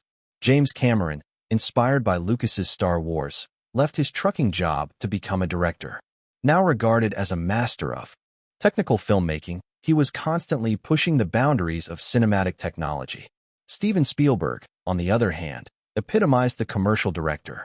Unlike the technically obsessed Lucas and Cameron, Spielberg's use of effects was always in service of storytelling and box office success. This approach led to his films becoming increasingly formulaic over the years. Although he had once amazed audiences with Jurassic Park and Saving Private Ryan, Spielberg's career trajectory was on a downward slope. The decline wasn't glaring at this point, but when The Terminal and War of the Worlds later failed at the box office, the media eagerly declared Spielberg a spent force. Afterward, he focused on producing, with few directorial ventures until Ready Player One, which marked a modest comeback. That film grossed $500 million globally, with nearly half, $204 million, coming from Asia. Without Asia box office support, Spielberg might have faced yet another setback. It's a testament to how even the brightest talents can eventually fade. The presence of George Lucas, Steven Spielberg, and James Cameron to support Martin's The Matrix premiere electrified the reporters, their camera shutters clicking nonstop. But the surprises didn't end there. Soon, another car pulled up to the red carpet. A short, stout man emerged from it, Peter Jackson. Reporters were reminded that Hollywood's roster of most profitable directors now included another name. With just one film, The Lord of the Rings, The Fellowship of the Ring, Jackson had cemented his place among Hollywood's elite directors, with a global box office of $1.042 billion. And there were still 2 more installments waiting to be released. Spielberg glanced at Jackson's arrival and suggested to the others, "Why don't we wait a bit longer?" Lucas nodded. Cameron, while non-committal, didn't leave either. He casually posed for the cameras with his new wife, clearly doting on the former actress. Jackson, overwhelmed by the sight of the 3 legendary directors waiting for him, felt both exhilarated and elated. "Come on, Peter, join us for a group photo," Spielberg warmly invited. Spielberg's overt friendliness hinted at his intent to win over this rising star. Grinning ear to ear, Jackson eagerly joined the group. After the 4 directors had their photo taken, they finally moved off the red carpet. By now, the sun had fully set. In front of the Dolby Theater, crowds thronged in excitement. A sleek black car rolled to a stop in front of the red carpet. The atmosphere hit fever pitch as a man and woman stepped out of the vehicle and onto the carpet, greeted by a tidal wave of cheers. "Martin, Martin, Neo, Neo, Nicole, look this way. Trinity, Nicole's character, you're stunning." Indeed, Nicole Kidman looked dazzling. To align with the film's promotional themes, Both she and Martin were dressed entirely in black. Martin's black suit was classic. After all, men's formal were offered little room for creativity. But Nicole's black gown, custom-made by Dior, was breathtaking, accentuating her curves in all the right ways. The pure black fabric highlighted her luminous, alabaster skin. The gown featured a daringly low-cut back that stopped just shy of scandalous, teasing the imagination. This tantalizing, almost reveal had hearts racing. Nicole, now one of Hollywood's most elegant red carpet fixtures, radiated a commanding aura honed by years of experience. When Martin escorted her to the media area, it was obvious that some reporters were struggling to keep their composure. "Nicole, this is your second collaboration with Martin. What's it like working with him again?" Nicole beamed and joked. "It's a very different experience. The first time, Martin played my son. Now he's my boyfriend. Who knows? Maybe next time he'll play my father." Her light-hearted quip drew laughter from the crowd. Brushing off her earlier jest, Nicole added with sincerity, "This time, working together has been amazing. I love my character in the film, a skilled and fearless woman. It's my first time playing such a role, and it's been an exhilarating experience." The host then turned to Martin. "Martin, George Lucas revealed earlier that you turned down his invitation to write and star in Star Wars. What was on your mind at the time?" Martin smiled. "I didn't think I could handle writing for Star Wars. Everyone knows it's George's brainchild, and his stamp is all over it. I didn't feel confident I could surpass that, so I simply declined. That's my secret to avoiding failure." His humorous reply drew more laughter. "And what are your expectations for The Matrix? What do you think its box office performance will be?" "Expectations? Of course, I hope the box office soars. If I were to predict, I'd say $600 million globally and $250 million in North America." The host pressed further. "Next month, George Lucas's Star Wars Episode II, Attack of the Clones, will be released. Do you think The Matrix can beat it?" "Is George here tonight?" Martin asked. "He is," the host confirmed. "Oh, in that case, I don't think The Matrix will surpass Star Wars. George is my senior, and I must respect him." "So, you're only saying that out of respect?" "That's your interpretation," Martin laughed before adding. "Why can't both films succeed? But they're competing in the same genre." No. Martin shook his head and waggled his finger. "Star Wars is science fiction. The Matrix is science fiction, but also an action film and a philosophical piece. They're entirely different categories." Laughter erupted again. After the interview, Martin and Nicole entered the banquet hall. The customary mingling began. Martin guided Nicole toward the group of Lucas, Spielberg, Cameron, and Jackson. Surrounded by a throng of people hoping to curry favor with the four directors, the atmosphere was abuzz. Martin's arrival turned heads, his presence adding to the fervor. Were it not for Nicole's presence, some actresses would have likely sidled up to him. Hollywood actresses, especially in the face of capital, often displayed astonishing initiative. After exchanging greetings with the directors, Spielberg pulled Martin aside. "Martin, have you sold the film rights to Ready Player One yet?" Caught off guard, Martin quickly understood and smiled. "Not yet, but I plan to produce it through my own company." Spielberg immediately offered, "DreamWorks can invest." Martin chuckled. "We welcome all friendly investors. However, DreamWorks oversees distribution capabilities. We've been working on it. DreamWorks' international distribution network is now on par with the big six studios. You can trust me on that." Martin nodded. "If you're willing to direct, Steven, I'd be happy to accept DreamWorks' investment." Spielberg broke into a grin. "I'd be honored to take on the job." "Great. Then here's to a fruitful collaboration." "Cheers to that." And just like that, a multi-million-dollar deal was struck. April 15th. At the Dolby Theater in Los Angeles, the clock struck 8:25 p.m. Guests made their way down the hallway into the screening hall. By this point, the screening room was packed, except for the front rows reserved for the cast and VIPs. Exchanging greetings with a few people who stood to shake his hand, Martin led Nicole to their seats. Directors Larry and Andy Wachowski were already seated. Larry Wachowski's appearance had taken on a distinctly feminine touch: thin eyebrows, subtle lip gloss, light eyeshadow, and hair deliberately grown longer. Martin glanced at her briefly before averting his eyes, feeling slightly uneasy. He didn't discriminate against transgender people. He just couldn't tolerate unattractiveness. To be fair, Larry's transformation wasn't the worst. It was Andy Wachowski who was harder on the eyes. Once a burly, bearded man with a sturdy frame and rough pores, Andy's attempt at femininity still looked like a hulking man in drag, complete with makeup, women's clothing, and padded chest. As the theater lights dimmed and the large screen lit up, Larry leaned closer to Martin, speaking in an intentionally softened feminine voice. "Martin, I have immense confidence in this film. You have nothing to worry about." The overwhelming scent of perfume hit Martin like a wave, making his hair stand on end. He quickly leaned toward Nicole and said, "I'm not worried. Sit back." Disappointed, Larry straightened up. Martin made up his mind. After tonight, he'd cut ties with the Wachowski siblings. How dare they harbor inappropriate thoughts about him? Ridiculous. Anyway, the Matrix trilogy was done, and he had no plans for a fourth installment. They were expendable now. Nicole, unaware of what had transpired, assumed Martin was up to something mischievous under the cover of darkness.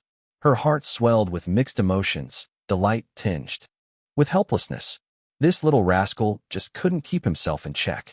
Even so, her hand instinctively reached for him. Martin was momentarily startled before breaking into a sly smile.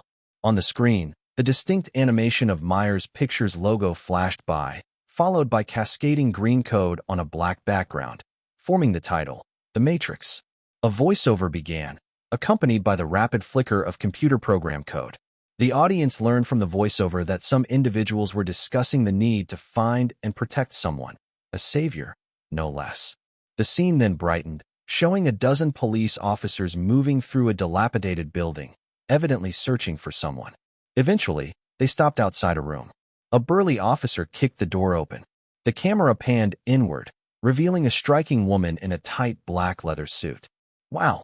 A chorus of gasps erupted, all from men. Nicole's stunning figure in that sleek leather outfit was both cool and irresistibly alluring, leaving women envious and men mesmerized. "Your people are already dead," said a cold, suited man wearing dark sunglasses in the next scene. He stood below the building, delivering the message to the lead officer. Before the men in the audience could sigh in disappointment, the film cut back to Nicole's character, Trinity, in her room. Police aimed their guns at Trinity, ordering her to raise her hands. Remaining calm, Trinity lifted her hands and clasped them behind her head, her posture straight and confident. This movement accentuated her curves, drawing audible gulps from the audience. As the officer who had kicked down the door approached her with handcuffs, his cautious expression didn't waver. But just as he reached to cuff her hands, Trinity struck. Gasps and exclamations filled the theater. In a sudden burst of motion, Trinity leaped into the air, the scene slowing into bullet time, capturing every detail in high-speed photography. The camera revolved 360 degrees around her, showcasing her airborne kick and flawless physique. On Martin's left, the Wachowski siblings exchanged smug glances. Larry couldn't help but glance at Martin again, only to find him leaning close to Nicole with an unreadable expression. Something seemed off. "I kept that leather suit," Nicole whispered in Martin's ear. "I'll wear it for you tonight." Martin felt a surge of excitement as his hand traced down Nicole's back, slipping beneath the slit of her evening gown. On screen, Trinity moved like a panther, her powerful kick sending the burly officer flying into the wall. The remaining officers raised their guns, ready to shoot, but Trinity launched herself forward. A split second before the trigger was pulled, she propelled herself off the wall, evading the bullets while firing her own weapon. More officers fell. When her gun clicked empty, Trinity hurled it at an opponent and leapt into the fray. Like a predator among prey, she dispatched her adversaries with precise and fluid movements, utilizing punches, elbows, legs, feet, and knees. At one point, an officer managed to grab her from behind. Trinity braced her hands in front of her chest, raising her leg high over her head to strike him in the face. The officer released her as she turned her momentum into a spinning kick, taking out another opponent. The sequence was unlike Hollywood's typical back-and-forth brawls. It was swift, clean, and electrifying, setting the audience's adrenaline pumping. "That was amazing. How can a fight look this elegant?" Nicole's moves are stunning. The audience was captivated by the innovative choreography, their amazement evident in their enthusiastic applause and cheers. A stylish combat style? This must be the kind of choreography often seen in Eastern action films, right? Steven Spielberg, well-versed in global cinema, immediately pinpointed the inspiration. Beside him, George Lucas couldn't help but exclaim in admiration. Suddenly, a thought struck him. Could this be something to incorporate into my next Star Wars? The combat style for the Skywalker saga shouldn't remain so rudimentary. He glanced at Martin, seated not too far away, pondering whether to approach him after the premiere for the contact details of the Matrix stunt team. While these renowned directors were impressed, many film critics in attendance frowned. To them, this segment seemed like a deliberate display of technical prowess. Moreover, such fight scenes hardly showcased any acting skills. The story progressed. Agent Smith, with his signature cold demeanor, led a group of officers in pursuit. Equally stoic, Trinity reached a rooftop. Under the cover of night, a colossal moon hung in the sky.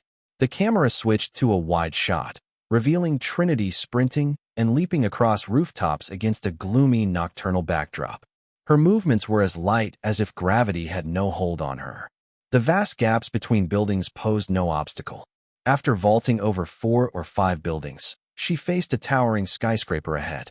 The perspective zoomed in, capturing Trinity's elongated legs as she propelled herself with explosive power. Her lithe figure shot upward, her body taut like a drawn bow. The tension in her leather outfit accentuated her tall, sensual silhouette. Though nothing explicit was shown, the imagery ignited imaginations. Even more astonishingly, the agents chasing Trinity weren't ordinary foes. They too sprinted and leaped across rooftops, relentlessly closing in. Clearly, these agents weren't mere humans. The audience's curiosity deepened. How did these people possess such extraordinary abilities? Were they mutants? Cyborgs? Aliens? Before the agents could catch up, Trinity leaped off the skyscraper, descending to the ground in the visually stunning moment featured in the trailer. After momentarily evading the agent's pursuit, Trinity dashed toward a phone booth across a broad avenue. The audience was puzzled. Why would she head for a phone booth in such a tense situation?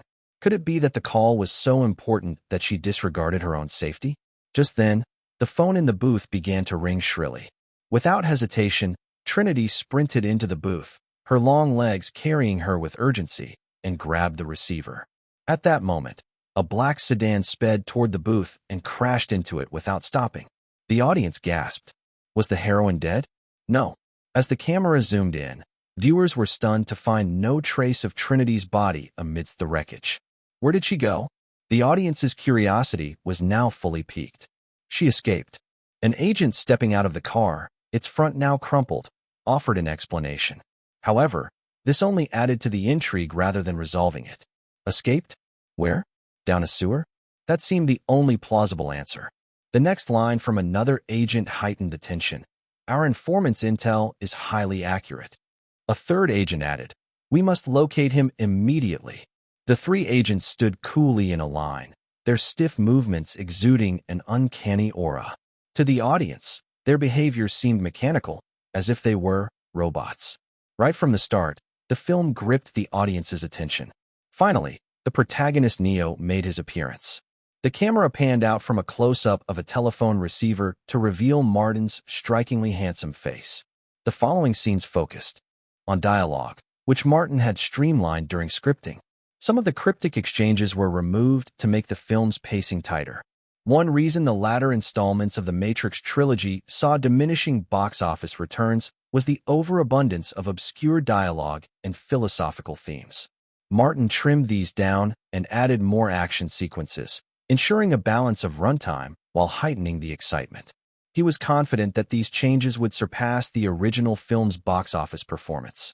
Moreover, as usual, he discreetly employed some subtle magical allure in the performances and soundtrack. Sure enough, the moment Neo appeared on screen, he captured everyone's attention. The film clearly established Neo's identity as a high school hacker, along with hints about the Matrix and Morpheus searching for him. Following Neo's first meeting with the female lead, the tension escalated as the Matrix agents hunted him. The agents' use of silver Motorola RAZR flip phones sparked amazement among viewers. This futuristic phone, soon to hit the market, had partnered with Martin as a spokesperson and sponsored the Matrix. The device prominently featured throughout the movie. For this, Motorola contributed $3 million to the production budget. In fact, many items in the film were provided by sponsors. Apple computers, Apple MP3 players, Armani suits, Mercedes-Benz cars. Altogether, sponsorships amounted to over $20 million. With a total trilogy budget of $90 million, nearly a quarter was recouped even before the films hit theaters. 15 minutes into the movie, the overall impression was one of mystery and coolness. The audience was thoroughly entertained, but critics were less satisfied. To them, the film lacked real acting depth. All the characters did was pose and look cool. Roger Ebert shook his head, jotting down in his notebook, another shallow role. Has Martin fully sold out to commercialism? But the audience didn't care. Their minds were buzzing with questions. How did Trinity escape? What's with the phone booth? What exactly is the Matrix? Who was that enigmatic black man? Why is Neo, a hacker, considered the savior? And does this seemingly peaceful world even need saving? Bang! The agents burst into Neo's apartment, apprehending him and dragging him into an interrogation room. You have no right to arrest me. I didn't do anything. I want my lawyer. Struggling and shouting, Neo confronted the agents. Then came another astonishing moment. One of the agents, in his usual cold tone, said, "If you can't even open your mouth, how do you plan to call a lawyer?" As he spoke, the camera zoomed in on Neo, whose mouth began to vanish, bit by bit, until it disappeared entirely from his face. Oh! A wave of gasps echoed through the theater. What is real? What is illusion? Many viewers recalled Morpheus' cryptic words to Neo. This world is anything but normal.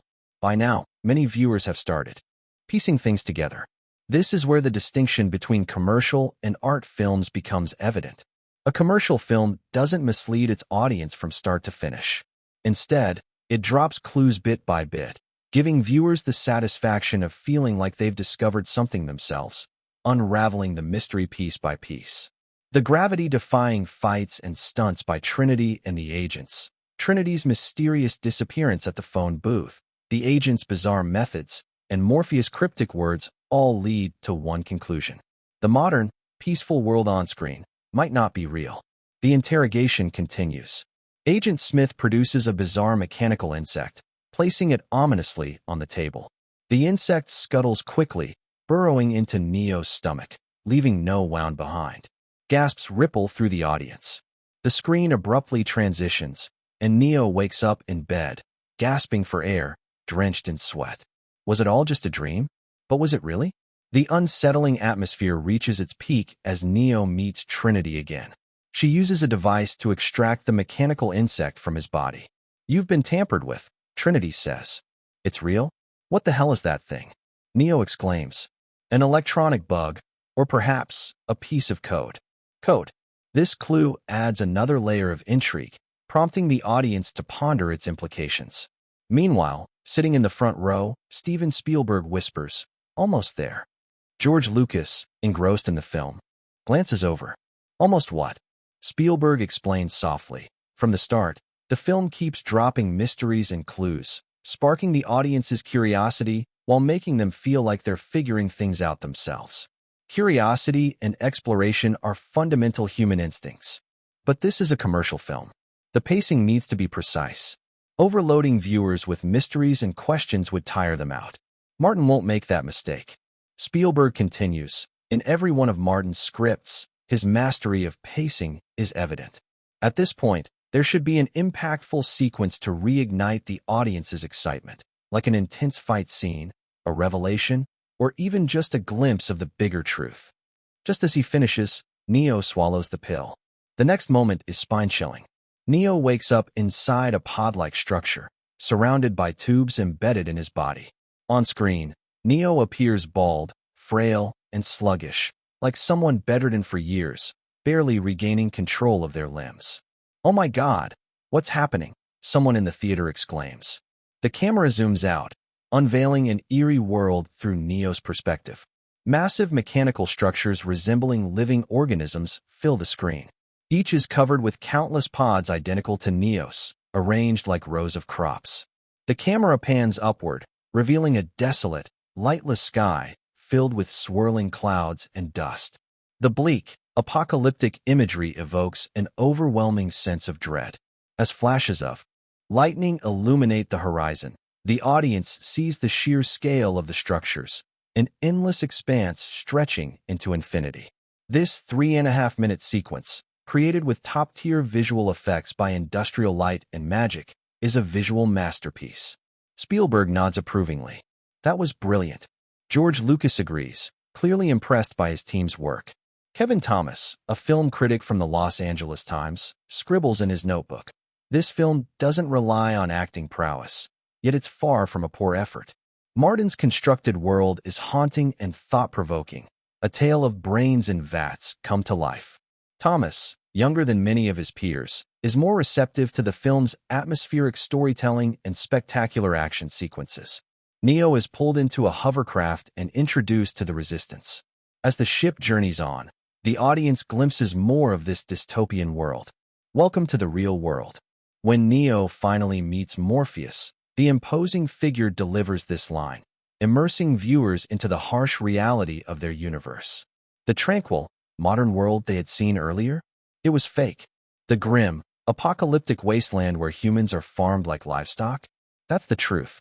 Morpheus then explains humanity's plight through a series of revelations.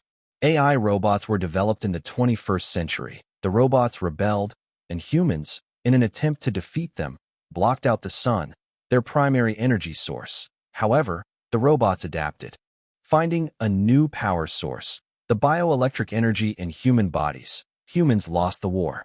Robots began cultivating humans, keeping their minds trapped in a simulated world, the Matrix, to prolong their lives and maximize their energy output.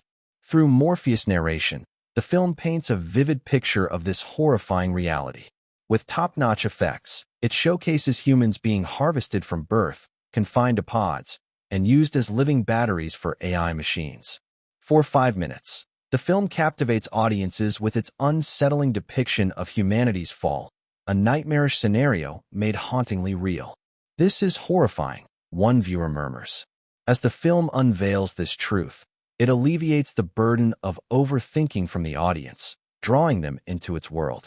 But as a successful commercial film, it knows when to ease the tension. The next sequence focuses on Morpheus training Neo, delivering thrilling action and lighter moments to balance the dark narrative. Yet just as the audience relaxes, critics begin to frown again. When you understand the truth of this world and free yourself from the constraints of those program codes, you will become the god of the entire world. As long as you want it, you can achieve it. As he spoke, Morpheus began to demonstrate his extraordinary abilities: flying, teleportation, space manipulation. Neo stood dumbfounded, and so did the audience. Only some critics were dissatisfied. Roger Ebert's thoughts represented those of many. "Critics, it's a pity," he muttered. "That discussion on humanity and machines could have been explored deeper. What is real, what is fake? These philosophical inquiries into the meaning of the world and life should be the core of the film, not all those annoying fight scenes and explosions." At that moment, the screen showed a simulated battle between Neo and Morpheus. This action sequence was far more exciting than the slow and awkward fights from the past, because Lawrence Fishburne, who played Morpheus, was actually fighting for real, and Martin reacted to his movements. As a result, this fight looked sharp and realistic, thrilling the audience. After being poisoned by Hollywood's clumsy fight choreography for so many years, North American audiences were long bored by it. This was also why Bruce Lee, Jackie Chan, and Jet Li succeeded in Hollywood.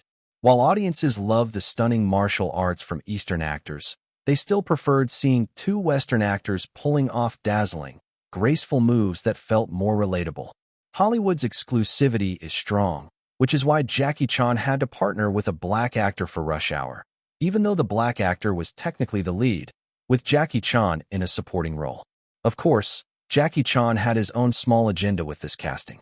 The producers originally wanted a white actor, but Jackie Chan felt that if he had a white partner, he would probably be relegated to a mere supporting role, like in the Cannonball Run, a source of great pain for him. Under his insistence, a compromise was reached, and a black actor was chosen. Back to the movie. There was, of course, a traitor within the resistance team. After all, not everyone would choose to suffer in the real world. It's like if our current world were a virtual one. Imagine you have the opportunity to become the richest person, living a life of indulgence, but you must betray your comrades in the real world. What would you do? Due to the betrayal, Morpheus and Neo were surrounded by agents. A thrilling battle ensued. In this battle, Martin incorporated some gun-fu moves from Wanted, making the sequence even more exciting than the original. But in the end, the two were overwhelmed. Morpheus was captured by the agents to allow Neo to escape. The traitor Cypher returned to the real world first and ambushed Tank. Then, the familiar villainous trope unfolded. Instead of immediately pulling the plugs on Neo and Trinity, Cypher began to rant about his dissatisfaction and frustrations, as well as his desire to return to the virtual world for a better life. This scene was designed to build tension, and the villain's incessant talking was only meant to lead to his demise. Just as the audience anxiously awaited when Cypher would unplug Neo and Trinity, the injured Tank managed to get up and kill Cypher. Neo and Trinity successfully escaped from the virtual world. The audience let out a collective sigh of relief. It just goes to show, some glitches, no matter how trivial, are used in Hollywood as long as they work. Even 20 years later, villains still die due to excessive talking, showing just how enduring these tropes are. Neo and Trinity, now out of the virtual world, began to disagree. Trinity believed that Morpheus knew too much, and in order to prevent his brain from being completely compromised and the Zion master code from leaking, she planned to follow Tank's suggestion and pull the plug on Morpheus. Making this decision was painful for both of them, as longtime allies and friends of Morpheus, but they felt it was necessary to sacrifice him to protect Zion. However, Neo stopped them. Neo had his own choice. He recalled the prophecy of the Oracle, stating that he would have to choose between saving Morpheus or himself. By now, he fully believed in the prophecy's truth, and his choice was clear. Morpheus would live, and he would die. How could a dying person be the savior? Neo no longer questioned whether he was the savior, admitting that he was just a mortal. Trinity only countered, "No, you must be," showing that she was still not fully convinced of his savior status. Neo decided to rescue Morpheus, but breaking into a building guarded by an army and 3 agents seemed like a suicide mission. Both Trinity and Tank believed he was going to his death. Neo knew this was akin to suicide, but he couldn't explain why. Just as Morpheus defended his beliefs with his life, he too had to defend his, which was to save Morpheus. This scene finally gave Martin the chance to showcase his acting skills, fully portraying the noble spirit of defending a belief and sacrificing oneself. Martin poured his magic into this performance, deliberately imitating the heroic stance and resolve of Horadiel, the leader of the Druid clan during the Godly Wars, who sacrificed himself to cover the retreat of the army. Such tragic nobility moved the audience deeply, and many were brought to tears, including the ever-empathetic Spielberg. Even Nicole, who had already seen the finished film, was moved to tears. People often fail to understand those who chase after seemingly impossible delusions, but they admire and respect them, for these people are usually true heroes. Even if I am to face 1,000 opponents, I will march forward. At that moment, Neo was exactly that kind of person. Neo's belief infected Trinity, who insisted on going with him. The film then reached its climax. Neo and Trinity prepared to rescue Morpheus. Meanwhile, Agent Smith was interrogating Morpheus. Smith compared humans to viruses, cancer cells, leaving destruction in their wake wherever they went. This argument caused a stir in the theater, but the audience couldn't help but find it somewhat reasonable. Humans have exploited Earth's resources to the point of mass extinction of species. How is this any different from a virus? Even critics in the theater were stunned. Some even wondered if the film had followed this philosophical tone, it might have won an Oscar. But Morpheus remained unfazed, only disdainfully looking at Agent Smith. At that point, Smith leaned closer, disgustedly stating, "This zoo, this simulated world, the smell, if such a thing exists. I can smell the stench of your body, and it sickens me. I want freedom. The key to freedom is in your brain. Once Zion is destroyed, I no longer have to stay here. I will destroy Zion." Morpheus merely gave a mocking, cold laugh. As Agent Smith continued to attack Morpheus's will with various methods, fully armed Neo and Trinity appeared. A military helicopter hovered outside the glass curtain wall of the building. Then, the Gatling gun began to unleash a storm of bullets. Inside the building, the agents were shredded into pieces by the bullet storm. Agent Smith fitted Morpheus with a device to invade his mind and search for the key to Zion in his brain. Morpheus, however, fought back with his strong willpower. Neo and Trinity jumped into the building and engaged in intense gunfire with the dozens of guards. From a distance, both sides fired fiercely, with bullets densely flying, as if forming a wall. Bullet casings fell like rain. The concrete pillars of the building were shot into Swiss cheese and shattered into fragments. Marble and concrete pieces scattered, flying past the audience's eyes. Neo and Trinity executed their gun fu, weaving through the bullet storm, working in perfect harmony, moving with elegance while deadly danger lurked at every step. This could easily be paired with a verse from Li Bai's poetry. Every 10 steps, a person falls, not leaving a trace for miles.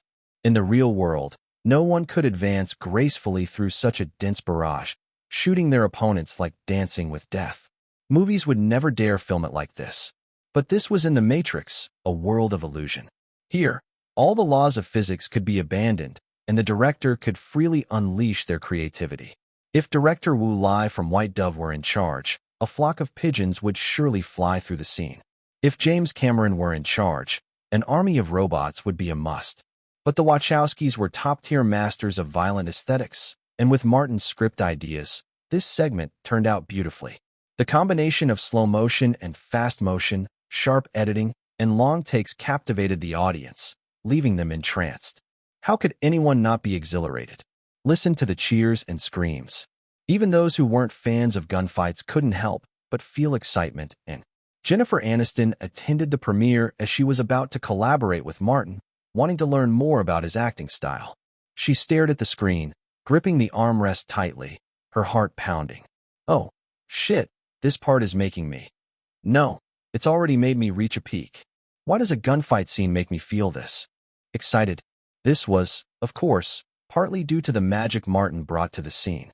Of course, the quality of the shots mattered too. The noise outside finally caught Agent Smith's attention. With a calm expression, he straightened his suit and said to Morpheus, "It seems your companions haven't given up on you. Let me go and crush your hope." Then, slowly but confidently, he walked out of the interrogation room. At this point, Martin and Trinity had already joined the battle, displaying sharp martial skills. In the dark theater, Nicole tightly squeezed Martin's thigh, showing her excitement. Even though she had seen this part before, watching it again, she was still amazed. When filming it, she thought the moves were really boring, but seeing the final result in the movie was explosive. Martin was annoyed. "Can you squeeze yourself, sis?" So, he squeezed back. Where? Well, that's up to you to imagine. When Smith arrived at the battle hall, the floor was covered with the bodies of the guards. Neo and Trinity had vanished. He scanned the area, looking up at the rooftop, and sneered. The savior he. Then, with a sudden burst, he started running, leaving a trail of afterimages. The final battle was about to begin. On the rooftop of the building, Neo was fighting one of the agents, firing at him repeatedly. But the agent, seemingly moving like a cheat code, dodged every bullet with ease. Then, the agent shot back at Neo.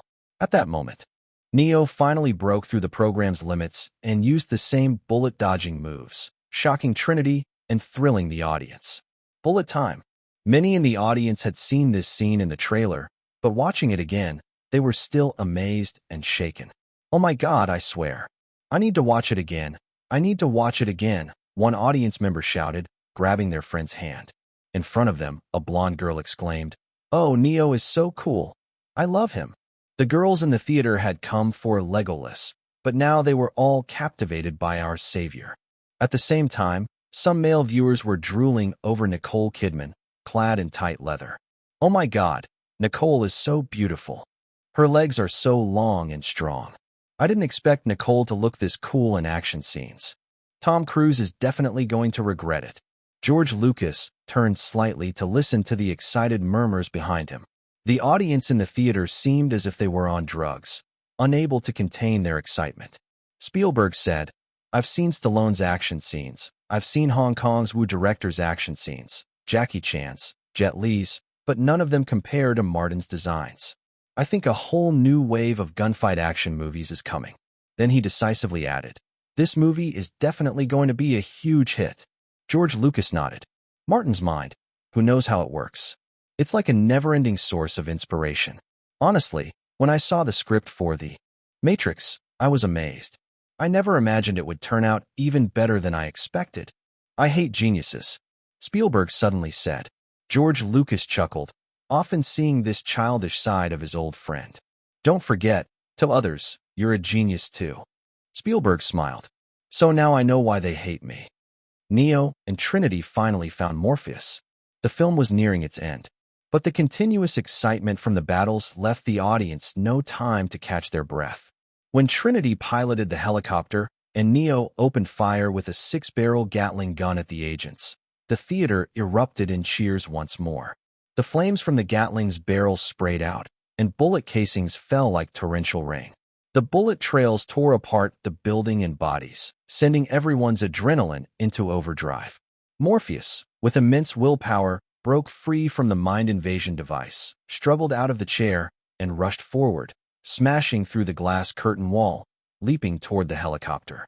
This was another slow-motion scene. The glass fell like raindrops, and the bullet casings followed suit. Amid the rain, Morpheus leaped from 100 meters above the ground. The gasps from the audience were unceasing. At that moment, Agent Smith arrived and aimed his gun. The bullets hit Morpheus' legs, and it seemed he was about to fall. But then, Neo also jumped out of the helicopter, extending his arms and catching Morpheus midair.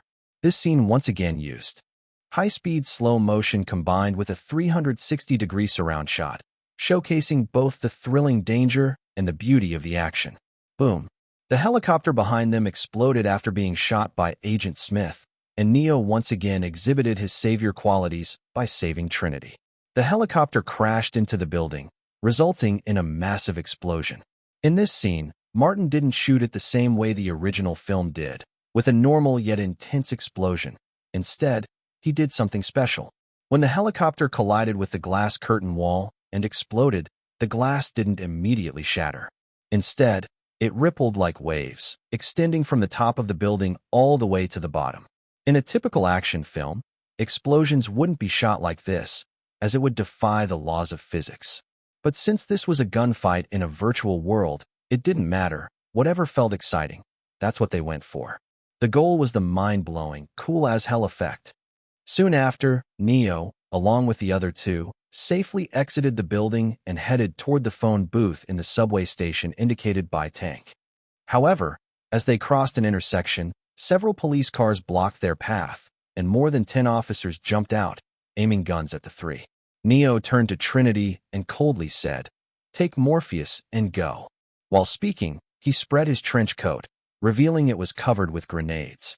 Neo then spun around, and his black trench coat flew from his body into his hands. He tossed it toward the officers, casually deactivating a grenade's safety pin with his finger. A click was heard as the coat flew over the officers' heads. Boom! A massive explosion rang out, flames spread like a ring, and the shockwave flipped the police cars and threw the officers into the air. This was another 360-degree freeze-frame shot, allowing the audience to clearly see the officers' bodies amidst the broken glass and car parts, frozen midair. Then the freeze frame abruptly transitioned into high-speed slow motion. The viewers could clearly see the trajectory of the shattered glass and metal flying through the air, along with the flames and shockwaves spreading outward like ripples. The glass and metal, mixed with flames and shockwaves, flew toward surrounding buildings or pierced through the officers' bodies, following their paths. The camera then accelerated, and the sound of clashing impacts mixed with the officers' screams. Spielberg straightened up in his seat, visibly shaken by this shot. Those Wachowskis know what they're doing. James Cameron's voice was heard in admiration. Cameron, who also loved explosions, was impressed. Though not as insane as Michael Bay, he was still one of Hollywood's biggest explosion fans. This explosion, along with the earlier shot of the helicopter crashing into the glass curtain wall, had him in awe. My God, The audience in the theater couldn't find the right words to describe the scene and simply kept shouting God, mixed with applause. At first, it was scattered applause, but it quickly built into a roaring cheer. The audience needed some way to release their extreme excitement. Then the real duel began. Agent Smith appeared just as the three were about to enter the phone booth. "It's time to end this," he said coldly. Neo instructed Trinity to take Morpheus and leave while he faced off against Smith. At this point, both Trinity in the movie and the audience outside the movie were utterly convinced that Neo was the savior. The savior could never die.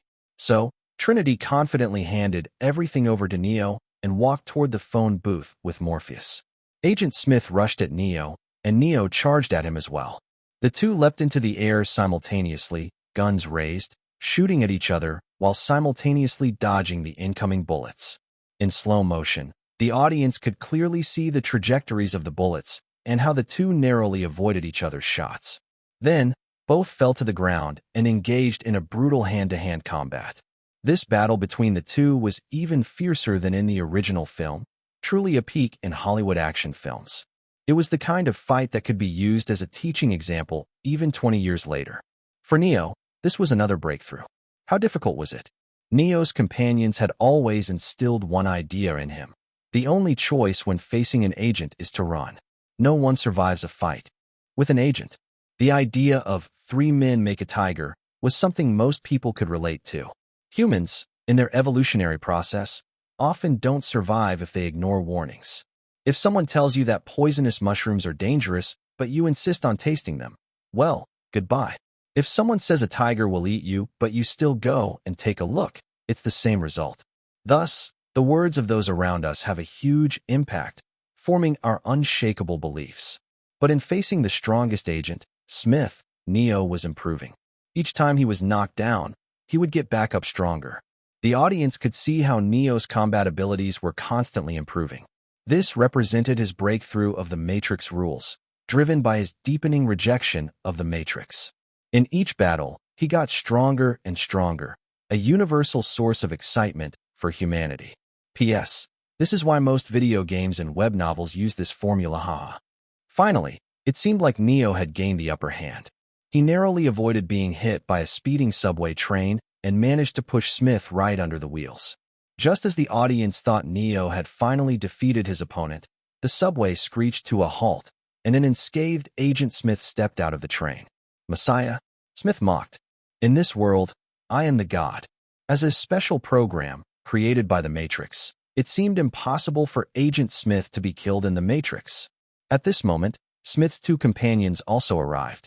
Neo began to flee, with Smith and his companions in hot pursuit. Finally, Neo grabbed a phone and contacted the hovercraft, obtaining the location for the phone booth to escape the Matrix. In a thrilling chase through the air and across the ground, Neo finally reached the hotel room door. The phone rang. Inside the room, the life-saving phone call rang out. As soon as he opened the door and picked up the phone, Neo would finally escape the virtual world. Just as the audience prepared to breathe a sigh of relief, they saw Neo open the door, only to find the barrel of Agent Smith's gun pointed at him. Bang! Bang! 2 shots rang out, and Neo fell to the ground, wounded. What the F***? K. The audience was stunned. The Messiah was dead. The main character was dead. Agent Smith, after shooting twice, furrowed his brows, as though he wasn't satisfied, and shot several more times. Neo closed his eyes. The audience almost lost their minds. Neo had saved the day countless times before, and now this was how it ended. Was this movie a tragedy? Of course not. In Hollywood films, there's a universal trope. True love can save everything, even death. With Trinity's heartfelt confession, Neo was resurrected. The real savior had arrived. That's right. Neo, having died once, was truly the savior. When Neo was knocked down, Trinity finally spoke her heart. The Oracle had told her that the man she loved was the savior, but she had been scared before. Now, she could face this reality head-on and firmly believe that Neo was indeed the savior. She expressed her love for Neo, who lay motionless in the metal tank, hoping to awaken him. In the theater, Nicole felt a bit shy watching this scene, especially when she thought about the kiss she was about to share with Neo, Martin. In front of the audience, it made her feel all hot and flustered. Sitting not far away, James Cameron was muttering to himself. This guy was sorting out the logical chain of the film. Neo wasn't the savior at first. When Neo died, Trinity realized her love for him. She firmly believed in her love, believed the oracle's prophecy was correct. Only then was Neo the savior. The savior cannot die, so Neo cannot die. Neo is resurrected. At Trinity's call, Neo finally awakened and underwent his transformation into the savior.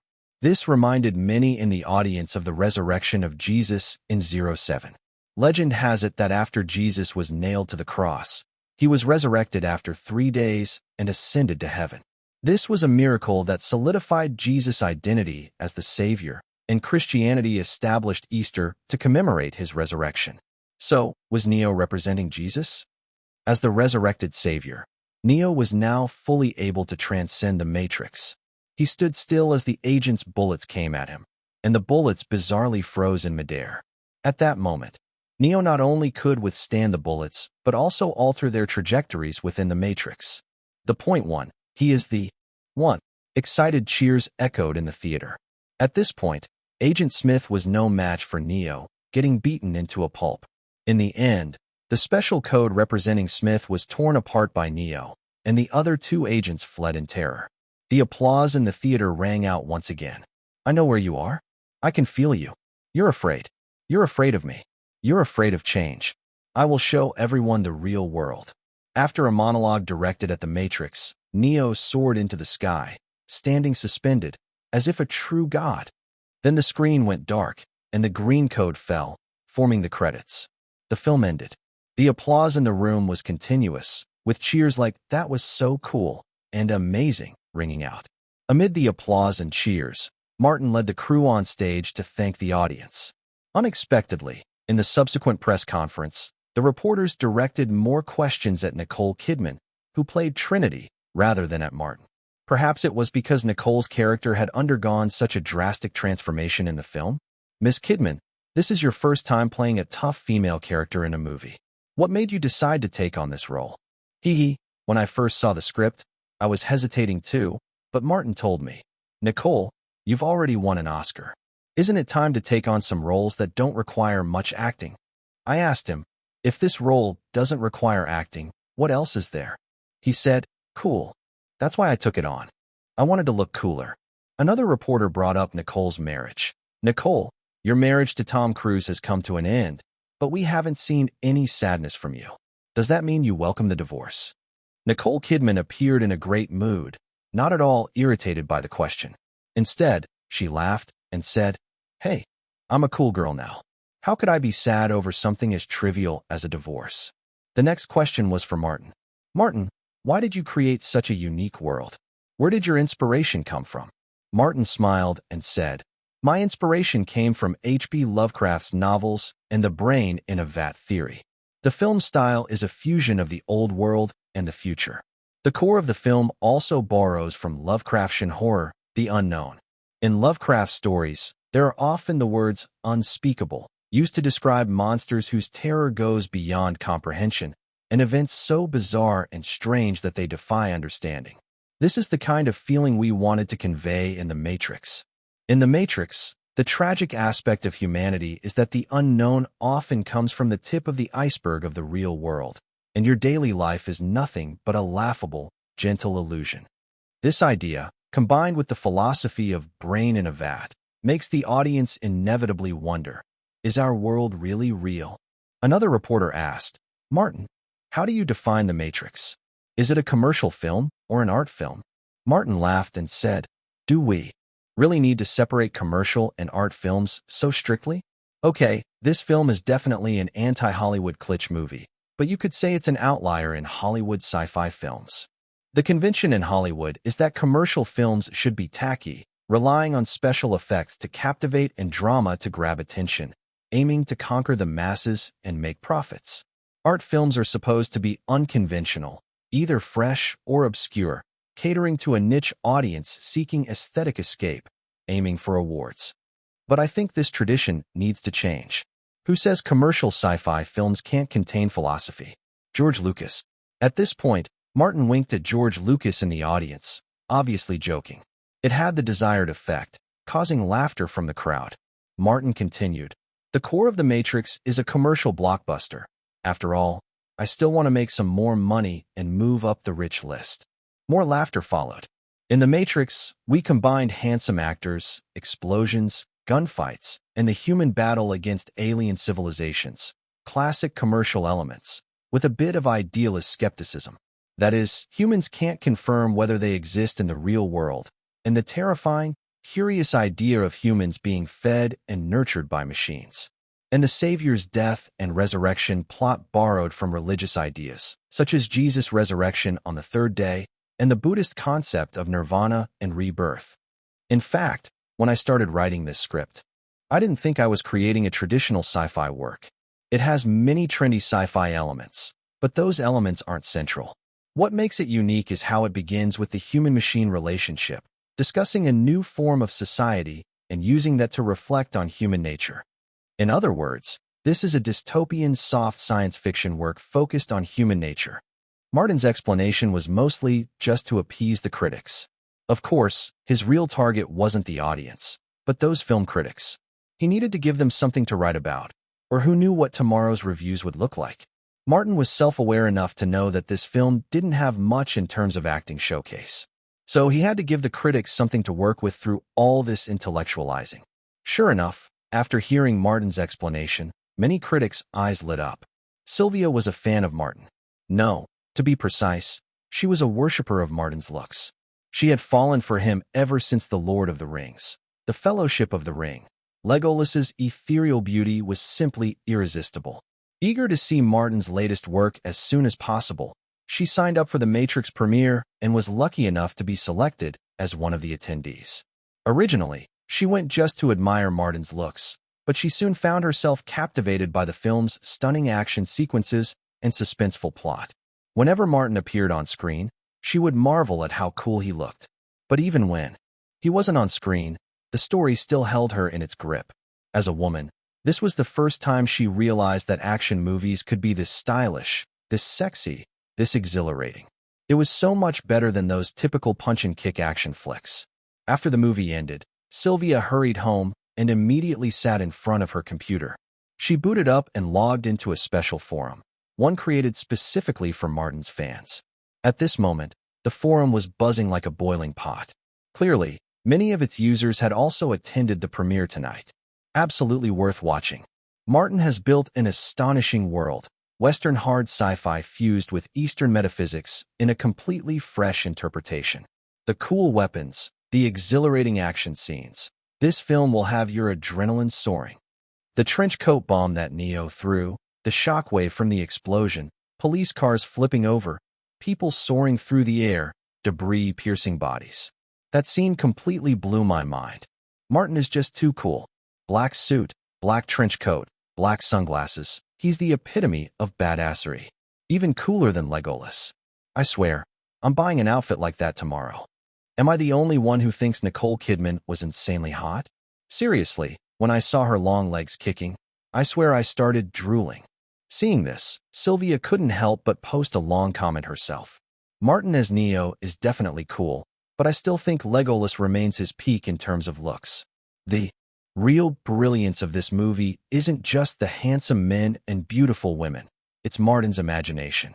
The internet has developed for so many years, and we all enjoy its convenience. But this film made me feel a trace of fear toward it. Just like how I'm posting this comment right now.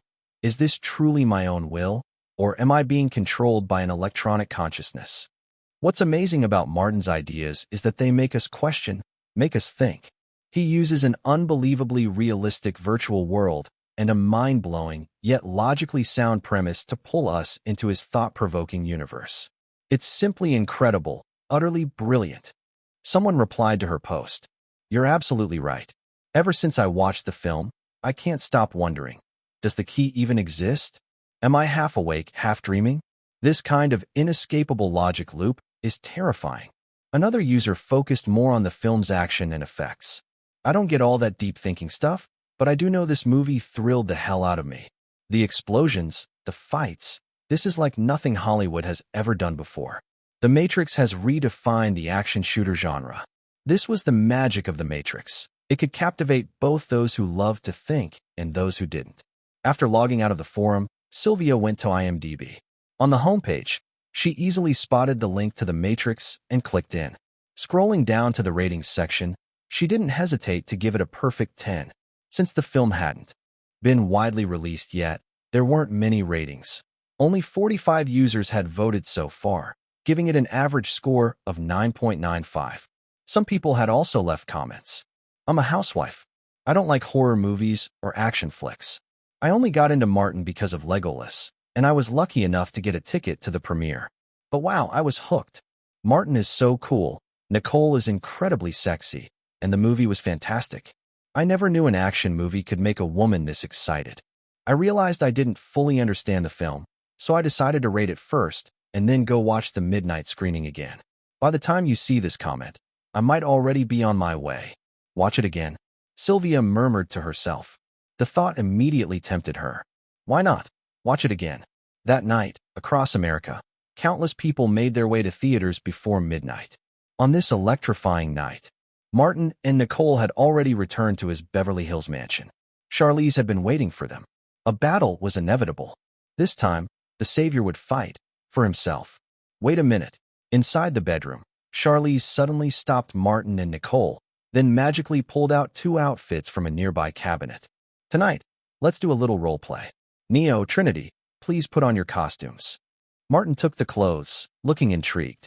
He loved how playful Charlize was. I'm in, he said enthusiastically as he started changing. But Nicole immediately protested. No way. Do you have any idea how hard it is to put on that tight leather suit? Back then, I had to lather myself in lube just to squeeze into it. Charlize smirked at her. Oh, what a coincidence. I've got lube right here. Shit. You bitch, you just want to see me struggle. Nicole refused outright. But her refusal was useless, because this time, Martin was on Charlize's side. Charlize smiled at him. Neo, what do you say? Martin adjusted his trench coat, grinning wickedly. Strip her down.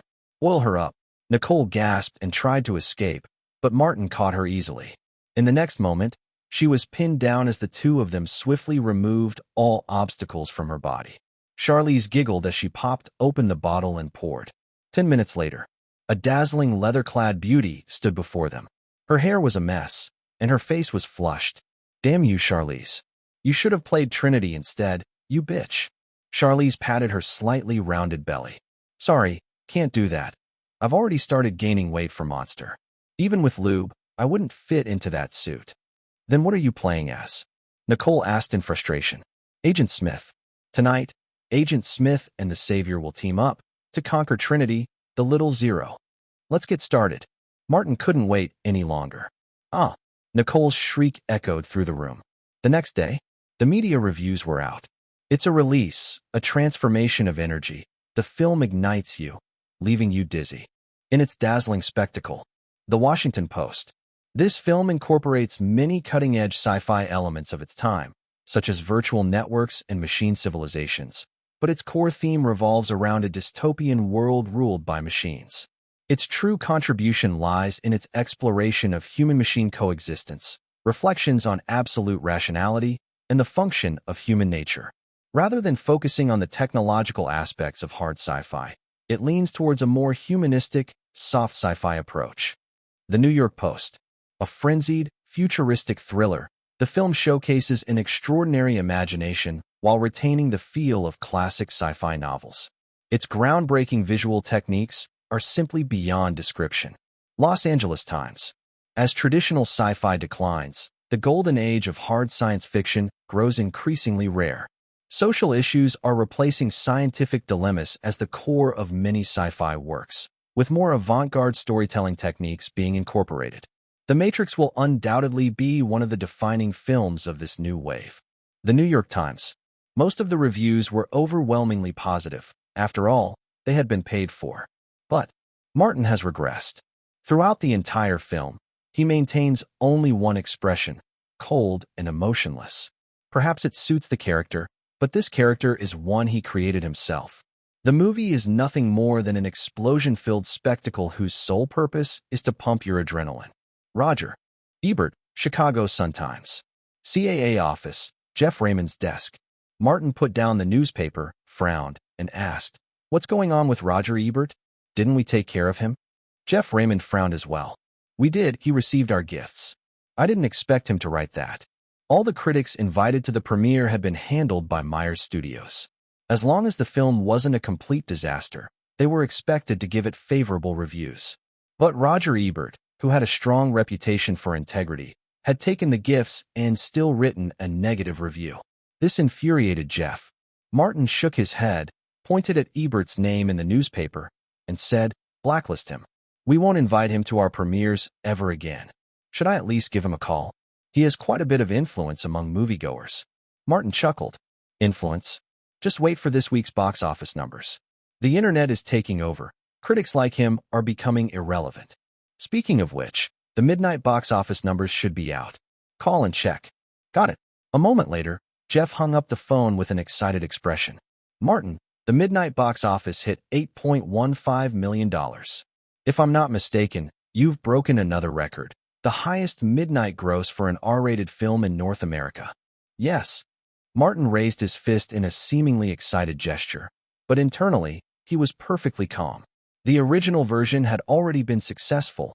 His improved version was bound to do even better. "All right, I need to head out. Pirates of the Caribbean has been calling me nonstop." "Oh, and go ahead and leak the news. I'm now Disney's largest individual shareholder. It'll help boost The Matrix's box office, too." "Understood." On The Matrix's second day at the box office, a bombshell announcement dropped. Martin Myers becomes Disney's largest individual shareholder. Reports confirm that Martin Myers has reached an equity transfer agreement with Disney. He has acquired 8.02% of Disney's shares for $1 billion, making him the company's largest individual shareholder. The news sent Disney's stock price soaring. Inside his office, Michael Eisner leaned back in satisfaction and told his top aides, this was the right move. Martin's involvement is already boosting stock prices. Those idiots on the board should be pleased now. He then turned to Reed Machas and instructed, "Reed, inform Steve Jobs that he can forget about getting any shares. We're offering Pixar $2 billion. Take it or leave it. That's our final offer." Then, turning to Robert Eisner, he asked, "Has Martin joined the Pirates set yet? Go check. If he's there, report back immediately. I need to finalize his voting rights agreement." Meanwhile, over at Warner Brothers, CEO Alan Horn was sweating bullets as he repeatedly dialed Martin's number, only to get no response. Was Martin ignoring him on purpose? Determined, he kept calling, until, finally, Martin picked up. Alan took a deep breath, steadied his tone, and asked, "Martin, I just read the news. You've become a Disney shareholder. Is that true?" Martin's voice came through, calm and composed. "It's true." Alan's mind spun in turmoil, but before he could speak, Martin chuckled and said, "Alan, I know what you're worried about. Don't stress. My investment in Disney won't affect my collaboration with Warner Brothers. It's just business." Alan exhaled in relief. "And the Harry Potter sequels? They're still Warner's. I won't breach my contract." Martin's reassurance put Alan at ease. But just as he started to relax, he heard another voice over the phone. "Martin, Michael Eisner is here. He wants to speak with you personally." "Oh, all right." Then, Martin told Alan, "Alan, I have something to take care of. We'll talk later." All right. Alan was about to hang up, but added, "Martin, don't forget, we're friends." Martin laughed heartily. "Of course. Warner was the only studio willing to meet my demands back then. I won't forget that." After the call ended, Alan Horn still felt uneasy. Then, a sudden thought struck him. If Disney can offer Martin shares, why can't Warner? Martin had just cashed out $4.2 billion. That money was going to be spent somewhere. Why not on Warner Brothers stock? What Martin didn't know was that just as he secured shares in Disney, Warner Brothers was about to make him another offer. And what Michael Eisner didn't realize was that by pushing Martin to sign the voting rights agreement, he had inadvertently helped Warner. These two companies, Disney and Warner, were destined to become the world's first and second largest entertainment giants, each worth trillions in market value. The Castro Theater, one of North America's oldest theaters, was now part of the Emperor Entertainment cinema chain. As a landmark in San Francisco, its history traced back to the Spanish colonial period. The theater first opened in 1910 before being converted into a retail store, only to be restored in the 1920s, with even the mayor attending the reopening ceremony. Its interior was lavishly decorated, and the massive neon Castro sign outside had remained unchanged for decades. Though the theater was old, its screening technology had constantly evolved. Inside this historic building, audiences could enjoy 4K films with Dolby Atmos surround sound. It was also one of the few theaters worldwide capable of screening 70mm film. At this moment, a long line had formed in front of the ancient theater. 2 tickets for The Matrix. I want a ticket for The Matrix. 3 for The Matrix, please. The Matrix for me too. I'm here for The Matrix as well. Behind the box office counter, Penny Wong, an exhausted Chinese-American cashier, was sweating profusely, cursing Martin and his Matrix under her breath. Damn this movie. What's so great about it? I'm exhausted. My hands are going numb. Meanwhile, inside the theater's merchandise store, another Chinese-American, store manager Zhu Jiang, was just as busy, but unlike Penny, he wasn't frustrated. After all, this store was his business. The busier he was, the more he earned. Thank you, Martin. Thank you, The Matrix. As he silently praised Martin and The Matrix, he urged his staff to move in the newly arrived merchandise. Box after box was carried in, unpacked, and neatly arranged on display shelves. Long coats, leather jackets, sunglasses, action figures, keychains. Wait, why do we have MP3 players? A staff member curiously picked up a sleek, white MP3 player. It's from Apple? Just put it on the counter and be careful not to scratch it. This is the same model Neo used in the movie.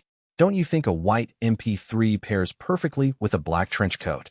The staff member, who happened to be Zhu Jiang's cousin, shrugged and placed the display model on the counter while stashing 100 more units in the storage below. By now, many moviegoers who had purchased their tickets had started wandering into the shop, their eyes immediately drawn to the merchandise. Whoa, is this Neo's coat? A brown-haired white guy eagerly asked. Yep, the exact same model, not like those knockoffs outside. Zhu Jiang perked up, ready to close a deal. How much? $98. I'll take one. After his purchase, the young man didn't leave, but instead put on the coat and turned to his group of friends, striking a pose. Hey guys, check this out, Neo's trench coat. Do I look cool or what? That's sick. Where'd you get it? I want one too. I need sunglasses. Give me a pair. How much for this MP3 player? Zhu Jiang busied himself joyfully. He was sure today's earnings would equal half a month's usual revenue. Thank you, Martin. Thank you, The Matrix. He repeated the mantra again. Scenes like this were unfolding in theaters across major North American cities. The brief 30-second ad during the Super Bowl halftime show had already piqued massive curiosity. On top of that, attendees from the premiere had flooded the internet with rave reviews. You have to see this movie. My God, this film has made me start questioning God. A must-watch. This is a masterpiece. The action is insane, but the story is even better. With such hype, audiences naturally gravitated toward The Matrix when choosing a film to watch. It was more than just a movie. It had become a phenomenon, a trend. Just like how The Lord of the Rings, The Fellowship of the Ring had once taken the world by storm. Even occasional negative reviews couldn't dampen the enthusiasm. Chicago. Inside a suburban villa, Roger Ebert was furiously yelling into his phone. Harv, you lying bastard. We agreed on $100,000, and you only gave me half. On the other end, Harvey Weinstein snapped back, equally frustrated. God damn it, how is that my fault? Your review did nothing. Have you seen how massive The Matrix is right now? If anything, I should be taking back that $50,000 I already gave you. Fuck, are critics just useless now? With that, Harvey hung up. But his last words sent a chill down Roger Ebert's spine. Was the era of film critics truly over? He still remembered a time when a single glowing review from him could make a film sell out for weeks, just as a harsh critique could bury a movie completely. Those were the golden days. Back then, he was the guest of honor at every major studio. People flattered him, praised him, showered him with gifts and bribes. But now, all of that was fading. He had already noticed the shift, which was why he had been more cautious in his recent reviews. But this time, damn you, Harvey, Meanwhile, inside Miramax's headquarters, Harvey Weinstein was cursing as well. Sitting across from him, his brother Bob Weinstein suddenly spoke up. Harv, I've had this gut feeling for a while now. The influence of film critics is collapsing at an alarming rate. Have you noticed? Myers Studios invests heavily in online promotion now. Online. Yeah, think about the Lord of the Rings elf controversy. And now, all these glowing posts about the Matrix flooding the internet. You're right. Harvey fell into deep thought. Back at the Castro Theater's merchandise store, Zhu Jiang was on the verge of collapsing from exhaustion. The entire day had been an endless stream of customers. He hadn't had a moment to rest. Many products had completely sold out, even the most expensive MP3 players were gone, including the display model. And then there was the limited edition Neo and Trinity couple set, priced at a whopping $999. He had originally planned to keep it as a centerpiece display item, but a wealthy couple had snapped it up without hesitation. The guy had "rich kid" written all over him. Damn it, I hate rich kids. Zhu Jiang was exhausted, yet exhilarated. Looks like I'll need to stock up even more tomorrow. On the set of Pirates of the Caribbean. Holy shit, that's Martin. My God. After a full day of discussions, Martin finally convinced director Gore Verbinski and renowned Hollywood producer Jerry Bruckheimer to accept his vision for Captain Jack Sparrow's makeup and mannerisms. When Martin stepped out in full costume and makeup, everyone was stunned. Thick kohl lined his eyes, creating a striking set of dark rings around them. His goatee was braided into two small plaits. A faded red bandana covered his head, and long, brown dreadlocks adorned with colorful beads cascaded down his shoulders. He wore a wrinkled, billowy cotton linen shirt with lantern sleeves, the ivory fabric slightly yellowed, reflecting the rugged life of a pirate forever at sea. Over his shirt, he donned a long vest and a wide belt around his waist, leaving the front open. A tattered greatcoat with oversized cuffs draped over his frame, while loose-fitting breeches tucked into knee-high, suede boots with folded cuffs. The entire look exuded a decadent, weathered grandeur. But what truly shocked everyone wasn't just the attire. It was Martin's swaggering gait. His steps swayed dramatically, almost like a model strutting down a catwalk. At first glance, the aura he exuded was ethereal, devilishly charming, and strangely seductive. No one could believe that this man, this eccentric pirate, was the same Martin who played Legolas, the same Martin who had portrayed the heroic savior. Hey, mates, what's with those faces? It's me, Jack Sparrow. Martin raised his pinky finger in an exaggeratedly delicate pose, speaking in a sultry, lilting voice. Then, with a mischievous glint in his eye, he shot Jerry Bruckheimer a playful wink. A crisp voice suddenly broke the stunned silence. Oh my God, who the hell is this freaky old guy? Everyone turned, their expressions still frozen in shock and disbelief. A young, beautiful woman stood nearby, dressed in a period-style gown. She stared at Martin with wide, incredulous eyes. Martin looked at her, instantly recognizing her, Keira Knightley.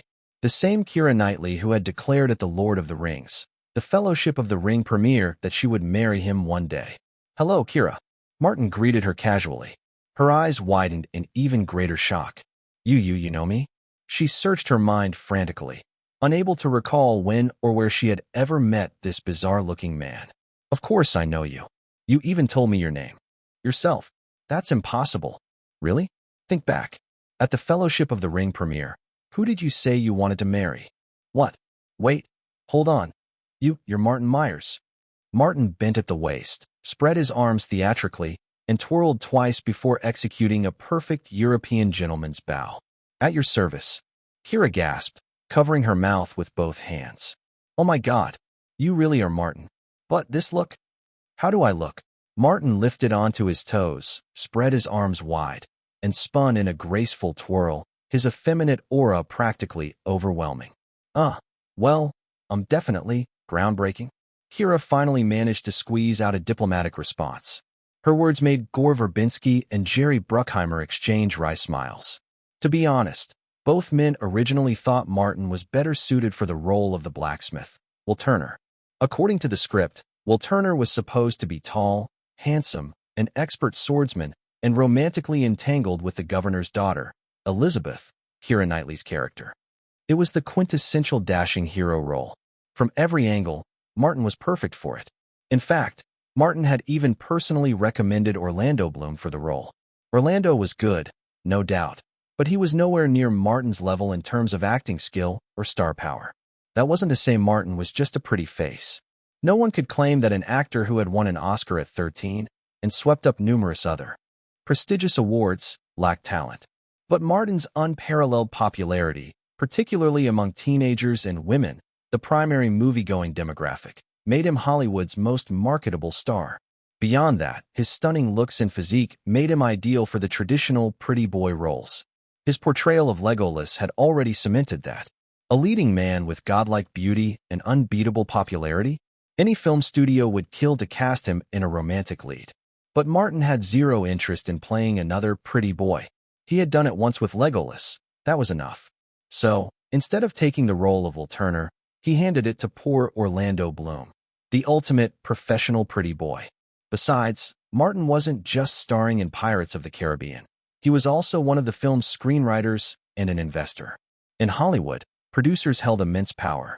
They could replace actors, fire directors, and rewrite scripts at will. But even a heavyweight like Jerry Bruckheimer had to bow to capital.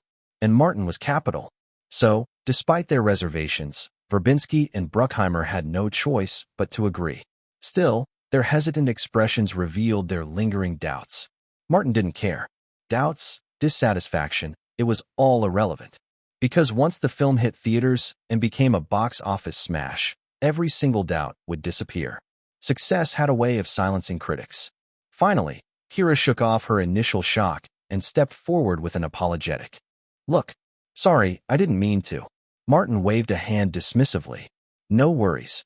If anything, your reaction just proves that my interpretation of Jack Sparrow is strong enough to make people forget Legolas entirely. That's a good thing." "Really? So you're not mad?" Kira's lips curved into a relieved smile. "Oh, I am mad. You just called me a freak, after all." Martin's expression turned playfully stern. "So, young lady, how do you plan to make it up to me?" He feigned a menacing glare, but his heavily cold eyes and lingering air of flamboyant charm made the attempt completely not intimidating.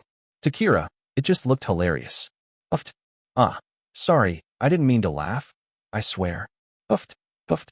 Kira struggled to contain her giggles, shoulders shaking uncontrollably. Martin threw up his hands in mock resignation. Fine. I get it. I'm a joke now. But hey, you know what? Jack Sparrow is the comic relief in this film. So, mission accomplished. Go ahead, laugh all you want." Watching their interaction from a distance, Gore Verbinski suddenly mused aloud. Maybe Martin's Jack Sparrow really will work. Jerry Bruckheimer's glasses flashed as he nodded thoughtfully. "Hey, guys, let's go watch a movie today." "What movie?" "The Matrix." "Come on, you've already seen it twice. Haven't you had enough?" "Of course not. No matter how many times I watch it, it's never enough. This is the coolest movie I've ever seen." Outside a movie theater, a reporter was interviewing a young white man standing in line to buy a ticket. Reporter: "Excuse me, what movie are you here to watch?" Young man: "The Matrix, of course. It's so cool. I watched it twice yesterday, and I'm going for another round today." Reporter: "Is your outfit inspired by Neo?" Young man: "Absolutely. I bought it at a merchandise store yesterday. Isn't it awesome?" It was April in Los Angeles, and the temperature had already reached over 20 degrees Celsius. Yet this young man seemed completely unaffected. Dressed in a black trench coat identical to the one worn by the Chosen One in the movie, paired with matching black sunglasses and thick leather boots, he even had a white Apple MP3 player clipped to his belt. He looked as if Neo had stepped straight out of the silver screen. Well, if you ignored the difference in looks. Reporter: "It seems like you really love The Matrix." The young man's eyes widened in shock. "Of course. Is there actually anyone who doesn't?" Roger Ebert picked up the remote and turned off the television. Leaning back on the sofa, he glanced at the newspaper in his hands once again, his eyes fixed on the North American box office numbers. This was yesterday's report, covering Friday's earnings. The top spot was unsurprising, but the numbers far exceeded any expert predictions. The Matrix. Theaters, 3/122 Friday box office, $21.67 million total North American box office, $29.82 million. Once again, The Matrix had shattered the single-day record for an R-rated film.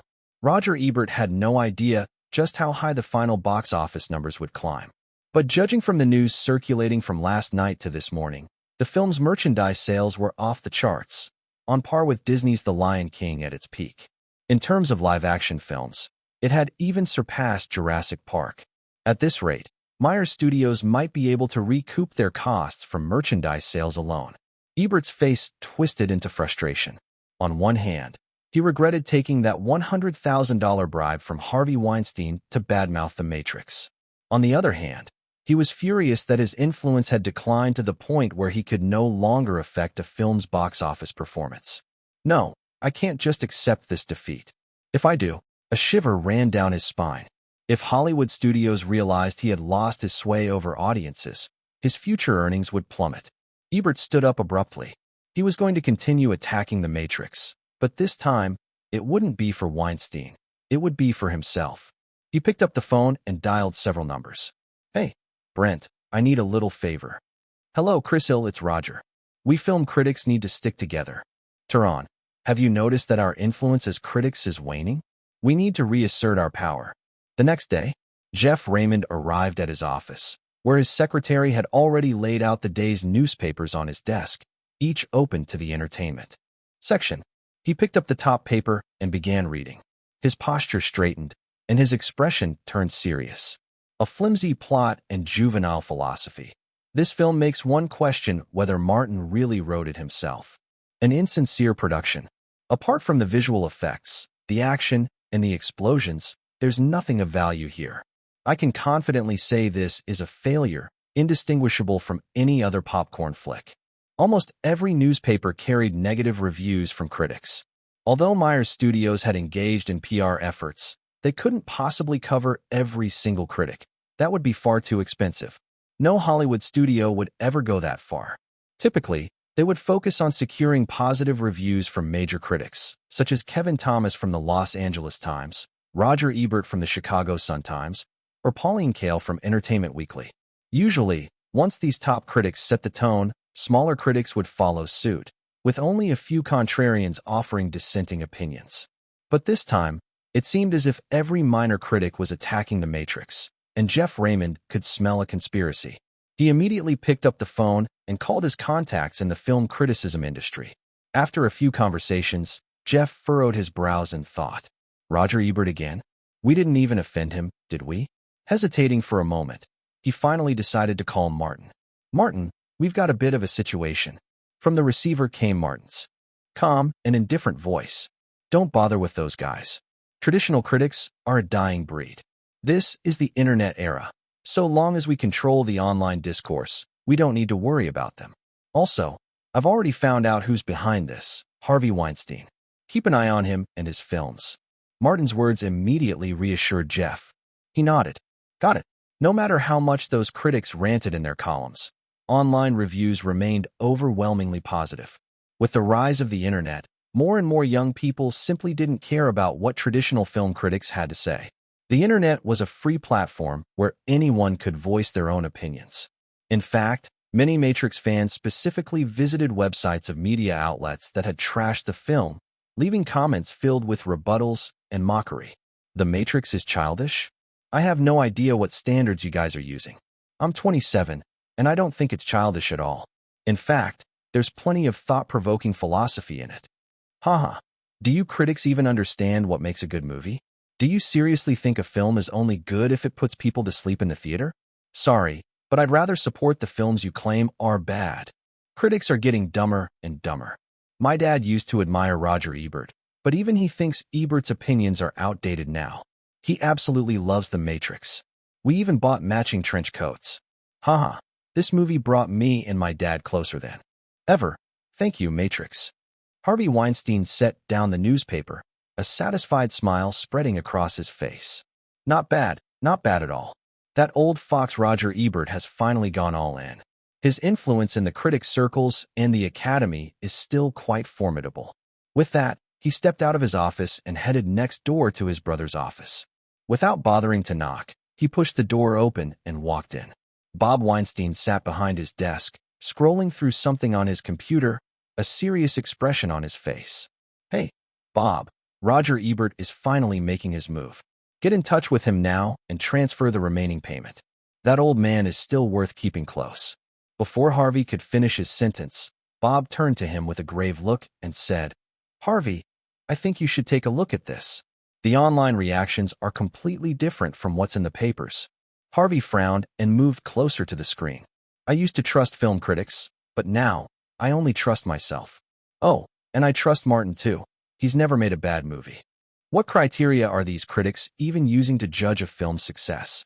I completely fail to understand their logic. But one thing's for sure, I absolutely recognize The Matrix as a great film. Are they seriously judging a pure entertainment film with the same standards as an art house movie? That's laughable. Honestly, I think these critics are just pretending to be different for the sake of it. These critics always act like they're the ultimate authority, like their word is law. But now, I trust my own eyes more than their outdated opinions. In an era when information was scarce, film critics were the gold standard for judging a movie. People needed their reviews to decide what to watch. Back then, their words were authority. But as media evolved, especially with the rise of the internet, the landscape had changed. Now, in the face of overwhelming audience enthusiasm, these critics had no way of shaking The Matrix's standing among its supporters. Their opposition only made them look like clowns. If we're talking about influence and credibility, Martin was already leagues ahead of them. To young audiences and women, demographics that dictated the market, Martin was far more trustworthy and inspiring than these out-of-touch, traditional critics. So, Roger Ebert's efforts were ultimately in vain. If anything, his actions only exposed the weakness of film critics to Hollywood's major studios. Even Harvey Weinstein could see it now. Holy shit. After reading through more online comments, he sucked in a sharp breath before turning to Bob. How's The Matrix performing today? Bob didn't answer. Instead, he grabbed the mouse, clicked twice, and pulled up a news website. At the top of the page was a photo of a massive queue outside a movie theater.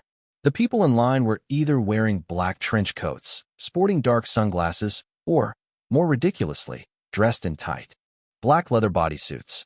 Harvey grimaced. It's scorching hot outside. Aren't they suffering? Damn it, Harvey cursed. We really need to reevaluate the role of film critics. Bob asked. So, should we still send Roger Ebert his money? Send my ass. Let that old bastard go to hell. The critics' backlash ultimately failed. This spring belonged to The Matrix. It obliterated every competitor in its path, standing unchallenged. By Sunday, after just 3 days of screenings, excluding the premiere, the film's momentum continued to build, filling theaters to capacity. In its marketing strategy, the internet became The Matrix's primary battleground. Discussion threads flooded online forums. In an era before astroturfing and bot-driven reviews, Martin had pioneered digital marketing, and the results were nothing short of spectacular. Myers Pictures had assembled an online PR and fan engagement team during The Lord of the Rings, The Fellowship of the Ring, honing their skills. Now, with The Matrix, they launched their full offensive, dominating the internet discourse. They controlled discussions on major websites and forums. They ensured The Matrix's IMDb rating never dropped below 9.5. This kind of control was crucial in the early stages of a film's release. As the opening week concluded, the box office numbers rolled in. In just 3 days, excluding the premiere, The Matrix had raked in $93.24 million, just shy of the $100 million milestone. But what thrilled Martin even more was the merchandise sales. From trench coats to sunglasses, everything was selling out. Without a doubt, The Matrix was the undisputed box office champion of the week. And coming in second place, another film written by Martin, the animated blockbuster Kung Fu Panda. That's right. In a strategic decision made between Michael Eisner and Martin, Kung Fu Panda had been released before Spider-Man. The spring season might not be as profitable as summer, but it also had fewer major competitors. With both films bearing Martin's name, they bulldozed their way through audiences' wallets. Merchandise sales for Kung Fu Panda were phenomenal, too, though Martin saw only a small cut, as Disney took the lion's share. Meanwhile, in Chicago, inside a luxury home, crash, bang, smash. Roger Ebert was wrecking his study. After his furious outburst, he slumped into a chair, defeated. Worse still, he had angered Martin. And Martin's terrifying industry connections had already made themselves known. Disney, Warner Brothers, DreamWorks. One by one, they canceled his invitations to upcoming film premieres. None of them explicitly mentioned Martin. But Roger Ebert knew. This was Martin's doing. That 15-year-old boy was far from an innocent child. Climbing to his current position at such a young age? If he wasn't ruthless, it would be unnatural. Martin had, indeed, made a few phone calls. To him, this was a trivial matter, barely worth his time. Yet, it effectively ended the career of a so-called authority in film criticism. But of course, he had to retaliate. In America, a country ruled by interests and power, if someone attacks you, you must strike back immediately. Otherwise, you'll be seen as weak. And once people perceive you as weak, the wolves will come for you. In Asia, people say, a gentleman's revenge takes 10 years. But in America? Wait 10 years. By then, you'll be nothing but bones in the ground. Here, a gentleman's revenge must be swift. From dawn till dusk. Jeff, how are the sales of the merchandise? On the Pirates of the Caribbean set, Martin, dressed as Captain Jack Sparrow, sat with his legs crossed, talking on the phone. The scene was rather bizarre. Very good. The weekly sales of the merchandise have surpassed $25 million. Quite a few of the retail outlets have run out of stock. Martin silently calculated in his mind. Myers Studios' commission from sales was 30%. With $25 million, this meant that in just 3 days, he had earned $7.5 million. Of course, that was before taxes. On the other end of the line, Jeff Raymond continued. According to the usual sales pattern for movie merchandise, the peak sales period usually comes a week after the movie's release, so this figure isn't the final peak. Great. Keep monitoring it, and make sure the data collection companies stay on top of it. We can't let anyone suppress the numbers. Got it, Martin. After hanging up, a bottle of mineral water was suddenly handed to him. Martin frowned. He usually didn't drink beverages given by others on set, including food. When he turned his head, he saw Keira Knightley's flushed face and her nervous big eyes staring at him. Oh, never mind. He gladly took the water, opened it, and took a sip. Not bad, it's quite sweet. Keira Knightley immediately smiled, her eyes curving into crescent shapes. It's just mineral water. How could it be so sweet? The water itself isn't sweet, but the person handing it to me is sweet, so the water is sweet. Flattering a beautiful woman was just the nature of a charmed demon. Keira Knightley became even happier and was about to say something to Martin when she saw him suddenly stand up from his chair, looking surprised in a certain direction. Keira Knightley followed his gaze and saw a black Maybach slowly stopping, with a handsome middle-aged man stepping out. Keira was about to ask Martin who it was when she saw Martin already heading toward the man. Who is this big shot? Curious, Keira Knightley followed.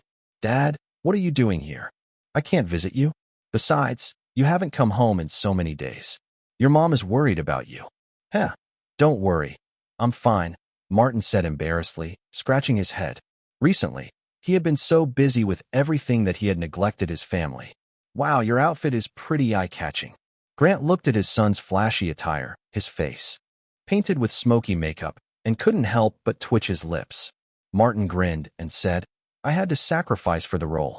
I always immerse myself in whatever I do. All right, stop bragging. I heard you secretly became a Disney shareholder? Even Old Man was shocked. Grant beamed with pride. He could never surpass his father, but his son was certainly stronger than his own. It was just a lucky opportunity. Martin smiled and circled around his father. Dad, don't say I'm flashy. You're just as eye-catching with that black windbreaker and sunglasses. You're basically in Neo mode. Grant laughed heartily. The outfit in the movie really suited you. I tried it on, and it worked for me, so I bought one. You should have said something. I would have given it to you. Am I some broke guy? Grant responded proudly before turning his gaze toward Keira Knightley. As Martin circled his father, Keira did the same around Martin, the three of them like the sun, earth, and moon, making Grant smile. Who's this girl? Why is she following Martin around? Keira Knightley, unfazed, puffed up her chest, which wasn't really there, and said, Martin's your son. I just wanted to see what parts of you are similar. Oh, what did you notice?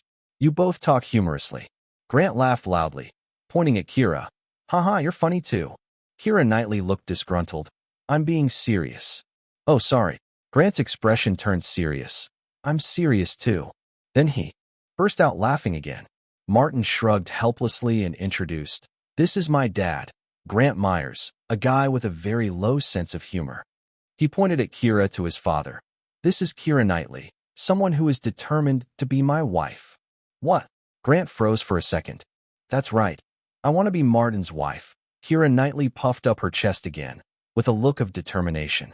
Grant shook his head, pretending to be serious. You've got a lot of competition. Let me count. Miranda, Lindsay, Dorothy, Jessica, Scarlett. As Grant counted on his fingers, Kira Knightley's face gradually drooped, her expression filled with disbelief as she looked at Martin, looking like an abandoned wife. Grant stopped counting, his gaze turning to Martin, asking with his eyes, You've already made a move on this girl? Beast. P.S. Kira Knightley was under 17 when she filmed Pirates of the Caribbean, The Curse of the Black Pearl. Martin also answered with a look. I swear, I haven't touched her a bit. She's acting. Wait, isn't it actually me who's the younger one? Grant responded with a look. Oh, right, I forgot you're only 15.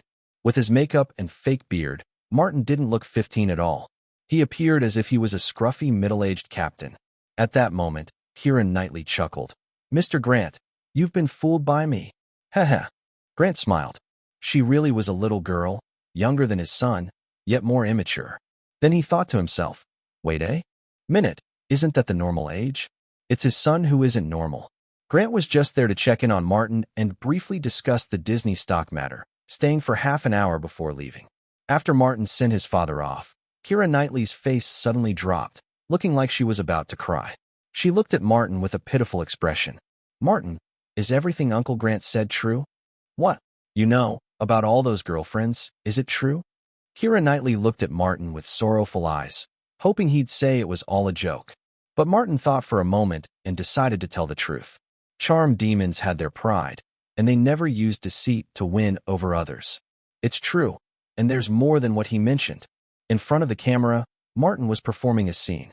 Ladies and gentlemen, you will forever remember this day, because you almost captured Captain Jack Sparrow.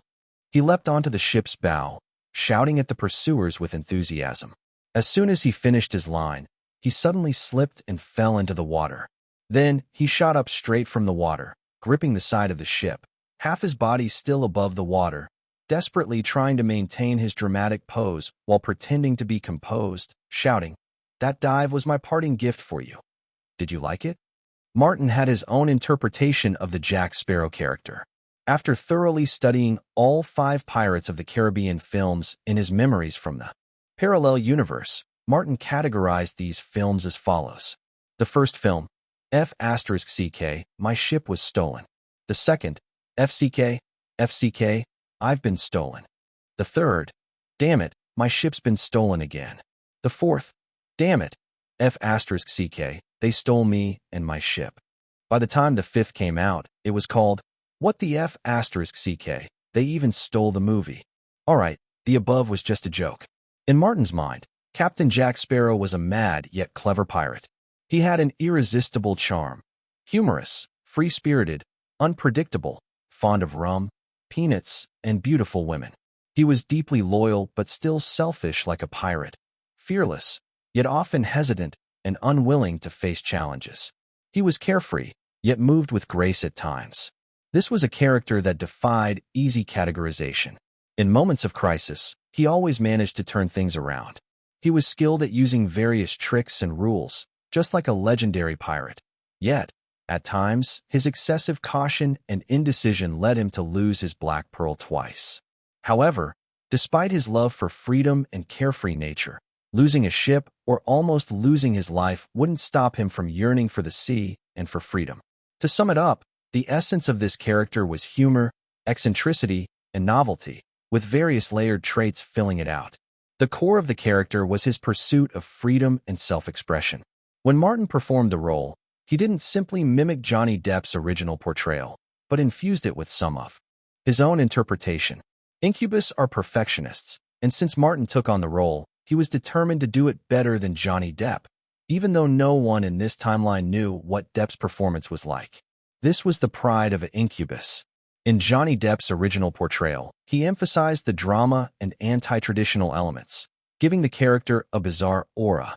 Martin, however, added loneliness and grandeur to make the character more well-rounded and suited to his own style. After all, Martin's looks were far superior to Johnny Depp's. Even with the heavy makeup and flamboyant gestures, his beauty couldn't be hidden. Rather than shaping the character into Depp's madman type, Martin opted to create a handsome, multifaceted, middle-aged man who was alternative but not a lunatic. Of course, this made the performance much more challenging, but Martin was confident in his ability to handle it. In Martin's mind, the reason Jack Sparrow seemed eccentric and mad was not because he was truly insane, but because he clashed with the stubbornness of society. His multiple personalities seemed to be the result of his frustration and depression, stemming from his inability to achieve freedom. His soul was free, but his body was constrained. Even the strongest person has moments of weakness and compromise, and Jack Sparrow was simply an exaggeration of that. Because his soul was free, he acted without regard for societal rules, etiquette, or judgment, making him appear eccentric. But because his body was bound by societal norms, he felt frustrated, restricted, and sometimes lost, hence his ever-changing personality. He was a captain who sought freedom but always failed, not a clown. Martin completely discarded the shadowy, grim qualities from Johnny Depp's Jack Sparrow, keeping the flamboyance and absurdity, while adding moments of charm and toughness. From Martin's perspective, Depp's portrayal somewhat limited the character's personal appeal. Depp immersed himself in portraying the eccentricity and madness, but neglected the fact that this was a future pirate king. How could a person destined to be one of the 9 pirate kings lack a tough, decisive side? The captain of the Black Pearl, a figure who sailed across the Caribbean, shouldn't be confined to such a narrow portrayal. Combining all these understandings, Martin crafted his version of Jack Sparrow, and he performed it that way. Director Gore Verbinski, sitting behind the monitor, stroked his chin, his eyes glowing like light bulbs. His trembling beard showed how excited he was. Watching Martin emerge from the water, he couldn't help but turn to Jerry Bruckheimer beside him and say, "Martin's portrayal of Jack Sparrow is completely different from the traditional pirate captain image. No missing arms, no iron hooks, no eye patches or big beards, completely anti-traditional. But after these days of shooting, I think," he paused before continuing, "I think he might create a truly unique, legendary pirate captain." "So, you think Martin's interpretation of Jack Sparrow is correct?" Jerry Bruckheimer asked. "Definitely. After these days of shooting, I'm moved. This Jack Sparrow is full of charm. Audiences will absolutely love him." "I don't believe you weren't moved," Gore Verbinski countered. Jerry Bruckheimer laughed. All right, I admit I was moved. Damn it, Martin's performance is sublime. This character is nothing like Legolas or Neo anymore." He paused and then looked astonished. "There were moments when I honestly thought, he is Jack Sparrow. This is how Jack Sparrow should be. He brought this character to life." Orlando Bloom stood nearby, feeling nervous. Although he couldn't put it into words, as a professional actor, he could sense that Martin's acting was extraordinary. And now it was time for him and Martin to share a scene together. Damn, the more he thought about it, the more nervous he got. What should he do? Honestly, there was no need for him to be that nervous. Will Turner was supposed to be the second male lead in this movie, but he really didn't have much of a presence. If you were to break the movie down by character importance, 90% of the drama centered on Jack Sparrow. Another 5% went to Elizabeth, the strong female character in the film who was particularly popular with feminists. The remaining 5% was for everyone else. Yeah, that's right. Will Turner was part of that everyone else category. Dominica.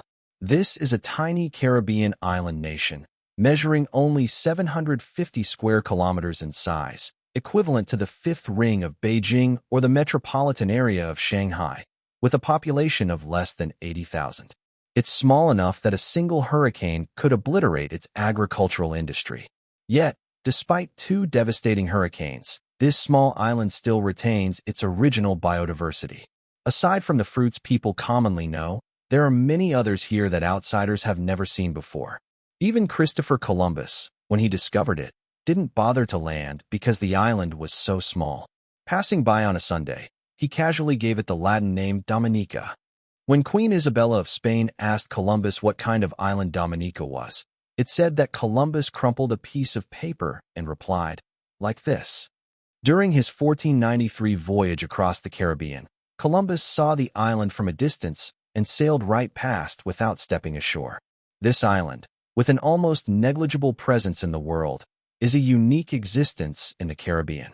The steep, forest-covered mountains rising from the sea like giant green sentinels are breathtaking and awe-inspiring. It has even made its way into literary works and blockbuster films, such as The Sargasso Sea and Jurassic Park. And now, the Pirates of the Caribbean film crew has arrived on this small island, ready to shoot many outdoor scenes. On the Indian River, in Dominica, there's a bar set up on a boat called Bar 10. It's said that the rum served there is quite unique. At dusk, the three lead actors from Pirates of the Caribbean, Martin, Orlando, and Kira, are drinking at this bar floating on the river. This is great. They don't have an age restriction for alcohol here. Kira giggles, taking a sip of the rum in her glass and looking blissfully satisfied. It's quite tasty, she nods with approval. Rum is actually a great choice for beginners like Kira. It's a distilled liquor made from sugarcane molasses, also called sugar liquor. It has a sweet and smooth taste, fragrant and mellow, lacking the spiciness of many other liquors, and it feels more like sweet water with alcohol. The local rum in Dominica is called Cayo, which is well known in the West, and the one Martin and the others are drinking is the purest form. While drinking, the three chat idly. Orlando Bloom notices the constant exchange of glances between Kira and Martin and starts to feel a bit out of place. After finishing half his drink, he decides to excuse himself. Once Orlando leaves, Kira relaxes and moves her chair closer to Martin. Blushing slightly, she says, "You feed me." Martin is taken aback for a moment. She's pretty bold. Then he picks up his glass and moves it towards Kira's lips. At this moment, neither of them notices that the boat they're on has begun rocking more heavily than before. The wind picks up on the water. Dominica is a country prone to hurricanes. Though it's May and not hurricane season, sometimes hurricanes are unpredictable, arriving either late or early, with their power somewhat diminished. Today, unfortunately, Martin and Kira encounter one of these misbehaving little hurricanes. When they start to notice something's off, the boat they're on begins shaking violently. "Ah!" Kira screams and falls into Martin's arms. "It's fine, don't be scared. I'll protect you. I'm a great swimmer," Martin reassures, patting her head while staying calm. The wind howls louder, resembling the wails of ghosts. Martin feels Kira trembling in his arms. He looks around and sees that the local people in the bar are all calm, still drinking. The tables and chairs are fixed to the floor, and the liquor cabinet is secured with wire supports. At first, Martin found this strange, but now it makes sense. An older black man, Dominica is a mix of black and mixed-race people, smiles at Martin, raising his glass, and says, "Don't worry, handsome. This little wind won't tip our boat. We'll be ashore soon." Martin nods in acknowledgement, saying, "Thanks for the reminder. I'm not worried. But do you have life jackets here? I think my friend could use one." Kira lifts her head from Martin's chest, acting tough. "I'm not scared. I'm fine." Before she can finish speaking, the boat is lifted high by a large wave and slammed back down with a thud. "Ah!" Kira lets out a sharp scream. The locals in the bar all start laughing. The older black man calls out to the bartender standing firmly behind the bar counter, "Hey, Paul, get this lady a life jacket." Though it's not necessary, as you wish, Paul the bartender pulls a life jacket from under the counter and tosses it to Martin and Kira. Martin quickly catches it.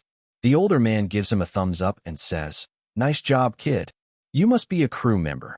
Keeping steady in a situation like this isn't easy." Martin gestures at Paul. He could do it too. The older man and the bartender both laugh. The older man says, "Paul's been working here since he was 9. Of course, he can." Martin smiles but doesn't say anything else, instead putting the life jacket on Kira. Perhaps it's the life jacket, or maybe the calm demeanor of everyone in the bar, but Kira finally calms down and realizes she's still tightly holding onto Martin's waist. This guy's muscles are really firm. Kira thinks, swallowing quietly. She continues hugging him. even resting her head on Martin's chest. When Martin's hand moves to her hair, Kira shows a contented expression, much like a cat enjoying her owner's affection. Soon, the boat safely reaches the shore. Kira reluctantly pulls herself away from Martin's embrace. He helps her off the boat and onto the dock. As soon as they step off the boat, they are hit with the full force of the hurricane. Kira has to hold on tightly to Martin to avoid being blown away. She suddenly feels that maybe this isn't so bad after all. Martin attempts to return the life jacket to Paul, but the bartender waves and smiles at them from the boat's door. "You tipped generously today, so this life jacket's yours." Martin glances at Kira and says, "Thanks." Then, taking Kira's hand, they head towards the small town where the crew is staying. The town is only about a kilometer away, and the three of them walked there earlier. Martin and Kira disembarked from the boat and rushed toward the town. The road leading to the town was a small path paved with gravel. On both sides were large banana plantations. Before 2007, Dominica's main economic sources, aside from tourism, were banana cultivation.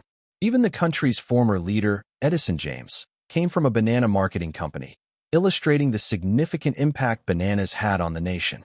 However, in 2007, a massive hurricane named Dean hit Dominica, devastating the banana plantations across the country and severely damaging the infrastructure, particularly the roads. In addition, with the global trend of monoculture and the weak resistance of banana species to diseases and pests, banana cultivation began to gradually decrease in Dominica's agricultural sector. At this time, though, banana farming remained a key industry for the island. With the banana trees acting as a buffer, the wind speed diminished significantly, but the rain poured down heavily. "Ah, damn. Today is just terrible," Kira exclaimed, holding her head, looking frustrated as she ran alongside Martin. Suddenly, Martin called out, "There's a small cabin up ahead. Let's take shelter from the rain." They rushed into the small wooden cabin.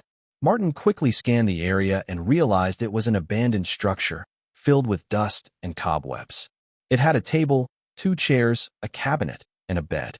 On the table and bed lay several locally made straw hats, and under the bed was an iron fire pit.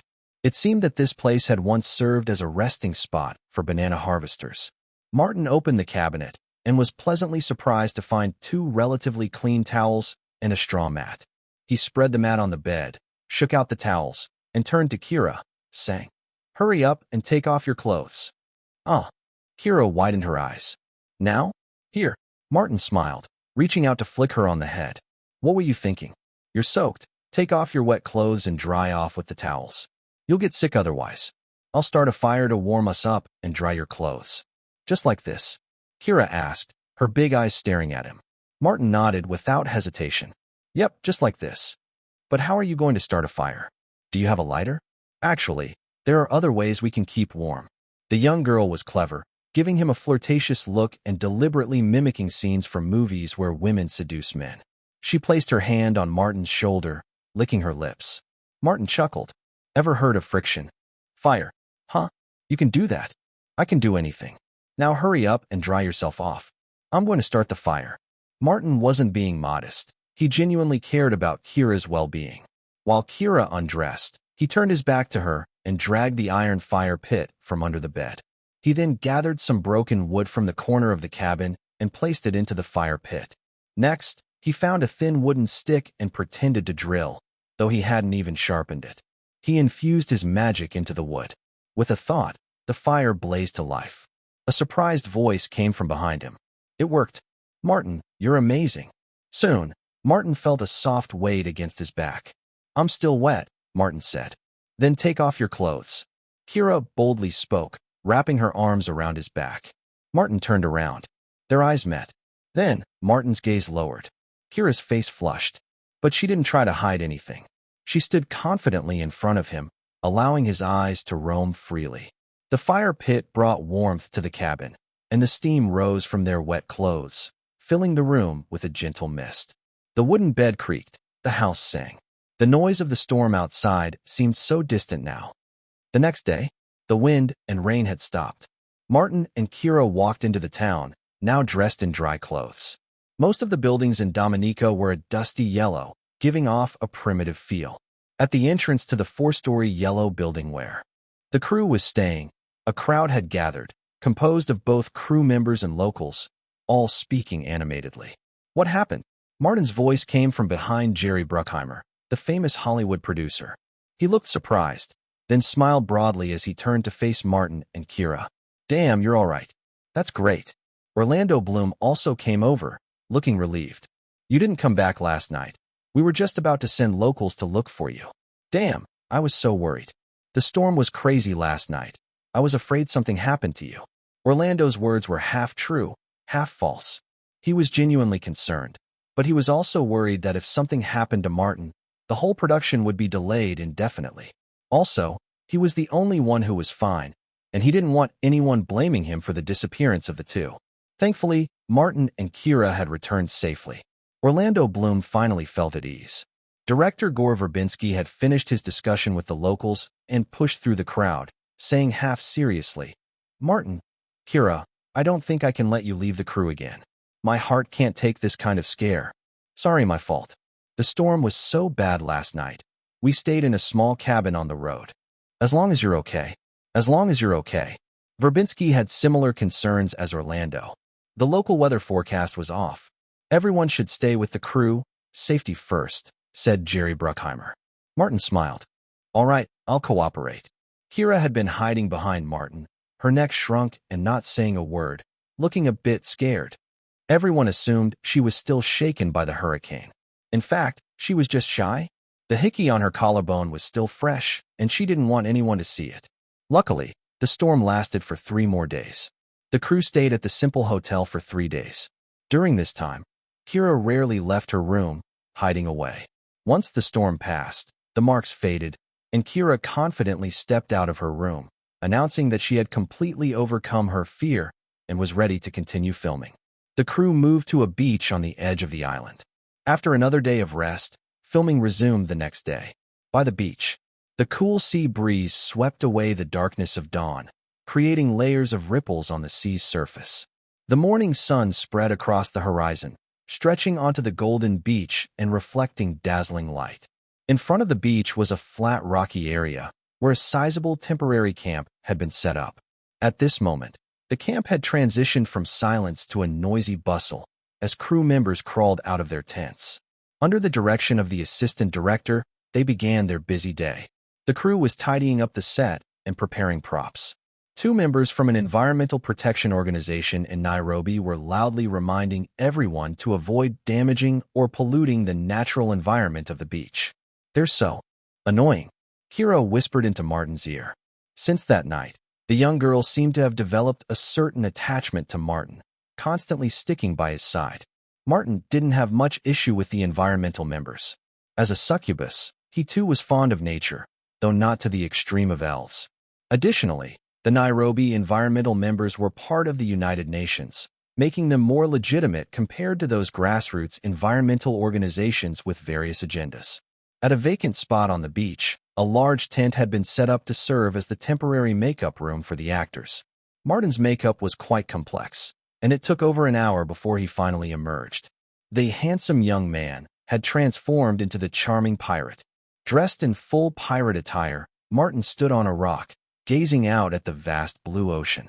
His eyes conveyed a mix of loneliness, melancholy, relief, and indifference. For a moment, he seemed to exude an aura of independence, as if he belonged to another world.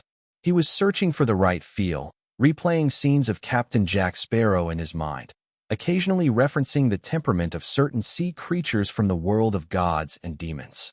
Jerry Bruckheimer, pointing to Martin with the cameraman, said, "Get this shot. It's perfect for behind-the-scenes footage or even as part of the movie." Kira, already made up, stood nearby, gazing adoringly at Martin striking a dramatic pose on the rock. The image of that night came to her mind again, causing her face to flush. "Kira, go practice your swordplay," a crew member, lacking tact, urged. Kira pouted, feeling dejected, and turned away. She was about to go practice with that long-named guy again. His swordsmanship was no match for Martin's. Robert James Gilbert Anderson, he was the long-named guy Kira referred to, also the sword-fighting instructor for the Pirates of the Caribbean crew. Among the 3 lead actors, Martin was an expert in swordsmanship, and Orlando had learned swordplay while filming The Lord of the Rings. Only Kira had to start from scratch. This was the source of Kira's frustration. Robert James Gilbert Anderson wasn't an ordinary person. A former Olympic fencer from England, his career in athletics wasn't particularly renowned. However, he was famous in the film industry, having served as a sword-fighting consultant for movies like 007, Star Wars, and Pirates of the Caribbean. He even portrayed Darth Vader's stunt double in Star Wars. Interestingly, after arriving on set, he had personally experienced Martin's swordsmanship. While acknowledging his defeat, he openly admitted that Martin possessed master-level skills.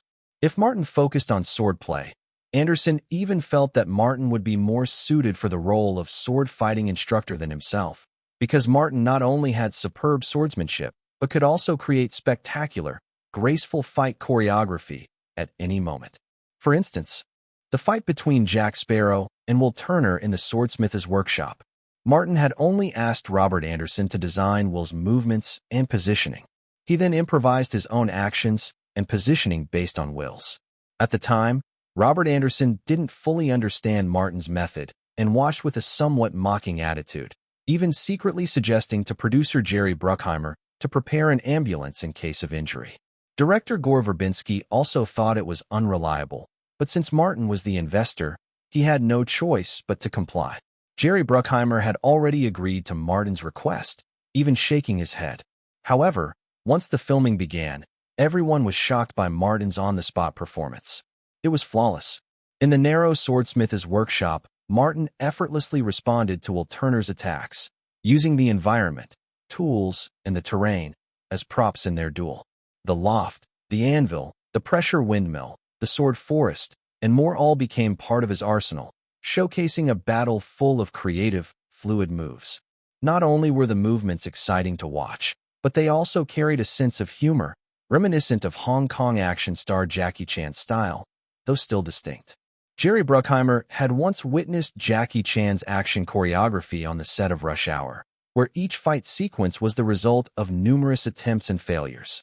There were even times when stuntmen were injured, and Jackie Chan himself had been hurt a few times, causing the insurance company to become extremely worried, eventually banning him from performing certain dangerous stunts. Martin, on the other hand, improvised based on his opponent's moves, a much more complex approach, yet he did it effortlessly. Orlando almost sprained his ankle during one jump. Was this guy a combat genius? After this incident, Robert Anderson, driven by curiosity, sought to experience Martin's swordsmanship firsthand. Martin didn't bully the older man. After all, Anderson was in his 60s. He slowed down and reduced his strength, relying on technique alone to overwhelm Robert Anderson. After their match, Robert was so excited that he exclaimed Martin's swordsmanship was not only aesthetically pleasing, but also highly practical. When he wielded his sword, it was simply magnetic, impossible to look away from. Robert even believed that if Martin had lived in medieval Europe, he would have been the king of duels, and noble ladies would have been completely captivated by him. Martin calmly accepted the old man's praise and even teasingly asked Keira Knightley, who was watching, "Did I mesmerize you?" The young girl quickly nodded, her face turning bright red. June had arrived. The Matrix had been in theaters for nearly 2 months, raking in $289 million domestically and surpassing $500 million worldwide, a certified blockbuster. Beyond that, the film's merchandise sales were through the roof, generating even more profit than the box office itself. Most of the investment for The Matrix had come from Myers Pictures, with Warner Brothers contributing only a small portion while handling distribution. Even so, Warner made a killing in the process. And in May, another film entirely funded by Myers Pictures was released. That was The Bourne Identity, starring Matt Damon. The gritty action thriller received widespread acclaim upon release. As critics put it, The Bourne Identity delivers an impact and energy on par with The Matrix. Without relying on any glitches or conventional sound cues, it awakens every sense in the audience. The New York Times particularly praised Matt Damon's performance. "You know, this movie is really about one thing: how insanely cool Matt Damon is. It perfectly showcases his rugged good looks and tough, steely demeanor." Matt Damon was on fire, blazing hot. Overnight, he had skyrocketed to A-list status. The Bourne Identity's opening weekend box office was astonishingly close to The Matrix, hitting $85.24 million, only $8 million less. A massive hit. The film's raw, realistic combat style, so different from The Matrix, drew hordes of male moviegoers who kept coming back for repeat viewings. Online, fan forums dedicated to Matt Damon sprang up, buzzing with discussions about the Bourne Identity's action sequences and Damon's performance. Dude, you're officially a superstar. In Matt Damon's newly rented luxury apartment, Ben Affleck scrolled through online comments, his face full of envy.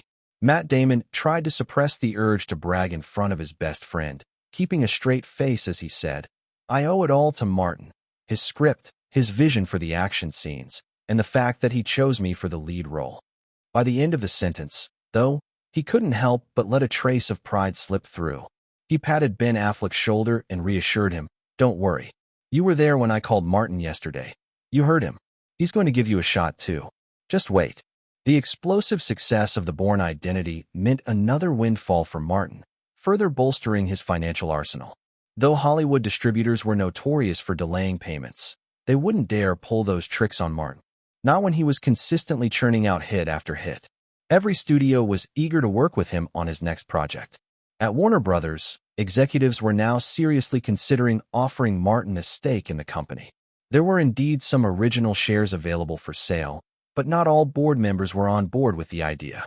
However, the Bourne Identity's massive success gave Alan Horn the leverage he needed to persuade them. "We need to strengthen our ties with Martin. Our share of the investment in The Matrix was already significantly reduced, and with the Bourne Identity, we didn't get a piece of the investment at all." Why do you think Michael Eisner at Disney insisted on selling shares to Martin? He wanted to lock Martin into Disney. Just look at how Disney's stock has skyrocketed since Martin became a shareholder. Right now, we're still in Martin's good graces thanks to our early investments, but goodwill is fleeting. Only a solid financial partnership will secure our future together. With the Bourne Identity approaching the $200 million mark in just its second week, even the most stubborn shareholders began to waver. Finally, as June arrived, Time Warner's board of directors decided to sell 5.21% of Warner Brothers to Martin for a hefty sum of $1.2 billion. June 1st, Martin took a brief leave from the Pirates of the Caribbean set and returned to Los Angeles. It wasn't about the Warner Brothers shares. He hadn't even received word of that yet. The real reason was the upcoming release of Spider-Man. In a quiet CAF, Martin sat across from Ivanka Trump. She had arrived to officially start her new role. Beginning this month, Ivanka would be taking over Martin's PR team, managing his public image and handling any potential scandals. "So, does this mean I should start calling you boss?" Signing the contract that Martin had personally delivered, Ivanka playfully teased him. Martin chuckled. "Call me whatever you want." Ivanka giggled. "Then I'll stick with Martin. I'd like our relationship to be more than just professional." Her bright, keen eyes locked onto him. With age, this man, had only grown more charismatic. She was particularly drawn to his aura of power, the commanding presence of a business mogul. Growing up under the influence of her father, Donald Trump, Ivanka had always admired strength. Combine that with the deeply ingrained female instinct to be drawn to physical attractiveness, and now, seeing Martin again, she felt an even stronger, inexplicable pull toward him. P.S. According to a Cambridge professor, women's admiration for strength and obsession with looks are evolutionary traits dating back to primitive times, because, in terms of physical capabilities, women are naturally weaker than men. In ancient times, the best way for a woman to survive was to find a powerful man for protection. And to be accepted by such a man, beauty was essential. This deeply embedded instinct is difficult to override, just like the so-called freedom of dress that feminists champion today. The trend of wearing less and less in public. Is that truly what women want? Of course not. The desire for women to dress scantily is driven by men.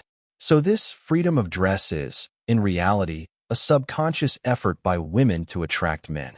The same goes for wearing increasingly high heels, spending hours on makeup, and enduring painful cosmetic procedures. It's all about pleasing men. Of course, attraction goes both ways. Because women like strong men, men hit the gym. Because men want to be chosen, they work hard to make money. However, men also have a higher tier drive, power. Many are willing to forego base-level desires in pursuit of ultimate dominance. God of Reader, author is yapping again. But back to the story. As Martin and Ivanka chatted, a double-decker bus passed by outside. Plastered across its side was a massive Spider-Man poster. There, in his iconic red and blue suit, Martin was mid-swing, launching a web. Ivanka pointed outside and laughed. You are everywhere this year. From Lord of the Rings to The Matrix to Spider-Man. It's just Martin, Martin, Martin nonstop. Ha ha. Martin shook his head, amused. Spider-Man hasn't hit theaters yet. We don't know if it'll be a hit. Martin can't fail. Ivanka quoted. That's the New York Times entertainment headline. Martin shrugged with a wry smile. Just marketing hype. Suddenly, Ivanka's expression turned serious. Martin, I just had an idea. My first major initiative in this role will be to brand 2002 as the year of Martin. I want people to instantly associate this entire year with your name. What do you think? Martin's eyes lit up. That's brilliant. We can totally make that happen. Here, let me give you a number. It's for the head of PR at Myers Pictures. He's got an entire network of online influencers. Just like that, their conversation took on a whole new direction. June 7th, China National Grand Theater. The premiere of Spider-Man was taking place here. Spider-Man was Columbia Pictures' most important film project of the year, and not only did the cast and crew attend, but even the typically absent from such events Japanese president, Isanuchi Yukin, had personally shown up. At that moment, he was inside the theater questioning Ian Bryce, the film's producer. You've seen the final cut? How does it feel? Will it be a box office hit? Ian Bryce's expression was complicated, nervous yet confident. With Columbia Pictures struggling in recent years, as the head of production, he was under immense pressure. The Spider-Man film project had been his proposal, and it was also his idea to cast Martin as Peter Parker.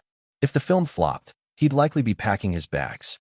But after watching the final cut, he had undeniable confidence because the quality was excellent. However, quality aside, Hollywood box office success had always been a mystery. A good film didn't necessarily mean high ticket sales. Take The Shawshank Redemption, for example, a film that perfectly fit American tastes. Yet, upon release, what was its box office total? A mere $28.8 million. Its production budget had exceeded $26 million, making it a financial disaster at the time. No matter how stellar its reputation was, audiences just weren't willing to go to the theater for it. Of course, it later made a killing in VHS sales, but that was another story. So, when faced with Isanuchi Yukin's inquiry, Ian Bryce hesitated for a moment before cleverly dodging the question. The film's quality is undeniable. As for the box office, he paused before playing his trump card. This is a movie Martin chose, and he's never had a flop. Sure enough, Isanuchi Yukin took the bait, nodding and smiling. That's right. If Martin agreed to star in it, that means he believes in this film. And X-Men, released in 2000, was also a Marvel adaptation, and it did quite well. I trust Spider-Man will be no different. Ian Bryce let out a sigh of relief. That's what you think. I never said that. Just then, an enormous wave of cheers erupted from outside. Ian Bryce chuckled. Mr. President, that should be Martin arriving. On the red carpet, Martin surveyed the dense crowd and the countless Spider-Man posters being held up, feeling a surge of satisfaction. The center of attention, who else but him? Back in the demonic realm, he had never received such treatment. Among those ancient and powerful succubi, he had been nothing more than an insignificant pawn. But this world was so much better. After a brief moment of nostalgia, Martin waved graciously to the fans on either side, triggering an even louder uproar. A terrifying level of popularity, a reporter exclaimed. This is Martin. It seems like his fame has only grown non-stop since his debut. I've never seen a star like him. Does he ever have a slump? Another reporter mused. His ability to pick roles is unparalleled. Every single one turns into a classic, added another journalist. Pick roles. Aside from The Lord of the Rings and Spider-Man, every film Martin has starred in was written by himself. The real point is that he understands the market better than anyone, a critic corrected. And his looks, he didn't grow up ugly like so many former child stars. He's tall, handsome, and incredibly charismatic, a female reporter gushed. True. Ever since The Lord of the Rings, I can't imagine another male pretty boy role surpassing his Legolas. That character is destined to be legendary. Another female journalist chimed in. But Martin is more than just a pretty face. His acting skills are commendable as well. Has Hollywood ever seen an actor like him in the past 100 years? Amid the reporters' discussion, Martin reached the interview zone. The first question wasn't even about Spider-Man. Martin, The Matrix has grossed over $400 million domestically and surpassed $600 million worldwide. What are your thoughts on this box office success? Martin casually put on an air of indifference. No thoughts. You know why? Because I got it effortlessly. Humans don't feel anything for things that come easily to them. The second question was finally about Spider-Man. Martin, what do you want to say about Spider-Man? Maintaining his cool demeanor, Martin replied, I believe it will be a massive success. Little Spider will become a classic character in the Marvel Cinematic Universe. He reminds every ordinary person not to forget their right to dream. I think after watching the film, you'll fall in love with Peter Parker. The third question had nothing to do with Spider-Man either. Martin, a year ago, you publicly stated your opposition to America's war in Afghanistan and predicted that the war wouldn't end quickly. At the time, many refuted you, mocked you, and accused you of seeking attention. But now, a year later, our troops are mired in Afghanistan, proving you right. Do you have any thoughts on this? Martin glanced at the journalist's press badge, then feigned surprise. The Washington Post? I recall that you were one of the media outlets that ridiculed me back then. What's the matter? Are you expecting me to start cursing you now? Laughter erupted. The reporter remained unfazed and said, You can curse us if you like, as long as you say something. All right, you're a good journalist.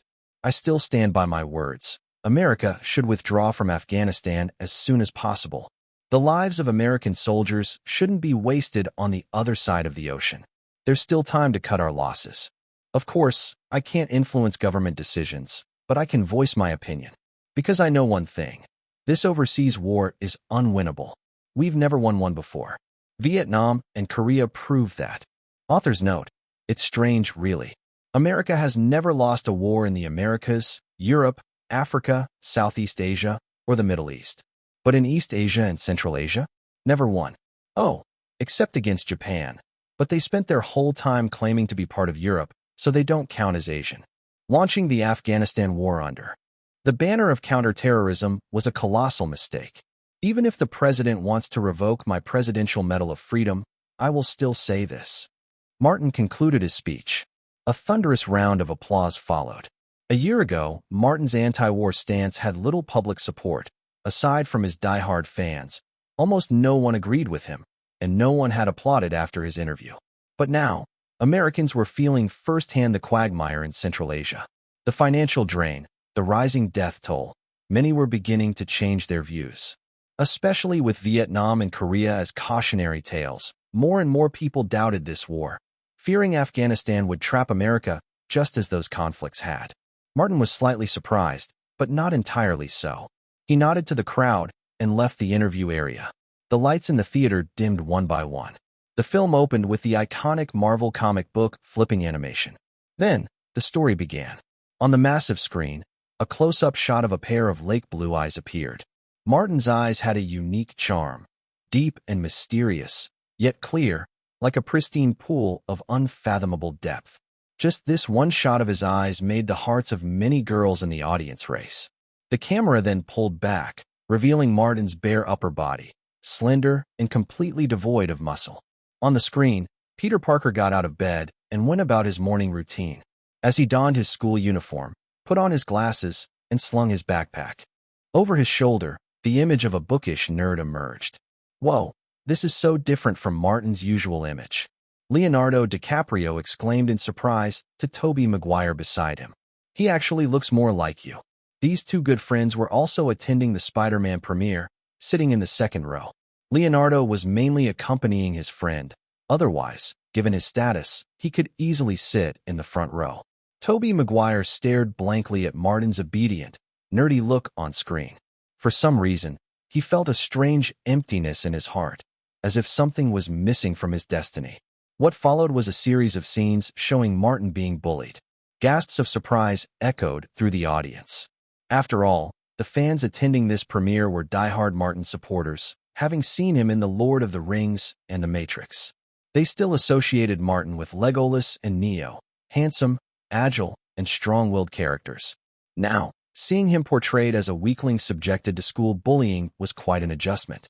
Hearing the murmurs of surprise, producer Ian Bryce felt a bit worried, fearing that this sudden shift in Martin's image might not sit well with the audience.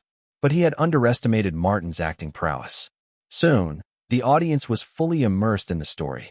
When Peter Parker was bullied, they felt angry. When he, despite his own weakness, stood up to help others, they cheered. When he hesitated to confess his feelings to the girl he liked, they laughed warmly. They waited eagerly, anticipating the moment of transformation. The oppression in the early part of the film didn't make the audience lose interest. Rather, it heightened their anticipation for the eventual uplift. There was no doubt that Martin's performance played a major role in this. His Peter Parker was bullied but never truly weak. The occasional flashes of defiance against the tormentors immediately struck a chord with the audience. In his portrayal, Peter Parker was a frail-looking yet internally strong individual who never stopped resisting, even though he always ended up on the receiving end of a beating. This kind of character easily resonated with the audience, because in real life, most people were either victims of bullying or bystanders too afraid to resist. And once this empathy was established, the film needed to channel the pent-up emotions of the first half. This made Peter Parker's transformation into Spider-Man all the more significant.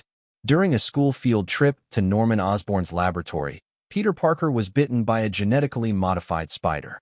Casually, he swatted it away, thinking nothing of it. But the next morning, everything changed. His nearsightedness was gone, his strength had increased, his reflexes had sharpened, and he could shoot webbing from his wrists. When Peter Parker entered the bathroom to wash up, he noticed something different about his physique. Curious, he removed his shirt. Wow! The theater erupted in gasps and heavy breathing. The gasps came from the men, while the heavy breathing came from the women. On the massive screen, Martin's chiseled muscles were on full display, sculpted like a Greek statue. He flexed in front of the mirror, his well-defined muscles casting sharp shadows. Tobey Maguire shook his head, snapping out of his daydream where he had envisioned himself as Spider-Man. He simply didn't have that kind of physique. Beside him, Leonardo DiCaprio muttered under his breath that Martin should have played Tarzan instead. Then, pinching his own stomach, he began wondering, should he start hitting the gym too?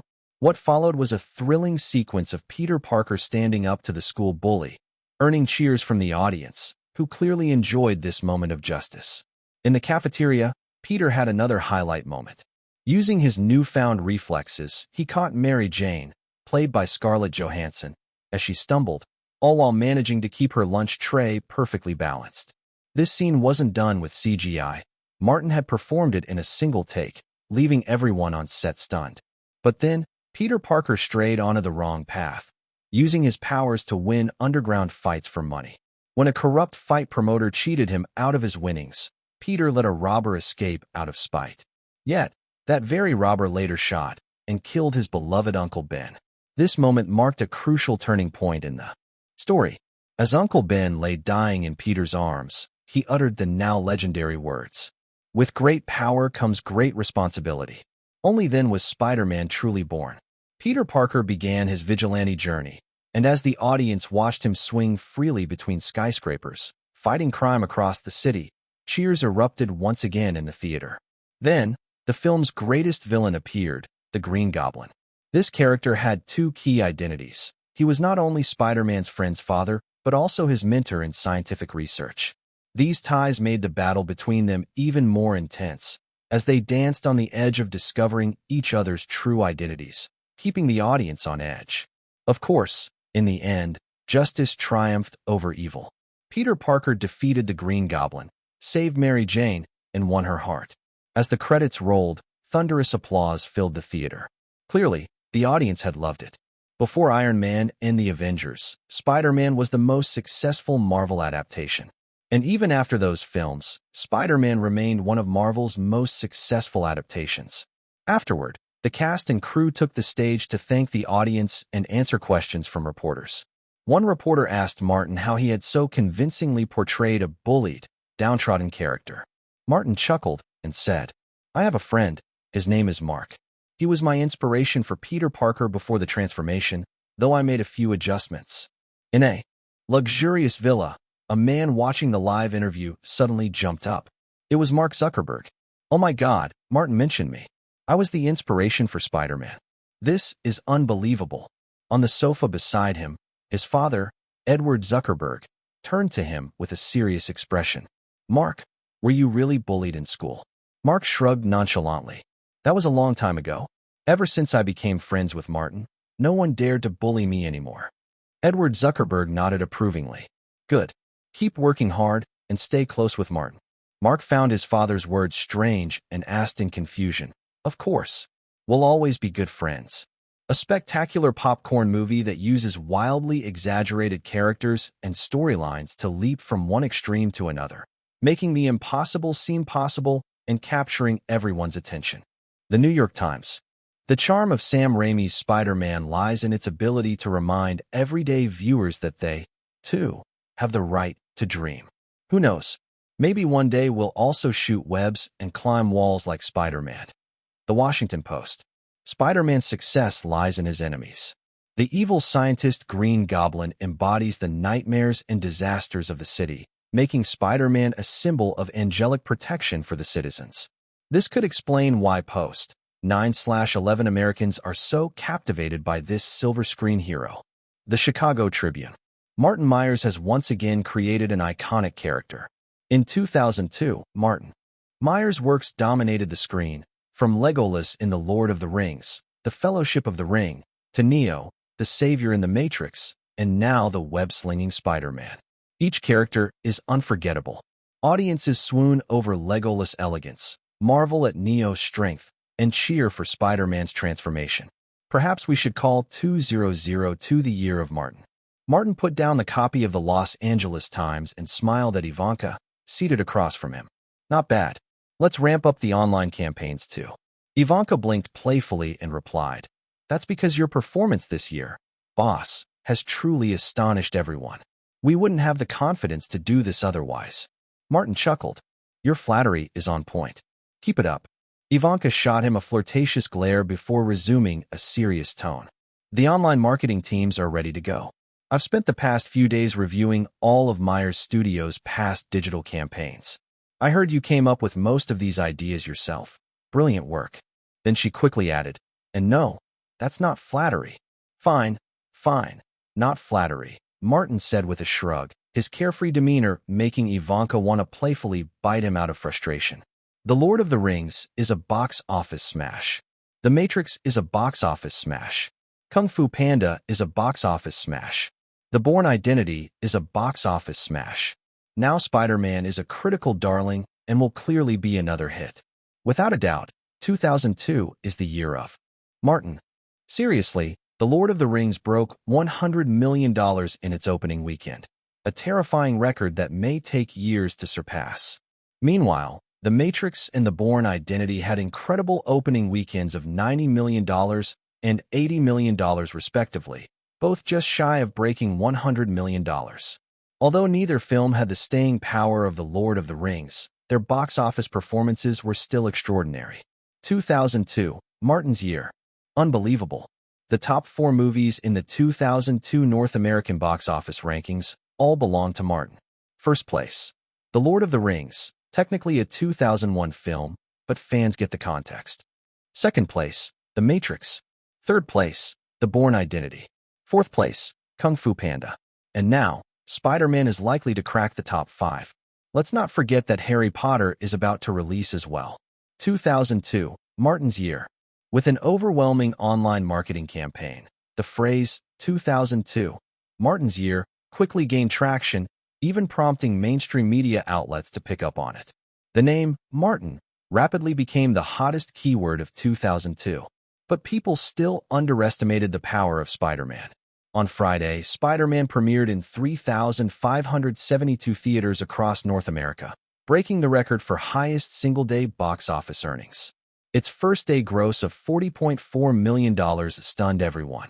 By the end of its opening weekend, Spider-Man became the fastest film in history to surpass $100 million, earning an astounding $134.8 million and shattering the previous record of $112.4 million set by The Lord of the Rings. The Marvel hero, one of the most beloved characters in comic book history, was proving to be an unparalleled box office juggernaut. Columbia Pictures was overjoyed. Marvel Studios was equally ecstatic. Before Spider-Man, Marvel films had always lagged behind DC adaptations. Even Marvel's best-performing film, X-Men, had a global gross of just under $300 million, with $150 million from North America. Decent, but far from groundbreaking compared to its $84 million budget. DC, on the other hand, had consistently dominated with adaptations of icons like Superman, Batman, and The Flash. At one point, Marvel had fallen into such dire straits that it was on the brink of bankruptcy, forced to sell character rights just to stay afloat. But now, Marvel Studios finally had its moment of triumph. The sheer momentum of Spider-Man was beyond anyone's imagination. After grossing over $100 million in its opening weekend, it crossed $200 million in its second weekend, setting yet another North American box office record. When Spider-Man launched globally, its performance defied expectations. Unlike most comic book adaptations, which tend to falter outside North America, Spider-Man was universally adored. In England, Germany, Spain, Italy, Australia, and New Zealand, Spider-Man topped the box office in its opening week. Only in France did it fall short, finishing third, but it still performed respectably. Martin Myers, he's a phenomenon. This week's Time magazine featured Martin on its cover, dressed in a sleek black suit, with the bold headline emblazoned across the page. At the end of 2001, Martin Myers opened with The Lord of the Rings, revitalizing a North American market that had been in a post-9/11 slump. In 2002, he followed up with a string of sensational hits: Kung Fu Panda, The Matrix, The Bourne Identity, and Spider-Man. Since his debut with A Match Made in Heaven in 1997, this American prodigy has been an unstoppable force, not just in film but also in literature, music, and even investments. In early 2002, Martin ranked 10th on the North American billionaires list. Though born into wealth, he differs from other heirs. Every penny of his fortune was earned by his own efforts. Many now regard him as the epitome of success. At just 15 years old, he has already reached the pinnacle of achievements that others spend a lifetime chasing. But for Martin, this is only the beginning. And so 2002, Martin's year. Asterisk. With Time magazine's definitive endorsement, the declaration of 2002, Martin's year, was sealed. A Time magazine article officially certified the notion of 2002, Martin's year. Inside the office of Martin Myers at Myers Studios, Martin set down the magazine and looked at Ivanka in surprise.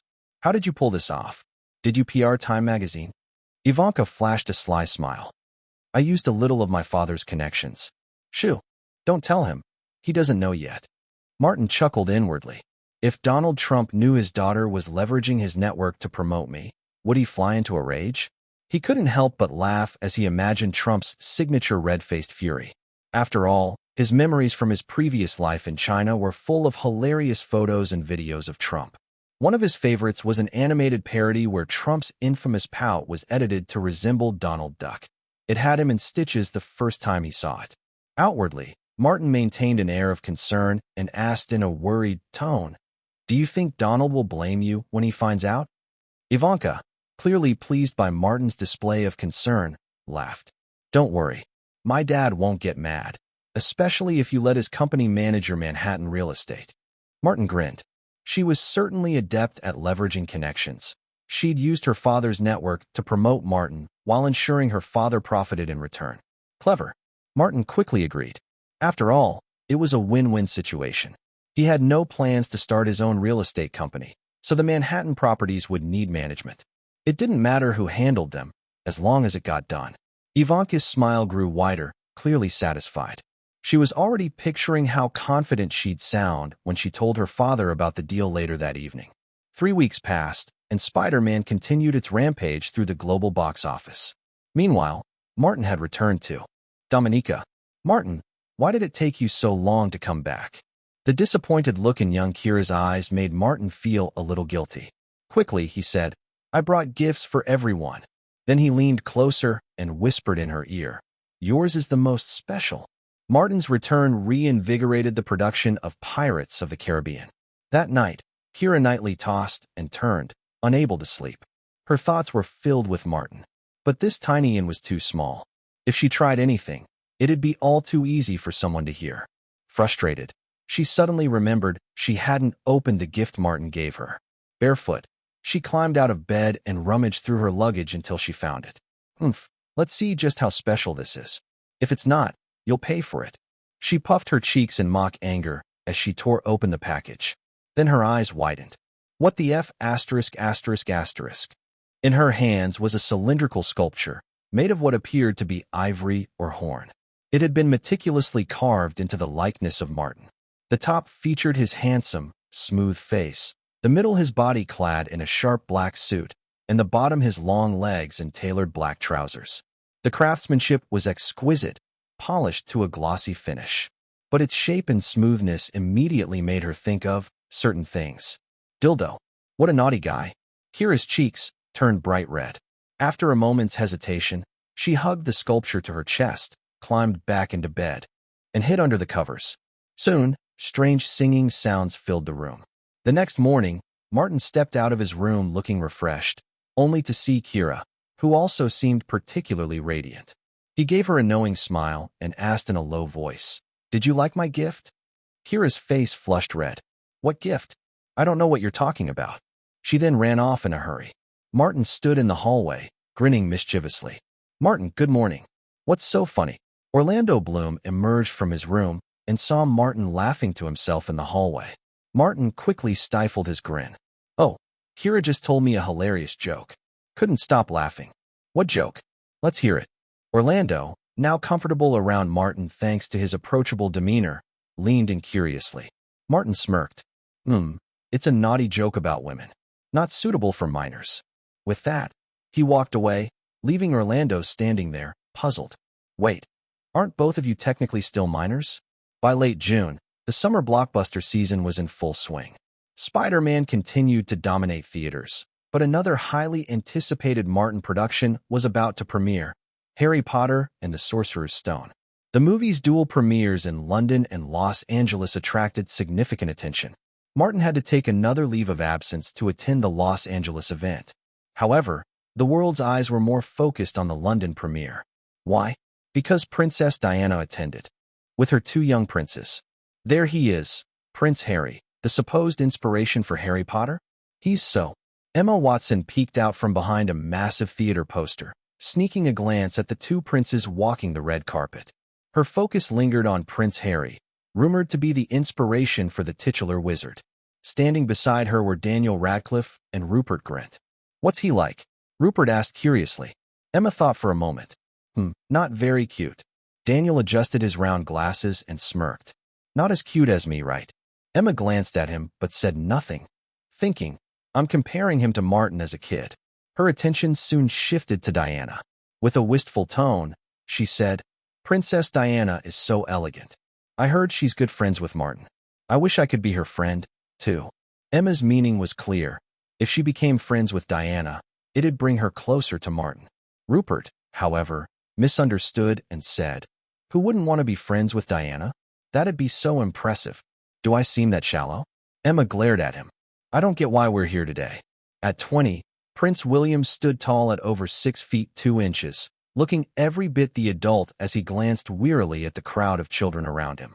Relax. Look how adorable these kids are. 18-year-old Prince Harry was in his element, happily signing autographs for the young fans. Harry, can I get your autograph? Prince Harry, please sign mine. Harry Potter, sign mine. Somehow, one child started calling him Harry Potter, and soon the others followed suit. Harry Potter. Harry Potter. Prince Harry beamed, his grin stretching ear to ear. He signed with newfound enthusiasm and nodded.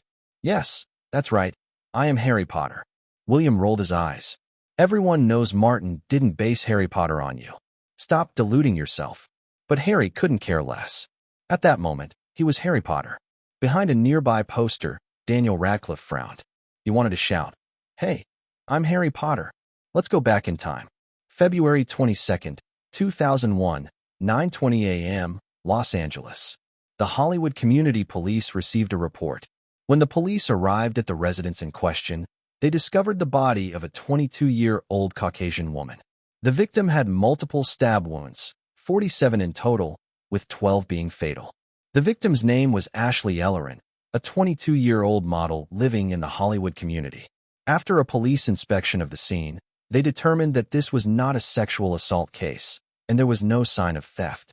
Blood was splattered everywhere, but no fingerprints were found in the home. It was a premeditated act of violent murder. The police then questioned the person who reported the crime. The caller was Ashley's roommate, also a model, who had been out partying all night and only returned in the morning. The two of them had just recently moved into this apartment. Upon examination, there were no signs of forced entry or damage to the door. The police preliminarily concluded that it was likely committed by someone Ashley knew. Thus began a series of investigations. In the course of their investigation, police learned that Ashley Ellerin was a typical Hollywood dreamer. Born into a middle-class family in Southern California, Ashley had a lively personality from a young age. She loved participating in activities and was always surrounded by friends. She had been studying fashion design and marketing, dreaming of becoming a designer. In 1999, at the age of 19, she moved to Hollywood to pursue better opportunities. This striking blonde quickly embarked on a modeling career. She lived near the Hollywood Walk of Fame. Living and working in Hollywood, she often saw famous directors and superstar actors under the spotlight. The glamorous lifestyle of the elite fascinated her, and Ashley changed her dream. She decided she wanted to become a Hollywood star instead. The Hollywood atmosphere significantly altered her mindset. She became increasingly impatient for fame and success. Friends told police that Ashley's carefree nature spiraled into recklessness. To expand her network in Hollywood, Ashley attended numerous parties. Immersed in an indulgent atmosphere, she lost her self-discipline, dabbling in various illicit substances to meet more useful people. She also worked as a stripper and pole dancer in nightclubs to support herself. She frequently partied with Hollywood celebrities and often stayed out all night. Among the results of her social endeavors, one stood out. She entered a relationship with Hollywood actor Ashton Kutcher. However, she was his secret lover, someone he couldn't openly acknowledge. At the time, Kutcher had just made his acting debut in the sitcom That 70s Show, starting to gain recognition in Hollywood. The police questioned Ashton Kutcher, who stated that he and Ashley had met through mutual friends and maintained a close yet ambiguous relationship. On the day of the murder, February 21st, 2001, Kutcher planned to invite Ashley to a cast party celebrating the success of his TV show. However, his work ended later than expected, and he missed their planned meeting time. At 8:24 p.m., he called Ashley. She told him she had just taken a shower and would wait for him at home.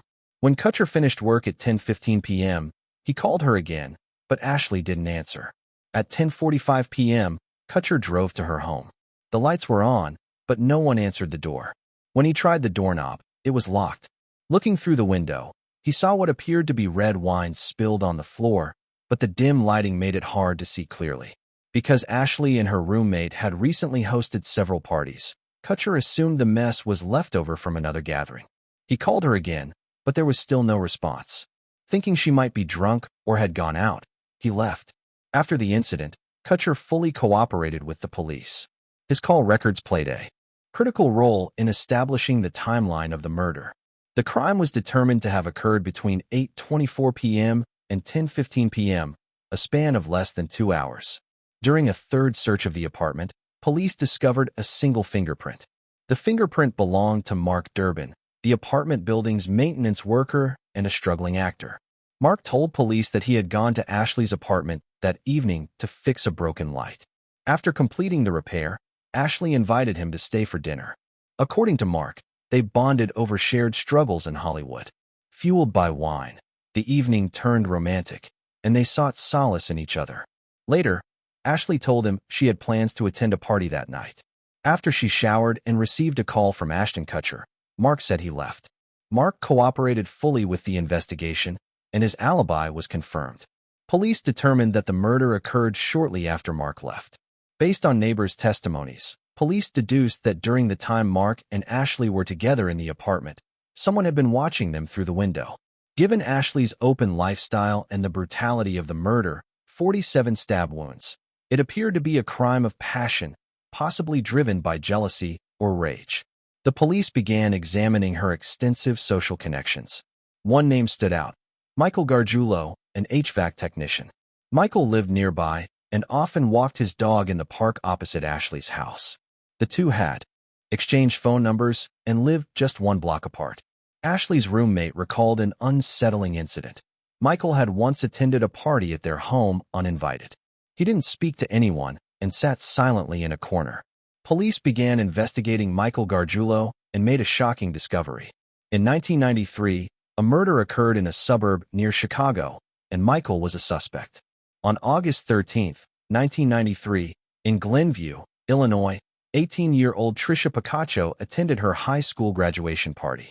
The next day, her father found her stabbed to death in their garage. She had been stabbed 24 times, with 3 wounds being fatal. Michael Gargiulo had been one of the suspects in that case. The Los Angeles police collected a DNA sample from Gargiulo. However, after submitting his sample, Gargiulo fled the community, disappearing without a trace. Police had to wait for Chicago authorities to send over Tricia Picacho's DNA results for comparison, but delays on both sides allowed Gargiulo to escape. When the DNA comparison finally confirmed Gargiulo's involvement in both murders, it was too late. He had vanished. After fleeing his previous residence, Michael Gargiulo moved to North Hollywood and rented a small, old apartment. He then used a forged ID to secure a job walking dogs in a nearby affluent neighborhood. Strangely, the Hollywood Police Department did not issue a warrant for Michael's arrest. Michael's father provided testimony explaining that the reason Tricia's DNA contained traces of Michael's was because he had encountered her walking alone on the street that night. He claimed Michael had gotten out of his car to offer her a ride home. During this interaction, their hands had made contact, which could explain the presence of Michael's DNA under Tricia's nails. Additionally, the Chicago police had collected DNA from Tricia's nails by removing the entire nail and surrounding material. Michael's father's testimony was corroborated by a young man named Anthony, who claimed to have been in the car with Michael and witnessed the incident. Meanwhile, at the crime scene of Ashley Elleren's murder in Los Angeles, no fingerprints or DNA belonging to Michael were found. As a result, the case was shelved. Although the police had not entirely abandoned their search for Michael, their efforts were far from proactive. After all, Ashley was just an ordinary person, and her case wasn't deemed worth the substantial cost in manpower and resources. Asterisk. Note: this is a real case. If we follow the original timeline, Michael Gargiulo would go on to commit additional crimes in 2003, 2005, and 2007. His victims included a mother of 3, a single mom, and an unknown actress. Eventually, on April 28, 2008, Michael failed in an attempted break-in and attack due to the victim's fierce resistance. The police collected blood he left behind at the scene and conducted a DNA match. On June 6, 2008, Michael was arrested. When apprehended, his first question was, "Which police department are you from?" Clearly, his crimes had been so numerous that he didn't know which one had caught up with him. During his years evading justice, Michael worked a variety of jobs, including odd labor, security work, and even appearing in an experimental film directed by an indie filmmaker. While working as a nightclub bouncer on Sunset Boulevard, he trained rigorously in boxing and martial arts, becoming muscular and physically formidable. After his trial, the media dubbed Michael the Hollywood Ripper. Asterisk. Morning, Charles. Morning, Wentworth. 2 men walking their dogs exchanged greetings in the early morning. This was the 3rd time Wentworth Miller had seen Charles. The man was handsome, tall, and strong, looking like yet another aspiring actor trying to make it in Hollywood, much like himself. Since they'd run into each other, they decided to walk their dogs together and chat. "Hey, man, any work opportunities lately?" Wentworth asked tentatively. "Does working as a bouncer at a bar on Sunset Boulevard count?" Charles said with a laugh. No, I mean acting jobs." "Oh, you're an actor? Well, aren't you?" Charles chuckled again. Yeah, I am a small-time actor, though. Just not many good opportunities. Wentworth Miller nodded in agreement. Exactly. It's so hard. Without connections to the big shots, guys like us don't stand a chance. Thinking of big shots, Wentworth recalled the business card Martin had given him and the one he had handed back in return. It had been over a year, and Martin still hadn't called him. Had he forgotten? Several times, Wentworth had almost called Martin himself. After all, Martin had mentioned working out together, but he worried it had just been a polite remark. If he called and annoyed Martin, he might lose even the slightest chance he had. So all he could do was wait. As they walked and talked, Wentworth didn't notice how Charles's eyes frequently lingered on the nearby houses. Whenever a woman appeared near one of the homes, Charles's gaze would light up with excitement.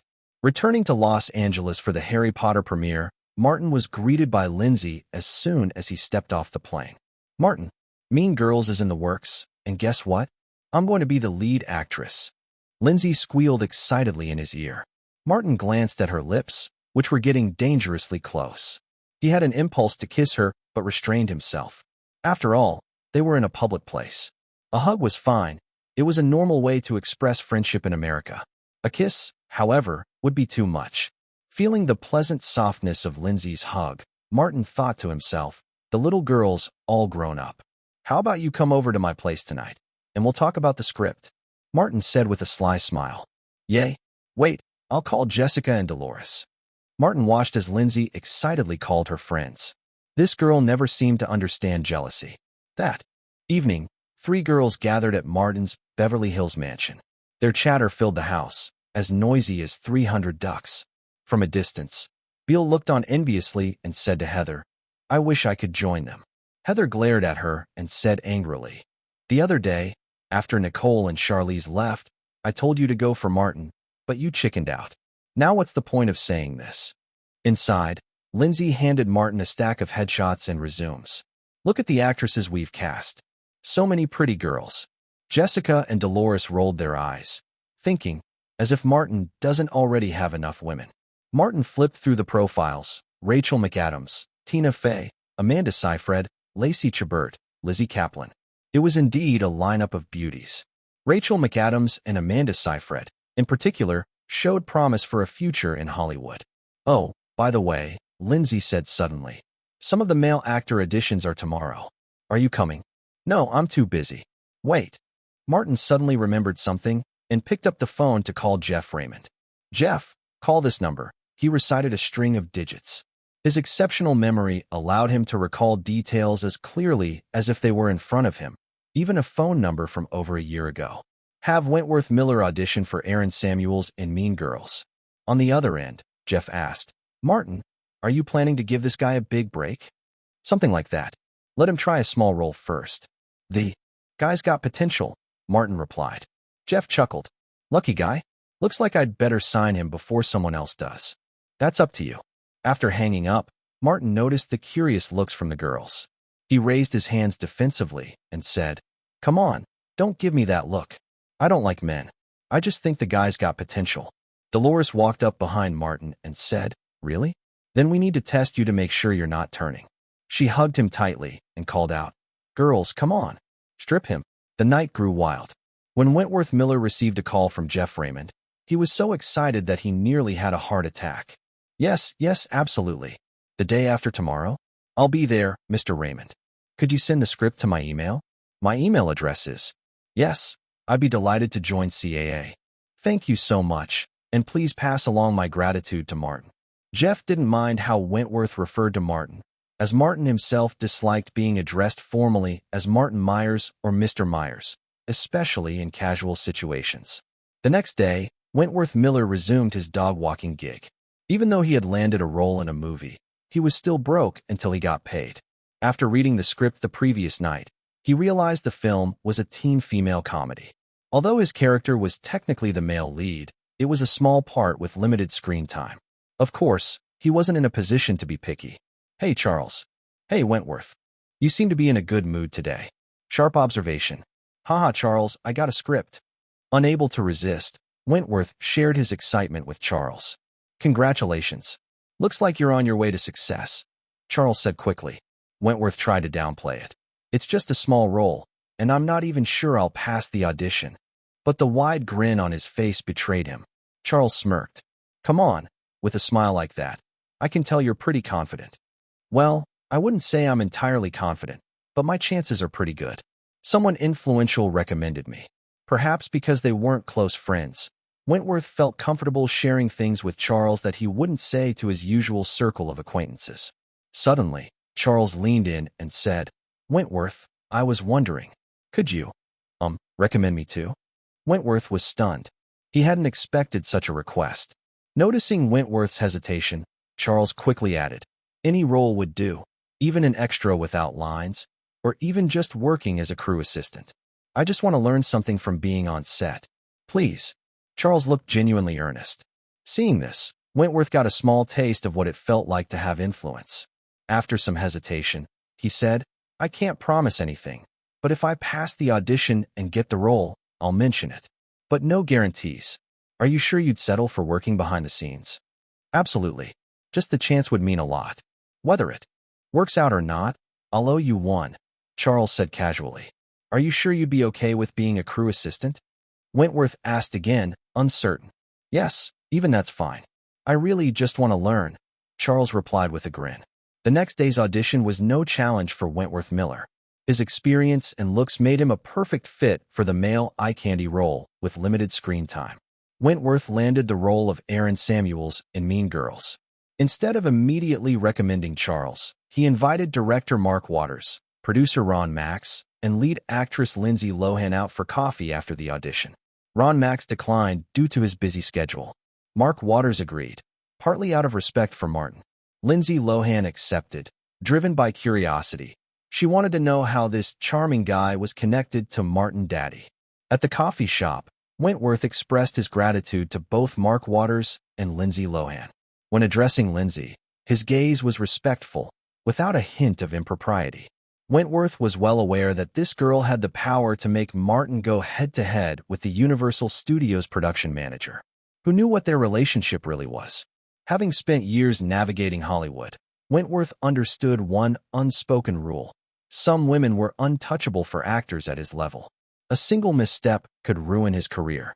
So, Wentworth, how do you know Martin? Lindsay asked, unable to contain her curiosity. Wentworth smiled. It's quite a story. We met at a premiere. He recounted how he and Martin had crossed paths, with Lindsay listening intently. Director Mark Waters was impressed. He thought Wentworth was the type to seize opportunities and wasn't afraid to gamble. This kind of personality was well suited for Hollywood. Wentworth was skilled in conversation, making the story entertaining while portraying Martin as a kind and generous person who supported struggling actors. Lindsay seemed pleased with this portrayal. In addition, Wentworth flattered Mark Waters. Before the audition, he had taken the time to familiarize himself with all of Waters' work. Mr. Waters, your film Freaky Friday seamlessly combines drama, artistry, and allegory. The way you used mixed short and long takes to convey the fluidity of time and space was brilliant. Note, in the original timeline, Freaky Friday was also a Lindsay Lohan film. However, in this timeline, due to Charlie's Angels, Martin never let her audition for it. Wentworth's praise hit all the right notes with Mark Waters. Freaky Friday was his most commercially successful and critically acclaimed film. Its success had earned him the chance to direct Mean Girls. Mark began to view Wentworth even more favorably. Sensing the atmosphere was right, Wentworth carefully brought up a request. He had a friend who wanted to work on the set, even as a crew assistant. He didn't mention that Charles was hoping for an actual role. Wentworth understood the importance of knowing his limits. He wasn't confident enough to advocate for even a minor role, let alone something more significant. The next day, Wentworth was back in the affluent neighborhood walking dogs and ran into Charles as usual. After exchanging greetings, Wentworth told Charles he had secured him a job. Charles broke into a broad smile and expressed his thanks. For the first time, Wentworth felt the faint thrill of power, even if it was just a tiny, insignificant taste. Martin didn't pay much attention to the production of Mean Girls.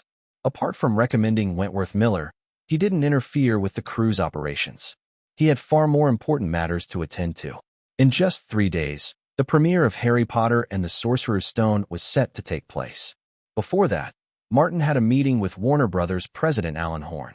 The meeting was arranged by Horn himself. They met at a CAF located in the lobby of Warner Brothers headquarters. Mr. Horn. Alan. All right, Alan. Why the sudden invitation to meet? Martin got straight to the point. Alan Horn replied just as directly. Martin, would you be interested in acquiring shares in Warner Brothers?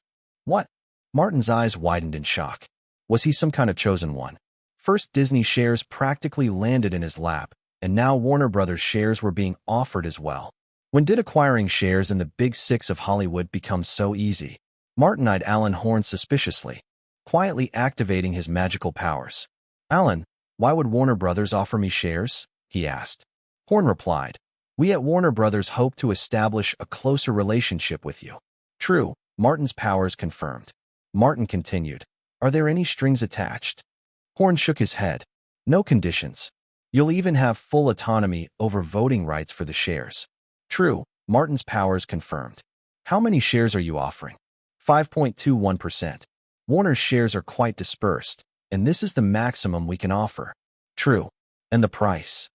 $10 billion, Horn replied. Is that the lowest price? It's the lowest we can offer. True. Martin nodded. Warner's market value was indeed higher than Disney's, so the shares being more expensive made sense. Based on his magical detection, Martin could tell that Horn was being completely honest and sincere. Warner Brothers truly intended to sell him shares. Martin couldn't hide his delight.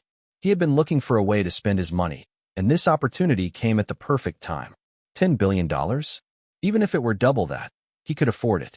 Still, he couldn't resist asking, couldn't you offer a little more? Horn laughed, clearly pleased. This showed that Martin wasn't deeply tied to Disney despite being its largest individual shareholder. After some thought, Horn replied, sorry, Martin. Warner's pool of available shares is limited. Offering any more might upset other shareholders. In fact, 5.21% is enough to make you Warner's largest individual shareholder. All right, I'll take the shares, Martin said, working hard to maintain his composure. When can we sign the contract? Horn chuckled. The shares are ready. We can sign any time. Then I'll send my team over tomorrow. Martin didn't want to waste any time and risk something going wrong. The next day, a 50-person team from PricewaterhouseCoopers, who worked closely with Martin, arrived at Warner Brothers headquarters in Burbank. Transferring shares wasn't as simple as signing a contract. Financial audits, debt reviews, and detailed examinations of equity agreements all had to be completed beforehand. Fortunately, Warner Brothers was a publicly traded company with transparent finances.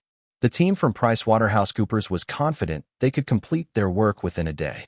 By 9:30 p.m., Martin and Warner Brothers finalized the deal.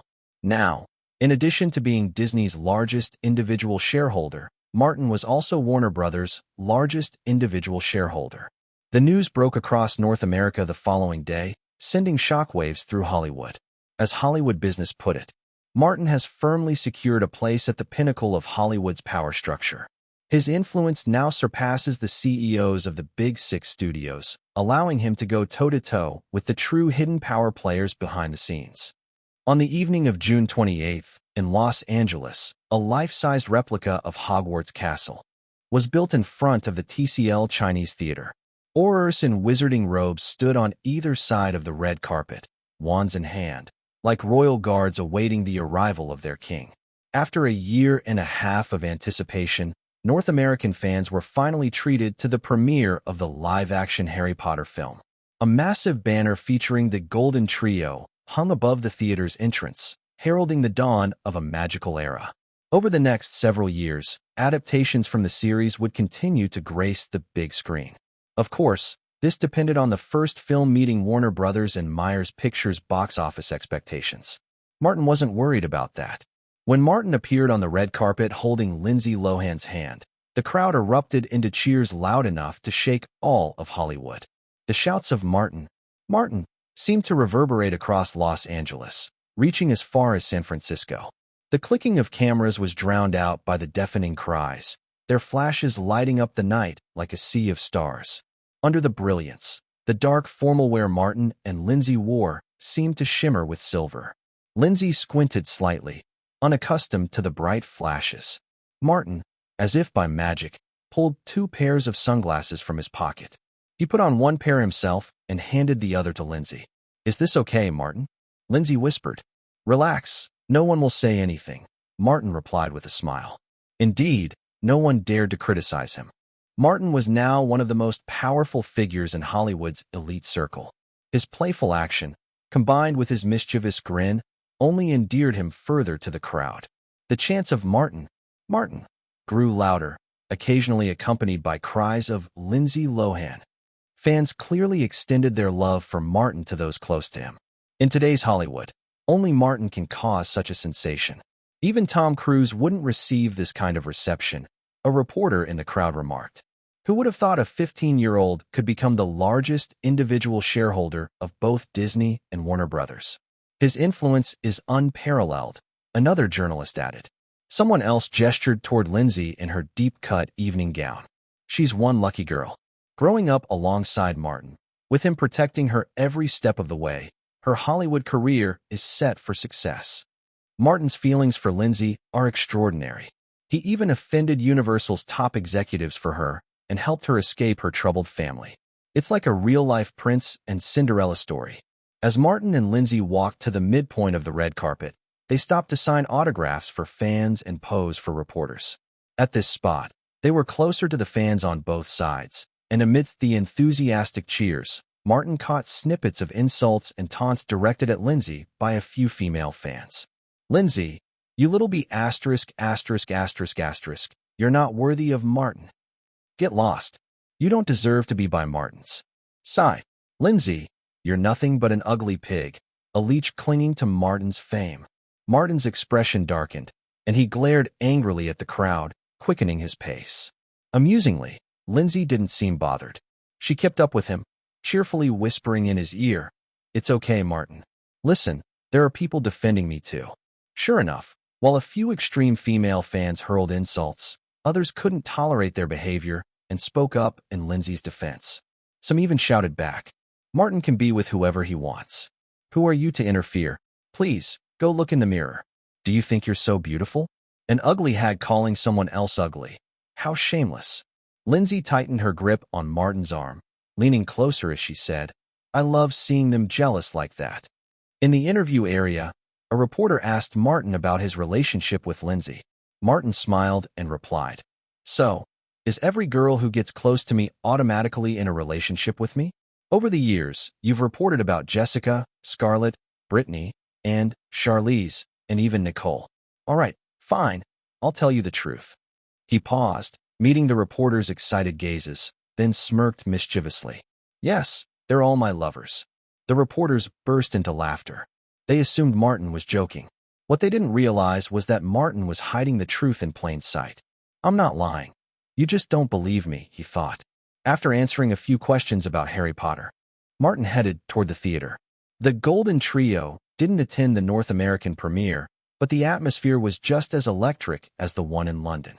While there were no royal guests, the red carpet was graced by one celebrity after another. Leonardo DiCaprio arrived with Gisele Bündchen. Bruce Willis showed up with his new girlfriend, Emma Hemming. He had already divorced Demi Moore by this time. Tobey Maguire also attended.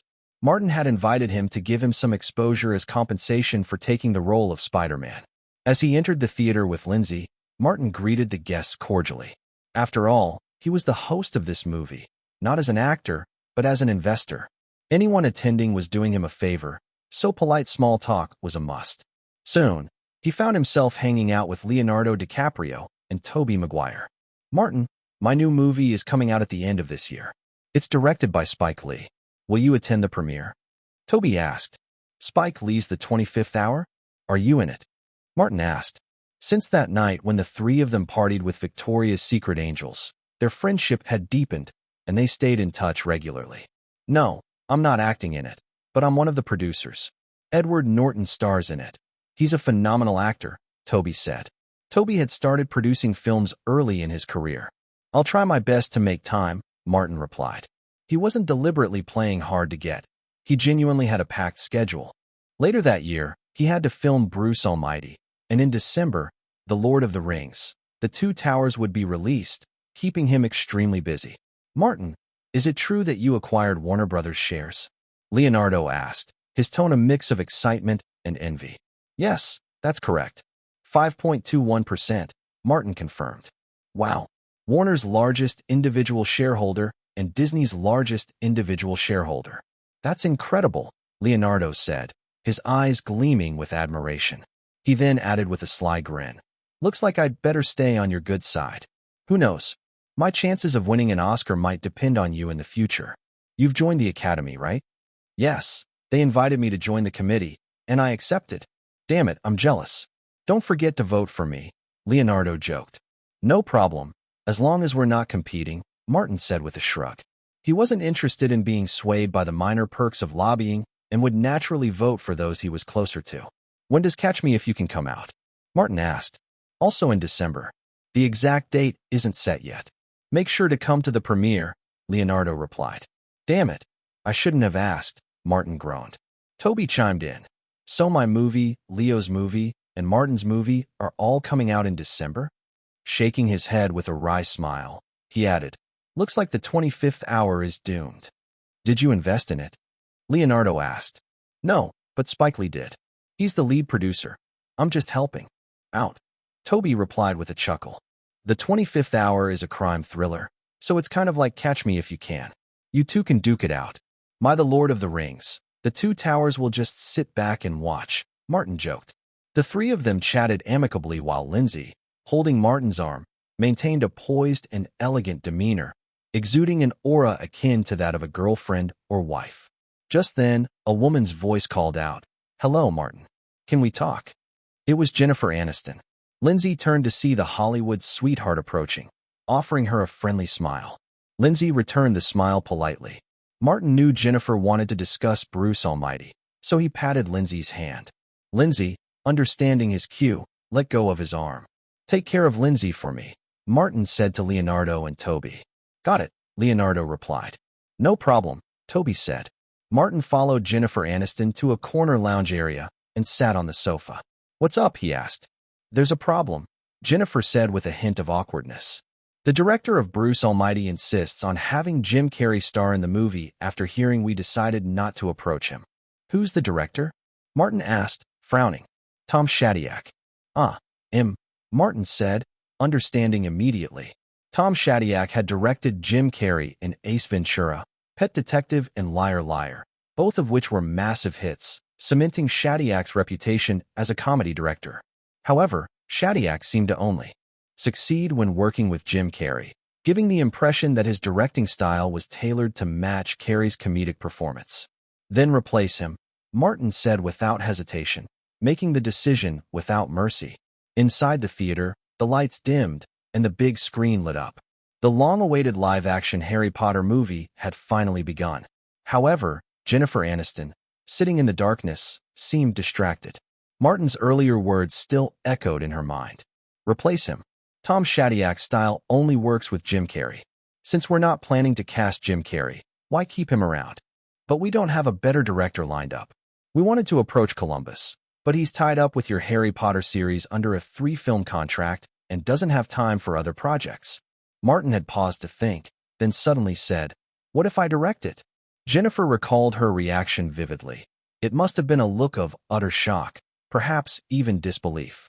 Martin, a genius writer, composer, singer, actor, and screenwriter, but she had never heard of him possessing any directing skills.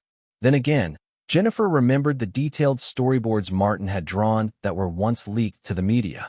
With a competent assistant director, perhaps letting Martin direct wasn't entirely implausible. Jennifer sank deeper into thought, and the more she considered it, the more feasible Martin's seemingly absurd suggestion appeared. Moreover, having Martin as the director would add another major selling point for the film. Having seemingly made up her mind, Jennifer stopped overthinking and turned her attention to the big screen, soon becoming fully immersed in the story. As the first installment of the Harry Potter series, Warner Brothers and Myers Pictures had brought in Chris Columbus, Hollywood's master of family-friendly films, to direct. Columbus did not disappoint, successfully bringing Martin's magical world to life on the big screen. In the original timeline, Harry Potter and the Sorcerer's Stone became one of Hollywood's most successful franchise openers, with Columbus playing a critical role. Throughout the screening, children in the audience laughed, gasped, and squealed with delight. Columbus expertly created an immersive atmosphere, balancing the film's predominantly dark and eerie tone with warm orange lighting, cozy firelight, and occasional blue skies, white clouds, and green meadows. These touches lightened the tension, ensuring young viewers could enjoy the movie without feeling overwhelmed. The film's story was intentionally tailored to a younger audience, an abused boy discovering he's a wizard, embarking on an adventure without significant setbacks, and basking in the glow of personal heroism, elements kids love. At the same time, the movie appealed to adults, making it a truly all-ages experience. Unlike the later installments that leaned toward darker, more adult themes, this first film struck a perfect balance. When the film ended, Martin led some of the cast and crew onto the stage. He had another role to play tonight, the event's host. "Hey everyone, did you enjoy the movie?" Martin asked, immediately energizing the crowd. "Yes," a group of children shouted excitedly. "Great. When you go home, make sure to recommend it to your friends, classmates, neighbors. Tell them exactly what you just said." The adults laughed. "We will." The children responded earnestly, taking Martin's joke seriously. Martin continued, "All right, let me introduce the creators of this movie. As you know, because London also hosted a premiere, the Golden Trio couldn't make it to Los Angeles." "Oh." A collective sound of disappointment rose from the audience. Martin smiled. "But don't be upset. Yes, the Golden Trio isn't here, but the person who created them is standing right here. Do I need to introduce myself?" "No." "Are you sure? Then who am I?" "Martin Myers." "Who?" Martin cupped his ear dramatically and leaned toward the audience. "Martin Myers." "Who?" "Louder." "Martin Myers." The crowd erupted, their voices so loud it seemed they might bring the roof down. Tobey Maguire chuckled from the audience. "Martin is perfect for events like this. He could have a successful career as a host. This guy just loves the spotlight," Leonardo DiCaprio remarked. "True," Toby laughed. Jennifer Aniston, meanwhile, couldn't help but think, Martin really has a knack for comedy. He's always been great at lightening the mood and engaging people. Thanks to Martin's lively hosting, the Los Angeles premiere of Harry Potter ended on a high note. Across the Atlantic in London, the premiere was equally successful. Daniel Radcliffe, Rupert Grint, and Emma Watson received the loudest cheers and applause. The three young actors were visibly excited, beginning to grasp the reality of their rise to stardom. The next day, reviews for Harry Potter began pouring in. The magical world created in Harry Potter and the Sorcerer's Stone showcases Martin Myers' boundless imagination. The film captures the wonders of Harry's journey into the wizarding world. Los Angeles Times. This movie is just the beginning, the first chapter of the novel. More magical adventures will unfold over the coming years. New York Daily News. It's clear that the creators poured their hearts into this film. It's incredibly entertaining, filled with great imagination and talent. Seattle Post-Intelligencer. The film effectively retains the magic of the book while replicating its humor and charm. The Washington Post. An energetic adventure film. Its atmosphere is haunting yet refreshingly unique. Chicago Sun-Times. As a side note, due to Martin's blacklisting, Roger Ebert, the renowned old-school critic, had left the Chicago Sun-Times and entered retirement. Among all the reviews, the Times of England offered the most profound insights. Harry Potter isn't just a story for children. It explores themes of family, friendship, courage, and responsibility. Beneath the engaging story lies a deeper commentary on societal issues. Discrimination between wizards, goblins, house elves, and muggles, the fascism embodied by Voldemort and the Death Eaters, education within families versus schools, and the bloodline hierarchies of muggles, half-bloods, and purebloods.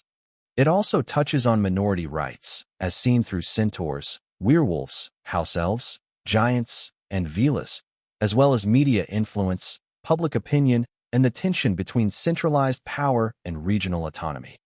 In the original timeline, Harry Potter and the Sorcerer's Stone was hailed as one of Hollywood's most successful franchise openers. In this timeline, it was no different. By the end of its first weekend, the film grossed $94.3 million, surpassing The Matrix and The Bourne Identity, though slightly below Spider-Man. However, the The true strength of Harry Potter and the Sorcerer's Stone lay not in its explosive opening, but in its longevity. In its second week, the film retained the top spot at the box office, earning $69.65 million and bringing its North American total to $164 million. With a drop of less than 30%, both the producers and theater chains were pleasantly surprised. In its third week, Harry Potter and the Sorcerer's Stone once again topped the box office, earning $40.37 million with another minimal drop, bringing its North American total to $204 million. Internationally, the film dominated as well, taking the #1 spot in nearly every region. Both the production studio and theaters anticipated that this might be another Hollywood blockbuster to break the $1 billion global box office mark this year. Beverly Hills. Inside Tom Cruise's mansion, the Hollywood superstar was receiving a report from his new agent, Brian Kyle. Following his divorce from Nicole Kidman, Tom Cruise had also severed ties with their shared agent, Pat Kingsley. In the original timeline, his agent at this time would have been Jeff Raymond. However, in this timeline, Jeff Raymond had long become Martin's agent and was thriving due to Martin's meteoric rise. Naturally, he wouldn't take on Tom Cruise.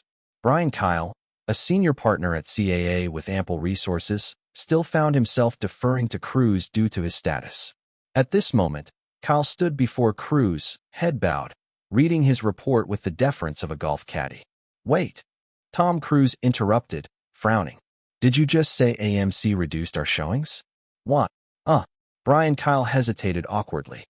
"Because Harry Potter is selling too well, and they needed more slots for it, so." "What the F***?" Tom Cruise exploded, slamming his hand on the sofa armrest. "They're using my showtimes to boost that bastard Martin's box office. Damn it, who made this decision?" "Well, speak," Tom Cruise growled, his temper flaring further. "You know who you work for and whose money you're earning." "All right, it was AMC's president who made the decision personally." As he spoke, Brian Kyle cursed inwardly. Jeff and Kingsley were right. Tom really does have a terrible temper. He's impossible to deal with. "Is that so?" Tom's anger simmered slightly. "I'll call him myself." At Cruise's level, he had the clout to speak directly with AMC's president. He quickly found Adam Aaron's number in his contacts and dialed. A moment later, Aaron's voice came through. "Hello, Tom. What can I do for you?" "Hello, Adam. How have you been?" Tom asked, forcing a calm tone. "I'm doing well. What's on your mind?" "It's about this. I heard AMC has reassigned Minority Report's showings to Harry Potter. I want to know what's going on. Was there some kind of mistake?" "Sorry, Tom, no mistake. This was my decision. Minority Report's box office is dropping too quickly, and Harry Potter doesn't have enough showtimes. So I made the call." Before Tom could respond, Aaron continued. "You know I have to answer to AMC's board. This isn't personal, it's just business." But Minority Report grossed $63 million in its opening weekend. Tom argued, barely holding back his fury. "Yes, but Harry Potter grossed over $90 million, and Minority Report dropped over 50% in its second week. This is final, Tom. Let's leave it here for now." With that, Adam Aaron ended the call. F******. Tom Cruise hurled his phone to the ground, shattering it. The pieces nearly hit Brian Kyle, who flinched in shock. Brian quickly recovered and said, "Tom, DreamWorks called earlier. Spielberg wanted to know if you'd extend the city tour promotions. Don't mention Spielberg to me. How could he mess up Minority Report, a film riding on the Matrix-inspired cyberpunk wave? Is he past his prime?" Cruise's final remarks startled Brian Kyle, who immediately glanced around to ensure no one else was nearby. "Tom, let's not say things like that. Spielberg isn't just a director. He's also a powerhouse in the industry." Brian lowered his voice, trying to placate Cruise, while internally questioning his decision to take him on as a client. Kingsley and Jeff were right. This was a mistake. I know. He has DreamWorks, but I have Cruise/Wagner Productions. He's just one of DreamWorks' shareholders. I'm the sole boss of my company." "So," Cruise shrugged, "I don't need to fear him. I understand, but Spielberg holds significant sway in the Academy, and he's part of the Jewish community. You know how influential they are in Hollywood. We'd be better off not offending him." Brian spoke gently, employing the methods Pat Kingsley had taught him to handle Cruise's temper. Tom finally regained some composure and nodded. Got it. He then glanced at the newspaper on the table, its entertainment section featuring a massive photo of Martin alongside half a page dedicated to a Harry Potter poster. Damn Martin. Damn Harry Potter. This was the second major box office failure for Cruise, even after collaborating with Spielberg. The damage to his reputation in the industry was immense. While Cruise raged in his mansion, DreamWorks' three founders were also holding a reflective meeting. Spielberg raised his hand and said, "This one's on me. I should have insisted on sticking to the decisions we made after Pearl Harbor's failure. But I let myself get swept up in Tom's rosy projections." He sighed, shaking his head in frustration. At the time, Cruise's pitch for the film had been enticing. With Spielberg's direction, Cruise's star power, and the cyberpunk craze sparked by The Matrix, it seemed like a surefire hit. But reality proved otherwise. Minority Report had a promising opening, but suffered steep drops. With a production budget nearing $130 million, it now seemed unlikely to surpass $400 million globally. The original timeline's global gross was only $360 million. It was another film that would take years to recoup its investment. Most troubling for Spielberg was the creeping doubt in his own abilities. Am I truly outdated? DreamWorks headquarters. The conference room was clouded with cigar smoke. Jeffrey Katzenberg, puffing on a cigar, listened to Spielberg's self-criticism. His face, obscured by the smoke, gave away no emotion. David Geffen, annoyed by the drifting smoke, waved it away and complained, "Can't you smoke outside?" Then, turning to Spielberg, he said, "For now, we need to focus on publicity. We must create a buzz for Minority Report. The promotional tour with Tom Cruise needs to continue." What's his response? "I couldn't reach him this afternoon," Spielberg replied, frustrated. "I called his agent, but I still haven't heard back." "Then keep calling." Katzenberg snapped, his tone revealing his growing impatience. To be honest, Katzenberg was fed up. DreamWorks had been founded with lofty ambitions to become Hollywood's seventh major studio. But now? If it weren't for my animation division, DreamWorks stock would have plummeted into the abyss by now. Spielberg's live-action department kept losing money, and Geffen's music division was struggling against the rise of online music sharing. Damn it. I should have thought this through before rushing into this partnership. The cracks in the foundation were becoming visible. "Steve," Geffen said, "you need to keep pressuring Tom Cruise. He's also invested in this movie." Geffen shook his head, visibly disheartened.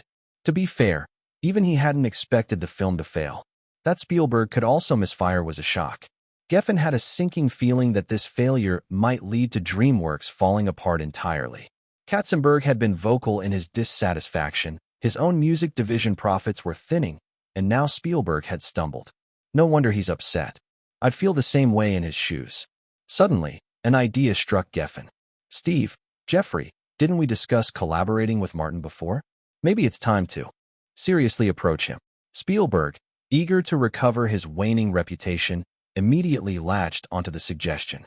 "I've spoken with Martin before, and he didn't seem opposed to the idea. I've got my eye on his novel, Ready Player One. It's perfect for a film adaptation. Actually, all of Martin's works are." But Spielberg hesitated before continuing. "But Martin insists that Myers Pictures must be a major co-investor, with at least a 50% stake." "That's a good thing," Geffen exclaimed, slapping his thigh. "Every movie Myers Pictures has invested in has been a massive hit at the box office." Katzenberg nodded. "Agreed. Getting Martin involved is a smart move. Disney and Warner Brothers have already established strong partnerships with him.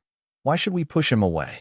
Besides, if Ready Player One is Martin's intellectual property, we won't get adaptation rights without him."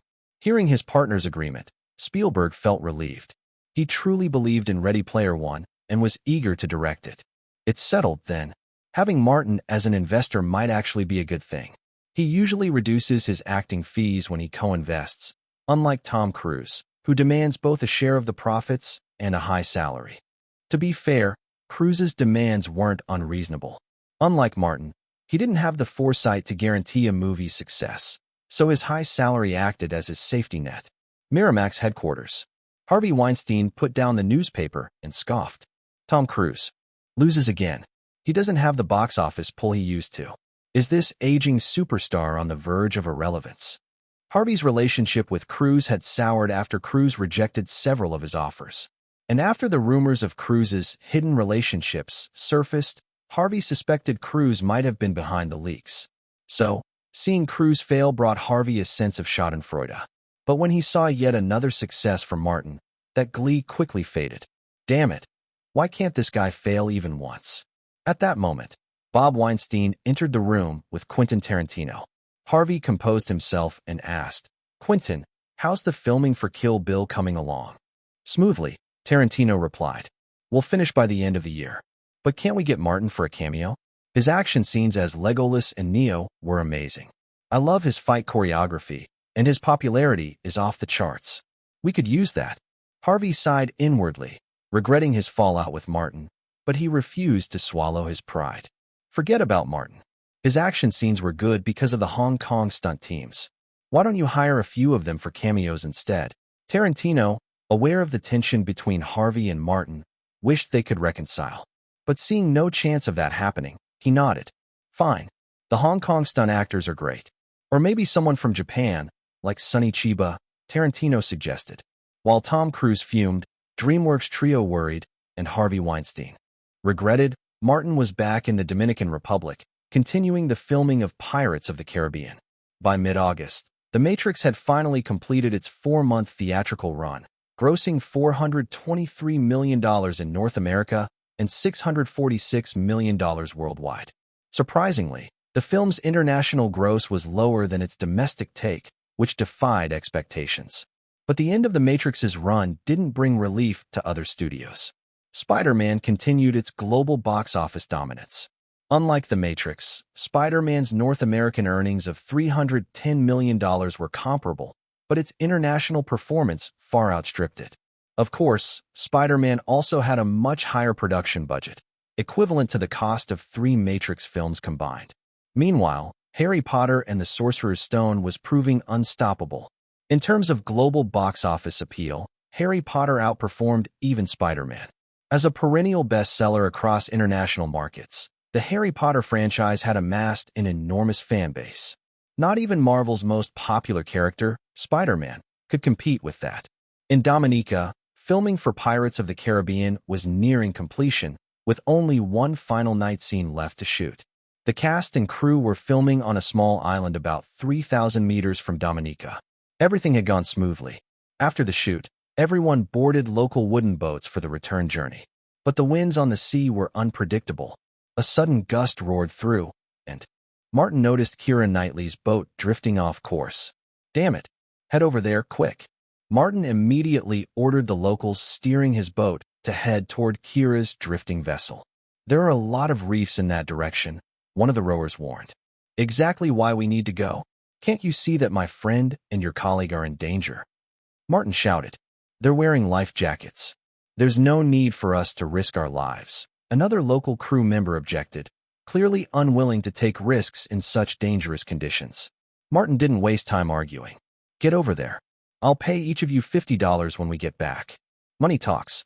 To handle these small-time workers, Martin didn't even need to use his magical abilities. The mention of $50 reignited their courage. They immediately began rowing hard toward Keira's boat. As they closed the gap to about 50 meters, Keira's boat suddenly jolted and came to a halt, spinning in circles. Amid the howling wind, Martin could hear Keira's terrified screams piercing the chaos. "Damn it! They've hit the reef. There are reefs ahead. We can't go any further," one of Martin's crew shouted in panic. "Shut up and keep going. I'll pay you each $100. Martin stripped off his life jacket as he spoke. "If you don't get closer, I'll drown, and you won't get a penny." "Wow, what are you doing?" The crew stared in shock as Martin removed his shirt, revealing his toned upper body. He moved to the bow, stretching briefly as if preparing to dive. "I'm going into the water to save them." Martin's answer was succinct before he dove gracefully into the sea. He must be insane. Going into the water in this weather without a life jacket? That's suicide. The waves are too big. He'll never make it. Before their words had even finished, a 2-meter wave crashed down, swallowing Martin's figure from sight. Meanwhile, Keira's boat was rocking violently in the surf, and she was thrown into the water with a scream. Damn it! What do we do now? The crew turned to the oldest among them, who stared wide-eyed at the sea. Moments later, he shouted, "Look! He's surfaced!" Sure enough, Martin reappeared, cutting through the water with astonishing speed. My God, this guy's incredible. Row, let's get closer, for the $100. Nearby, other boats noticed the commotion and quickly moved in, but none dared venture too close to the reefs. Only Martin's boat pressed forward, motivated by the promise of money. Director Gore Verbinski watched through binoculars, his anxiety peaking when he realized Martin was no longer on his boat. He scanned the sea and spotted Martin swimming toward Kira's boat with the speed and grace of a dolphin, slicing through waves with ease. Holy sh***. That's Martin. My God, he's like a fish. He didn't hear the ecstatic cries from Martin's boat. God above, he's a sea god. That man's a sea god. Verbinski redirected his binoculars toward Kira's boat. Holy sh***. Kira's overboard. Damn it. His heart sank. The last thing he wanted was for his film to be delayed by a tragedy. Get closer. Someone's in the water, he shouted at his crew. No, sir. We can't. There are reefs everywhere, one crew member replied. Then why are they going? Verbinski pointed to Martin's boat. They must be insane. By now, Kira Knightley had swallowed several mouthfuls of seawater. Despite her life jacket, the increasingly rough waves made it impossible for her to stay upright. Panic set in as she struggled to stay afloat, surrounded by dark waters and towering waves that obscured her vision. Am I going to die here? No, I can't die. I'm too young. I haven't even married Martin yet. I haven't had his children. Oh God, I don't want to die. Somebody help me, she screamed desperately. Just then, as if her prayers had been answered, a figure burst through a towering wave ahead of her. Kira. Her eyes widened in disbelief. Is that Martin? Kira. Martin's voice drew closer. Through the chaos of the waves, she saw him cutting through the water, unrelenting even against the storm. He looked like a god incarnate. Tears blurred her vision. Martin, I'm here, she cried. I see you. The next moment, water splashed around her as Martin emerged beside her, wrapping an arm around her waist. His voice was calm and reassuring. Don't be afraid. Don't panic. I've got you. Trust me, I won't let anything happen to you. Okay, Kira murmured softly. At her most helpless and despairing moment, Martin's arrival had an earth-shattering impact on her. I'm taking off your life jacket now. Don't be scared. It's in the way. I trust you, Martin. Her eyes were filled with adoration, her expression as soft as melted ice cream. Martin removed her life jacket, flipped her around so her back was against his chest, and slid one arm under hers, securing her firmly as he swam back toward the boat. Row faster. Come on. Verbinski shouted frantically. From another boat, Orlando Bloom was also shouting in panic. He had been one of the first to notice the trouble. Watching through binoculars, he had been stunned when Martin dove into the sea to save Kira. Western culture often emphasized self-preservation, making such selfless acts rare and even more impactful when witnessed. Martin's bravery left Orlando in awe, but the most excited person was the cameraman on another boat. Holy sh***, I got it all. Every damn second. Martin is a miracle. This wasn't a miracle, and Martin certainly wasn't a sea god. He was, after all, just a succubus. As a succubus, there was no way he would stand by and let one of his prized collections come to harm. And really, what was a little wind and waves? Child's play. Those succubi aren't aquatic creatures. Their versatile nature made swimming an easy task. Even while holding Kira, Martin swam with incredible speed. By the time they reached the boat, the winds had died down, and the sea had calmed. Martin, with Kira in tow, approached the boat. The crew reached out to help, but before they could, Martin placed one hand on the edge of the boat and leapt aboard, carrying Kira effortlessly. The helmsman, still awestruck, exclaimed, "You must be a sea god reincarnated." Martin ignored the man's excited ramblings. He gently placed Kira in the cabin, then addressed the crew. The storm has passed. Let's head back and rescue your colleagues. Don't worry, there are no reefs where I swam through. This time, no one argued. Eventually, after a tense ordeal, everyone safely returned to shore. Martin's boat had been overloaded to the point where the sides nearly touched the waterline, but it miraculously stayed afloat, perhaps because the weight distribution made it more stable. As soon as they landed, director Gore Verbinski rushed over and embraced Martin. "Man, you saved Kira and this entire film. Thank you, thank you." The director was so emotional that tears streamed down his face. If Martin hadn't pushed him away, Gore's snot might have ended up on his shirt. Orlando Bloom came over next, patting Martin on the shoulder. "You're a hero, mate." The cameraman approached as well, his excitement puzzling Martin. Is he this thrilled because the shoot won't be delayed? Martin guessed wrong. The cameraman was ecstatic because he had captured everything on tape and knew it was a potential goldmine. That night, the cameraman rushed into Gore's tent. "Don't misunderstand. There was no funny business." "What? You filmed it?" Gore was both shocked and overjoyed. "Let me see it. Let me see it." The cameraman plugged the footage into Gore's laptop. As the video played, even without sound effects, the scene was gripping. The roaring wind and crashing waves provided the perfect soundtrack. Amidst the chaos, Martin swam like a fish, slicing through the waves with ease. The cameraman had zoomed in for a close-up, capturing Martin's muscular back as he powered through the water. The fluid motion of his muscles, tightening and releasing with each stroke, combined with his fearless battle against the elements, made for a breathtaking visual. "This is incredible. This is the best publicity we could ever ask for," Gore exclaimed. "I need to call Jerry Bruckheimer immediately." The cameraman hesitated but finally mustered the courage to ask about a bonus. While waiting for Jerry to pick up, Gore brushed him off with vague promises. When Jerry finally answered, his irritated voice came through. "Gore, this better be important. Do you know what time it is? It's urgent. Something happened on set." As Gore recounted the story, Jerry's annoyance gave way to shock. "Damn it. Something this big happened, and you're only telling me now." Then he paused. "Wait, you filmed it?" "Yes, and the footage is amazing." "Good. I'll be there first thing in the morning. I need to see this before we decide whether to notify the media." Hanging up, Gore patted the cameraman on the shoulder. "Don't worry, buddy. Your bonus is guaranteed." The next morning, Jerry Bruckheimer rushed to the set.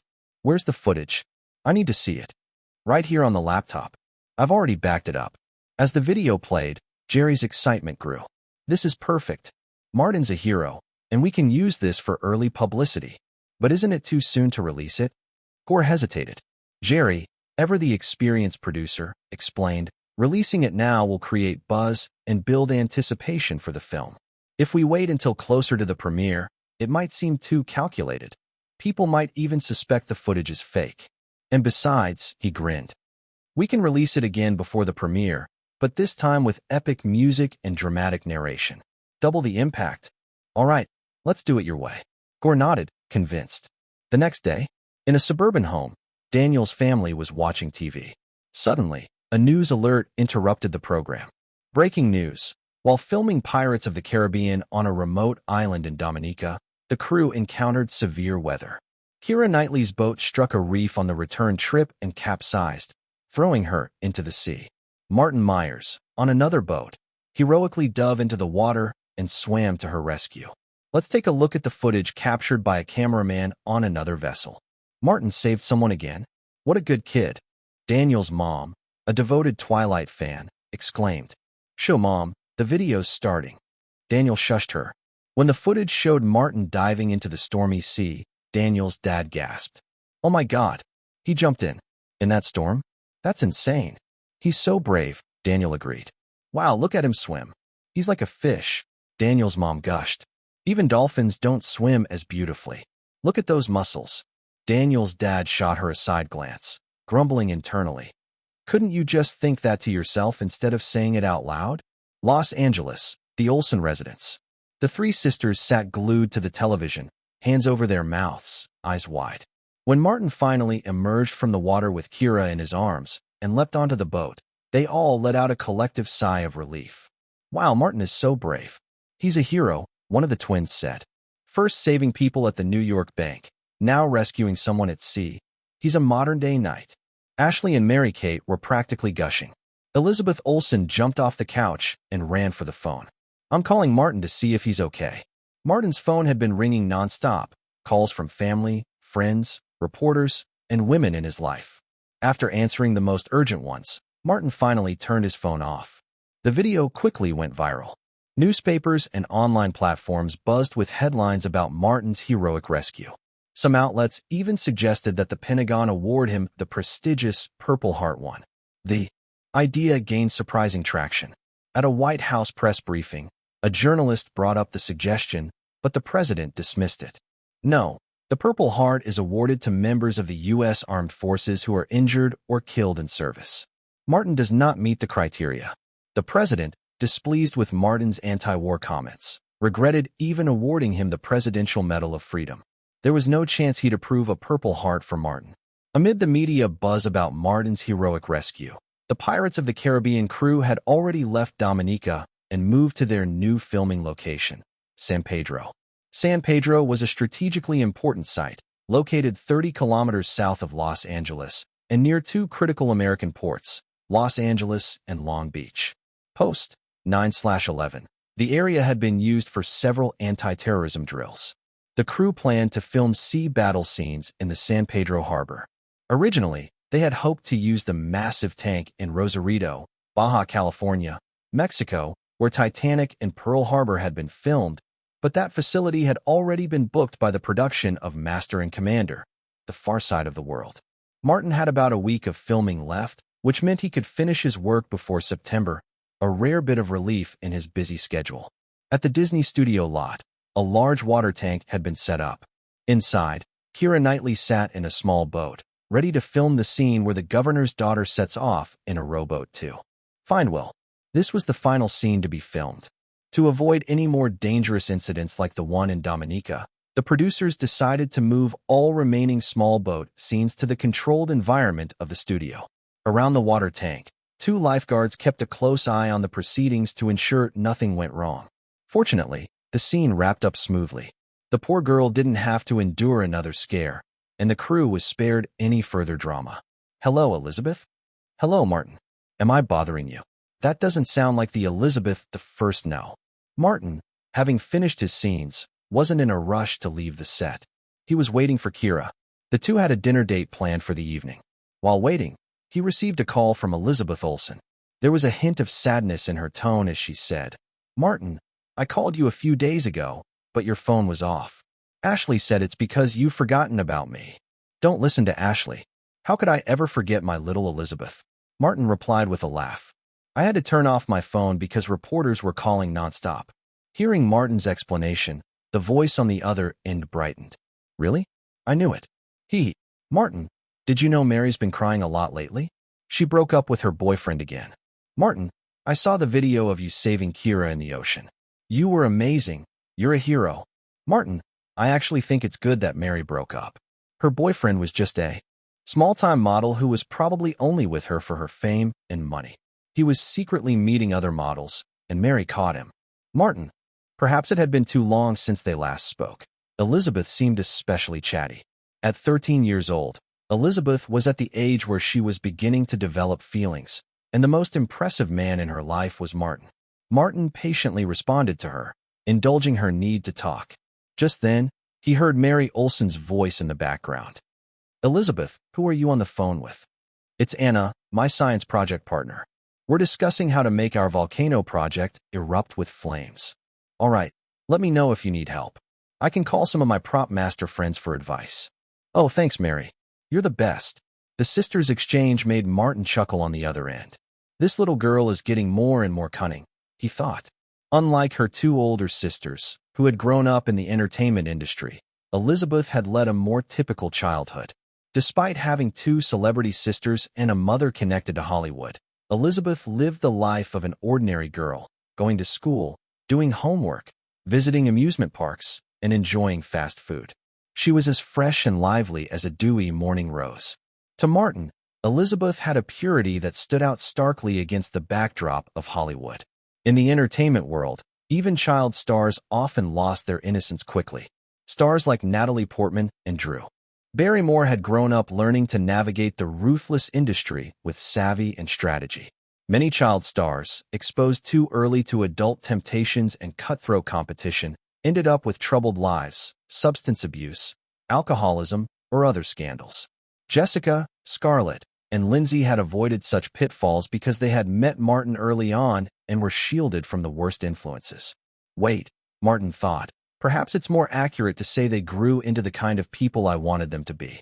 Martin, are you still there? Of course, Elizabeth. Was that your sister Mary just now?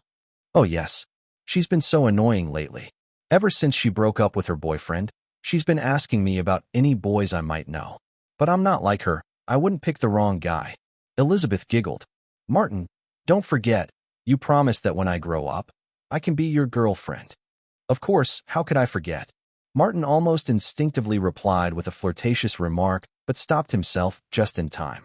To avoid any potential controversy, he quickly changed the subject. Are you working on a science project with your friend? A volcano? Having trouble with it? Elizabeth, still a child at heart, immediately shifted her focus to the new topic. Yes, my partner Anna and I are making a volcano that can erupt with flames. We've built the structure with heat-resistant materials, but we can't figure out how to make it erupt. The teacher won't let us use gunpowder. She has no idea how hard that makes things. Martin paused for a moment, then said, why not try using alcohol? Oh, why didn't I think of that? Martin, you're a genius. Her enthusiasm made Martin laugh. Praise from a young girl like Elizabeth, so genuine and pure, was oddly heartwarming. After chatting a bit longer, Martin noticed Kira emerging, ready to leave. He said goodbye to Elizabeth and hung up. Back in her room, Elizabeth muttered to herself, that was a woman's voice I heard. It must be Kira. Martin saved her, and he's so handsome. She must have thrown herself at him. Ugh, why haven't I grown up yet? So frustrating. Then she picked up the phone again. Hey, Anna, did you get the alcohol I asked for? Great. Tomorrow we'll test how much we need for the eruption. Clearly, Elizabeth had already known about using alcohol. She had just wanted an excuse to talk to Martin and flatter him. Though not as jaded as most Hollywood kids, even 13-year-old Elizabeth was starting to develop a few clever little schemes. Martin and Kira spent a joyful evening together. The next day, Martin picked up an award for his role as Neo in The Matrix, winning the Saturn Award for Best Actor. Afterward, he finally returned to his home at 222 Tremblin Street. If he stayed away any longer, his mom might have come looking for him with a kitchen knife. Hello, Linda, you're looking lovely today. Oh, it's you, the son who's been gallivanting everywhere and refuses to come home. I was starting to forget what you look like. Don't be like that, Mom. I've just been too busy lately, investing in Disney and Warner Brothers, shooting movies, attending premieres. Tell you what, once I get some free time, how about we all go to Hawaii for a vacation? When will you have time? Linda's face remained cold, and the coffee cup in her hand clattered ominously. Martin scratched his head. That was a tricky question. He was about to start work on Bruce Almighty soon, meaning this year was completely booked. Next year, perhaps? How about next year? I promised to set aside time. Fine. I really regret giving birth to a genius like you. Linda's tone softened, but her mood turned fiery again when Grant, Martin's father, walked in and overheard her last sentence. Oh, darling, don't lie. Yesterday, I heard you bragging about our son to Mrs. Neville. Linda's fingers tightened on her coffee cup, ready to make more noise. Martin quickly intervened, grabbing the cup and downing its contents in one gulp. He grinned and said, Mom, spare the cup. You two, father and son, are nothing but trouble. Linda laughed despite herself, her stern expression melting away. At dinner, the family chatted casually. Grant brought up a topic that had been on his mind. Martin, your career is on a solid trajectory now, better than I ever imagined, 1,000 times better. Are you planning to continue your studies after graduating high school? Martin paused, unsure how to respond, but Linda jumped in. Of course he's going to college. Even if Martin doesn't need a diploma, university is a place to build connections. It'll help him when he needs support later. In the United States, alumni networks were invaluable resources in politics and business, acting as natural allies. Martin thought for a moment and said, if it's about networking, I should probably attend law school, right? Law schools at top universities are breeding grounds for future leaders in politics, and those connections would be the most useful to me now. Why not study film at USC? Linda was surprised. She was a professor at USC's School of Cinematic Arts and naturally wanted her son close by. Martin shook his head. I've already built my network in Hollywood and made plenty of friends in the financial world. But I don't have much influence in politics. Law school could expand my social circle. Grant nodded. Law school sounds like a good idea. With your grades, Columbia or Harvard shouldn't be a problem. Yale is also a solid choice.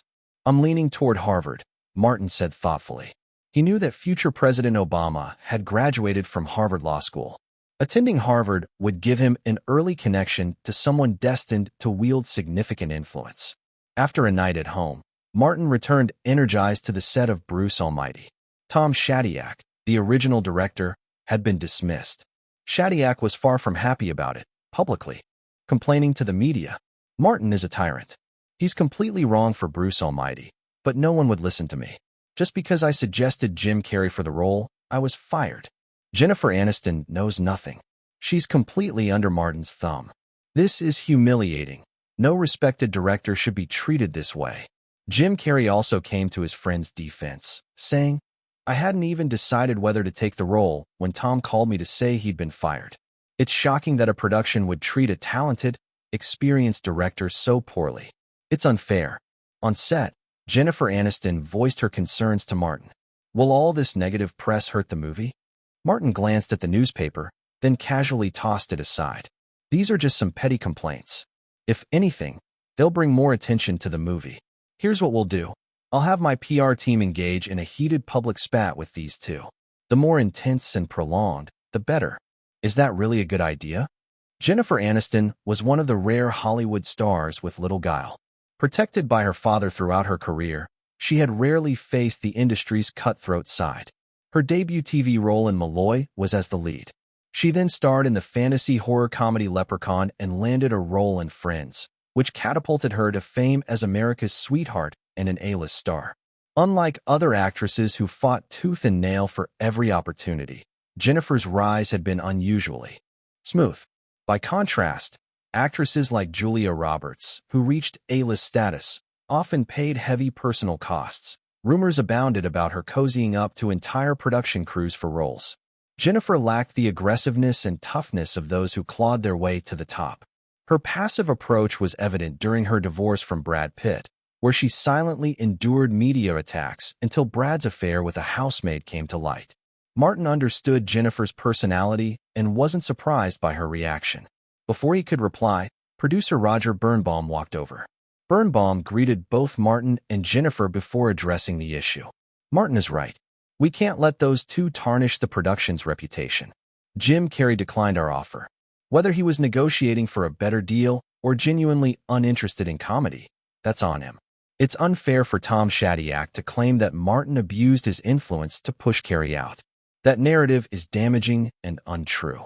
Besides, a public feud could generate more buzz for the movie. Why not capitalize on it? Jennifer hesitated but eventually nodded. All right, I'll leave it to you. I don't really understand this stuff anyway. Martin's counterattack began swiftly. With resources and influence far greater than a director or comedian, he mobilized North America's most prominent media outlets to voice his side of the story. Ivanka, leading her skilled PR team, orchestrated the operation. The Los Angeles Times.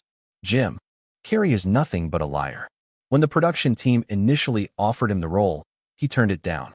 He then used Tom Shadyac to pressure the studio for a better deal, purely out of greed. The Washington Post. Tom Shadyac has always been Jim Carrey's lackey.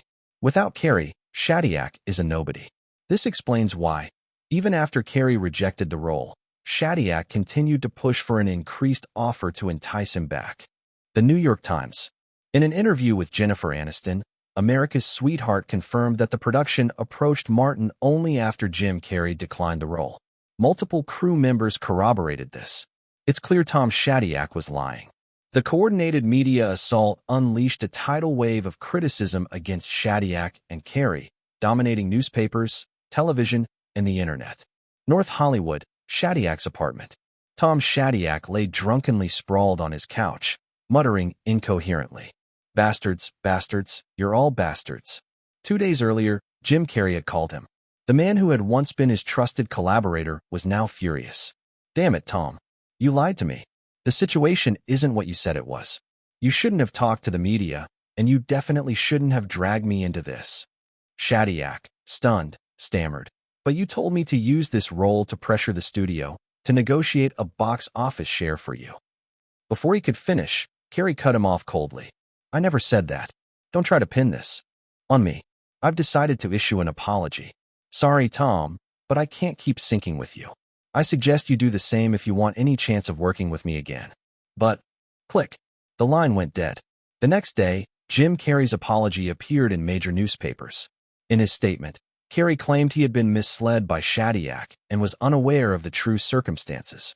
He admitted to declining the role and formally apologized to Martin and the production team. Shadyac was livid but had no choice but to swallow his anger.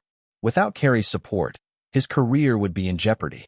He knew that his success as a director depended heavily on Carrey's unique comedic style. After a day of heavy drinking, Shadyac finally capitulated. He issued his own public apology, taking full responsibility and absolving Carrey of any blame. The day after his apology was published, Carrey called him again. Well done, Tom. If the right opportunity comes along, I'll keep you in mind. Half of Shadyac's anger dissipated instantly. Thank you, Jim, he said deferentially. On the set of Bruce Almighty. Martin, for this scene, I need you to be more exaggerated. Not chaotic, but energetic. Your last take felt a little too much like you were imitating Jim Carrey, said Todd Phillips, the film's new director. Unlike Shadyac, Phillips was a true Hollywood comedy maestro, with hits like Road Trip and Starsky and Hutch under his belt. Initially, Martin had considered directing the film himself after Shadyac's departure, but ultimately decided against it. With so many projects and personal commitments, both professional and personal, Martin knew his time was better spent acting than directing. Got it, Martin said, adjusting his mindset. His earlier performance had indeed been influenced by Carrey's iconic style, but Martin wasn't Carrey. While he could physically replicate Carrey's exaggerated expressions, he understood that comedy came in many forms. Perfect. That's it, Martin. Make it your own. Your good looks create a delightful contrast in a film like this. What's the word? Ah, yes, adorkable. As filming progressed, Martin found his groove. His performance often left Jennifer Aniston cracking up, leading to repeated outtakes. Martin, do you have to be this adorable? Why didn't your Legolas or Neo ever have this dorky, boyish charm? You're playing an adult here, for crying out loud. Jennifer teased after yet another laughing fit. Martin smirked and replied, That's acting. Then, with mock seriousness, he added, A man remains a boy at heart until the end. Jennifer burst into laughter again, instinctively placing her hand on Martin's arm. After the day's shoot wrapped, Jennifer headed to a corner of the studio where her friend Courtney Cox was waiting. Hey, how's the puppy? Courtney teased with a sly grin. Jennifer waved her hands defensively. Don't start. There's nothing going on between me and Martin. He's so young. Courtney interrupted. You tried? Otherwise, how do you know he's young? Hey, that's out of line. Jennifer exclaimed, pretending to be offended. Courtney pressed on. Honestly, I'd love it if you and Martin hooked up. Your husband is out there partying and making headlines with every woman he meets. Why should you stay the dutiful wife? Enough, Courtney. Jennifer's face darkened. Realizing she'd struck a nerve, Courtney raised her hands in surrender. Fine, I'll shut up. Then, after a pause, she added mischievously, but seriously, Martin's physique. Have you seen that rescue video? Those muscles. Courtney, you're married. Stop being so wild. So what? Who doesn't like a strong, fit puppy? When women discuss men, their unfiltered remarks can sometimes leave even men in awe. Hey, Charles, can you grab the costumes from the room? Okay, Charles, help move the camera equipment. Got it. Charles, let's set up the track together. No problem. Charles had been working with the Mean Girls crew for 2 months now. Thanks to his hard-working attitude, he had earned quite a bit of praise. Once the props were moved, the filming began, and Charles finally got a moment to rest. He sat absent-mindedly on a prop box, watching Wentworth Miller act alongside Lindsay Lohan and Rachel McAdams. His gaze then shifted to a young girl nearby, engrossed in her script. Lindsay Lohan always had bodyguards around her, not an easy target. Rachel McAdams seemed to enjoy sticking close to Lindsay Lohan, also making her difficult to approach. But this girl, Amanda Seyfried, was always alone. Amanda, who was studying her lines, suddenly felt a chill down her spine. She looked up and glanced around, but found nothing unusual. Then her eyes fell on Lindsay Lohan, her face showing a hint of envy. If only she had known Martin since childhood, like Lindsay Lohan. Born in December 1985, Amanda Seyfried had started her career as a child model at the age of 11, not out of financial necessity, but more as a hobby. She came from a well-off middle-class family, unlike many child stars who struggled financially or had unstable home lives. Her parents' relationship was solid. For her, modeling and acting were more like extracurricular activities, a form of social engagement. Otherwise, she wouldn't have retired from Hollywood at 38, sold her $20 million Manhattan apartment, and moved to the Catskills to become a farm owner. At this early stage of her Hollywood career, Amanda was still adjusting to the industry's chaos and constant harassment. She had worked on several sets, but the Mean Girls production felt the most peaceful, with the least drama. She knew why. Because the project's investor was Martin, and the lead actress was his childhood friend. No one dared stir trouble on this set. She could understand why Rachel McAdams made an effort to cozy up to Lindsay Lohan. Wasn't it just to get closer to Martin? Amanda also wanted to meet Martin, but she wasn't the type to fawn over people like Rachel. She turned back to her script, but then she noticed a crew member sitting on a prop box, staring at her. The moment she met his gaze, he smiled briefly and then looked away. Amanda vaguely recalled his name, Charles Gaglio, a diligent worker with a good reputation on set. She didn't think much of it and continued reading her script. 6:30 p.m. That's a wrap. At the assistant director's shout, cheers erupted. Some people packed up, others made plans for drinks, small groups forming to discuss their evening plans. Amanda, not very social, prepared to return to her hotel alone. As she waited for a cab by the roadside, a voice came from behind. All by yourself? She turned and saw Charles, the crew hand, smiling at her. Charles had a handsome yet unassuming face, somewhat resembling Tom Hanks, giving off an honest and trustworthy vibe. Amanda didn't find him unpleasant and casually replied, "Yeah, heading back to the hotel." Charles's eyes flickered slightly, seemingly pleased with her response. Then, cautiously, he asked, "Want to grab a coffee together?" Amanda glanced at him in surprise before shaking her head. "No thanks, I'm a bit tired. Just want to rest." Just then, her cab arrived. She got in and waved at Charles. "Goodbye, Charles." "Goodbye, Amanda." Charles found himself increasingly intrigued by this solitary woman.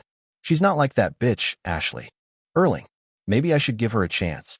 Shaking his head, he quickly got into his second-hand car and started following the cab ahead. Half an hour later, the taxi pulled up at a mid-range chain hotel. Amanda got out and entered the lobby.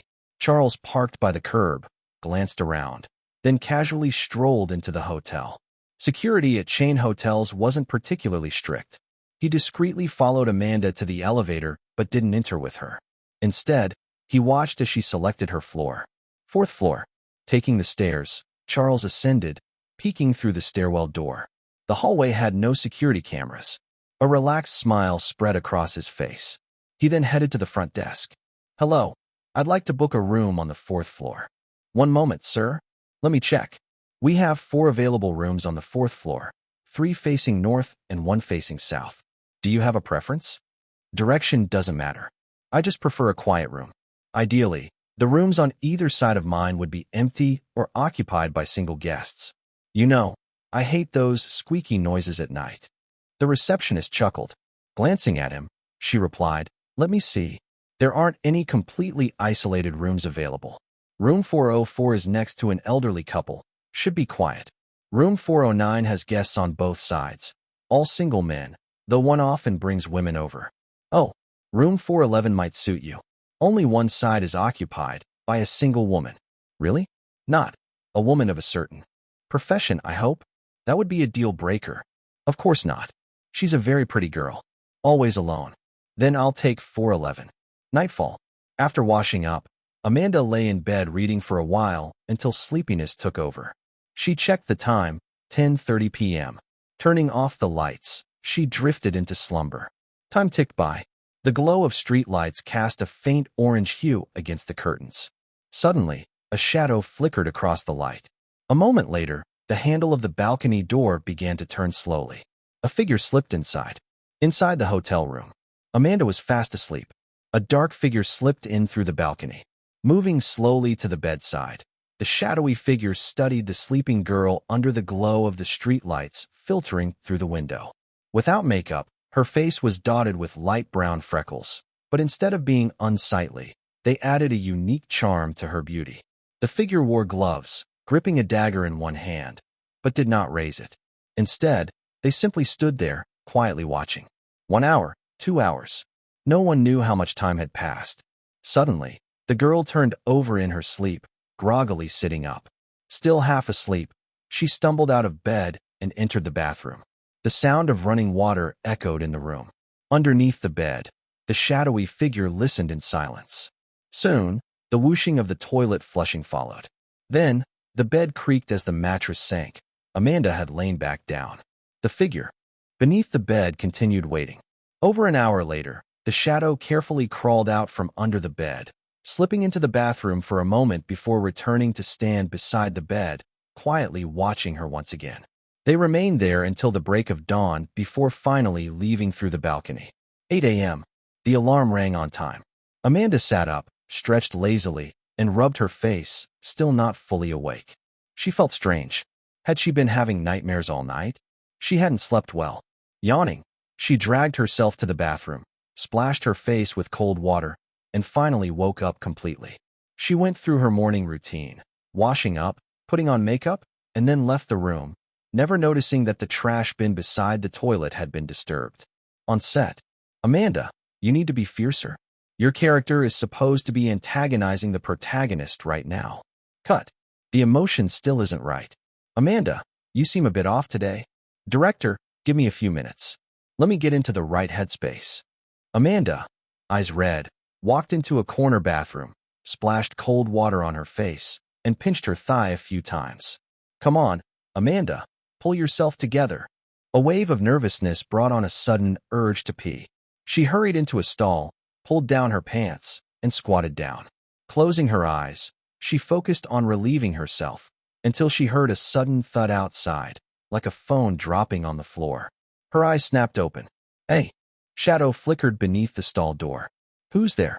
Amanda's breath hitched, and midstream, she stopped. Footsteps shuffled outside. Hurried, almost panicked.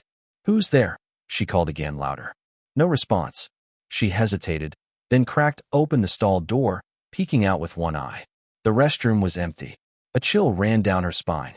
She shoved the door open and bolted out, heart pounding, not stopping until she reached the bustling film crew.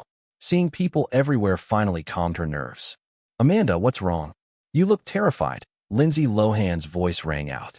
Amanda forced a smile. Hey, Lindsay. I'm fine. Lindsay frowned, studying Amanda's face. She was clearly shaken. As if realizing something, Lindsay's expression darkened. Did someone mess with you? Tell me. I'll take care of them. Lindsay was fiercely loyal. Having been involved in the auditions for all the girls playing the mean girl clique in the film, she instinctively treated them as her own. Even those like Rachel McAdams, who tried hard to get close to her, and Amanda Seyfried, who preferred keeping to herself. Amanda hesitated before whispering into Lindsay's ear. I'm not sure if I imagined it, but I think someone was spying on me while I was in the restroom. What? Lindsay's face twisted in anger. She hated creeps. Which restroom? The second one around the corner, but I'm not sure. No worries. I'll have Erica check it out. Erica, the leader of the 4 female bodyguards Martin had hired for Lindsay, rushed off to investigate. A few moments later, she returned, shaking her head. No signs of anyone. If there was a peeper, they must have run off. Lindsay frowned, her baby-fat cheeks scrunching up in thought. After a moment, she turned to Amanda. From now on, just use the bathroom in my trailer. It's safe. Amanda was touched. She hadn't expected Lindsay to be so kind. Thank you, Lindsay. You're such a good person. Haha. That's the worst compliment I've ever heard, but I'll take it. Lindsay laughed. Elsewhere. Charles, where did you run off to just now? Wentworth. I just went to the bathroom. What's up? I got you a small role, 2 lines. Shooting starts in half an hour. Here's the script, so prepare quickly. Oh wow. Thank you so much, Wentworth. You're such a good person. This time, Amanda's performance was spot on, earning a satisfied nod from director Mark Waters.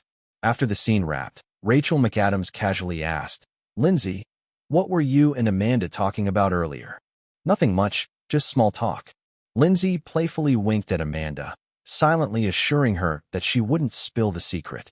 Amanda didn't think much of it, but she still felt warmth in her heart at Lindsay's thoughtfulness. From that day on, Amanda and Lindsay grew closer. Whenever she had no scenes to shoot, Amanda would join Lindsay for casual chats, the two often laughing together. Lindsay found Amanda easier to talk to. Rachel McAdams always felt like she was trying too hard to win favor. Amanda also stopped using the corner restroom, opting instead for Lindsay's trailer. The first time she stepped inside, she was stunned. The interior was luxurious. Living here must be so comfortable, she thought. Amanda failed to notice that ever since she stopped being so isolated, the eyes that had been silently watching her had grown colder. Lindsay, Rachel, and Amanda were gathered, chatting, a common sight on set now. Lindsay, Rachel, you won't believe this. I think I'm going crazy. Every night when I go to bed, I feel like someone's watching me. And I swear my toothpaste is running out way too fast. This morning, my toilet seat was up. I freaked out. Did you report it to hotel security? I did, but it's a small hotel. The security guy is like 60. He just took a quick look around and said there were no signs of a break-in. Hey, why don't you just sleep in my trailer? You wouldn't have to wake up so early either. Lindsay's suggestion made Rachel McAdams' expression darken with jealousy. She was sure Amanda was lying just to get closer to Lindsay. But to her surprise, Amanda declined. I shouldn't. Your trailer's nice, but there's only one bed. It'd be too cramped. Oh, come on. The bed is huge. Plenty of space for two. Please, please. Lindsay playfully clung to Amanda's arm, using the puppy-eyed persuasion technique she'd perfected on Martin. Blushing, Amanda hesitated. Well, okay then. Yes. Tomorrow, you're moving in. It's settled. Rachel fumed. That bitch is totally playing hard to get. Hey, Charles, what are you looking at? A hand slapped down on Charles's shoulder, startling him. He turned around to see John, a crew member from the props team. Oh, it's you, John. I'm not looking at anything in particular, just glancing around.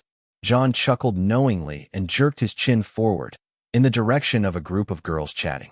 You're checking them out, aren't you? Heh, don't even think about it. Lindsay Lohan is already taken. She's Martin's girl. As for Rachel McAdams and Amanda Seyfried, who knows if they have someone backing them? But even if they don't now, they will soon. This is Hollywood. Every beautiful girl here eventually has a temporary owner, be it a director, a producer, or a male star.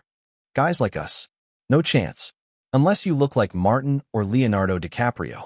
John was getting more and more into it, completely unaware that Charles was looking at him strangely. On the set of Bruce Almighty. Martin, Jennifer, you've got visitors. Martin was adjusting his clothes, having just finished shooting a bedroom scene with Jennifer. He had a feeling Jennifer got a little too into the moment. Initially, all they had to do was lie together under the covers, clothed in their underwear, and simulate the act. But once they got close, Jennifer's breathing grew noticeably heavier. Her warm breath tickled Martin's neck, making him squirm. Then her body started shifting in a way that felt unnatural. Jennifer had an incredible figure, not too skinny, not too full-figured, perfectly balanced.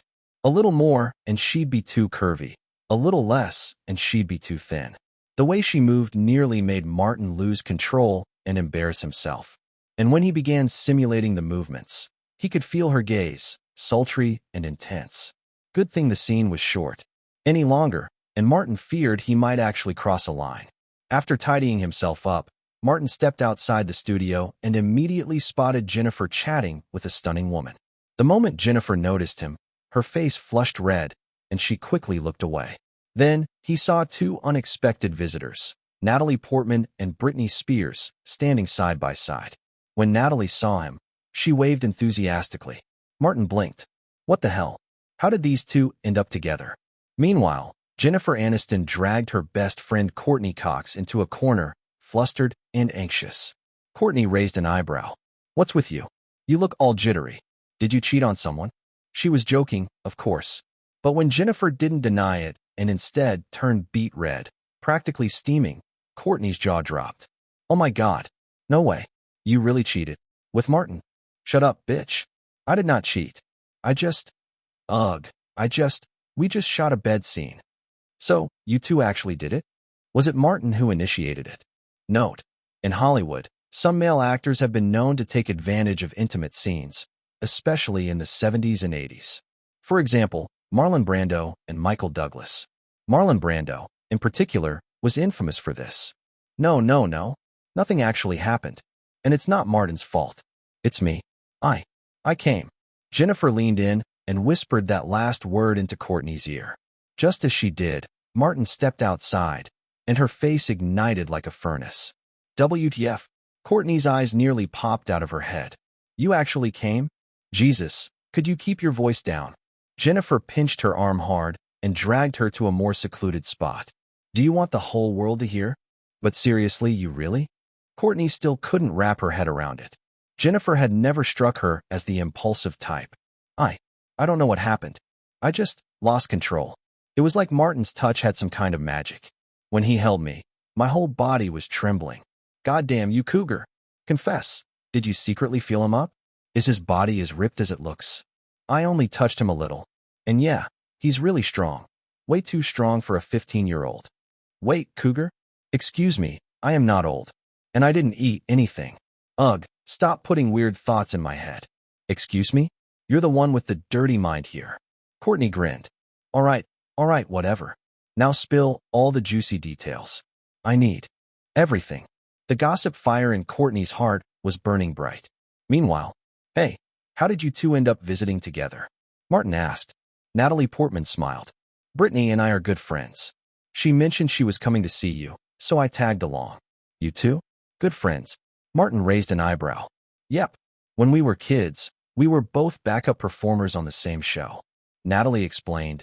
You won't believe this, but I was actually her backup's backup. Then she got invited to join the Mickey Mouse Club, left, and I took her spot. Brittany laughed. Natalie was super scrawny back then. Some kids bullied her, and I stood up for her. That's how we became friends. Note: Natalie Portman and Britney Spears have remained close friends to this day. They've supported each other through tough times. In 2002, when Natalie had just graduated and was struggling to find roles, Britney threw a party for her, inviting stars like Reese Witherspoon, Brie Larson, and America Ferrera to help her network. Years later, when Britney was at rock bottom and being mocked by the media, Natalie consistently defended her and helped her get work. They are one of Hollywood's rare, true friendships. In fact, in an interview with Yell, Natalie once said, I can't live without her, Britney. That's how deep their bond is. Natalie grinned. Yeah, I was really skinny, and Britney, she was a gymnast, super strong. This big, chubby kid used to pick on me, and I still remember. Britney shoving him to the ground and cussing him out. Britney giggled. That kid totally freaked out. I don't think he'd ever seen a girl that fierce before. He was crying so hard, his snot went flying. The two of them burst into laughter. Martin could tell. These two were real friends. To be honest, when Natalie learned at a gathering with Britney that her friend was planning to visit Martin on set, she was utterly shocked. Especially when she saw the way Britney's eyes sparkled and her face lit up while mentioning Martin, she immediately sensed that their relationship was far from ordinary. So, she asked directly. After all, she and Britney shared everything. Yes, I'm Martin's girlfriend, Britney answered without hesitation, catching Natalie completely off guard. You do know that Scarlett Johansson is also Martin's girlfriend, right? She couldn't help but ask. However, her friend's response left her even more stunned. Of course I know. And it's not just Scarlett. There's also Lindsay, Jessica, Dolores, Miranda, Paris, Annie. Britney rattled off a long list of names, some familiar and some not, nearly making Natalie collapse from shock. Martin had that many women. Just how old is he? She had originally thought her only rival was Scarlett, but now she realized she was just one tiny fish in Martin's vast ocean. Yet, what surprised her even more was that Britney seemed completely unbothered by it. Don't you think this is too much? Martin is juggling so many women at once. Too much? Not at all. Martin is outstanding, incredible. Of course, he should have many women, Britney replied, as if it were an honor. Before Natalie could question further, Britney added, besides, you know what? Martin is really amazing in that department.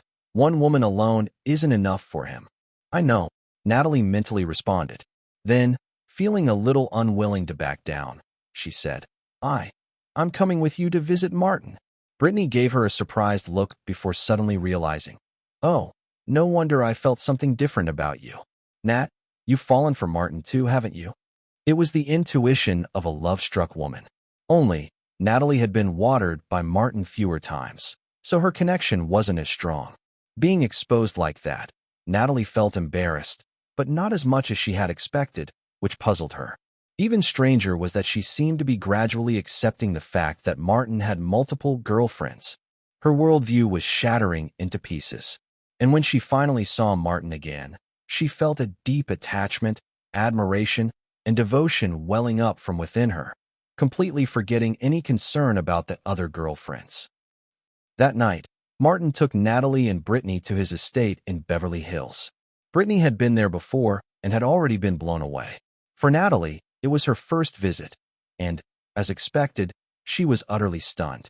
But what shocked her even more were the two maids at the estate. They were even more beautiful than her. Absolutely ridiculous. That same night, Amanda Seyfried returned to her hotel, packing up her things to check out the next morning.